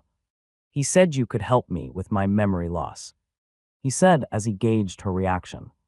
Hen, how long before your next lecture starts? Faye said as she glanced at the watch on her wrist. A little over an hour, Ma'am Leo replied, as she nodded and gestured for him to follow her. Come over to my room. It's not a guarantee whether I can help you out or not, but I'll give it a shot, Faye said, as she began walking towards her room, with Leo in tow. Taboo, taboo, taboo. Faye's boots clicked against the polished tiles in a steady, rhythmic beat. Unlike Leo, who moved without a sound, her stride was practiced, disciplined, and predictable. In a fight, he could probably hear her coming from 100 meters away. But right now, as he followed behind her, the sharp echo of her footsteps was the least of his concerns. Will she try to harm me once we're alone? Will she actually help me regain my memory? Am I finally going to get some of the answers I've been searching for? Doubt churned inside him, each step bringing a fresh wave of uncertainty. His heart and mind being tangled in a mess of emotions. Yet despite knowing she was part of the group that had erased his memoish, somehow did not feel threatened in her presence. Instinct told him that Nguyen Fei held no killing intent towards him. But instinct alone wasn't enough to trust her. His fingers brushed over the concealed dagger tucked within his uniform, same one he had stashed secretly after the sparring session. It was his last resort. A plan B for if things went sideways. Soon they arrived at the teacher's quarters. Faye stopped before her door, pressing her palm against the biometric scanner. The lock clicked open and she stepped aside, gesturing for him to enter first. Thank you, Leo said politely, stepping inside without hesitation. As soon as he crossed the threshold, Faye followed the door sealing shut behind her with an audible whoosh. Leo's eyes flickered to the lock mechanism. It was air-sealed. The moment the door shut, the security system automatically re-engaged, indicating that even exiting the room was going to require biometric verification, meaning he was locked in until Faye let him out. Here goes my plan to run out if things go wrong, Leo realized, as although he did not show the panic on his face, his heart already skipped a beat or two. So did Hen really send you? Or was that just an excuse to find me? Faye said as she broke the awkward silence, however. What took Leo aback was the apparent shift in her tone. Gone was the smooth, formal voice she had used in public. Now her voice was lighter, shriller, more feminine. As if now that they were alone, she no longer felt the need to maintain her disciplined facade. Yes, it was Major Hen who sent me, but truth be told, I was searching for you ever since you slipped me the note on day one, but I was unable to find you, Leo admitted, as Faye nodded. Well, I was expecting you to find me. And had you been more attentive and looked at my name tag during orientation, perhaps you could have found me sooner, Faye pointed out, as she took a subtle jibe at Leo. I'm glad you are calm, sitting here before me, as I'm sure you have a million questions in your mind. However, before you voice them, let me tell you, I won't be able to answer most of them currently, so don't be disappointed when I refuse to answer most of your doubts. Faye said as her words caused Leo to clutch his fists in anger. What do you mean you won't be able to answer many of my questions? Who the fuck are you? And where the fuck are my memories? Was what he wanted to scream at the moment. However, knowing full well that aggression was going to get him nowhere, he barely managed to repress his anger. I understand, but instead of me asking the questions, why don't you tell me what you can tell me, so that I don't lose out on any information that you are allowed to give me today, Leo said, as he pushed the ball in her court, somehow holding on to some semblance of patience. A smart choice. You can do it that way too, Faye said, as a soft smile played on her lips, as she began thinking about how best to explain the situation Leo found himself in. For a while, there was pin-drop silence in the room. Then Faye finally began with the recap. Your real name is Leo Skyshard, your birth planet is Earth, and you were widely known as Earth's best assassin, and Earth's greatest warrior, back when you hunted under your moniker, the Boss, she began, as her lips curved into an unnatural smile when she spoke the last sentence. You were always an arrogant brat. Which was clear in your naming sense. Like who actually calls themselves the Boss. That's cringe and stupid. However, you actually had the talent to live up to your ridiculous name. Which I personally find very impressive, she said, as it was clear she had veered off track to make this comment. However, it looked like she could not help herself. Your memory loss was your own decision. Nobody forced you to do it. However, you saw the merits of this process and decided to go through with it for the sake of the mission and the safety of your family, Faye said, as it was at this point that Leo widened his eyes in surprise and found his patience finally broken as he couldn't stay silent. Wait, so you're telling me that I voluntarily gave up my memories and threw myself into a brutal entrance exam where I could have died, all while holding nothing but a vague note in my hand. I can't possibly be that dumb. And for what? What mission? What about my family? Leo's voice shook with frustration, his hands trembling at his sides. None of this made any sense. Instead of answers, Faye had only given him more maddening questions. However, Faye remained unfazed. Like I said, I can't answer most of your questions. And what mission and what about my family happened to be two of those questions. She crossed her arms, leaning slightly against the desk. As for I can't possibly be that dumpslits, just say it's a blessing you don't remember your past self, because in all my years, I have never met a more arrogant, self-righteous twat than you. Leo's left eye twitched. That was not the response he was expecting. Faye smirked, clearly enjoying his discomfort. We warned you the entrance test would be brutal. But do you know what you said? She tilted her head, her tone turning mocking. And I quote, the boss laughs in the face of danger. Leo winced as second-hand embarrassment washed over him. Was I really that arrogant, he wondered. But more importantly, couldn't Faye answer the most important questions. Oh, bullshit, can't you tell me what the mission is? And why is my family involved in this mess? His patience snapped, anger surging to the surface, as Faye let out a deep sigh. I can't tell you, Leo, because the moment I do, you will no longer be able to remain a regular student at this academion whose presence doesn't raise suspicion. Her voice lost its usual teasing edge, turning serious. You might have already figured it out, but the only reason you were able to pass the academy's psychological evaluation without raising any alarms was because you did not have access to your memories. If you had them, you could have never lied your way past the lie detector and could never enroll as a student here. However, in case you don't know, those evaluations are not a one-time thing. They happen every 12 months. So you will have to pass another at the end of your first year and again when you graduate. Leo's stomach sank as Faye continued. If I give you the answers that you seek today, you will have no chance of passing your next psychological evaluation. You will undoubtedly expose yourself. And when that happens, the mission you chose to undertake. She shook her head. It will be over before it even begins. Leo let out a strangled breath, his fingers tangling in his hair. This was impossible. An impossible situation with no way out. I know it's difficult, however, it's the path you chose for yourself.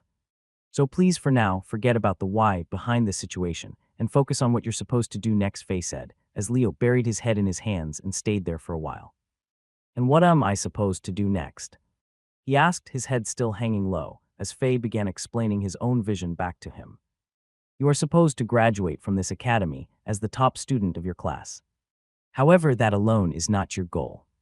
Your goal is to somehow help Redova clinch the #1 spot in the university rankings once again, toppling Geneva, as you plan to dominate the circuits.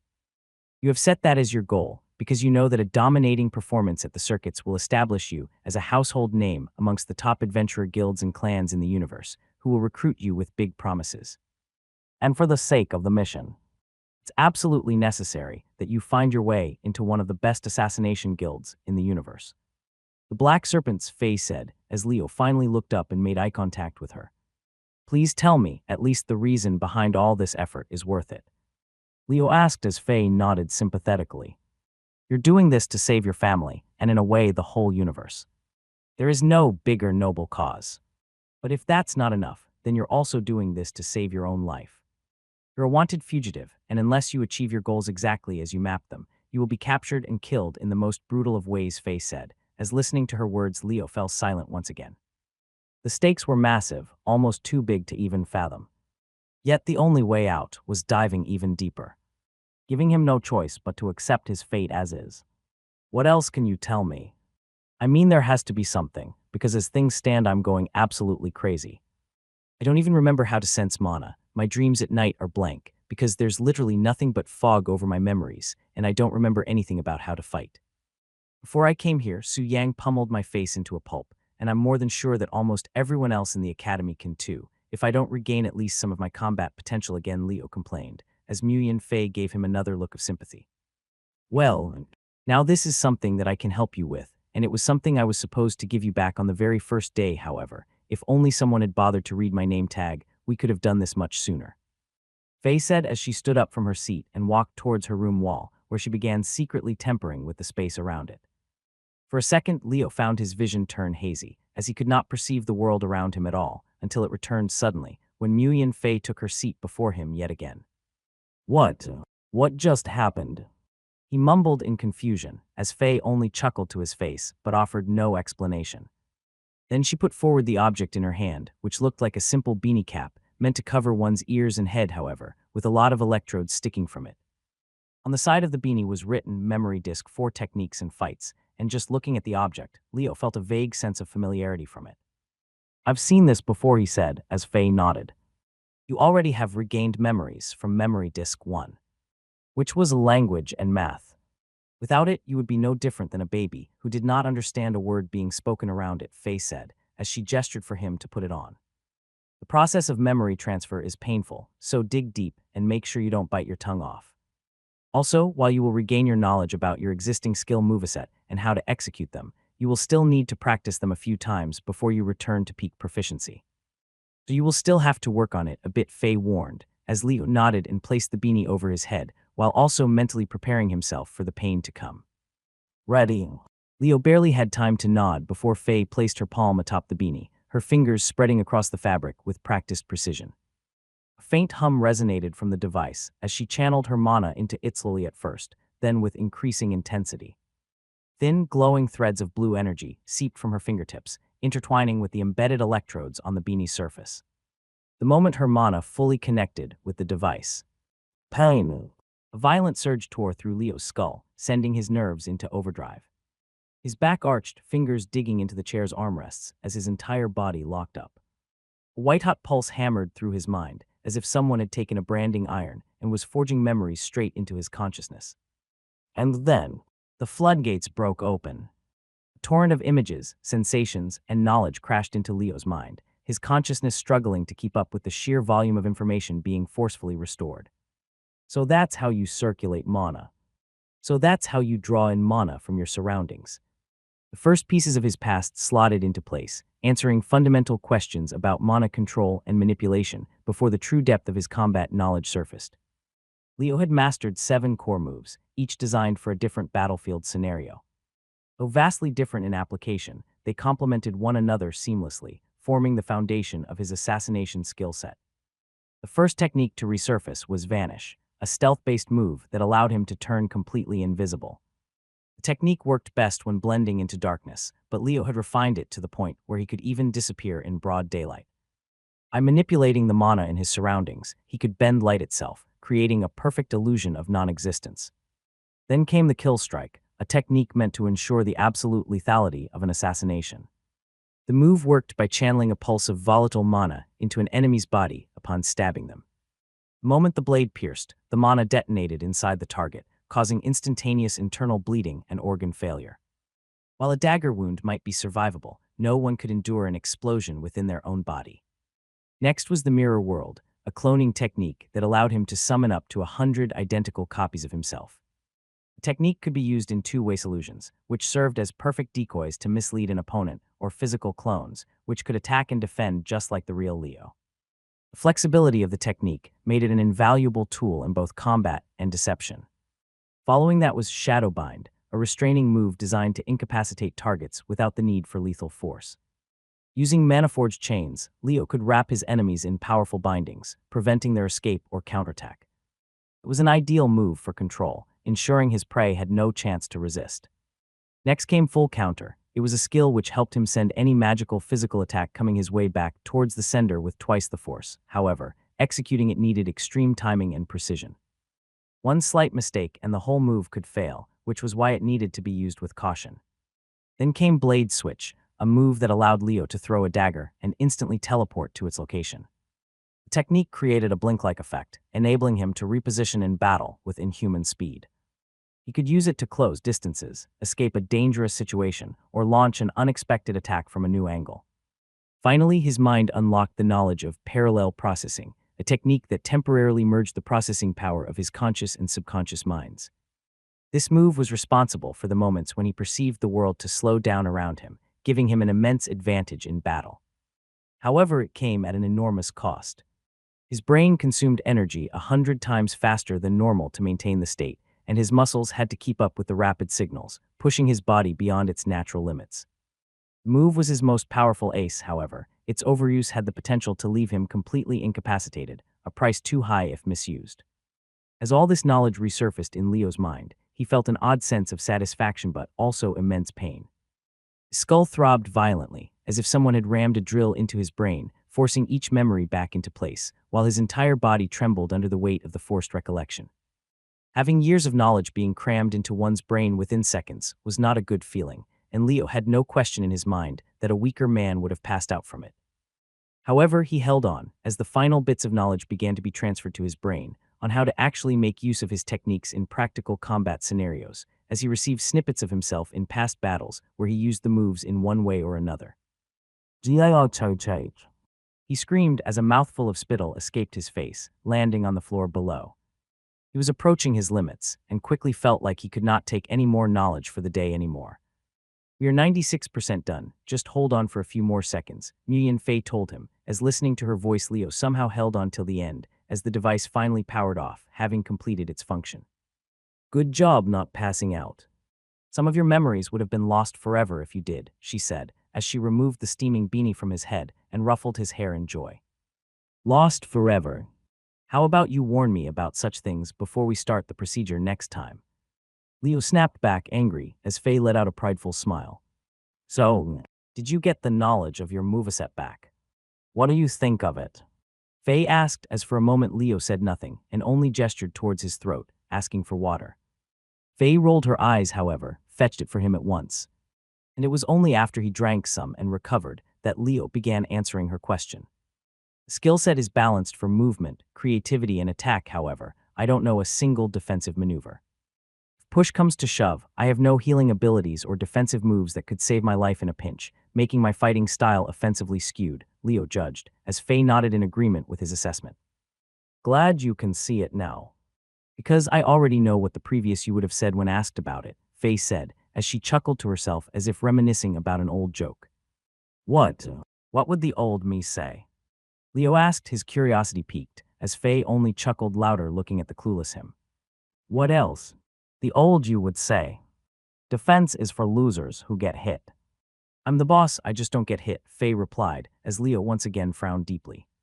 His previous self sounded like an enigma, and Leo could not even begin to imagine what sort of a life he had lived to grow into such an arrogant prick. However, while it sounded impractical, he was also secretly impressed by his past arrogant self, as clearly it had somehow managed to become the best assassin on planet Earth. "All right. Your next class starts in 12 minutes, you better get a move on. Also, remember you won't be able to use your skills instantly. Expect failures in the first few days. You need practice to return to your best, so don't bank on it for immediate fights. Also, if anyone asks, just tell them it was Instructor Fei who helped unlock some bits of my memory. However, don't tell them about the beanie Fei instructed," as she unlocked the biometric door once again and showed Leo the exit. "I'm your caretaker here, Skyshard, and while I'll help you as best I can, it's going to have to be you that does all the heavy lifting. You must show promise in combat, and you must place at the top of your class, because if you don't, all your sacrifices up till now will be for naught," Fei reminded, as she gave him one last good slap on his back before sending him on his way to the next class. As Leo stepped out of Fei's room, his hair slightly tousled and a subtle smirk lingering on his face, the last thing he expected was to run into Professor David. The professor was headed towards his dorm room after finishing his lecture, his expression neutral until his gaze landed on Leo. "Skyshard." David's voice carried a note of surprise, his eyes flickering from Leo's disheveled appearance to the door he had just stepped out of. Leo could almost see the gears turning in the professor's mind, piecing together an entirely incorrect scenario. However, he met his gaze nonetheless. "Professor," Leo said as he walked past him, entirely ignoring the tension hanging in the air. But as he brushed past, he could swear he heard David curse under his breath. Leo didn't need to read minds to know what the professor was thinking. Man had clearly jumped to the worst conclusion, possibly assuming that a teacher had offered him sexual favors in exchange for being acquainted with his monarch-level talent. It was ridiculous, unfounded, but Leo had neither the time nor the patience to care. With only 12 minutes before his next class, his focus was elsewhere. Returning to the practical combat arena, Leo walked with a renewed sense of confidence about himself. Although his conversation with Faye had not gone entirely as he hoped it would in some ways, it had turned out better than he ever could have imagined. He now knew that his memory loss was something voluntary and not something imposed forcibly upon him, and although there was a possibility that Faye was lying and making things up, something about her demeanor and how she talked about his past self made Leo trust him. Today, having talked to her, Leo found out about his goal in this academy and his reason for coming here, and that alone felt much better than the confused state he found himself in up until yesterday.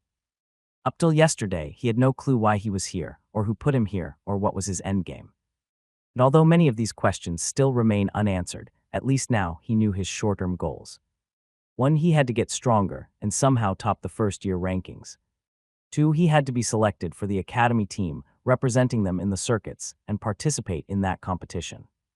3. He had to shine at the circuits and hopefully help Redova overturn Geneva's rank, as it would be an achievement big enough to be noticed by the universe's best assassin guild, the Black Serpents. Which eventually brought him to his final goal for having joined this academy, which was finding a way into the Black Serpents.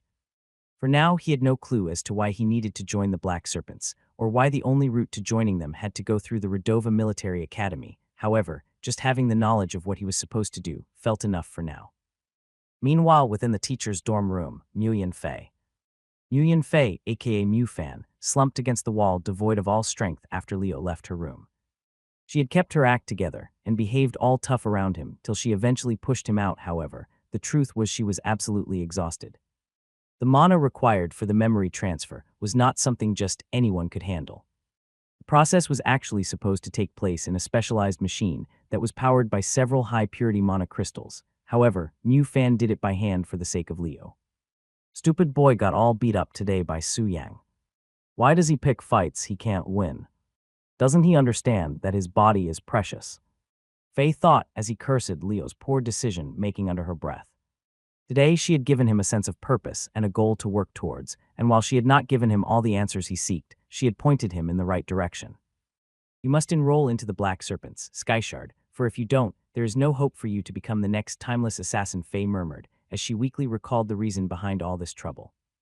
The reason behind Leo enrolling into Redova Military Academy. The carefully crafted plan, aimed at seamlessly helping him achieve what no one else before him had. The reason was quite embarrassing for the evil cult, for they were supposed to be the guardians of the ways of the timeless assassin, the protector of his legacy. However, it was because of their inadequacies that Leo had to take this difficult path today. The evil cult was meant to be the guardian of the timeless assassin's legacy, the preserver of his techniques, the gatekeeper of the knowledge that allowed a warrior to ascend beyond mortality. And yet they had failed. Their last hope of the strongest dragon candidate they had ever nurtured, a warrior who had once stood on the precipice of greatness, had fallen. Killed not fighting a war of justice, nor by an unforeseen catastrophe, but by the guild master of the Black Serpents. That battle had been a turning point. Not only had the evil cult lost their most promising candidate, but the Black Serpents had taken from his corpse something invaluable, something that should have never left the hands of the cult. A divine rank skill scroll. A relic of the original timeless assassin, containing one of his core techniques, a move so crucial that without it, no successor could ever hope to become the next timeless assassin. It was a fatal bottleneck, a wall that could not be bypassed. No matter how much talent the next dragon possessed, no matter how deep their understanding of the timeless assassin's arts, they would never reach the pinnacle without that skill in their arsenal. Now that scroll sat behind the most impenetrable defenses in the universe. Black Serpent Guild was not just a collection of elite assassins, it was the universe's premier assassin guild, an organization that had solidified its place at the very top of the underworld hierarchy by having deep ties to all 6 great clans and the universal government. Their vaults were legendary, rumored to be guarded by an ever-changing security protocol, layers of spatial locks, and a force of assassins that had never known failure. And while over the years, the evil cult had launched dozens of attempts to retrieve what was stolen, every mission they launched had inevitably ended in disaster. Each infiltration team was wiped out. Every direct assault was crushed, as the cult simply found no way in. Not through force, not through stealth, not through any method they had used before. Which meant that if they wanted to retrieve the skill scroll, if they wanted to see a new timeless assassin to rise again, they needed a new approach. One that would allow their agent to walk freely within the guild's walls. One that would not raise suspicion. One that would let them strike from within. But that was easier said than done. In a world where background checks ran deep, where major organizations conducted psychological evaluations and lie detection procedures on every new recruit, infiltrating the Black Serpents was impossible for anyone with even the slightest connection to the evil cult. Even a single hidden memory of the mission could be fatal, as no one could join that organization with fabricated pasts or forged documents, as the guild's security measures would expose them long before they ever got close to the armory. Which left them with only one possible entry point: the grassroots level. Unlike other recruitment methods, the interschool circuits were one of the few ways the Black Serpents scouted new talent without prior affiliation checks, as they expected the reputed academies to have already done that bit. Hence, those who dominated the circuits, those who stood out among the most promising young assassins in the universe, were offered a chance to join, making it the only way to join without triggering suspicion. And that was why Leo Skyshard had come to Redova Military Academy. That was why he had erased his own memories. A clear background, a blank slate, no affiliations, no ties to the evil cult. A perfect candidate. This wasn't just about gaining strength. This was about building a cover story. About proving himself as an exceptional talent while operating within the Righteous Alliance framework. About ascending the ranks of the Academy without any traces of his true allegiance. Only after cementing himself as one of the best would he receive an invitation. Only after earning his way into the Black Serpents would he finally get his chance. Once inside, he would steal back what was rightfully his. And when that day came, when the scroll was back in their hands, he would return to the evil cult as their next dragon.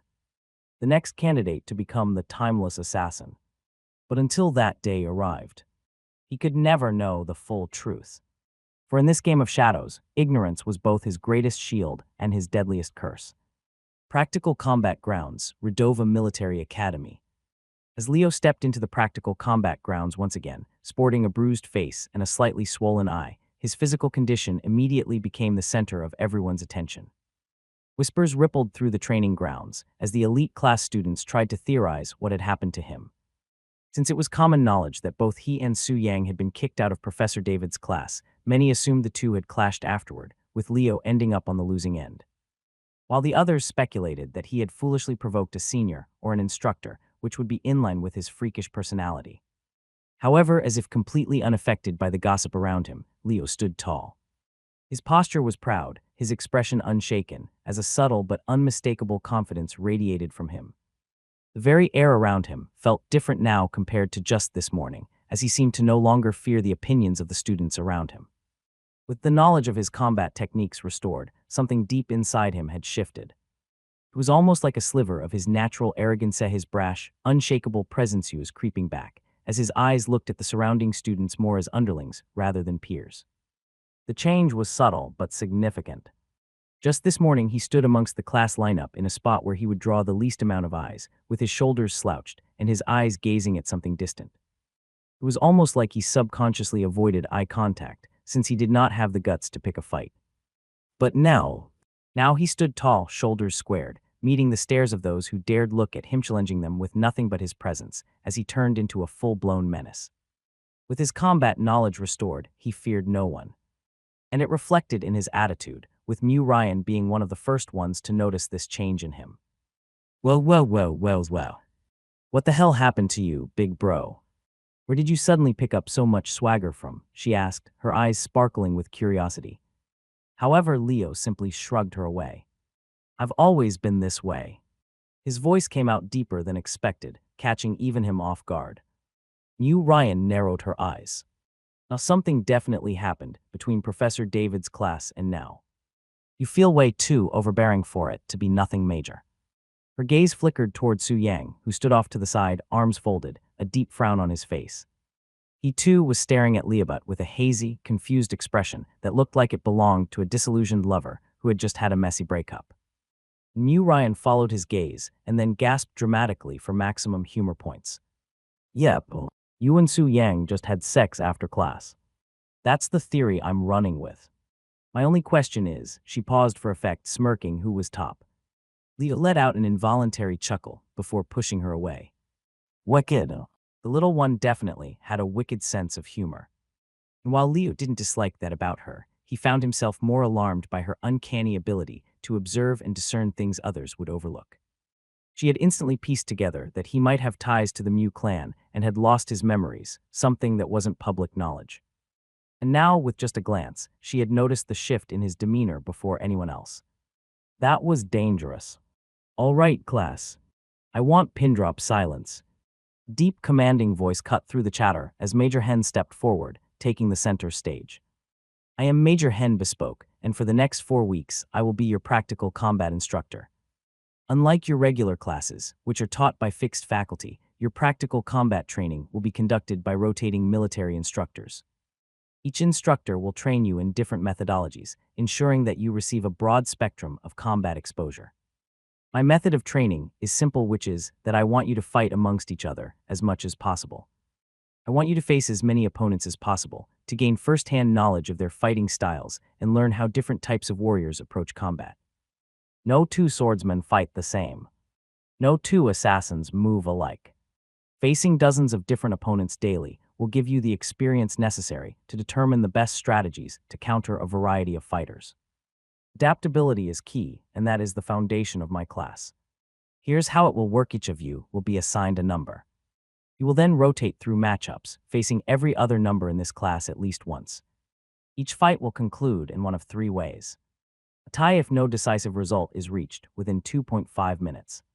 A win if you disarm or incapacitate your opponent. A loss if you are the one disarmed or incapacitated. Hen's tone remained firm and unwavering as he continued. Scoring will be simple. 0 points for a draw. -1 for a loss.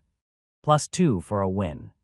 Once all of you have fought every opponent at least once, we will hold weekly leaderboard matchups every Sunday. The top 10 rankers will participate in an exhibition match, where the rest of the class will observe and learn.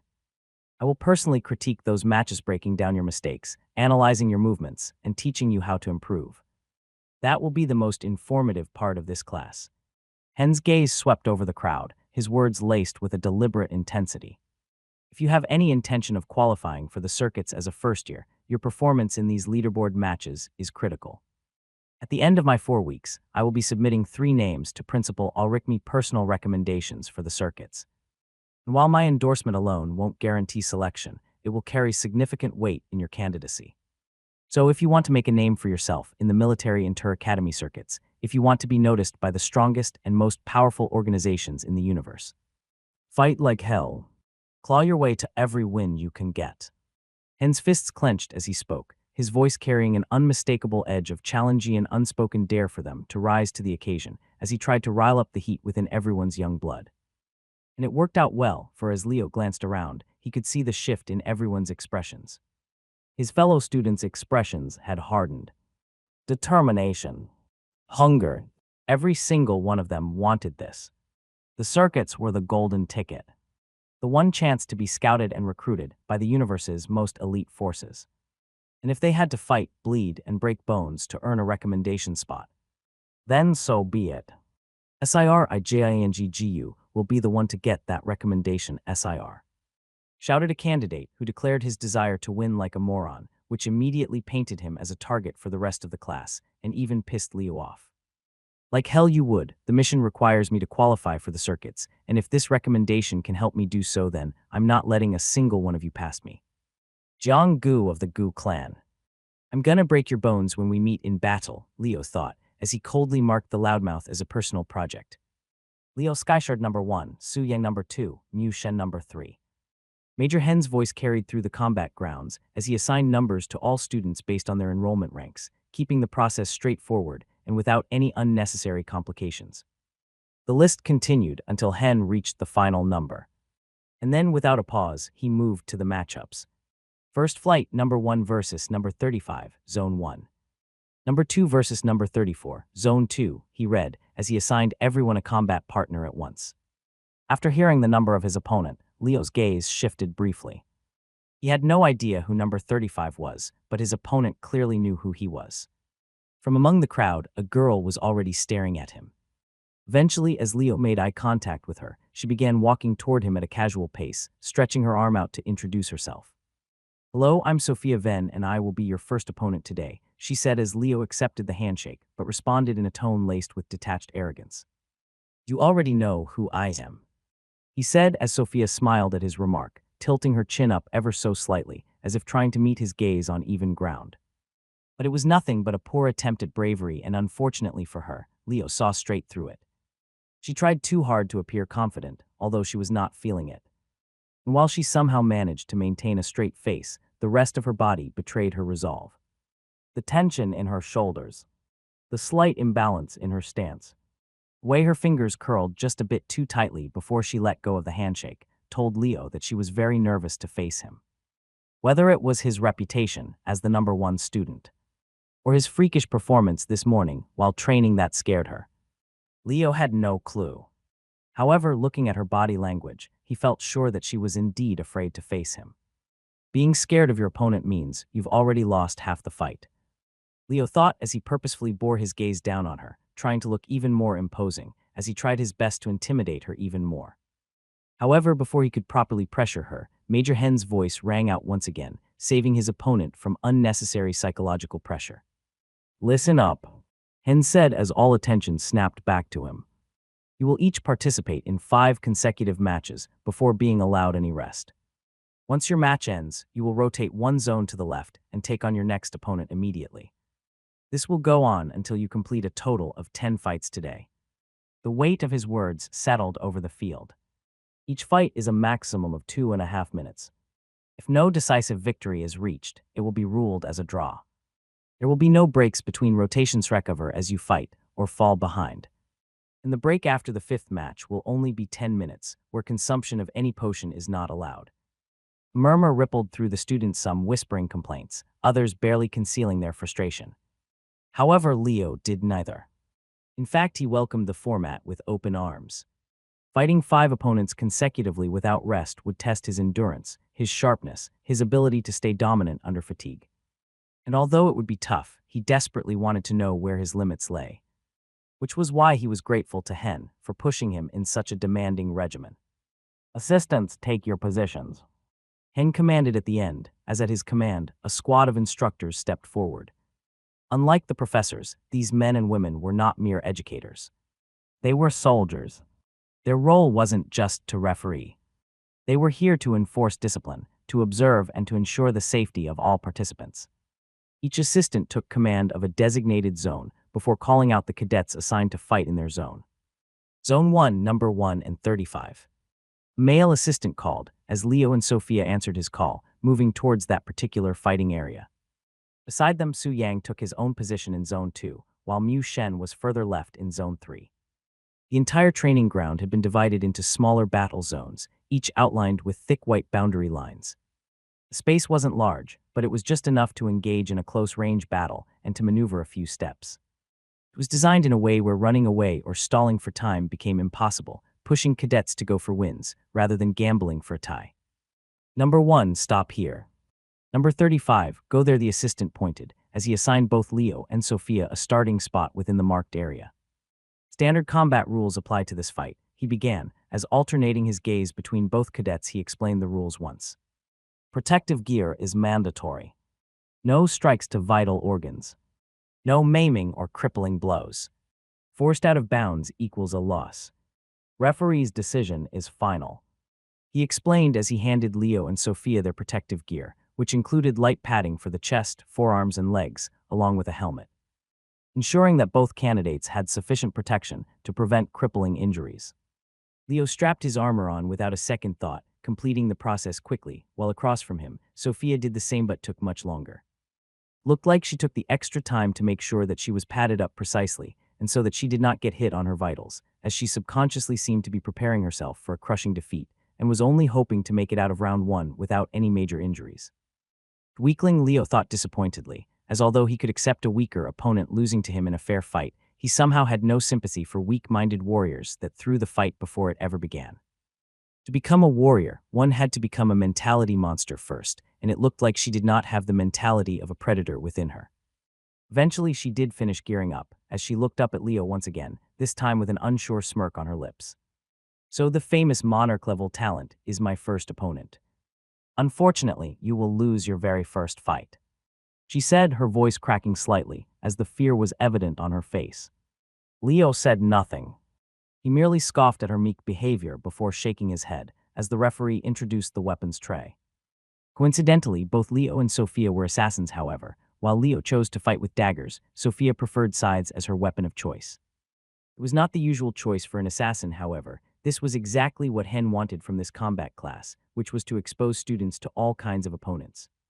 Swippy, swippy. Picking two of them up, Sophia spun the curved blade in her palms, before rubbing them against one another to produce small sparks, as she smiled in satisfaction. Apparently, holding a weapon in her hand finally gave her the courage to look Leo in the eye, who felt equally confident after gripping a pair of daggers in his palms. Fighters ready. Referee asked once both had chosen their weapons, as both Leo and Sophia nodded to show their approval. Begin, he declared as Sophia charged at her command, only to be bamboozled when Leo disappeared before her very eyes within a split second. Begin. The moment Sophia heard the command, she sprang into action, charging straight toward Leo. She knew that if she did not seize control of the battle now, right when it had just begun, she might never get the chance to do it again later. Since Leo was the #1 ranked cadet in the elite class, as per comprehensive evaluation, Sophia fully expected him to be faster and stronger than her. However, when she saw that he favored a dagger as his primary weapon of choice, she recognized an opportunity to potentially create an opening. Leo's daggers were barely 12 inches long, and when added to his arm reach, his maximum attack range reached about 46 inches. In contrast, her scythe measured 20 inches, and with her 30-inch arm reach, she had a peak attack range of 50 inches, a full 4 inches longer than her opponent's. This meant that she had a range advantage over him, which when coupled with her skill move, accelerated slash, might just give her the edge she needed to win. It was a very small difference, but in a fight like this, every inch counted. Okay, Sophia, you will go in and place a vertical slash, forcing him to dodge left. However, the moment he moves, you will activate the skill and take him by surprise. It's an opening sequence you have done countless times before, and maybe it can work on him too. Sophia thought as she narrowed her gaze, however, before she could execute any her thoughts. Before she could even raise her scythe to attack him, Leo disappeared before her very eyes, without leaving so much of a trace in the air. What? Where did he go? She wondered in panic as she looked to the left, then to the right, and finally over her head. She expected an attack to come flying in from any side at any time. As her senses went into hyperdrive, however, the expected attack never came. 1, 2, 3. 3 painful seconds passed as sweat beads began to form on her forehead. She no longer had any sense of her opponent's movements, as having spun around thrice in these 3 seconds, she no longer knew where Leo was supposed to be. She had spun because she felt a constant fear of being stabbed in her back. However, no matter how many times she turned, she simply could not spot her opponent. Damn it, where are you? She finally shouted in frustration, as at that moment, she felt someone suddenly swipe at her feet as she lost her balance and was brought to the floor with a sickening thud. Thud. At this point, Leo suddenly reappeared, a dagger pointed at her throat, as he ended the bout from start to finish in under 10 seconds. Please don't hurt me. Sophia's eyes conveyed this message, as they turned slightly teary and afraid. However, Leo did not care. For him, resisting the urge to plunge a dagger in her back and ending the fight without inflicting any major injury on his opponent was already mercy enough on his part, and he had no interest in showing any more. Work on the perception skill that Professor Powell distributed today. You needed a lot, Leo advised as he walked away, with the assistant declaring him to be the winner. Winner 2 points, Cadet #1, the assistant announced, as he nodded in acknowledgement of Leo's skill, prompting Leo to nod back.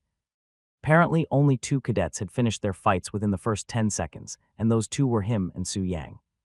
As Leo looked across to his battle zone, he found Su Yang staring back at him, as a maniacal smile played out on his face. He said nothing, however. The excitement and the pure elation on his face conveyed the entire story of what he felt at this moment. Not bad, Skyshard. Leo could almost hear his voice praising him in his head, as he grinned back, folding his arms as he boldly made eye contact. Leo felt it too. Goosebumps crawling under his skin, as he felt the growing urge to fight Su Yang yet again. Just a couple hours ago, he had been beaten black and blue by the guy, however, After getting his combat memories back, Leo felt his body itching for round 2, as he strongly felt that the outcome between their fight would be different if they were to clash again now. On a second thought, Leo realized that it might not be a great idea to jump into a rematch just yet, as although he executed the move Vanish perfectly in this fight, without facing any hiccups, there was still a chance he could face some challenges while trying to recreate some of his other moves. It was an odd sensation, for although Muyin Fei had warned him that it would take a while for him to recall and perform his combat skills, Leo found himself capable of recreating Vanish on his first try, which immediately boosted his confidence. Initially, he felt jittery when he began circulating mana within his body to activate Vanish. However, once he started, it was almost like he did not even need to consciously think on what he was doing, as his brain completed the rest of the process automatically. It was almost like he had performed the move 1,000 times while training, and now he only needed to initiate the process before muscle memory took over and his body did the rest. And while he was not sure if this was the case for Vanish alone or for all his skills, he did not wish to fight Su Yang again until he found out.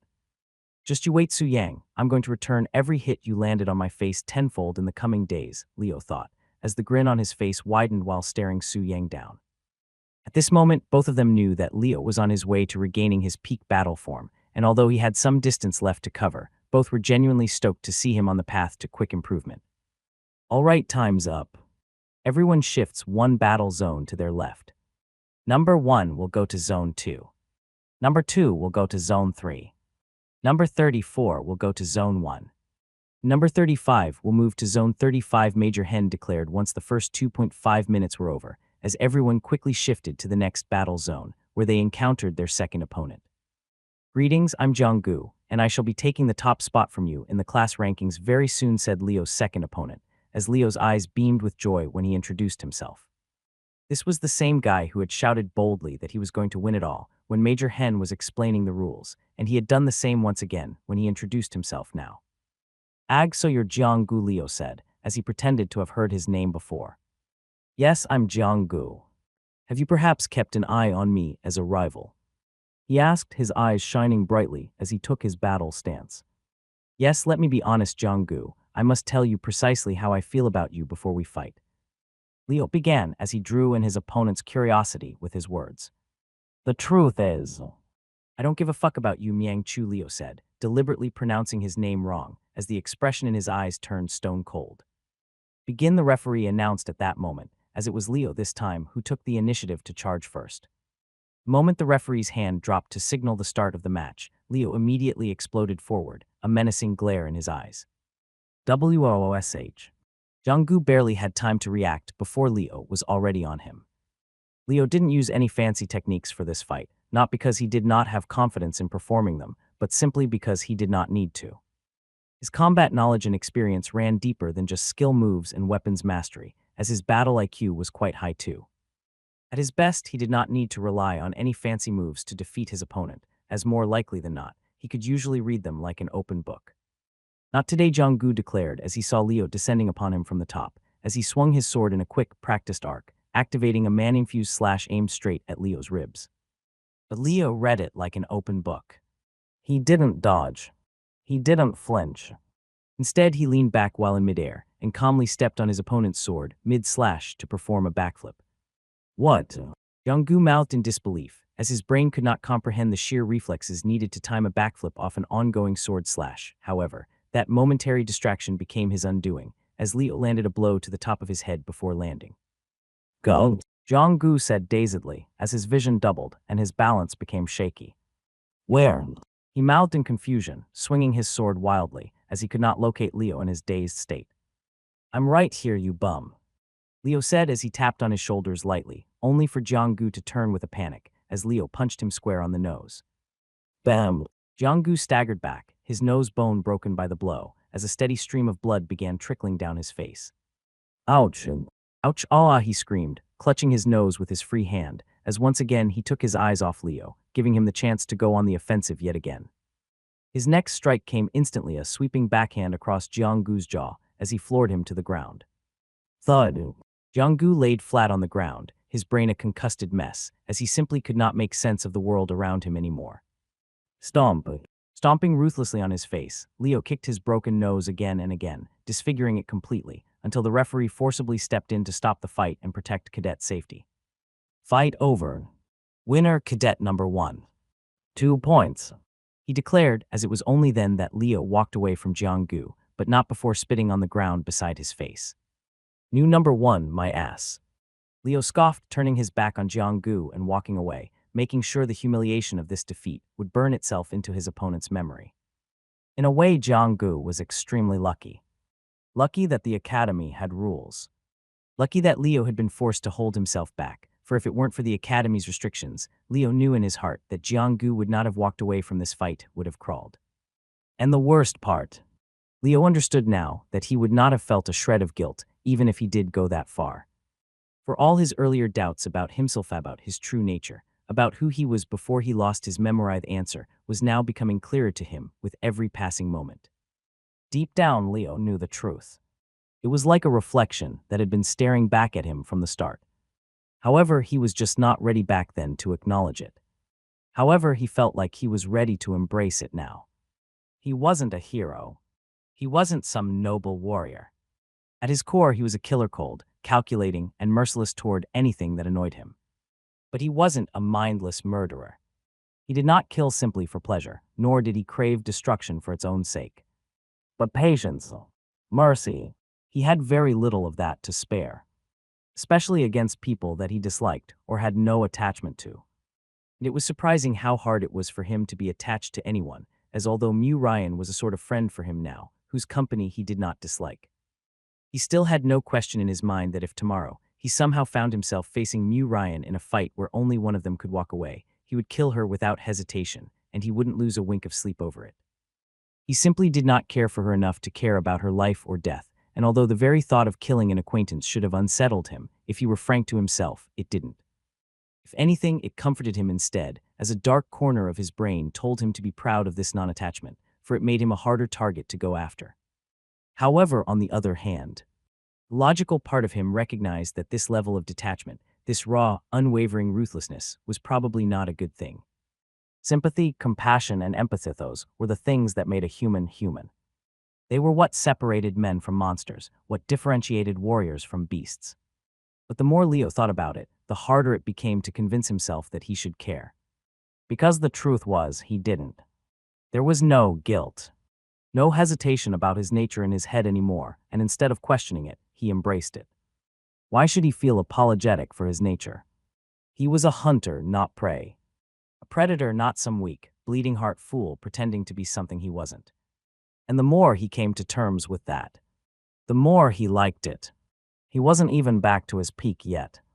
He had no grand achievements to boast about, no towering reputation to lean on.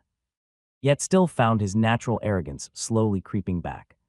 Not because of what he had done and accomplished already in the academy, but because of what he knew he could do. Damn, I guess I finally understand why Muyan Fei called my previous self impossibly arrogant. The boss. That name sounded cringe to me when I first heard it, but I low-key like it now. I definitely feel like the boss, with my combat instincts back, and if I feel this better with just my combat memories back. Just how would I really feel when I had all my memories back? Leo wondered as he clutched his palm into a fist and stared at it with passion. Thump thump. The thumping pulse in his veins was demanding that he fight more. The joy of humiliating his opponents. He wanted to feel it more. The elation of stomping an opponent's nose out. He wanted to feel it more. God damn it. How long before the next fight starts? I'm already tired of looking at this bum's face, Leo said impatiently, as the referee kept looking at his clock, waiting for the timer to hit 0 before he gave the command to switch. Leo tore through the next few fights with ease, overwhelming his opponents with sheer dominance. He did not need to use any flashy techniques or skill moves. In fact, he did not even consider using them after the second fight. Not because he did not want to test out his newly recalled skill moves, but simply because he found his opponents to not be at his level. His opponents were skilled and strong. Yes, and the gap between them was not in terms of raw power. In fact, most of the students of the elite class were at par with him in terms of speed, strength, and endurance, with some even being stronger in a few areas. But the difference in their understanding of combat.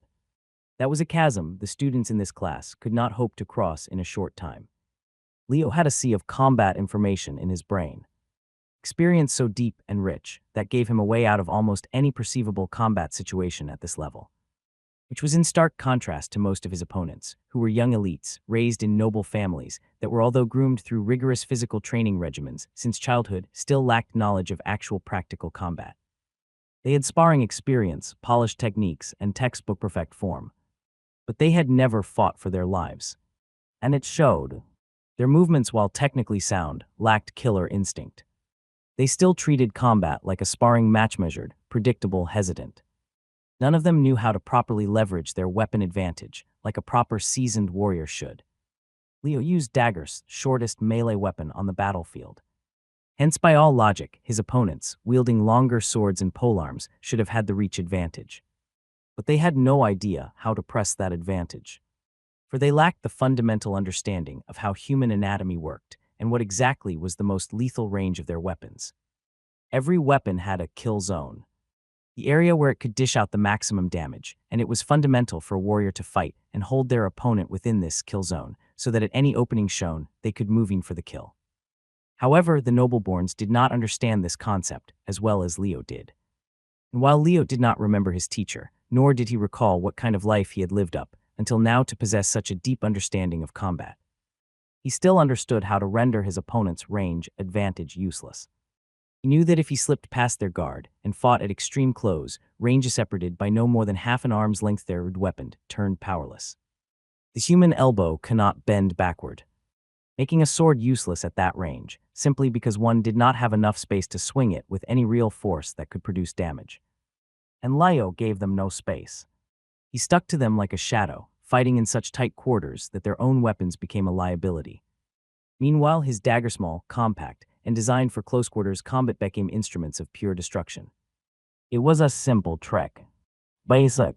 But for these pampered nobles who had never fought in real battle, it was an unsolvable puzzle.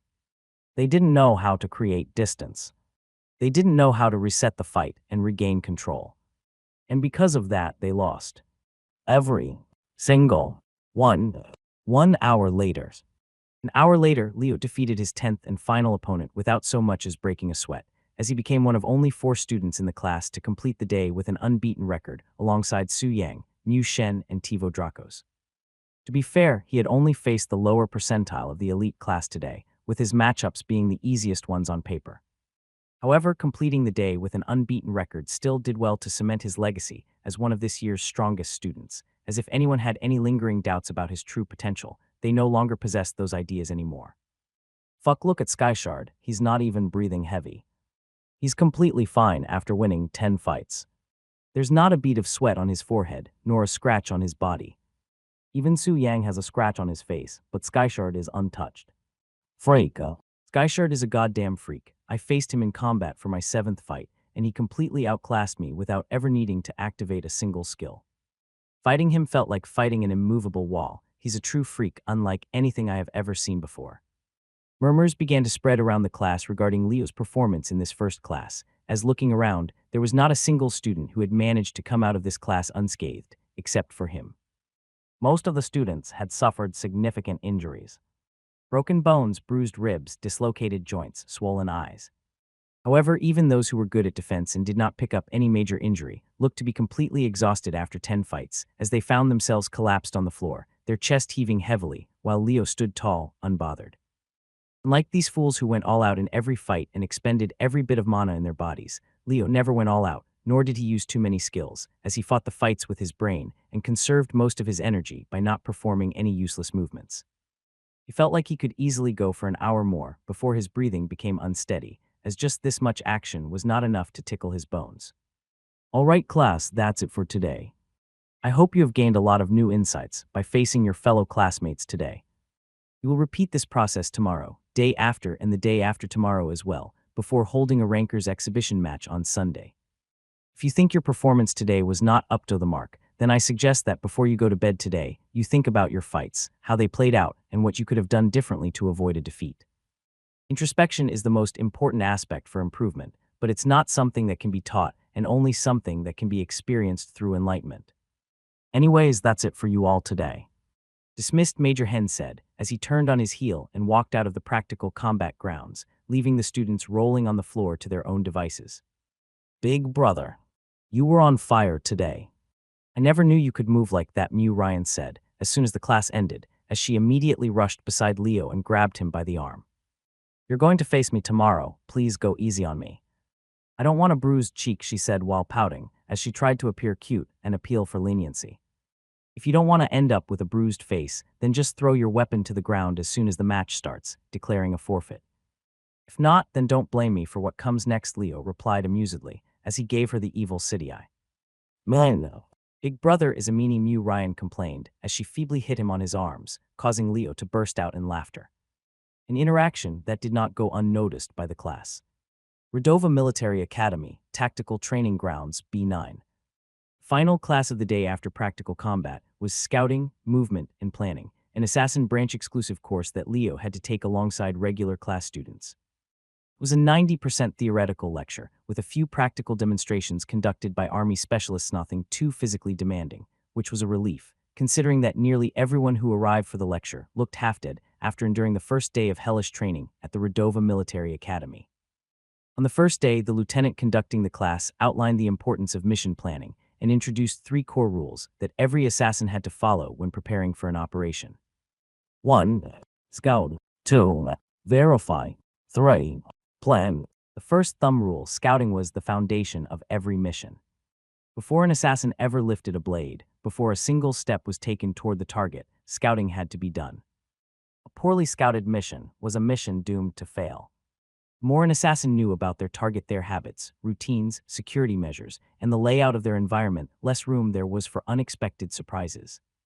Scouting was not just about watching a target from the shadows. It was about gathering every possible detail that could be used to ensure success. How many guards were stationed at a given time?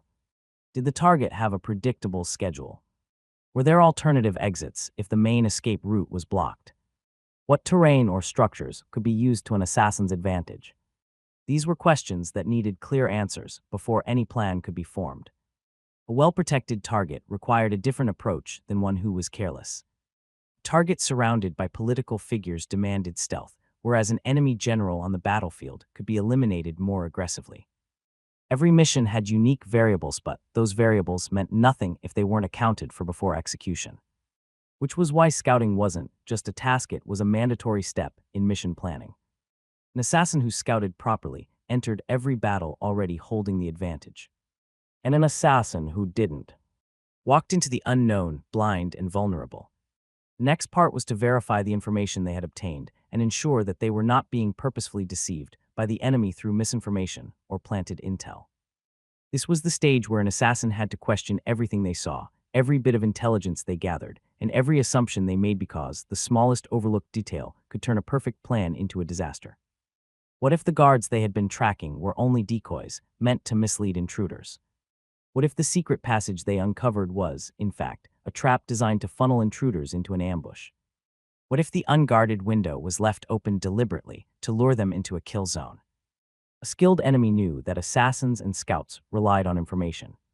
The smartest ones used that against them. Because of this, verification was a non-negotiable step. An assassin had to cross-check everything. Observe a target's behavior on different days, at different times. Note variations in security routines, not just on regular days, but also on high-alert situations. If an opportunity seemed too easy, it probably was a trap. And hence the class was given a simple phrase to memorize. Misinformation is deadlier than ignorance. Because an assassin who went into a mission without information had a chance. But an assassin who went in with false information was already dead. Once information had been gathered and verified, the final step was creating a plan. However, a good plan was never just one plan. The lieutenant stressed that having a single strategy was a rookie mistake. An assassin needed to operate with at least 3 plans at all times. 1. The primary plan, the optimal, cleanest method of execution. If everything went as expected, this was the plan that would be followed. 2. The contingency plan, a backup method that accounted for unexpected variables. If a guard patrol changed, if a security system was upgraded, or if the target moved unexpectedly, the assassin needed a second option ready to be deployed. 3. The escape plan, no matter how well-planned a mission was, extraction was just as important as execution. If an assassin eliminated a target but was caught or killed during escape, the mission was a failure. A proper plan included multiple exit routes, disguises, or diversions. There was no such thing as a perfect mission. There were only well-prepared assassins. As the lecture concluded, most of the cadets sat up, paying full attention. Despite their exhaustion, they understood the weight of what was being taught. This wasn't just textbook theory. It was knowledge forged from real missions, real deaths, real failures. And Leo appreciated it too. Having an escape route planned beforehand and being cautious was probably a smart strategy that his arrogant ass needed to learn, as just like the lieutenant said, there was no perfectly executed missions, just prepared assassins that had thought about every possibility that could unfold. Hence, by the end, Leo stood up thoroughly satisfied with what he had learnt for the day, as he hauled his tired rear to the mess hall for dinner, with a grumbling Mew Ryan by his side. "Oh my God, Leo, everything hurts," she complained as she clutched her head. "My head hurts, my body hurts, my butt hurts. I don't even know how a butt can hurt, but mine hurts after all these long hours of sitting. And it's only the first day. Hellish Professor Marvin expects us to come in early tomorrow and run more laps as penalty for failing his expectations today, and this hell will just continue all over again tomorrow morning. And this is all if I retire to bed now, but I can't. I still have to spend a few hours meditating, then I have to work on the scroll given in the Basics of Perception class, and also prepare for the next lecture of Professor David by studying his lecture notes today. I then have to introspect my combat performance like Major Hen wanted, and I have to sleep and recover my tired body too. It's like there's not enough hours on the clock for me to do all that and still remain sane, because I'm going to either fail one of the courses, or I'm going to go insane," Ryan complained, as she stomped her feet in frustration like a spoiled baby. "It's not all that bad. You can grab a couple extra stamina potions during dinner. It will help you stay awake longer," Leo comforted, as although he too felt like the academy life here was a lot more grueling than he expected, he was somehow fine with it. Deep down, he understood that getting stronger was not supposed to be an easy process, because if it were, then every bum in the universe would be naturally powerful. Becoming strong was hard and required sacrifice, which was why the strong were universally respected, as not everyone could become what they were. Chowder. As Leo entered the mess hall for dinner, he found the place entirely full with hardly any seats left. However, to his surprise, the corner table which he usually sat at had a few empty seats left, with Su Yang and Mu Shen sitting together on it, looking like they were saving it for him. As he walked in, Mu Shen immediately waved towards him to grab his attention, as Leo chuckled at this unexpected development. He had not expected to make allies in the academy, at least, not this quickly. But now, it looked like he was going to be in a power block with the two best students in the class. As Leo and Mew Ryan took their seats after filling their plates, the atmosphere at the table turned unexpectedly tense. The three strongest cadets in the elite class, Leo, Su Yang, and Mu Shen, sat in silence, locking eyes in an unspoken battle of wills. The rest of the mess hall immediately took notice. Whispers spread like wildfire, speculating on what it meant that the strongest students had aligned themselves together. "Man, my shoulders hurt," Mu Shen finally broke the silence, rotating his shoulder blades with a wince. "Punched a damn shield with my bare fists today. My knuckles are fine, but my shoulder feels like it's falling apart. What a drag." Su Yang scoffed, running a hand over the thin cut on his cheek. "I can't believe I let some bastard land a hit on me." His fingers traced the wound with irritation. "Little shit spat poison mist in my eyes. Blinded me for just a second, and that was enough." Mu Shen smirked. "Damn, even you got caught slipping." Su Yang's jaw clenched. "Next time I'm breaking his ribs." "Nah, screw that. I'm shattering them." His tone was casual, but Leo could tell he meant every word. "What about you, Skyshard? How'd you get the black eye?" Mu Shen asked, finally turning to Leo. Leo only chuckled, casually pointing towards Su Yang. Mu Shen blinked. "Him?" Su Yang frowned. "It's nothing. It wasn't a fair fight. I cheap-shotted Skyshard this time. But I've got a feeling that next time, it won't be the same." Leo's grin widened at that response. Su Yang could have bragged. He could have rubbed in the fact that he had beaten Leo black and blue that morning. But he didn't. Instead, he chose not to consider that fight as legitimate because Leo had been without his memories. That small gesture earned Su Yang some respect in Leo's book. As for all his arrogance, it seemed like Su Yang still had his own sense of honor. Well, Mu Shen mused, alternating his gaze between the two of them. Now that's a fight I really want to see. He turned back to his food, but the conversation was far from over. The fight between the three of you is going to change every week, Mu Ryan added, chewing thoughtfully. Depends on how your genetic awakening goes and what skills you unlock. Leo's ears perked up at that. When does that happen? We got tested for our genetic potential, but when do we start awakening it? Before Mu Ryan could answer, Su Yang spoke first. Next week. You get your first shot this Sunday.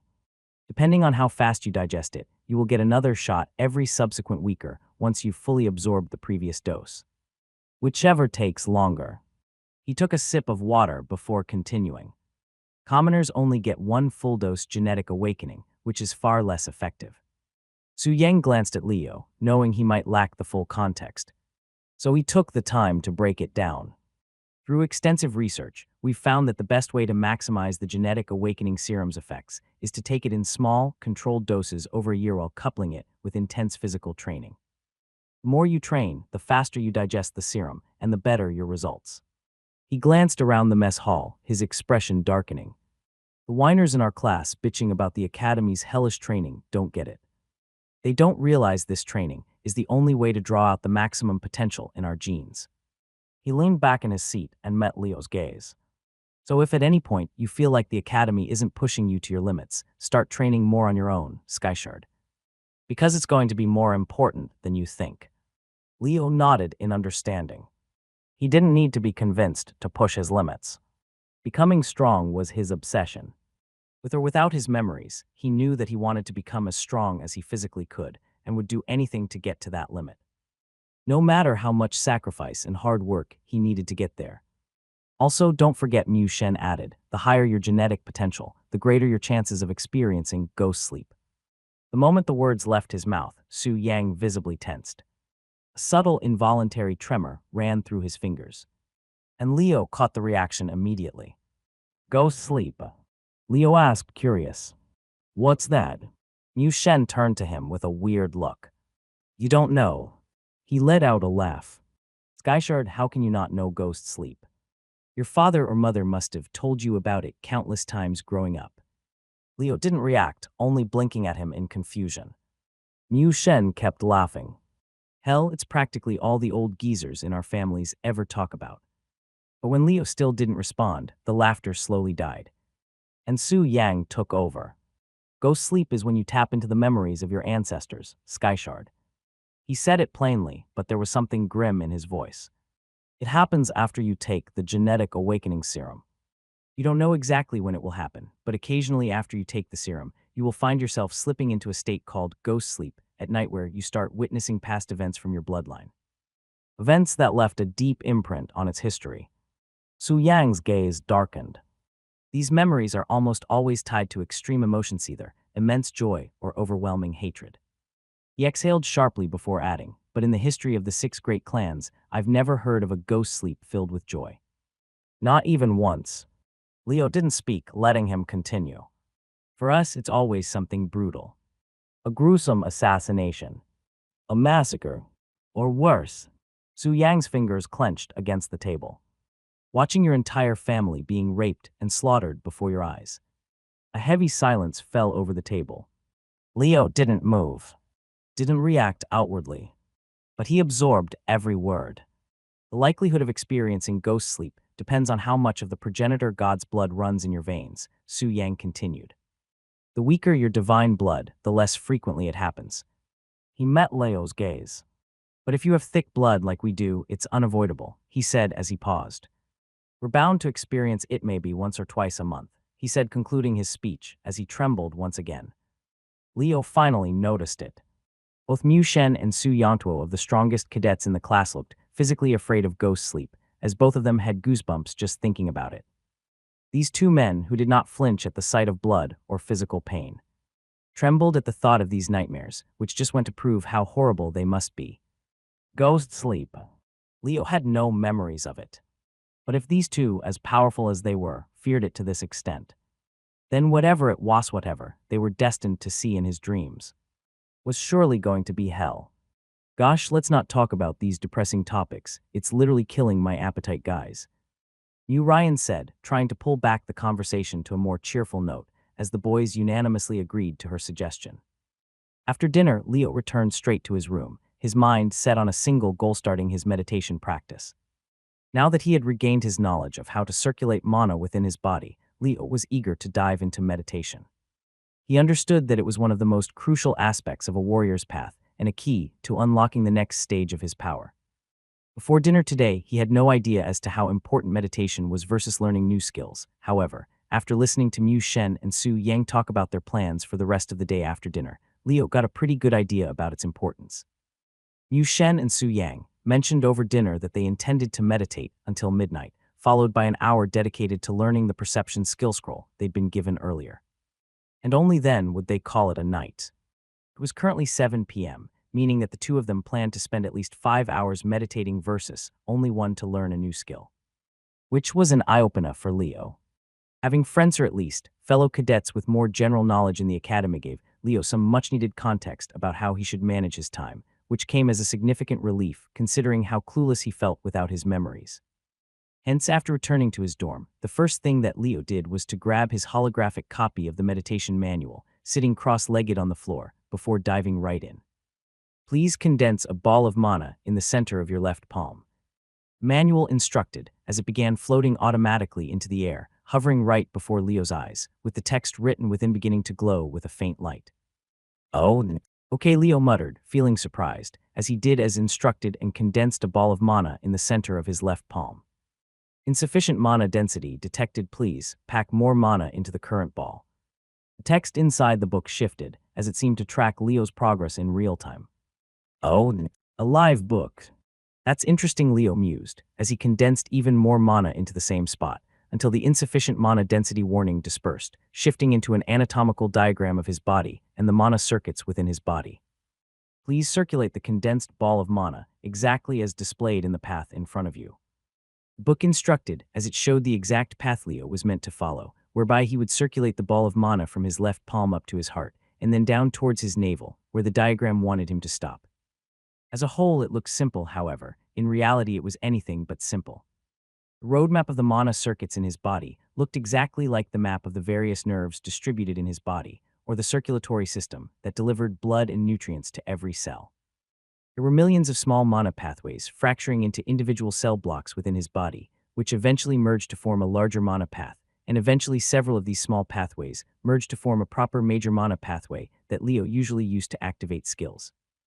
Hence, to move a large block of mana along a specific micro-mana pathway within his body was easier said than done, as at every slight mistake, the text before his eyes turned from blue to red, reading, "Wrong path taken, please retrace all steps." Overall, it was an extremely tedious and time-consuming process to just transport a concentrated mana ball from his left palm to navel, and it took Leo a good 20 minutes of focusing his full attention to it, to do it correctly once. Please break the single large ball of mana into 2 equal parts, and control both balls of mana to reach the femur bone of your body as shown in the diagram. Book instructed, as the simulation it displayed now changed to showing how Leo must split the single mana ball into 2, and then control it down a specific pathway to reach both the femur bones of his body. The hell? He cursed as he understood that the difficulty of this step of the meditation process was twice as hard as the first one. As although the distance was shorter, controlling 2 balls of mana at once was significantly more difficult than controlling just one. However, with no other options, Leo began focusing on doing it correctly. However, always messed it up somehow, as he remained impossibly stuck on this step for the next full hour. Pound. By the 1.5 hour mark into starting his meditation, Leo found his brain throbbing in overexertion and pain as he quickly approached his limits. He had been using all his brain capacity nonstop for the past 90 minutes, focusing on an incredibly narrow and tedious process, and it took a significant toll on his mental health.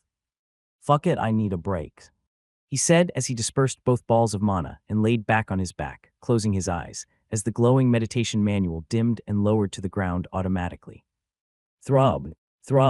Every vein in his brain hurt from the overexertion, as even with his eyes closed he could see the mana diagram floating before his eyes, asking him to guide it correctly again. "Meditation sucks. I would rather run 100 laps twice a day than do this shit," Leo cursed, as he realized that meditation was a much harder process to undergo rather than physical training. However, while he cursed verbally, internally he did not feel frustrated at all. If anything, he was excited, as he had never felt his brain challenged to such limits before. If meditation is this tough, and I do it daily, my brain is going to improve by leaps and bounds in the days to come. It's like exercise, but for my brain, and I'm sure the benefits it will bring will be massive, Leo thought, as he let a soft grin spread on his face. Deep breaths. Inhaling and exhaling sharply, he waited until the throbbing sensation in his brain subsided before slowly getting back to his meditation position again with the crossed legs. Then he opened the meditation manual again, which immediately floated back into the air, asking him to form a concentrated ball of mana in his left palm. This time, Leo got it right on the first try, before quickly guiding it to his navel in just 5 minutes, as he then proceeded to split them into equal parts as guided. Read new chapters at novelrecap. Then, he once again found himself trying to guide both balls down towards his femur bone as instructed, which he began doing unsuccessfully for about half an hour, until he finally got the path memorized just right to precisely guide both balls down at a simultaneous pace, succeeding with this step of the training. Using the mana balls as a power core, charge up all the 121,776 micromana pathways leading to your bone marrow to begin the production of new blood cells. The manual instructed, as reading that text, Leo let out a sharp breath of disbelief. Using the mana balls as a power core, charge up all the 121,776 micromana pathways leading to your bone marrow to begin the production of new blood cells. Leo exhaled sharply, his eyes scanning the glowing text before it shifted into an anatomical diagram. The complexity of what he had to do this time around was simply staggering. The diagram wanted him to activate hundreds of thousands of micropathways at once, which looked like a tree branch diverging into uncountable roots. However, instead of a trunk, all of them stemmed from the 2 mana balls he had painstakingly guided to his femur bones. It required a level of fine control that he had not yet mastered as a warrior. However, he had no other choice but to give it a shot regardless. Closing his eyes, he focused on the mana spheres embedded deep in his legs, and upon his command, they pulsed faintly, like miniature hearts awaiting further instructions. Carefully, he tried to push the energy stored within them outward, attempting to distribute the stored mana through the delicate channels branching into his femur. However, just as he started that process, he felt a sharp jolt of resistance surging through his body. Apparently, the mana flow stuttered, clogging at multiple junctures as it found itself unable to disperse properly. It was like trying to force a flood through thin, fragile pipes, and his small mana circuits could clearly not handle that much load. Mana flow error detected. Improper distribution rate. Restarting process. Glowing text flashed red, and Leo clenched his jaw, suppressing a frustrated growl. He wasn't lacking the focus, it was just that his pathways weren't accustomed to this level of fine control, forcing him to be more careful. All right, I can do this if I am incredibly patient. I just need to be patient, Leo thought, as steadying his breathing, he tried again. This time he adjusted his approach, visualizing the mana not as a torrent but as a steady trickle, slowly seeping through the microscopic channels. He adopted a patient approach, waiting for mana to move forward on its own instead of forcing it to circulate, as he only applied the lightest of pressure. Oh yes. That's the way to go, Leo muttered out loud in joy, as very soon he realized that this approach was indeed the right one, as the mana began reaching the marrow production site within the femur bones. Micro-mana pathways successfully charged. Initiating bone marrow activation. Deep warmth spread through his femur, unlike anything he had ever felt before, as the mana he sent in began to react with it. It wasn't pain, but it was something entirely foreign, as his body could sense something changing on a cellular level. Red blood cell production in femur bone marrow successfully altered. New blood cells are now being generated in place of standard red blood cells. His eyes flicked open as more text appeared, displaying a comparative diagram of standard human red blood cells versus the new ones forming within him. Normal red blood cells were small, disc-shaped, and functioned solely as oxygen carriers. But in contrast, the new blood cells were twice as large, capable of storing and transporting mana, while also carrying twice as much oxygen to provide a completely superior alternative to the old cells. Holy shit, so this is what all this was about. Leo realized as he finally understood why this meditation manual not only improved the user's mana capacity, but also altered their body constitution. It was an amazing technique, but before Leo could celebrate the production of the new blood cells, another red alert message cut his excitement short. Warning: mana power core depleting. Estimated time remaining 50 seconds. The warmth in his femur bones flickered, the energy draining rapidly. His body was consuming the mana supply at an astonishing rate, fueling the transformation at an unsustainable pace, prompting the meditation manual to instruct him to find a replacement immediately. Leo gritted his teeth, already forming a new mana ball in his left palm, but his body resisted. His circuits were strained, his focus already taxed from the precision required in the last step. Hence, it became nearly impossible for him to circulate an entirely new batch of mana, while also maintaining the ongoing process without any mistakes. Unfortunately, this meant that in 50 seconds, his power core ran out completely, pausing the production of new blood cells, as the text before him updated yet again. Mana depleted. Restart required. Shit. Leo exhaled sharply. He had failed to get the next mana ball down in time, putting an end to the new cell production. Leo understood that ideally, he should have had the next batch of mana cores ready before the previous ones depleted, but doing so required an immense level of mental precision and discipline. And right now, he simply wasn't fast enough. For the next several minutes, he worked meticulously to repeat the process. He condensed another mana ball in his palm, ensuring its density was sufficient before guiding it back down the precise pathway he had memorized. However, despite his best efforts, he made a few minor mistakes while guiding it down, and was forced to retrace his steps a couple times before achieving the desired result. Overall, 9 grueling minutes passed before he finally succeeded in splitting the energy into two and positioning them correctly in his femur bones again. But by then, all the previous progress had already halted, and the window of efficiency was completely lost. Panting, he wiped the sweat from his brow and restarted the process of trickling mana to his femur bones, which once again restarted the production process of new blood cells. However, once again it was depleted within the minute, and Leo had to start from zero yet again. Fuck, this is hard, he realized, as just as he was about to restart the process, doing it all over again from step 0, the text before him shifted again, showing him an analysis chart. Optimal replacement efficiency data. Maintaining continuous flow for 2 hours day, right arrow peak production rate, 100,000 new blood cells day. If sustained for over 2 years, right arrow full blood replacement achieved. Breaks or inconsistent training equal efficiency drop, extending the process indefinitely. Sustained for 5 hours day, right arrow full replacement may be achieved within 89 months. What? Leo's head tilted slightly as he read through the numbers. The process wasn't just difficult, it was a battle against time. If he failed to maintain a constant cycle, the replacement process would take years to complete, making it a terrible waste of time. Your journey continues with Novelrecap. First thing he needed to do to practice this method efficiently was to learn how to maintain a constant power cycle, as without it, doing the same steps over and over again with delays in between was next to useless. The complete Marrow meditation manual aimed to reconstruct his body, one cell at a time, and to do so, the replacement rate of new cells produced had to outweigh the death production rate of old cells. If achieved successfully, the new blood cells didn't just enhance mana storage, they increased oxygen efficiency, improved muscle endurance, reduced lactic acid buildup, and optimized cardiovascular health.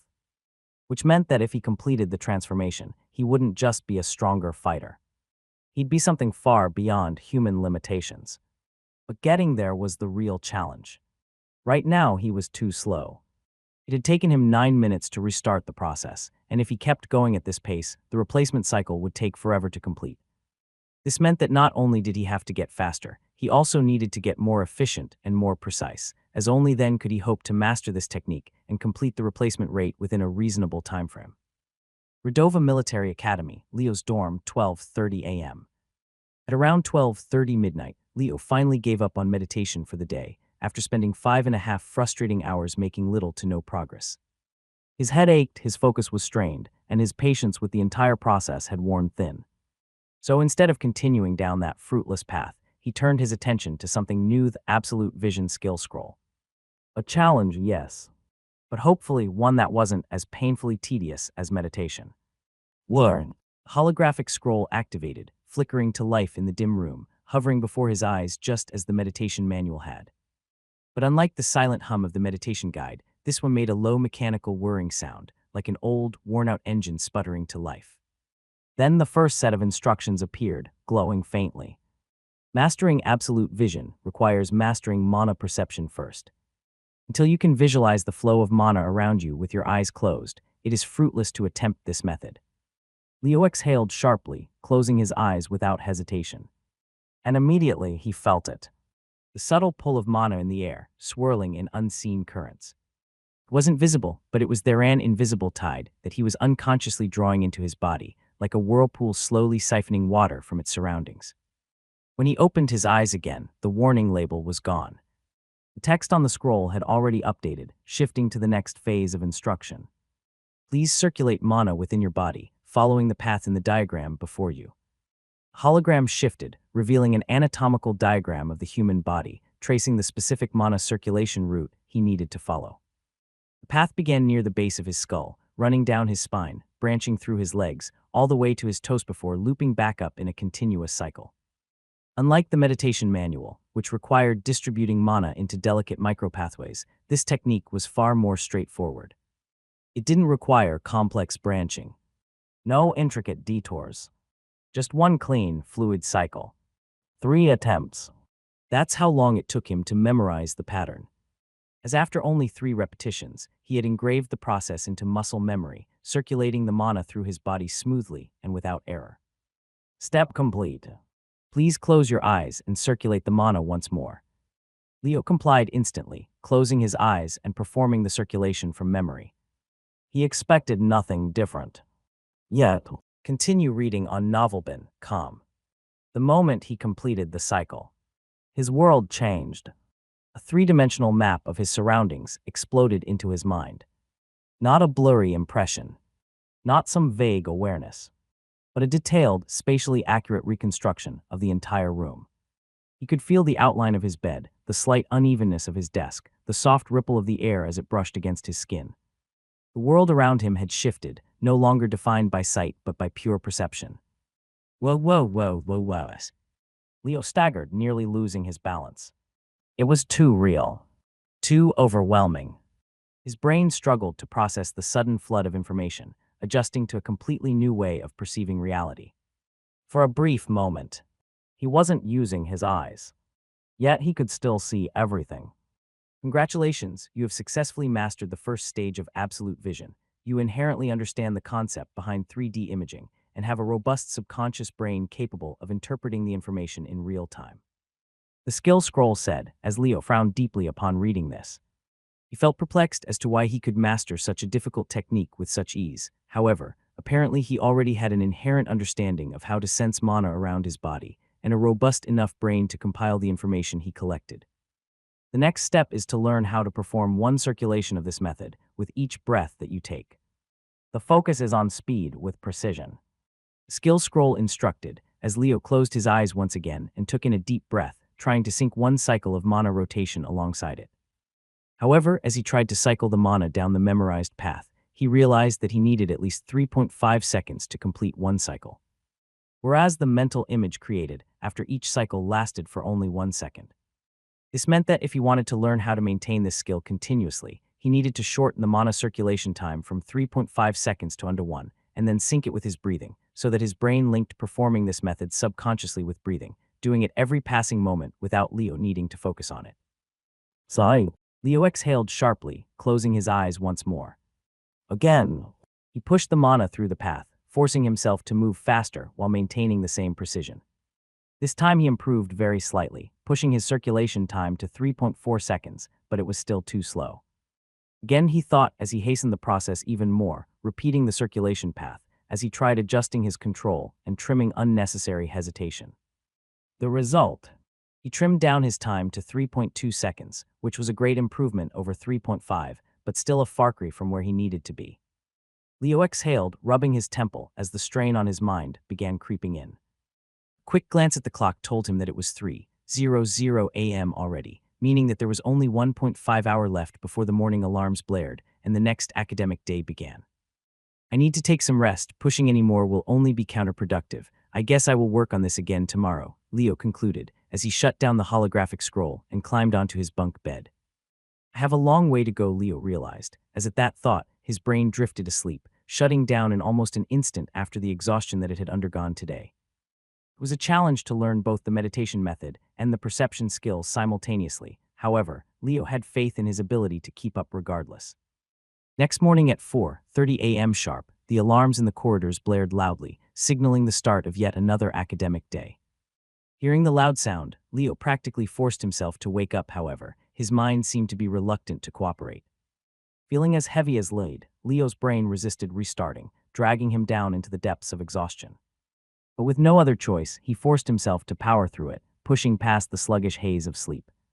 Redova Military Academy, physical training grounds. It wasn't until Leo was halfway through the 100 penalty lapshes feet pounding against the dirt, alongside the rest of the class, that his brain finally shook off its grogginess. He hadn't wanted to wake up, but listening to Mu Shen's colorful morning rant made the ordeal almost worth it. Mark my words, boys, Mu Shen panted between heavy breaths. One of these days I'm gonna find a stick of long, thick one made of really hard wood, with the nastiest, sharpest grooves and edges you can imagine. He exhaled sharply, his eyes burning with unholy determination. I'm gonna oil it. Cherish it like it's my life's purpose. Leo raised a brow, already sensing where this was going. And then, when Marvin isn't looking, I'm gonna ram it straight up his ass. Leo couldn't help but burst into laughter, shaking his head at Mu Shen's outrageously committed vendetta against Professor Marvin. Look at that smug bastard smiling at our misery. Mu Shen growled, glaring up at Professor Marvin. Look at him standing there all high and mighty, enjoying this shit. Following his gaze, the others turned to see Marvin watching over them with that ever-present calm, unreadable expression. Mu Shen scowled even harder. Experience more on Novelbin, calm. Fucker. He muttered under his breath, making sure the professor wasn't looking before throwing in the insult. Su Yang, arrogant as always, exhaled sharply. At least he did not make us wear the weighted vests today. The run's not nearly as bad without them. However, Leo rolled his eyes at that comment. Maybe it wasn't bad for them, but for him, it was already hell. Even without the added weight, 50 laps in, he could feel the exhaustion creeping in his muscles aching, his breath growing heavier. But unlike yesterday, there was something different. At least today, he knew he could keep going for at least 30 laps more at the minimum, because his body did have the necessary strength to pull that off. And with Mu Shen's endless rants and Su Yang's calm determination beside him, he had hoped to cover the last 22, as he felt like maybe, just maybe, completing the 100 laps mark wasn't impossible today after all. Skyshard Shen, we must go faster. The bastards behind us are only a single lap behind. We must crush them every day in training, so they psychologically never dare to think they're equal to us, Su Yang said, as he increased the pace of his running slightly, much to the dismay of both Leo and Mu Shen. You crazy fucker, you need to tone down your obsession of stomping down the commoners. We are already a lap ahead of them. And unlike you, I have no interest in giving them psychological nightmares. Mu Shen complained, as he looked prepared to shove that same stick up Su Yang's ass that he wanted to shove up Marvin's. You have no vision, Mu Shen, and you don't have the qualities of a good leader in you. Skyshard understands me, which is why he is my rival, while you're just a friend, Su Yang replied, as both Mu Shen and Leo rolled their eyes at his words, before increasing their pace to match his. Just to be clear, I work solo, I don't want to lead no one, Leo said as Mu Shen nodded in agreement. Skyshard has to be the most obnoxious and clueless individual I've ever seen. Did you see that hottie that came to chat with him this morning? One of the only two good-looking girls in the elite class. She invited Skyshard to run in a pack with her, even said it coquettishly while squeezing her boobs. However, Skyshard simply replied, sorry, I prefer to go solo, Mu Shen mimicked, as this time around Su Yang chuckled out loud. Did he really do that? Which one was it? Dural or Geo? Su Yang asked, as Mu Shen immediately replied Geo. What? That one's got a serious pair. I'm surprised you did not choose to run beside her, Skyshard. You could have seen quite the view of her balloons jiggling, Su Yang teased, as Leo's face darkened. If she approached either of us, I'm sure both of us would take the offer, but not Skyshard. Skyshard is a hard man. When his girlfriend asks him, honey, do you want me to blow you? Skyshard shakes his head and replies, sorry, I prefer to go solo, Mu Shen teased, as both him and Su Yang immediately burst into laughter. And burst into the uncontrollable kind, which completely messed up their cadence and their breathing patterns. Oh, shoot up. I'm just a focused man. I'm focused on getting stronger and not on heavy balloons. Also, she's not that pretty anyways, Leo fought back, however. His words fell on flat ears. Su Yang and Mu Shen simply did not care for what he had to say, and kept laughing and expanding on the joke for the next 5 laps as they pissed the shit out of Leo. However, because of how relaxed they ran, joking and laughing with one another, none of them felt the fatigue creeping in, which helped them get to lap 80 in a breeze. Look at those three at the front. They're laughing and running like they don't feel the pressure at all. They're 1.5 laps ahead from the rest of us, yet there's not a frown on their faces, noted a student from the rest of the class running pack, whose atmosphere was not as cheerful as Leo and company. In fact, in stark contrast to what Leo experienced with Su Yang and Mu Shen, the morale of the majority of the class pack was not flying high at all. As after every couple laps, one of them would drop out, after complaining about feeling dizzy since the past 5 laps. Fuck the talented and fuck their friendship with one another. As if it's not bad enough that they're born with more natural talent than the rest of us, now they're bonding over their talents too, as they laugh down on us. Talent doesn't determine your physical conditioning. If they can run 100 laps without breaking a sweat, then it means they've lived a life far more difficult than most of us can even imagine. They have trained for this. It wasn't given to them at birth. One sensible student amongst them spoke. However, his words only served as dampening the spirits of the others even more. It was bad enough to acknowledge that they did not have the same elite-level talent as the top students of the class, however, to also admit they did not work as hard as them on top really hurt their pride. I can't. I'm dropping. I can't run like those monsters. 100 laps are not for me, said yet another student as he crashed on the running track on the 97th lap, with just 3 more to go. It was a pitiful fall, one so close to the finish line, however. While he failed, Leo, Su Yang and Mu Shen did not, as the trio managed to complete the 100th lap, while the majority of the class was still on 98th at the end.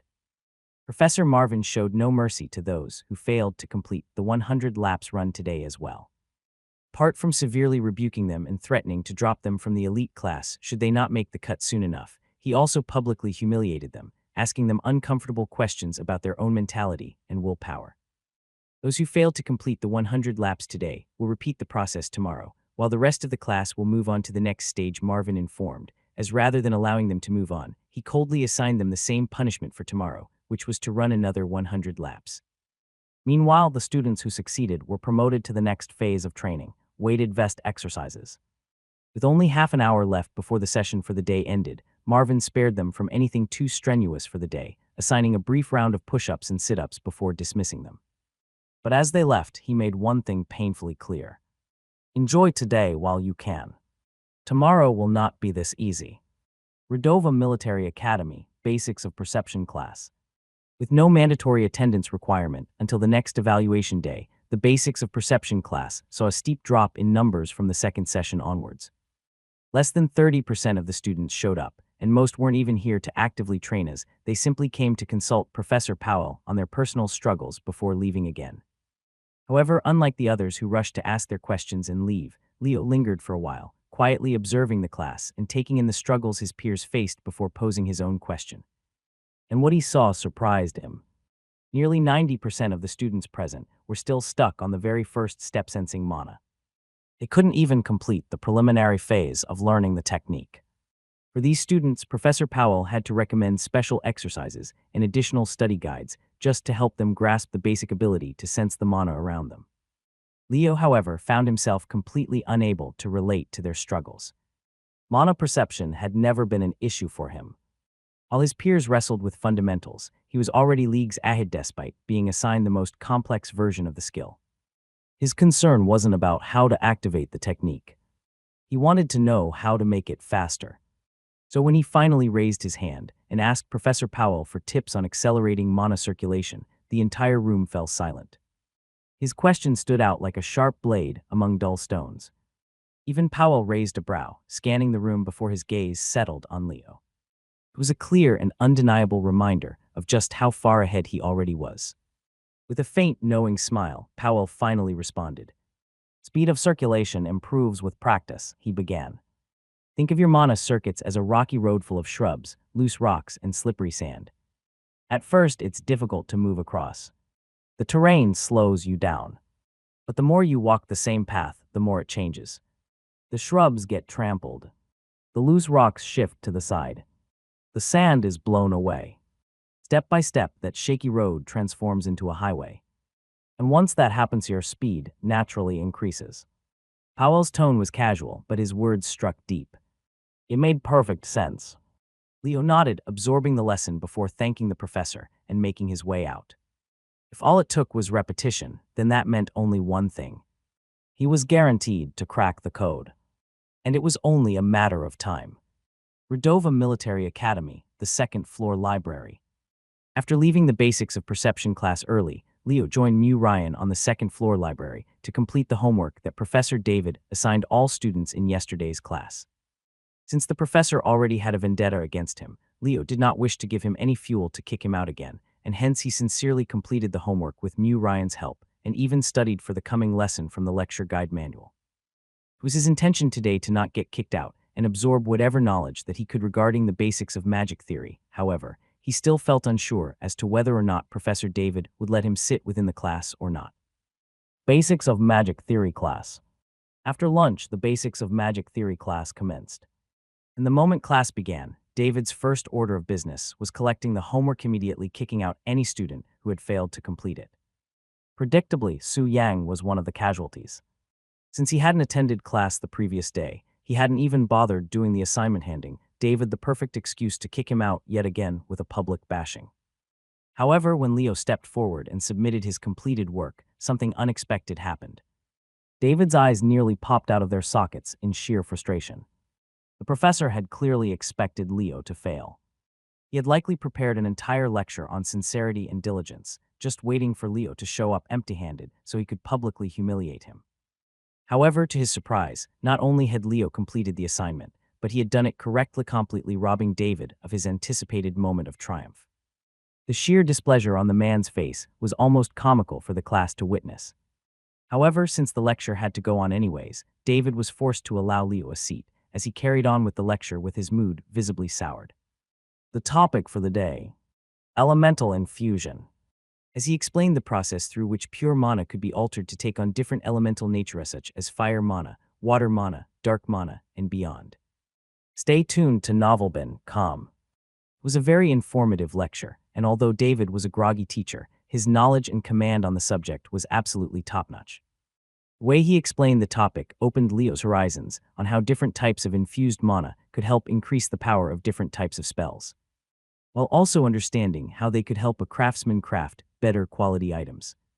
Overall, he was very satisfied with what he learnt for the day, as he decided to make this a habit and ensure that he gave the professor no excuses to kick him out from now on.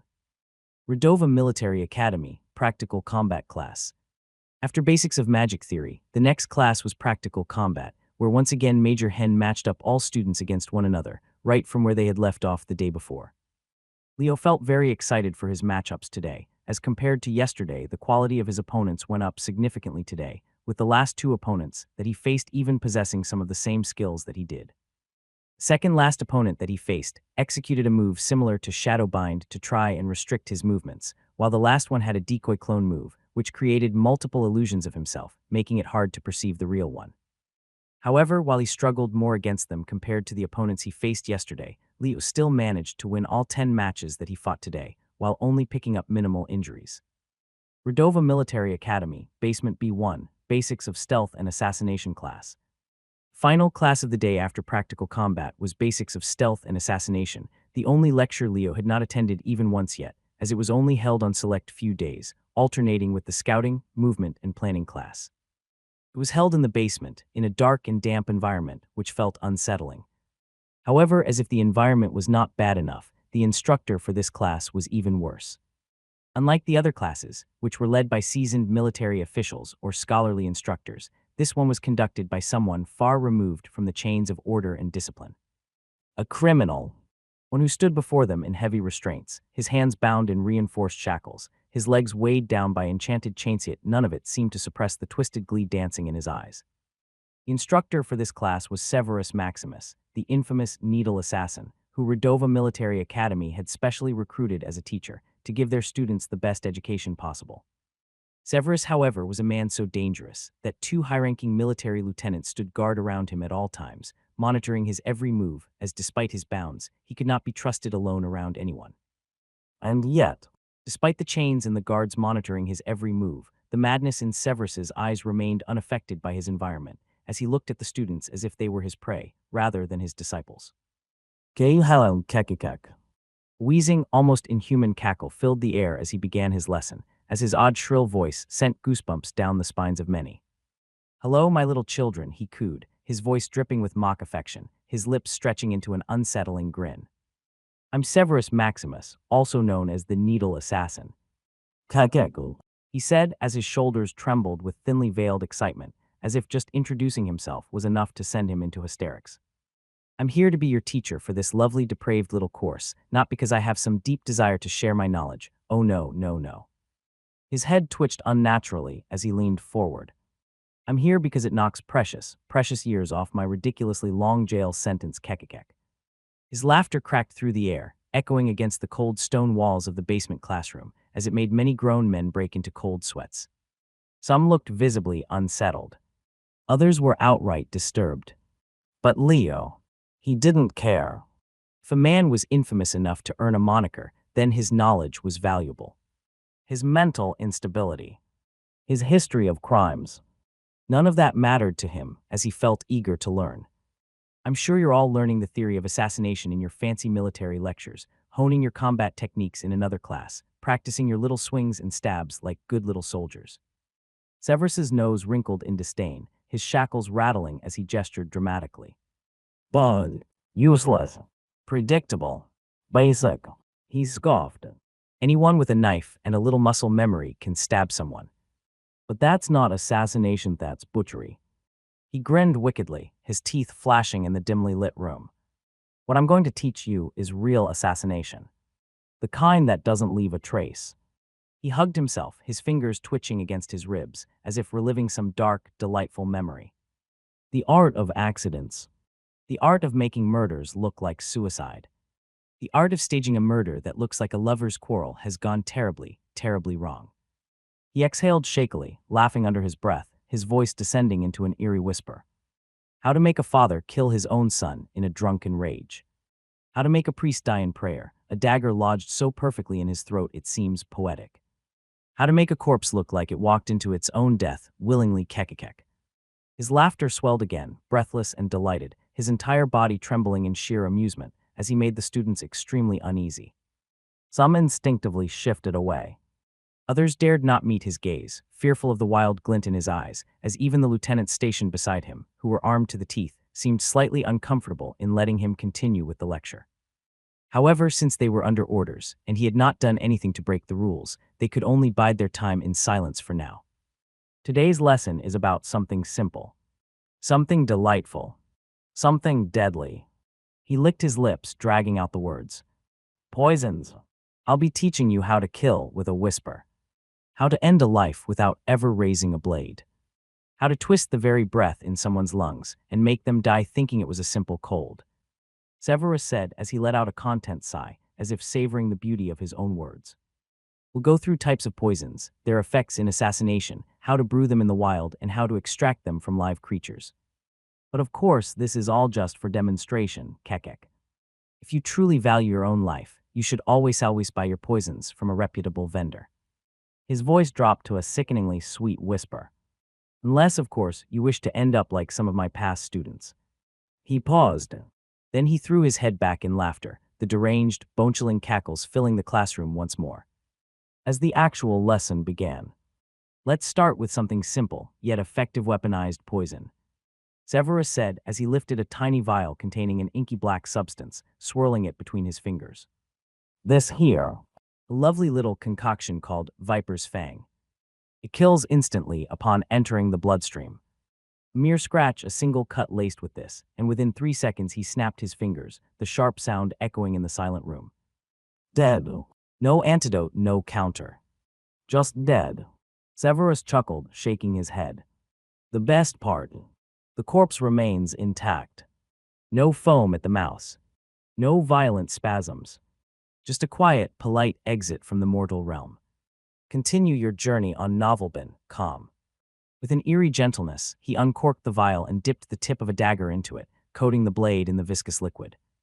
To make it, you simply need the venom glands of a six-toothed viper and the sap of a moonshade plant.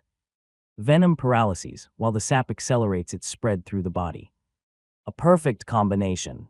He licked his lips. One scratch and the enemy won't even have time to realize they're already a corpse. The students swallowed hard, shifting uneasily as they realized just how deadly the knowledge being imparted was. But Severus wasn't done. His grin deepened as he reached for another vial, this one filled with a clear, colorless liquid. Now if instant death is too uncreative for you, let me introduce something a bit more fun. Widow's Embrace. Unlike before, he handled this vial with reverence, almost affection, like a treasured possession. This little beauty is a delayed poison. Odorless, tasteless, undetectable in food or drink. He tilted the vial, watching the liquid swirl. The victim consumes it, and for the next 22 hours they feel nothing. Not a single symptom. No dizziness, no nausea, no warning signs. His voice dropped to a whisper. But then the final 2 hours arrive. And that's when the fun begins. He sighed dramatically, placing a hand on his chest, as if overcome by the beauty of his own creation. The pain starts subtly at first. A slight burning in the stomach. Then it spreads. Within 10 minutes, it feels like their organs are liquefying. Their body overheats, their veins rupture, and their nerves set ablaze, and all they can do is scream. Severus chuckled darkly.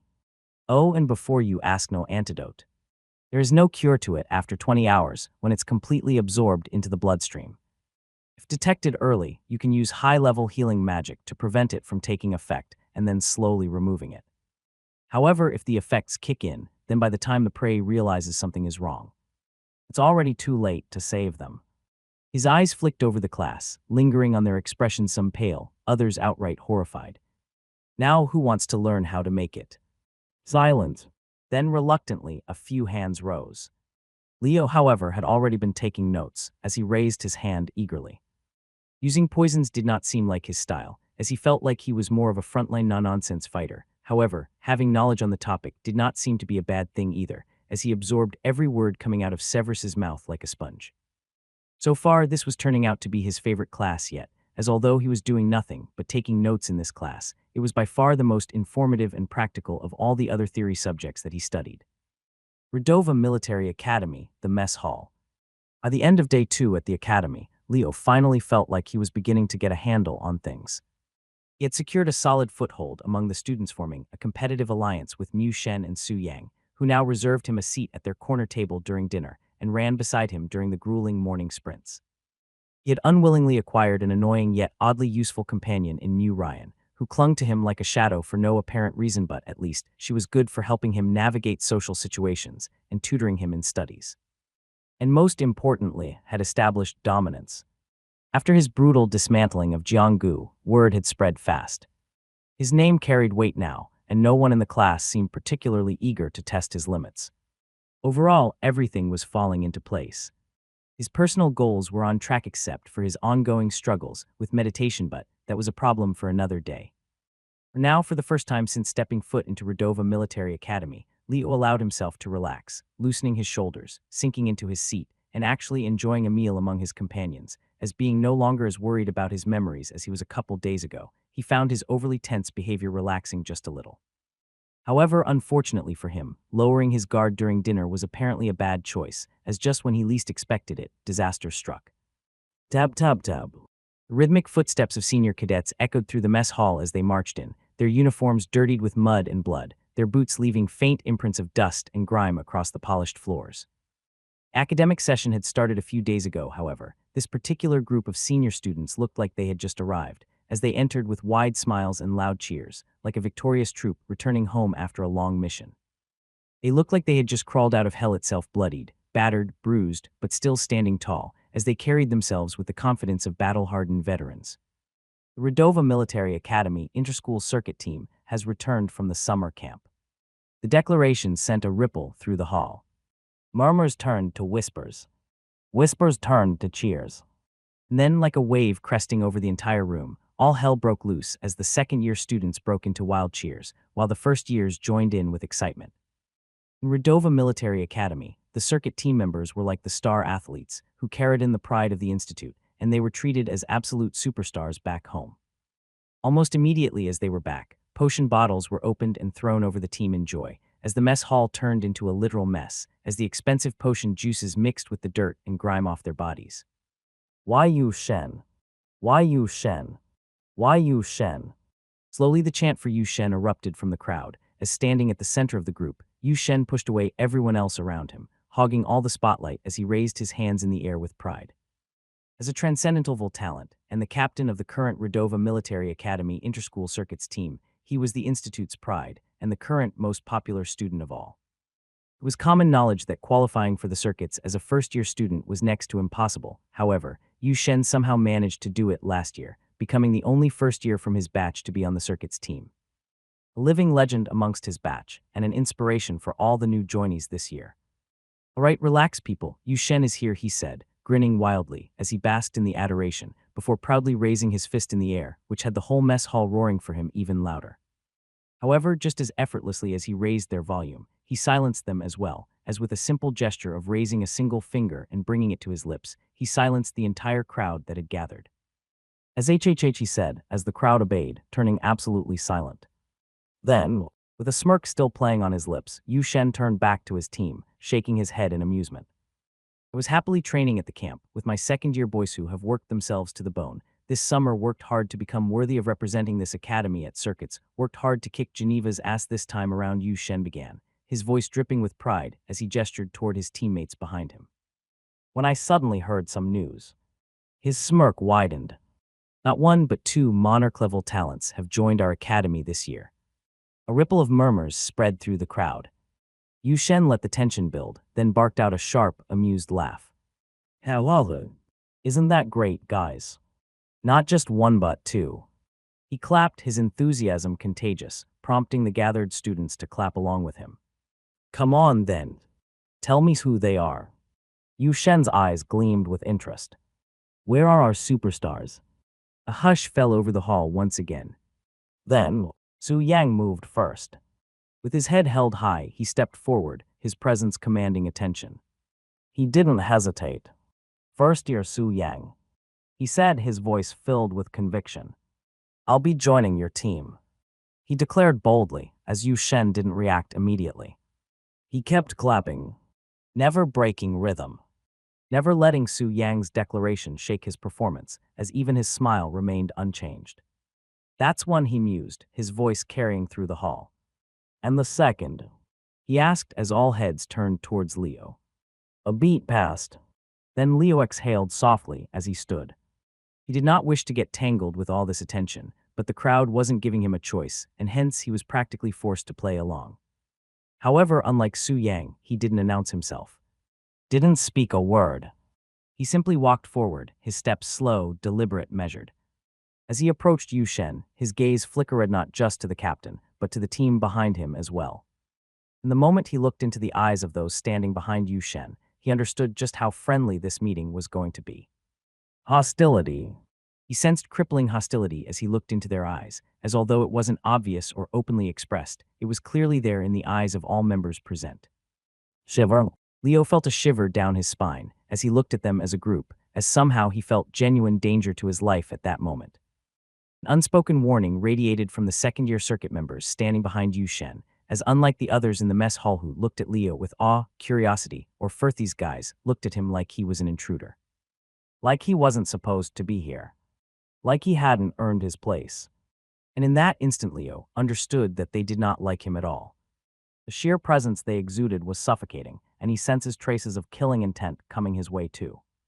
These guys were not on the same level as the rest of the second years, as the pressure they exuded was not like any other student Leo had met here, but rather they seemed to carry the same weight, the same predatory sharpness as a professor, who had strength equivalent to the lieutenant rank. It was the gaze of men who had stood on real battlefields, who had bled and killed to survive. And Leo could feel it in his bones that if he were to fight any of them in battle today, he would lose hands down, and that it would not even be a close fight. "Haha, a smart one," Yu Shen chuckled, watching Leo's reaction with evident amusement. "You hope to join the team too?" he asked, tilting his head to the side as he forcibly locked eyes with Leo. "I'm assuming you've already had your first 2 practical combat classes," he noted, looking around for confirmation as some of the first years present in the mess hall nodded. "What's the score for the 2 of you?" Yu Shen asked, alternating his gaze between Leo and Su Yang for answers. 182. 191. He prompted. As 200, replied Leo. 200. A perfect score. Bravo, Yu Shen said, his eyes narrowing as he clapped louder, as if he were mockingly impressed. Well then, Mr. 200 monarch-level talents, Yu Shen said, his tone shifting as the playful edge disappeared from his voice, and so did the fake grin from his face. At that moment, he finally decided to drop the act that he had been performing since the start, as he started to leak some of his true intentions. His black irises bled into a deep, unnatural purple, and a suffocating pressure crashed down upon the mess hall. Crackled. The temperature dropped. Frost bloomed across the floor. As the warm mess hall suddenly turned frigid, as if cold tundra air had suddenly swept the entire room. Crash. The weak world collapsed immediately. Find adventures on novelbin.com. The pressure Yu Shen exuded was too unbearable for them, while even the stronger ones, those who could resist passing out, began to shiver as they couldn't escape the deep, primal fear that clawed at their senses. And at the center of it all, Yu Shen smiled. Bloodline move, subdue, he mouthed softly, as at that instant both Leo and Su Yang froze in time. Not from shock, not from fear. Froze absolutely in time, as if their physical bodies had turned into an ice sculpture that simply could not move. What the fuck? Why the fuck can't I sense my body? Leo asked himself in alarm, as despite his mind screaming at him to move, his body simply refused to obey. It was as if he had been ripped from reality. Trapped in a dark, formless void of place where he existed, but couldn't act. And in this paralyzed state, his senses heightened, allowing him to feel everything. The ice-cold chill sinking into his bones. The phantom sensation of chains coiling around his body. The sheer power pressing down on his soul. However, although he felt that way, his eyes and ears still saw everything happening around him in the real world, which told his brain that he was not in an actual phantom world, but still within the confines of reality itself, which created a weird jumble of senses in his head. What in the hell is happening to me? Is this Yu Shen's true power? Leo wondered, however, before he could figure the answer to his question, Yu Shen moved. Slowly, deliberately, as he approached Leo without any hurry in the world. You want to join the circuit team. You think you have what it takes to go toe-to-toe with the best young fighters in the universe. Yu Shen asked in disgust, his voice dripping with sarcasm as he raised a single finger before dragging it lightly across Leo's throat. Dead, he said, looking straight into Leo's eyes, as at that moment, Leo truly felt like his breath had been caught in his throat. The fear of death was a primal instinct. And at that moment, Leo experienced it firsthand, as this was the closest he had ever felt to death in his entire life. However, as if humiliating only him was not enough, Yu Shen then moved on to Su Yang, doing the same to him as he said dead once again. Only then, only after making his point to the both of them, did he finally release the pressure, allowing the duo to move as the room returned to its normal temperature.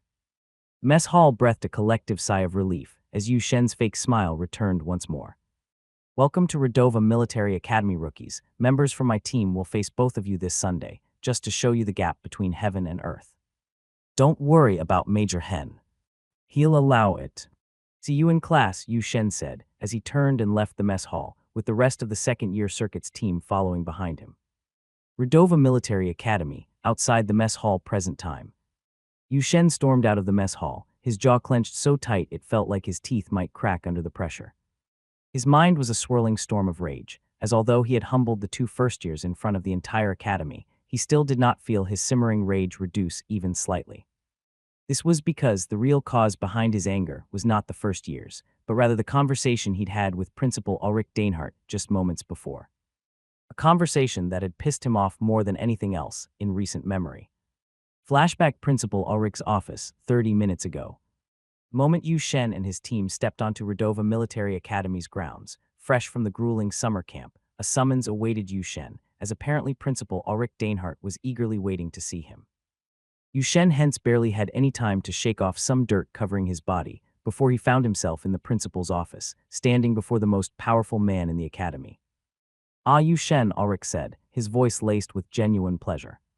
At last you've returned, my boy, he said warmly, as he stood up from his seat to show the kid some respect. To which Yu Shen responded with a respectful bow, before he sat across from Ulrich, on the other end of his imposing desk. The summer camp went well, I assume? Ulrich inquired, his sharp eyes studying Yu Shen closely, as he tried to sense the aura he exuded. Yu Shen only smirked in response, tilting his chin up, as he confidently let Ulrich check him, as it was only after the principal was satisfied with his search that Yu Shen finally responded. More than well, sir.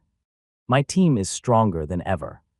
We will not shame the academy at the circuits this year, Yu Shen declared, as listening to his words, Ulrich nodded happily. That's exactly what I was hoping to hear. Ulrich said as he then transitioned into making some lighthearted small talk, praising Yu Shen for his accomplishments over the summer as reported by his training instructors. Apparently, Yu Shen had grown a lot stronger during the summer, receiving high praise from all the training instructors that had gone with him to the camp, with him showing progress not only as an individual, but even as a leader who was well respected and well feared by his troop. Instructors also reported on how well-balanced this year's circuit's team was, calling them one of the strongest, most well-rounded rosters in recent memory. As listening to all this high praise, Yu Shen's chest swelled with pride. He already knew that this year's team was much stronger than the year before, as he was a part of last year's team and had experienced their performance at the circuits firsthand. Hence, if anyone knew what it took to win at the circuits, it was him, and although he did not think his team was ready to quite win yet, he was confident that with 8 months before the circuits started, they had enough time to really work hard towards it. Which was exactly why. The next words out of Ulrich's mouth shattered every ounce of pride that he'd been feeling. About your team, my boy, there are a couple of changes you might need to make. Ulrich said casually, as Yu Shen's expression froze listening to those words. I don't know if you've heard yet, but we have 2 monarch-level talents among our first-year intake this year. Ulrich continued as if he had not just spouted blasphemy, as he talked like he could not sense Yu Shen's discomfort at all. They are 2 very important individuals, and they need to be given exposure to the circuits as first years so that they can become proper leaders like you in their second year. And hence, it is my decision that they be included in the circuits team this year. Ulrich instructed, as Yu Shen's heart almost stopped at those words. They be included by default. Ulrich wasn't suggesting Thish was declaring it, which made Yu Shen's brow twitch in fury as he barely controlled his rage. I will let them join if they earn it, not without it, sir, he said coldly, barely controlling his emotional outburst as he spoke without raising his volume. However, Ulrich dismissed his thoughts like they were garbage. You will do what I tell you to do, boy. You're a captain on paper, but it's me who fills the forms to decide the circuit team and who represents Redova, and my decision on this matter is final. Boys need exposure if they are to win us the cup next time around, and I'm going to give them what they need at any cost necessary, Ulrich declared, as listening to his words Yu Shen immediately saw red. He felt his fingernails dig into his palm. As although it wasn't explicitly mentioned, he understood the exact meaning behind the words that Ulrich had just said. And what he really meant was that despite all his praises, despite all the efforts that Yu Shen and his batchmates had put in to train and get stronger, Ulrich did not actually believe in them to win Redova the cup this year. What his words really meant was that the principal of this academy did not have faith in them to do the job they were trained to do, and was rather interested in grooming the next batch, who he fancied more to win. As this made Yu Shen's blood boil like it were molten steel. How dare you underestimate us? He thought as he just couldn't wrap his head around why instead of investing in the warriors who had already given their blood, sweat, and tears, Ulrich was focusing on building the next generation. And was more interested in investing in 2 untested rookies over the men who had suffered in hell to get here. Still, knowing how he was in no position to argue, he bit his tongue. His emotions raged like a storm beneath the surface, but his voice remained calm. With all due respect, sir, he began, forcing himself to speak carefully. I don't have a problem with them joining my team if they have the strength to earn their place. He looked Ulrich in the eye, his voice unwavering. However, if they don't, his fingers curled into fists beneath the desk. Then I'll let hell freeze over before I let them join, just because of your recommendation alone. His words hung in the air. For a moment, the 2 locked eyes, a silent war of wills. Ulrich said nothing, simply because he had no need to. Yu Shen lashing out about it was never going to change his decision on the matter, and it was not like the boy had any real power in the first place. While Yu Shen did not budge from his position either. His mind flickering back to Ru Hanhai's captain from last year, the one who had entrusted him with carrying on their legacy. The same as how the captain before him had entrusted it to Ru Han. It was a promise passed down from leader to leader. Continue your journey at Novelben, calm. Redova had not won the cup in years. But this Yurthai's year was supposed to be different. He had promised Ruhan. He had promised himself. that they would fight to reclaim Redova's lost crown, that they would bring the championship home. Not next year, not in some distant future. This year. No was being asked to lower the quality of his team by putting two undeserving rookies in it instead of hard-trained warriors, who had suffered nothing, who had not yet bled for this academy. No, it was not happening. He knew he couldn't argue with Ulrich right now. But as soon as he stepped out of this office, he knew exactly what he was going to do. Don't do anything stupid after walking out of here, boy. I know how hot-headed you can be, and hence I will be watching you, Ulrich warned, as Yu Shen stormed out of his office, his anger burning white-hot as he stormed toward the mess hall. If the principal wanted to gift those two a spot on his team, then Yu Shen was personally going to ensure that they fucking earned it. Redova Military Academy, the mess hall, present time. After Yu Shen and the other circuit team members exited the mess hall, a heavy silence hung in the air.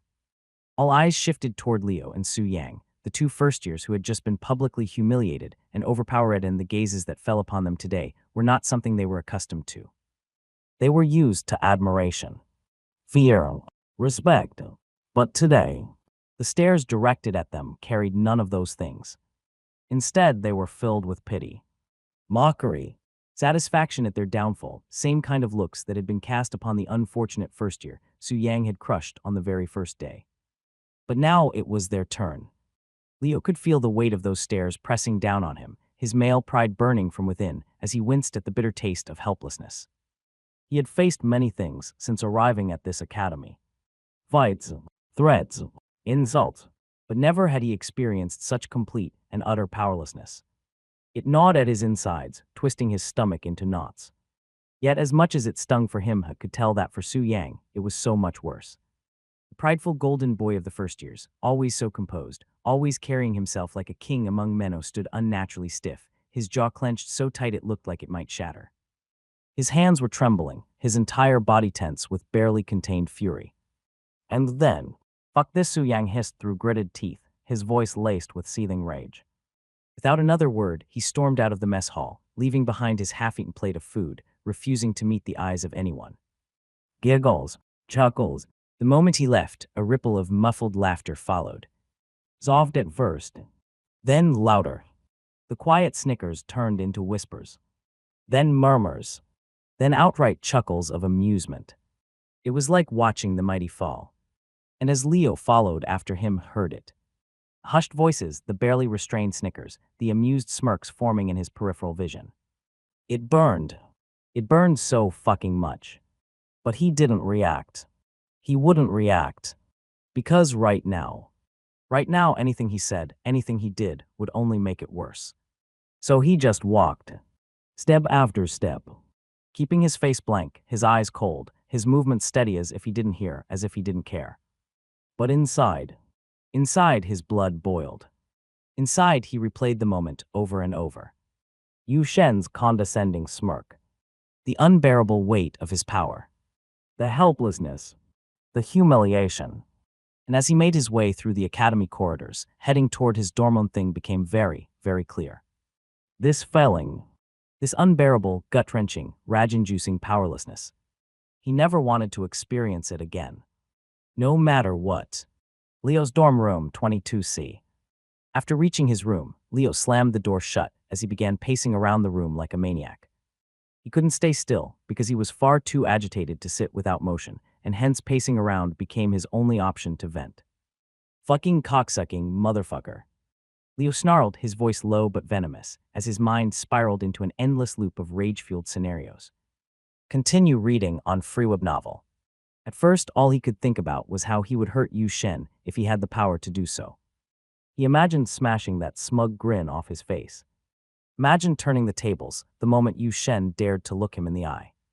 Imagined making him feel the same helplessness that he had inflicted on him. But then the scenarios shifted. Instead of what if I had the power, it became what if I had outplayed him. As the scenarios he cooked up in his head became even more delusional. He thought about how he should have countered the humiliation, how he should have flipped the situation on its head, how he should have made Yu Shen look like the fool instead of standing there like a frozen fucking idiot. But none of it mattered. because him cooking those scenarios was not going to change what had already occurred in reality. It wasn't until half an hour later, when his rage had simmered just enough for his mind to regain some semblance of clarity, and when he looked at his own crazed reflection in the bathroom mirror, that the weight of it all truly hit him. This was pointless. It didn't matter how many ways he reimagined the scenario, for it was not going to change what had already happened. No, it would only make him weak. As instead, what he needed to do wasn't to stew in useless what-ifs, but rather accept it and move in. What he needed to do now was to plan, to figure out exactly what it would take to ensure that this never fucking happened again. Because whether he liked it or not, Yu Shen and the entire second-year circuits team were stronger than him. And that was an undeniable fact. Freaks. They're freaks, Leo thought, as he recalled the gaze of the members standing behind Yu Shen. Those who had not even acted today, as he recalled how even they exuded a power that Leo couldn't hope to easily match. They want to face me this Sunday. The whole academy will be watching. That's my chance to fight back. If I can show a strong performance there, then I can send a message that I'm not to be trifled with, Leo mused, as he began psyching himself up for the fight to come. I need to repractice my skills, all of them. I need to get back to my peak. I need to become the boss yet again. If I wish to have any hope of defeating them, then I need to get back to my martial peak.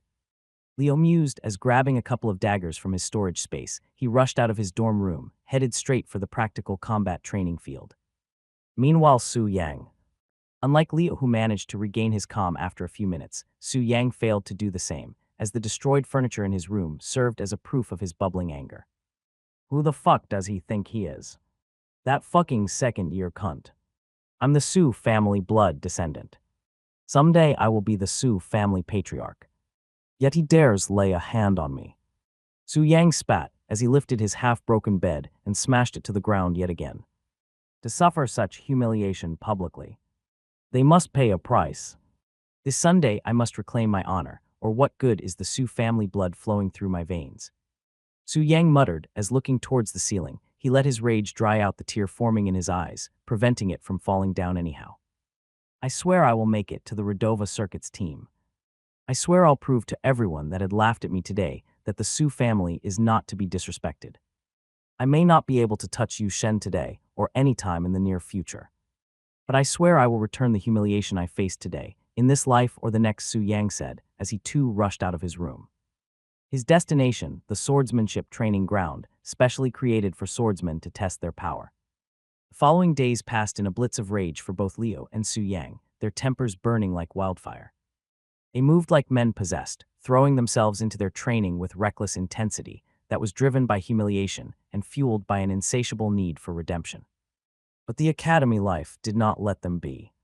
Students around them did not let them forget the humiliation they suffered a few days ago, as every time they stepped into a class, the giggles and whispers began, and everywhere they walked, smirks followed them, the silent mockery lingering like an unshakable stench. And to top it all off, during the basics of magic theory, Class Leo found something new waiting for him, a single note on his desk. A simple, taunting message written in scrawled, messy handwriting. Yu Shen's gonna kill you on Sunday. Leo stared at it for a long moment, his fingers tightening around the paper before he crushed it in his fist. He did not need this reminder. He was already counting down the days till he could redeem himself, and incidents like these only pushed him even harder, fueling his rage as he went wild with his training at night. Redova Military Academy, Practical Combat Grounds, 8:00 p.m. Boom! Another training dummy exploded into splinters, its form disintegrating as Leo drove his dagger deep into its core, executing kill strike with brutal precision.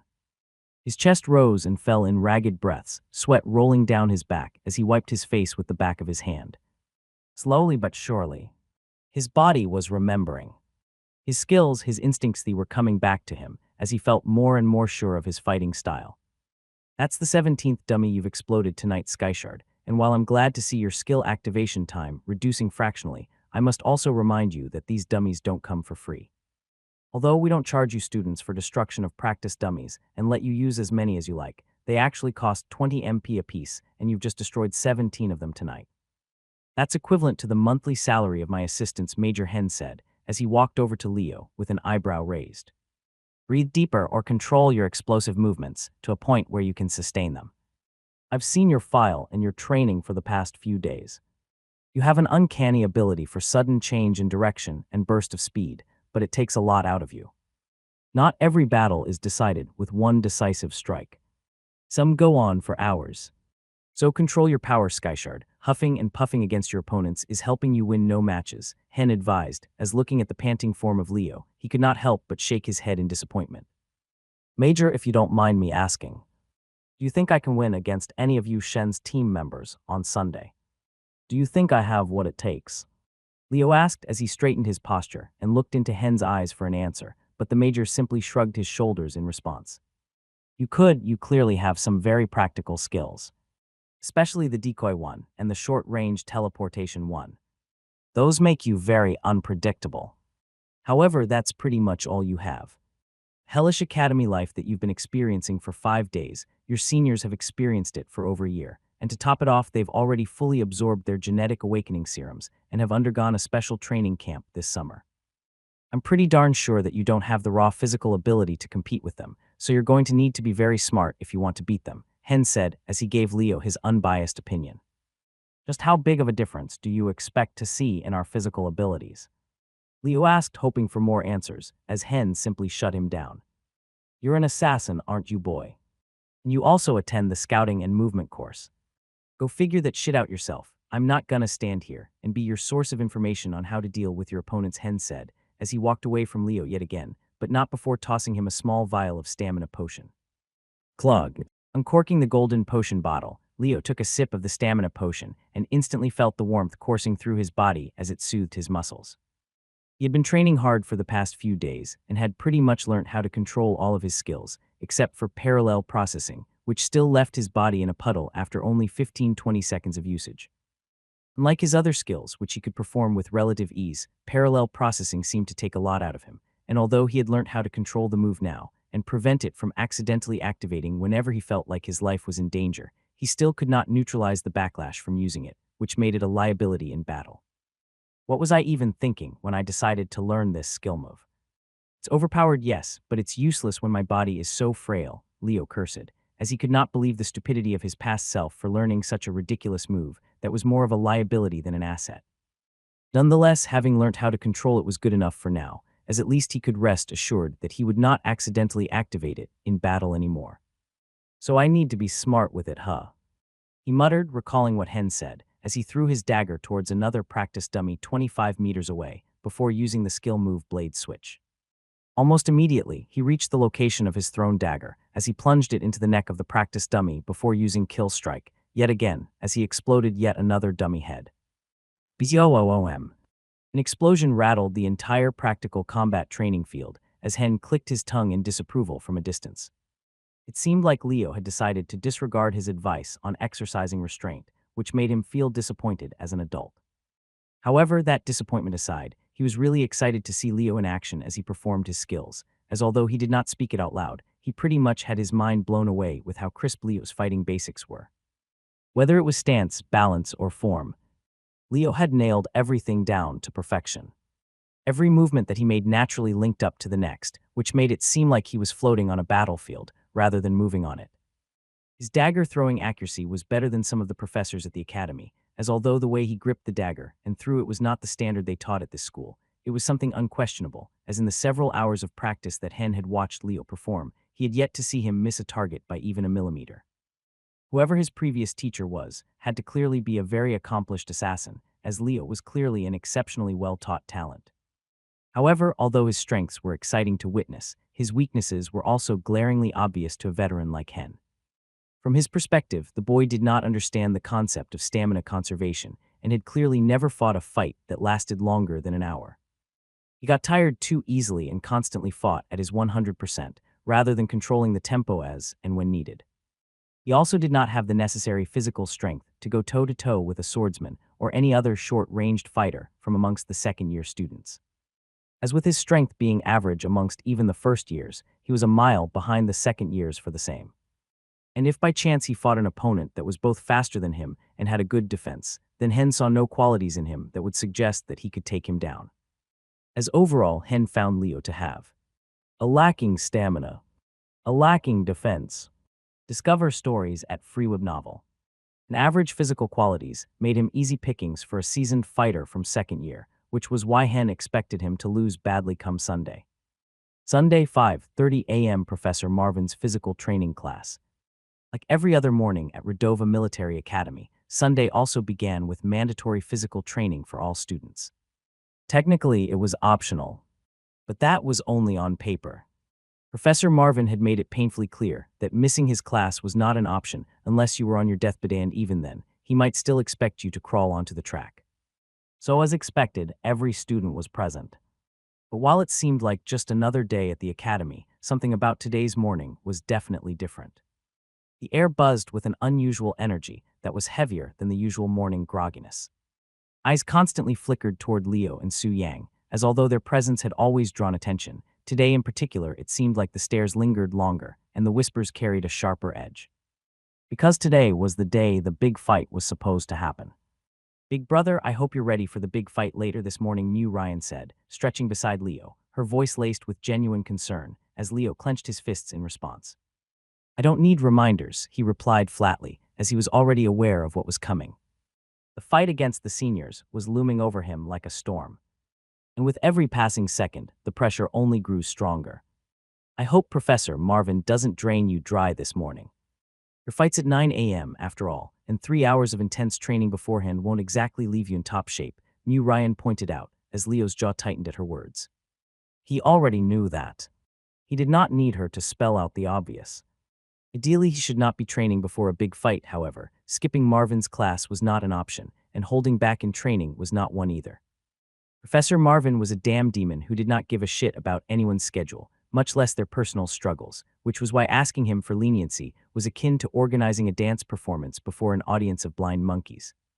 So yeah, Leo was well aware that burning himself out before a crucial fight was a terrible idea. But what pissed him off more was hearing someone else point it out. Because acknowledging a problem was one thing. Having someone else rub it in, that was another. Mu Ryan. "Please leave me alone and fuck off. I really need some peace and quiet this morning, and if you can't shut up, then please go bother Mu Shen today," Leo said, as Mu Ryan puffed her cheeks in anger at his words. She was only trying to look out for him from her perspective, however. What she failed to understand was that Leo did not need to hear her concerns before the fight. He already knew them loud and clear, and was anxious enough as is. Which was why he did not need her to make him any more nervous than what he already felt. "Good morning, cadets," a male voice then cut through the room, as Professor Marvin entered the training hall at 5:30 on the dot. "Today is Sunday, so today we will go even harder than usual in training, because you don't have any other lectures to attend after this one," Marvin said, while walking towards the students, as Leo felt his heart sink inside his chest when he heard those words. Usually he did not mind training harder than usual. However, today was really not a good day for him to be participating in such an intense training session. "Everyone go Putin a 30 kg vest, and Mu Shen you will put on a 50 kg one. Skyshard Yang, the two of you are excused from today's training. Yu Shen has requested I don't exhaust you today because of your big fight coming up later this morning. And as a show of respect for the circuit's team captain, I'm excusing you from your morning training. However, both you boys will work extra hard next week to make up for this lost day," Marvin declared, as Leo almost couldn't believe his ears when Marvin excused him from today's training. Your next chapter awaits on Free Web Novel. Marvin was infamous within the academy for having once made a cadet with a broken foot and a big plaster run 20 laps on crutches, which made his behavior today seem completely uncharacteristic. However, the fact that he let the two of them off the hook was definitely a good thing, as Leo accepted his mercy with grace. "Thank you for your consideration, Professor. I will surely work harder for the coming week," Leo said, as he stepped out of the file. However, Su Yang did not follow suit. "Respectfully, Professor, I refuse to accept any concessions that have been handed out to me on request of Captain Yu Shen. I hate his guts, and my pride refuses to accept any handouts from him. Please allow me to join today's training session, as I would rather fight at half my strength than accept mercy from my opponent," Su Yang said, as Leo immediately shot him a dirty glare. "Fucking noble and his big fat pride," Leo cursed under his breath, as he shook his head in disappointment. In battle, one took every advantage they could get, regardless of whether it was an advantage offered by a friend or an enemy. However, clearly Su Yang did not believe the same, as his brain had been rotted by the anger that he felt against Yu Shen. Prideful idiot voluntarily stepped up to train, which made even Professor Marvin pinch the top of his nose in disbelief. That declaration was so incredibly manly that words fail me. However, it's also stupid. You won't get any excuses if you lose the fight because of fatigue, Yang. You could have opted to not train, and while I respect your decision to not accept any handouts from your opponent, it's also on you now if you lose. You can't blame circumstances anymore, Marvin said, as Su Yang replied with absolute silence. He knew the consequences of his actions well, and still chose to stick by it. Very well, go take a 10 kg vest. I'll give you that much concession of my own volition. It's not because of the captain, Marvin said as Su Yang stomped a salute. Sir, thank you, sir, he said, as he went on to pick a 10 kg vest, as he joined the rest of the class for this morning's training session, which included drills like squats, duck walk, wire crawling, sprints, crunches, burpees, and more. Overall, it was a session about 20% harder than what they performed on a routine basis, as by the end of it, there was not a single candidate, including Su Yang, who could remain standing on both feet. Everyone was absolutely exhausted beyond reason, with the only respite for Su Yang being that Marvin tossed him a bottle of high-quality stamina potion at the end, which helped him quickly recover much of his lost strength. It was 8:30 am now, and with the fight scheduled to start at 9:00 am, everyone started to slowly move towards the practical combat grounds, eager to see how two first-years fared against the much more experienced seniors. Redova Military Academy, Practical Combat Grounds, 8:45 am. At 8:45 am, Leo stepped onto the practical combat grounds, his usual military-issued robes replaced by his black assassin attire, a rare choice, which he usually only wore during specialized stealth and mobility classes. He had chosen this attire because he felt a sense of freedom moving within it that he did not feel with the tight military clothes, and also because it helped him conceal weapons underneath the folds of the robe. By the time he entered, a sizable crowd had already gathered at the practical training grounds, with the crowd's whispers immediately surging as they spotted his visage. He actually showed up. Damn, I thought he'd take the smart route and bail. Does he really think he can win? I mean, he's strong, but against a circuit team member. No chance. The circuit's team isn't some joke. There's a reason only 10 second-years made the cut. But he's a monarch-level talent. You never really know until you see them fight. Leo heard them all. Every snide remark. Every whispered doubt. But he gave them nothing. His expression remained unreadable, his posture relaxed yet purposeful as he walked further into the arena, his sharp gaze scanning the field. There was no real optimism in the air surrounding him. The crowd wasn't here to cheer for him, they were here to watch him fail. Out of the hundreds gathered, only a handful seemed to believe he had even the slightest chance. Mu Ryan. Mu Shen. And that was about it. However, it did not matter. He hadn't come here to prove anything to them. He had come to win and to avenge. Good, you showed up on time. If you had not, I would have been forced to drag you from your dorm room by your hair, a male voice came from behind Leo, as when he turned he found Yu Shen entering the combat grounds, with the entire second-year team behind him. Are you scared? Roki, you should be, you're gonna face Kyle here today. And Kyle is a mountain of a man. Yu Shen said, as he gestured towards the biggest and tallest brute standing behind him, who looked like he was at least 76 tall. Of course I showed up on time. Who do you think you're talking to? Leo Skyshirt is many things, but a spineless coward is not one of them, Leo said coldly, as he fearlessly made eye contact with Yu Shen, before turning his gaze to Kyle, who he stared down as well. Spunky Kyle said in a deep giant-like voice, as he simply chuckled at Leo's attempts at intimidating him. It was clear that he did not take Leo as a serious opponent, which enraged Leo even more. What did you call me? You big fat oaf. Leo asked as Yu Shen gave him a mean shoulder push. Easy there, tiger. Don't bite before the fight starts, else my team will fuck you up. We're being respectful here. Otherwise, do I need to remind you of what happened back at the mess hall? Yu Shen said, as Leo almost felt his blood boil in rage at that statement. Yu Shen was clearly fucking with him, however. Leo knew very well that he couldn't do anything about it. Yu Shen was very careful in not breaking any school rules when he provoked Leo, which made it hard for him to justifiably retaliate. Oh look, there's the second one. Haha, he's shooting dirty glares at us.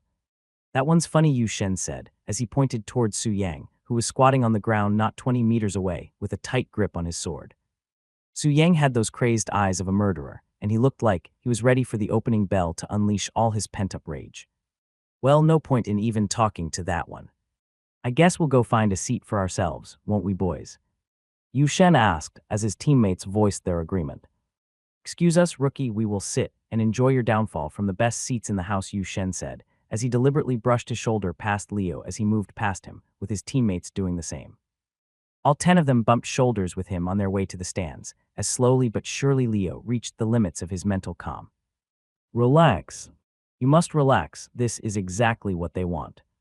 You must not let him get under your skin, Leo told himself, as he desperately tried to calm his raging blood down. However, it was easier said than done. He could almost visibly see his heated breaths as they left his nose, as they had turned to vapors. He too was ready to explode with his daggers out right this very moment. However, 10 minutes still remained till the major and the officiating staff showed up. As Leo was forced to bottle up his feelings until then. Your journey continues at Free Webnovel. 10 minutes later, 9:00 a.m. sharp. By 9:00 a.m., the anticipation in the arena had reached a fever pitch. It wasn't just Major Hen who arrived alongside his officiating team, as he was accompanied by a lineup of figures that instantly commanded respect. Professor David, Professor Powell, Lieutenant Nguyen Fei, Principal Ulrich Dainhart, Professor Marvin. Nearly a dozen other instructors, some of whom Leo didn't even know by name, all arrived at the practical combat grounds one after another. Holy shit, even the principal is here. One student noted, as it became evidently clear to all that this wasn't just a regular showcase fight anymore. That it was a proper spectacle. As the gathered faculty took their seats, a secondary wave of arrivals followed behind them, in the form of Redova's entire medical team.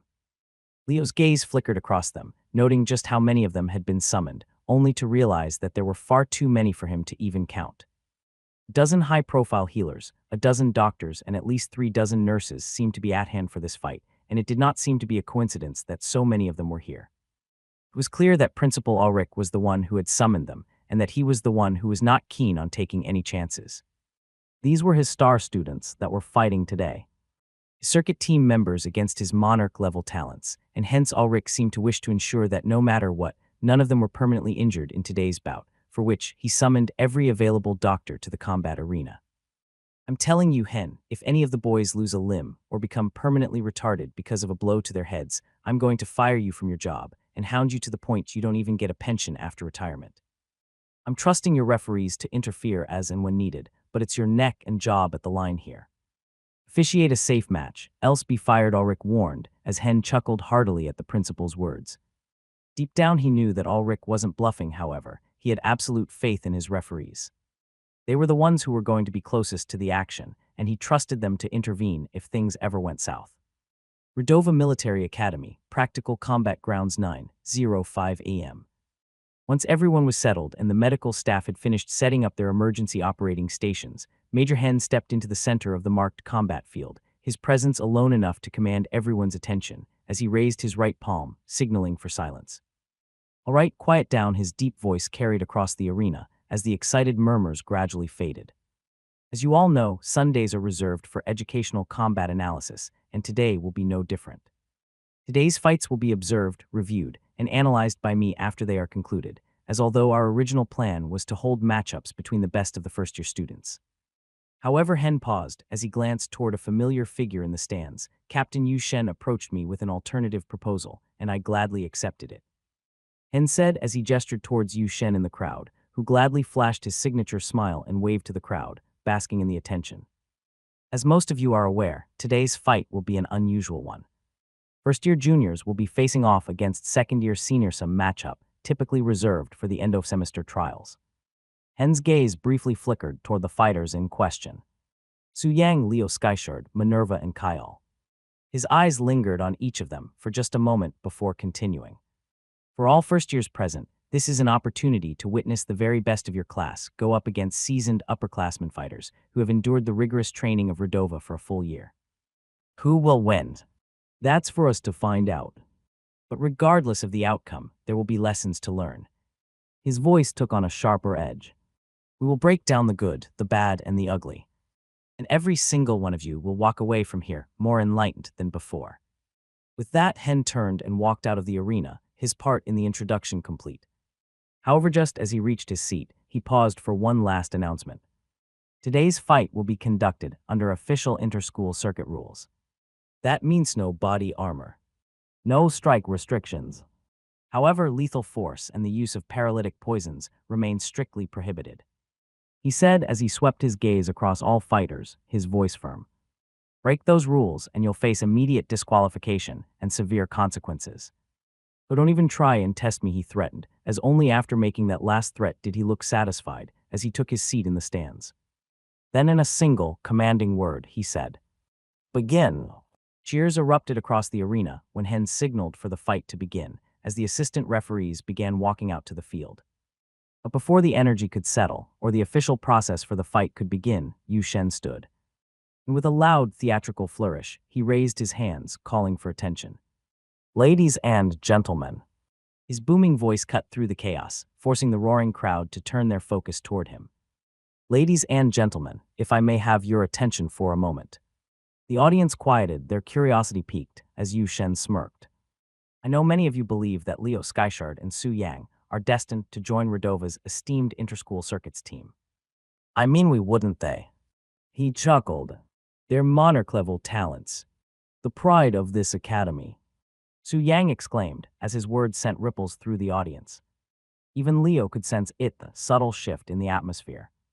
A shift that Yu Shen had masterfully orchestrated.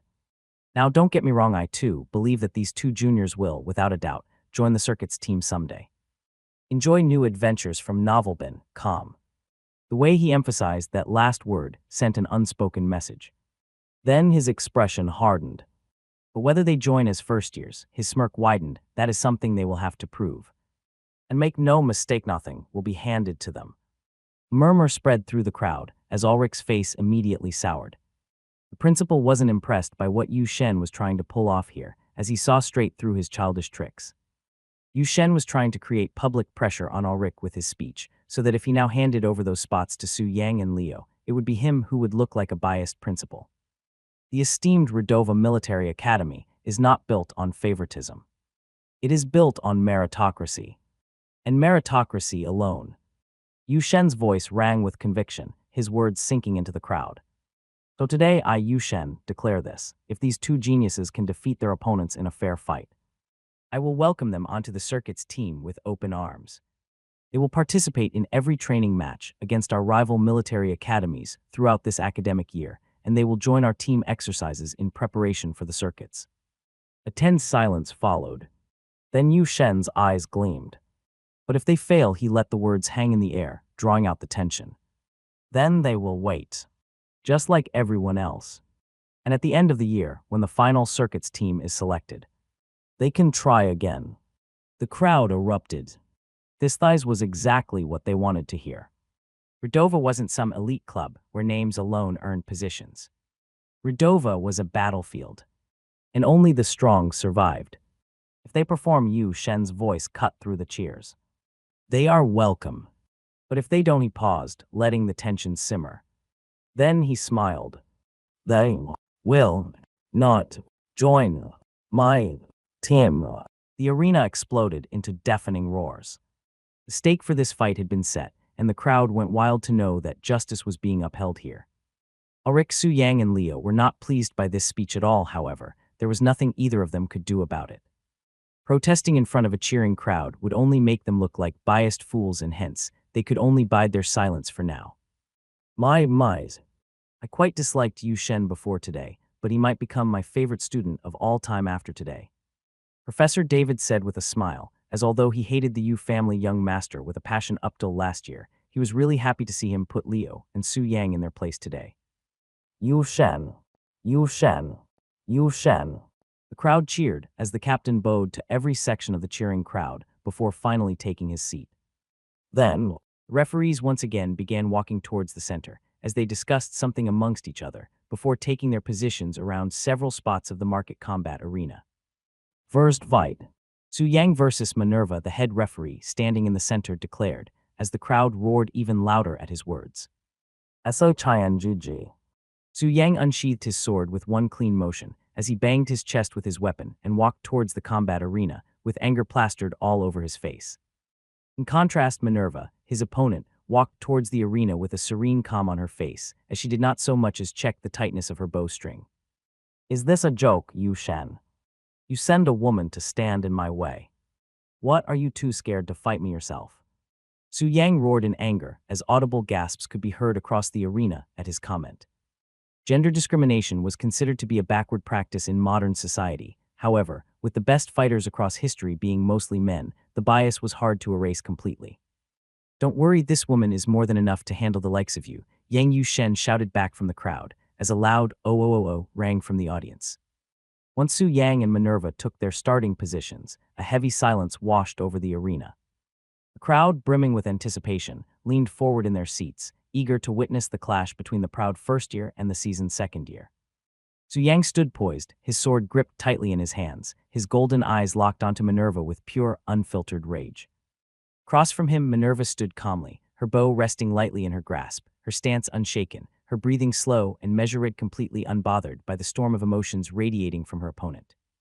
The contrast between them was glaring.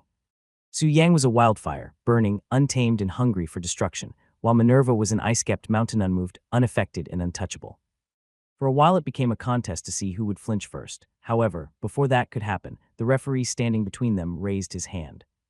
Begin, he declared, as immediately Su Yang launched forward like a cannonball, the sheer force of his movement kicking up a cloud of dust behind him. Shine! His sword gleamed as he raised it high, ready to carve his opponent apart before she could even react. But, whoosh! An arrow shot from Minerva's bow before he even took 5 steps. Not at him, but at the ground in front of him instead. Crack! The moment the arrow struck the earth, a towering wall of ice erupted between them. A massive, translucent barrier, thick and solid, blocking his path in an instant. What? Su Yang's pupils shrank, but his reaction was instant. With a furious roar, he swung his sword. Slash! The thick ice shattered like fragile glass under the sheer force of his strike, splintering into countless shards. But, as the ice crumbled before him and his path was cleared, Minerva was gone. As his head snapped up, she was no longer standing where she had been just moments ago. And instead, she was already at the farthest edge of the arena, her bow already drawn and multiple arrows knocked between her fingers. How? Su Yang barely had time to process the impossibility of her speed before. FWISH. FWISH. FWISH. Arrows rained down upon him. Vast, precise and unrelenting. His body reacted before his mind did, his sword whipping through the air to deflect the incoming projectiles. Clang, clang, thud, as he managed to knock a few aside. But not all. One arrow sliced his cheek. Another grazed his shoulder, and a third embedded itself into the dirt beside his foot, missing him by a hair. What the hell? He mused as he barely manages to take a step forward when FWISH. Another barrage came flying and his step faltered. Shit, he thought as he was forced to defend once again, as he found himself on the receiving end of a relentless barrage. Any time he tried to move forward, Minerva let loose another wave, forcing him back into a defensive stance, and to make matters worse, each new arrow was faster than the last, whistling through the air at impossible angles and aimed at every weak spot that she could exploit. He wanted to close the gap, needed to close the gap. But he couldn't. Every time he even thought about moving, an arrow was already there to stop him. And it wasn't just speed. Her accuracy was supernatural. There were no wasted shots, and every arrow she launched carried a lethal intent. How am I even supposed to fight her? Su Yang wondered at that moment, as the only solution that came to mind was to unleash his sword, attack the mountain-splitting slash, in hopes that it would buy him enough time to closing the gap. However, the second he tried circulating the mana in his body, he somehow failed at conjuring anything, as it seemed like an external field was preventing him from mobilizing mana. Got you, Minerva said at that moment, as Su Yang looked around at the arrows scattered around him on the ground and realized that they were the mana-absorbing type. He was in the center of an arrow formation that would make it impossible to mobilize any of his skill moves unless he could get out of it. However, Minerva simply wouldn't let him move. Damn it. Su Yang gritted his teeth, his body shifting, twisting, and weaving between the endless onslaught. The crowd watched in stunned silence, the energy shifting drastically from excitement to disbelief. This wasn't a fight. This was a humiliation. and everyone could see it. "This is brutal," one spectator whispered. "Minerva isn't even breaking a sweat." "Damn, I thought Su Yang was stronger than this."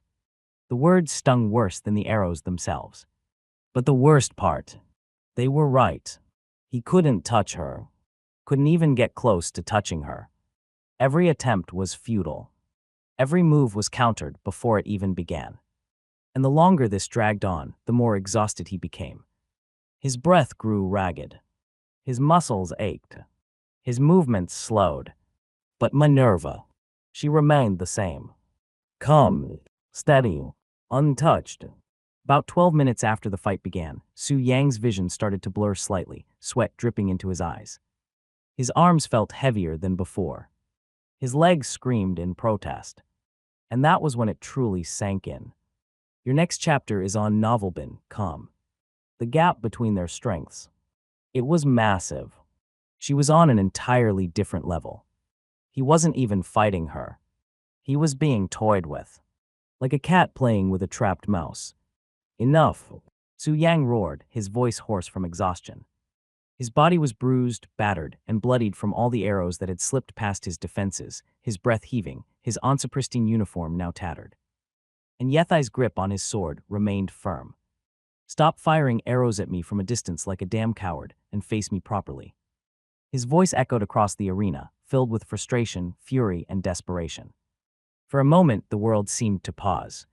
Then, Minerva tilted her head slightly, lowering her bow just enough to meet his glare.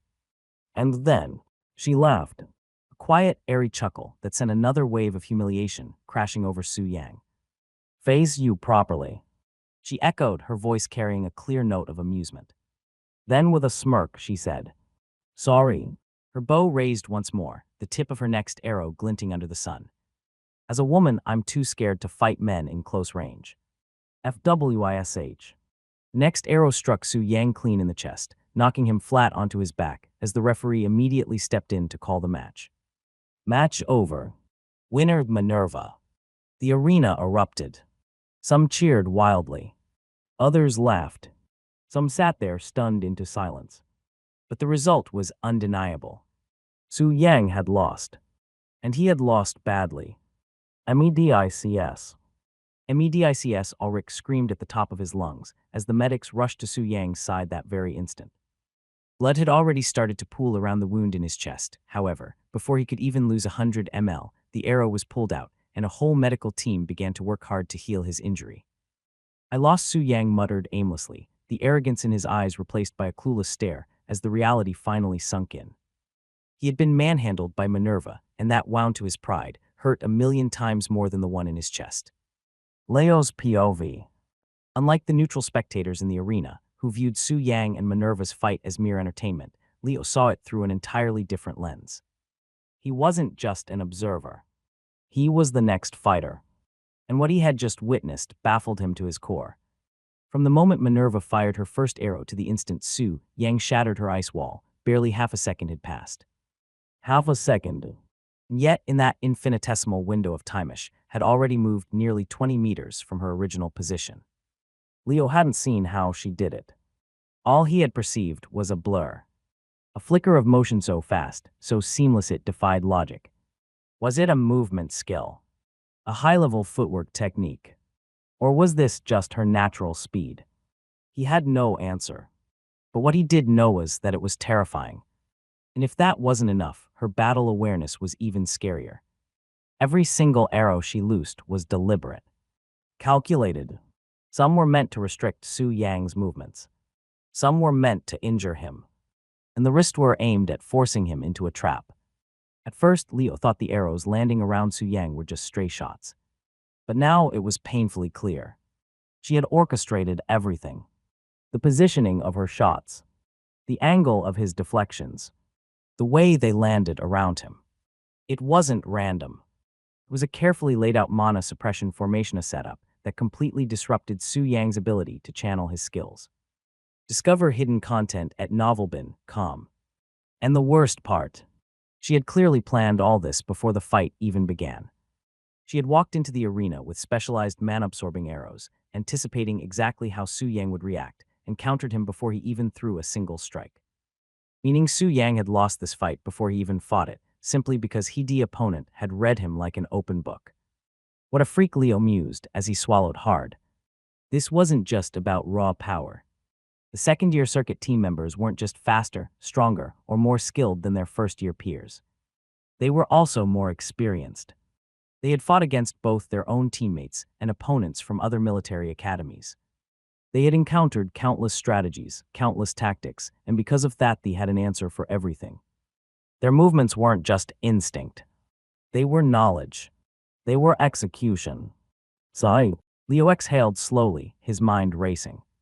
If my opponent is even half as intelligent as her, I'm screwed. He thought as a chill ran down his spine. He observed coldly as the medical team carried Su Yang off the battlefield after his condition stabilized. And once they did, the head referee stepped forward, raising his voice over the lingering buzz of the crowd. Leo Skyshard. Kyle. Step forward. He instructed as the arena erupted into cheers once again, as all eyes turning to the new fighters walking out. Give them hell, big brother. The pride of the first years is in your hands. Mu Ryan and Mu Shen's voices rang through the noise, but Leo barely registered them. His heartbeat was pounding far too loudly in his ears for him to hear much of anything.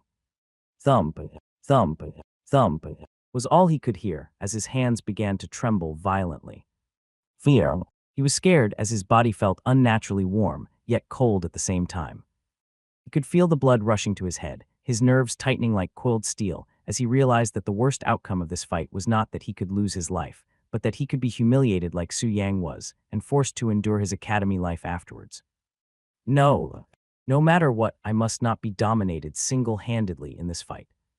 I might not remember who I was, but I surely don't want to be a sorry loser, Leo thought to himself, as slapping his cheeks he began jumping from toe to toe, almost out of some deep-buried instinct, as he tried to loosen the muscles of his body and prepare them for explosive movement. Hello. I was right to call you spunky. Look at you go. I bet you're real quick on your feet, small boy. Kyle said as he took his starting spot and fiddled with the massive double-handed longsword in his hands. Leo said nothing in response as he tried to steady his breathing and stop the trembling in his arms. To do so, he closed his eyes and tried to sideline all the other emotions that he was feeling as he tried to enter a state of pure calm and focus. It's okay, don't tremble, little man, I won't kill you. You might break your arms and legs and a few ribs, but you'll make it out alive, Kyle said, in his hoarse giant-like voice, which made his warning sound even more scary than it normally would. However, Leo still did not react. Remaining calm, he only focused on settling his nerves, as although it took him a couple of breaths to regain his composure, he did manage to regain it right before the fight began. Fighters ready. The referee called out once Leo opened his eyes, as he alternated his gaze between the two combatants.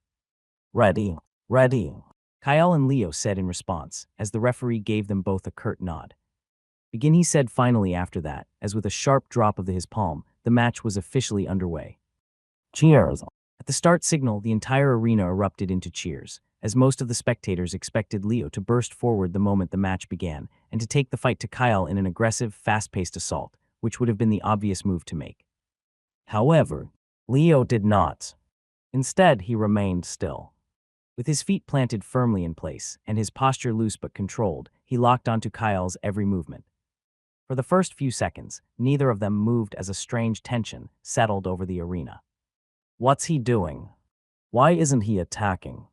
The murmurs of confusion rippled through the audience. And then, Kyle smirked. Oh, no flashy footwork. No spunky opening move. His deep voice rang out, loud enough for the crowd to hear. He tilted his head slightly, his hulking frame remaining relaxed as he gestured toward Leo with an open palm. Why so hesitant, Skyshard? Standing so far away, like that shouldn't you be rushing in already? To the untrained eye, his words might have seemed like mockery. A taunt meant to bait Leo into recklessly closing the distance. But Leo saw it for what it truly was, which was a desperate call-out. Kyle had prepared for a charge. He had expected Leo to immediately rush forward and engage in close-quarters combat, so much so that he had likely built his entire opening strategy around it. It made sense for Leo's primary weapon was a dagger. And if he had sent spies to watch his training, which Leo highly suspected he did, based on how Su Yang's fight had turned out, He would know about how he had no moves like exploding dagger that would help him fight from a range.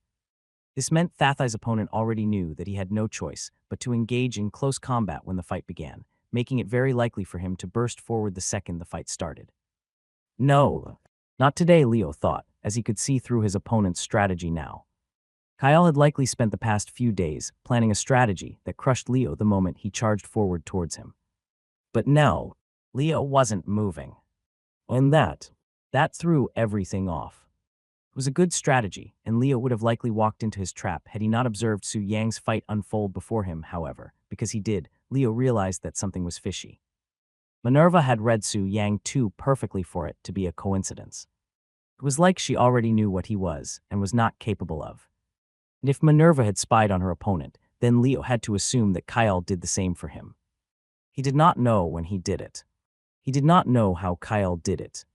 However, Leo felt assured that his enemy knew every move he had under his belt, and hence it was impossible to surprise him. From here on out, if he had any hopes of winning the bout, he needed to fight extremely unconventionally, as that was his only chance at victory. After about 4 to 5 seconds of Leo not moving a muscle, the crowd's excitement began to wane. What started as murmurs of confusion quickly turned into boos and jeers, as the impatient spectators grew restless at the lack of action. Fight already. Stop standing and do something. What is this, a staring contest? The noise surged, but Leo remained unaffected. His instincts told him that charging at his opponent was not a smart option in this fight, and hence despite the crowd pressure he held firm and did not move a muscle. Boo! Skyshard, you coward, boo. Come on, Kyle, he's just a kid. What are you so afraid of? Kyle, charge, damn it. The kid literally weighs half as much as you. The audience continued to pester, as Leo could see how Kyle looked disturbed because of it. Jeering grated against his nerves, as slowly but surely he felt himself being forced to abandon his carefully crafted strategy. All right then, little bunny, Kyle growled under his breath. If you won't come to me, I'll come to you, he declared as with a thunderous stomp, he launched himself forward. Woosh. Despite his massive frame, his acceleration was absurd, as the sheer force of his movement sent dirt and gravel flying in his wake, his colossal longsword gleaming in the morning sun as he closed the distance between himself and Leo in mere seconds. Boom! Kyle's first swing came down with terrifying force, but Leo dodged it with his nimble feet. Bam! The blade slammed into the ground, carving through the stone floor of the arena like it was butter, leaving a deep fissure in its wake. The earth shook. The audience gasped. And Leo's heartbeat skyrocketed. Holy shit, Leo thought, as although he had expected the senior to be powerful, this was on another level. Even without direct contact, he could feel the air splitting as the attack missed him by mere inches, the shockwave whipping against his skin like a near miss from a guillotine. Kyle grinned, as without a pause, he wrenched his sword free from the ground and swung again sideways this time. Whoosh! Leo ducked as the arc of steel passed over his head like a stormwind, the sheer momentum behind it sending out a pressure wave that made his ears pop. Fuck, I'm fucked, Leo realized, as he found Kyle unreasonably fast for someone his size. His frame was massive at his reach, almost double that of Leo's and his strength. Easily 3 times greater, which gave him the ability to TKO Leo with a single hit if he landed it clean. I can't afford to exchange blows with him, Leo realized, his mind racing as he continued to evade, weaving between Kyle's massive swings like a shadow dancing through a minefield. Boom! Crack! Bam! The ground shattered beneath each missed strike. The earth split when his sword struck the floor, and the air itself screamed when his swings narrowly missed their mark. The sheer destructive capability of Kyle's sword was unlike anything Leo had ever faced before. And that wasn't even the worst part. The worst part was that despite his destructive spree, Kyle wasn't actually fighting carelessly. Every movement, every attack that he launched was measured, and even when it looked like he was swinging wide, he never actually left any openings for Leo to exploit. The guy was an absolute unit. His footwork was solid, and his defense was impeccable, as psychologically, it felt like Leo was facing a fortress on legs. The fucker is like a literal armored rhino that is impenetrable, relentless, and lethal. Leo thought, as he understood that if he tried to forcefully attack this rhino, he would be undoubtedly crushed in an instant. So instead, he waited. Dodging. Weaving. He kept moving just outside of Kyle's destructive range as he stayed alive in the fight, refusing to take any unnecessary risk. Kyle is eating him raw. This fight is going to end the same way as the first one. Oh, this is a massacre. The crowd mused. As to the average audience member, it seemed like Leo was struggling hard. However, where the audience members saw struggle, Yu Shen saw genius. As unlike them, he could understand Leo's strategy for what it truly was. Clever, Yu Shen mused as a smirk tugged at his lips. He understood that Leo wasn't just blindly dodging Kyle's attacks. No, he was buying time. He was adapting and waiting for his chance to turn the tide. Su Yang had lost his fight before it even started because he played into Minerva's hands. But Leo had recognized that Kyle had set a trap for him, and instead of stepping into Ith, had forced Kyle to change his approach. He's got a good head on his shoulders, Yu Shen admitted. Most first years would have crumbled under the pressure of the crowd. But this one is patient. He's disciplined. And above all, he's aware. Yu Shen acknowledged as he felt impressed by Leo's performance. Leo had no delusions of winning in a contest of raw power, and instead, he was focused on surviving, as he bided his time and waited for an opening. However, the question was, for how long could he do it? Find your next adventure on Novelrecap. Or was Kyle never going to provide him with the obvious slip-up that he was looking for? You're a cautious little bunny, aren't you? Kyle's voice rumbled with amusement as Leo dodged yet another massive swing. Leo remained silent, refusing to take the bait as he continued to run and backtrack. His mind was running at overdrive, searching, scanning, analyzing, looking for any opening. But there were none. Kyle's defenses were rock solid. No overextensions. No wasted movements. No weak spots. It was like fighting a tank. Damn it, there has to be something I can do. Leo thought as he tried to come up with an innovative plan, however, before he could formulate a counter-strategy. Kyle smirked. All right, little bunny, he said, as his grip on his sword tightened. You've had your fun. But it's time to end this now, he declared, as with a sudden explosive movement, he changed the tempo of the fight. Berserker's rage, Kyle mouthed, as suddenly his veins started to pop out and his skin started to turn extremely red, as if the blood flow to his skin had increased tenfold. Whoosh! As he swung this time, he chopped off a handful of Leo's hair, which fell to the ground right before his eyes. His swing speed and recovery time had both improved significantly after he activated the skill, as Leo felt an impending sense of danger. Mirror World. Leo activated a decoy skill in response, as he summoned roughly 50 clones of himself, each running haphazardly, with the real Leo blending amongst them seamlessly. To the naked eye, it was impossible to discern the real Leo from his clone. However, Kyle was not fooled for a second. He moved towards Leo's real body without hesitation and launched yet another sword slash, which Leo dodged by the thinnest of margins. Bam! Basics of Perception Class, Chapter 1. Full vision, Kyle declared, as Leo's pupils dilated. Kyle had used a standard academy perception technique to determine the real one amongst the fake, as although one could be fooled if they saw through the naked eye, to the mana eye it would always be clear as to who he really was.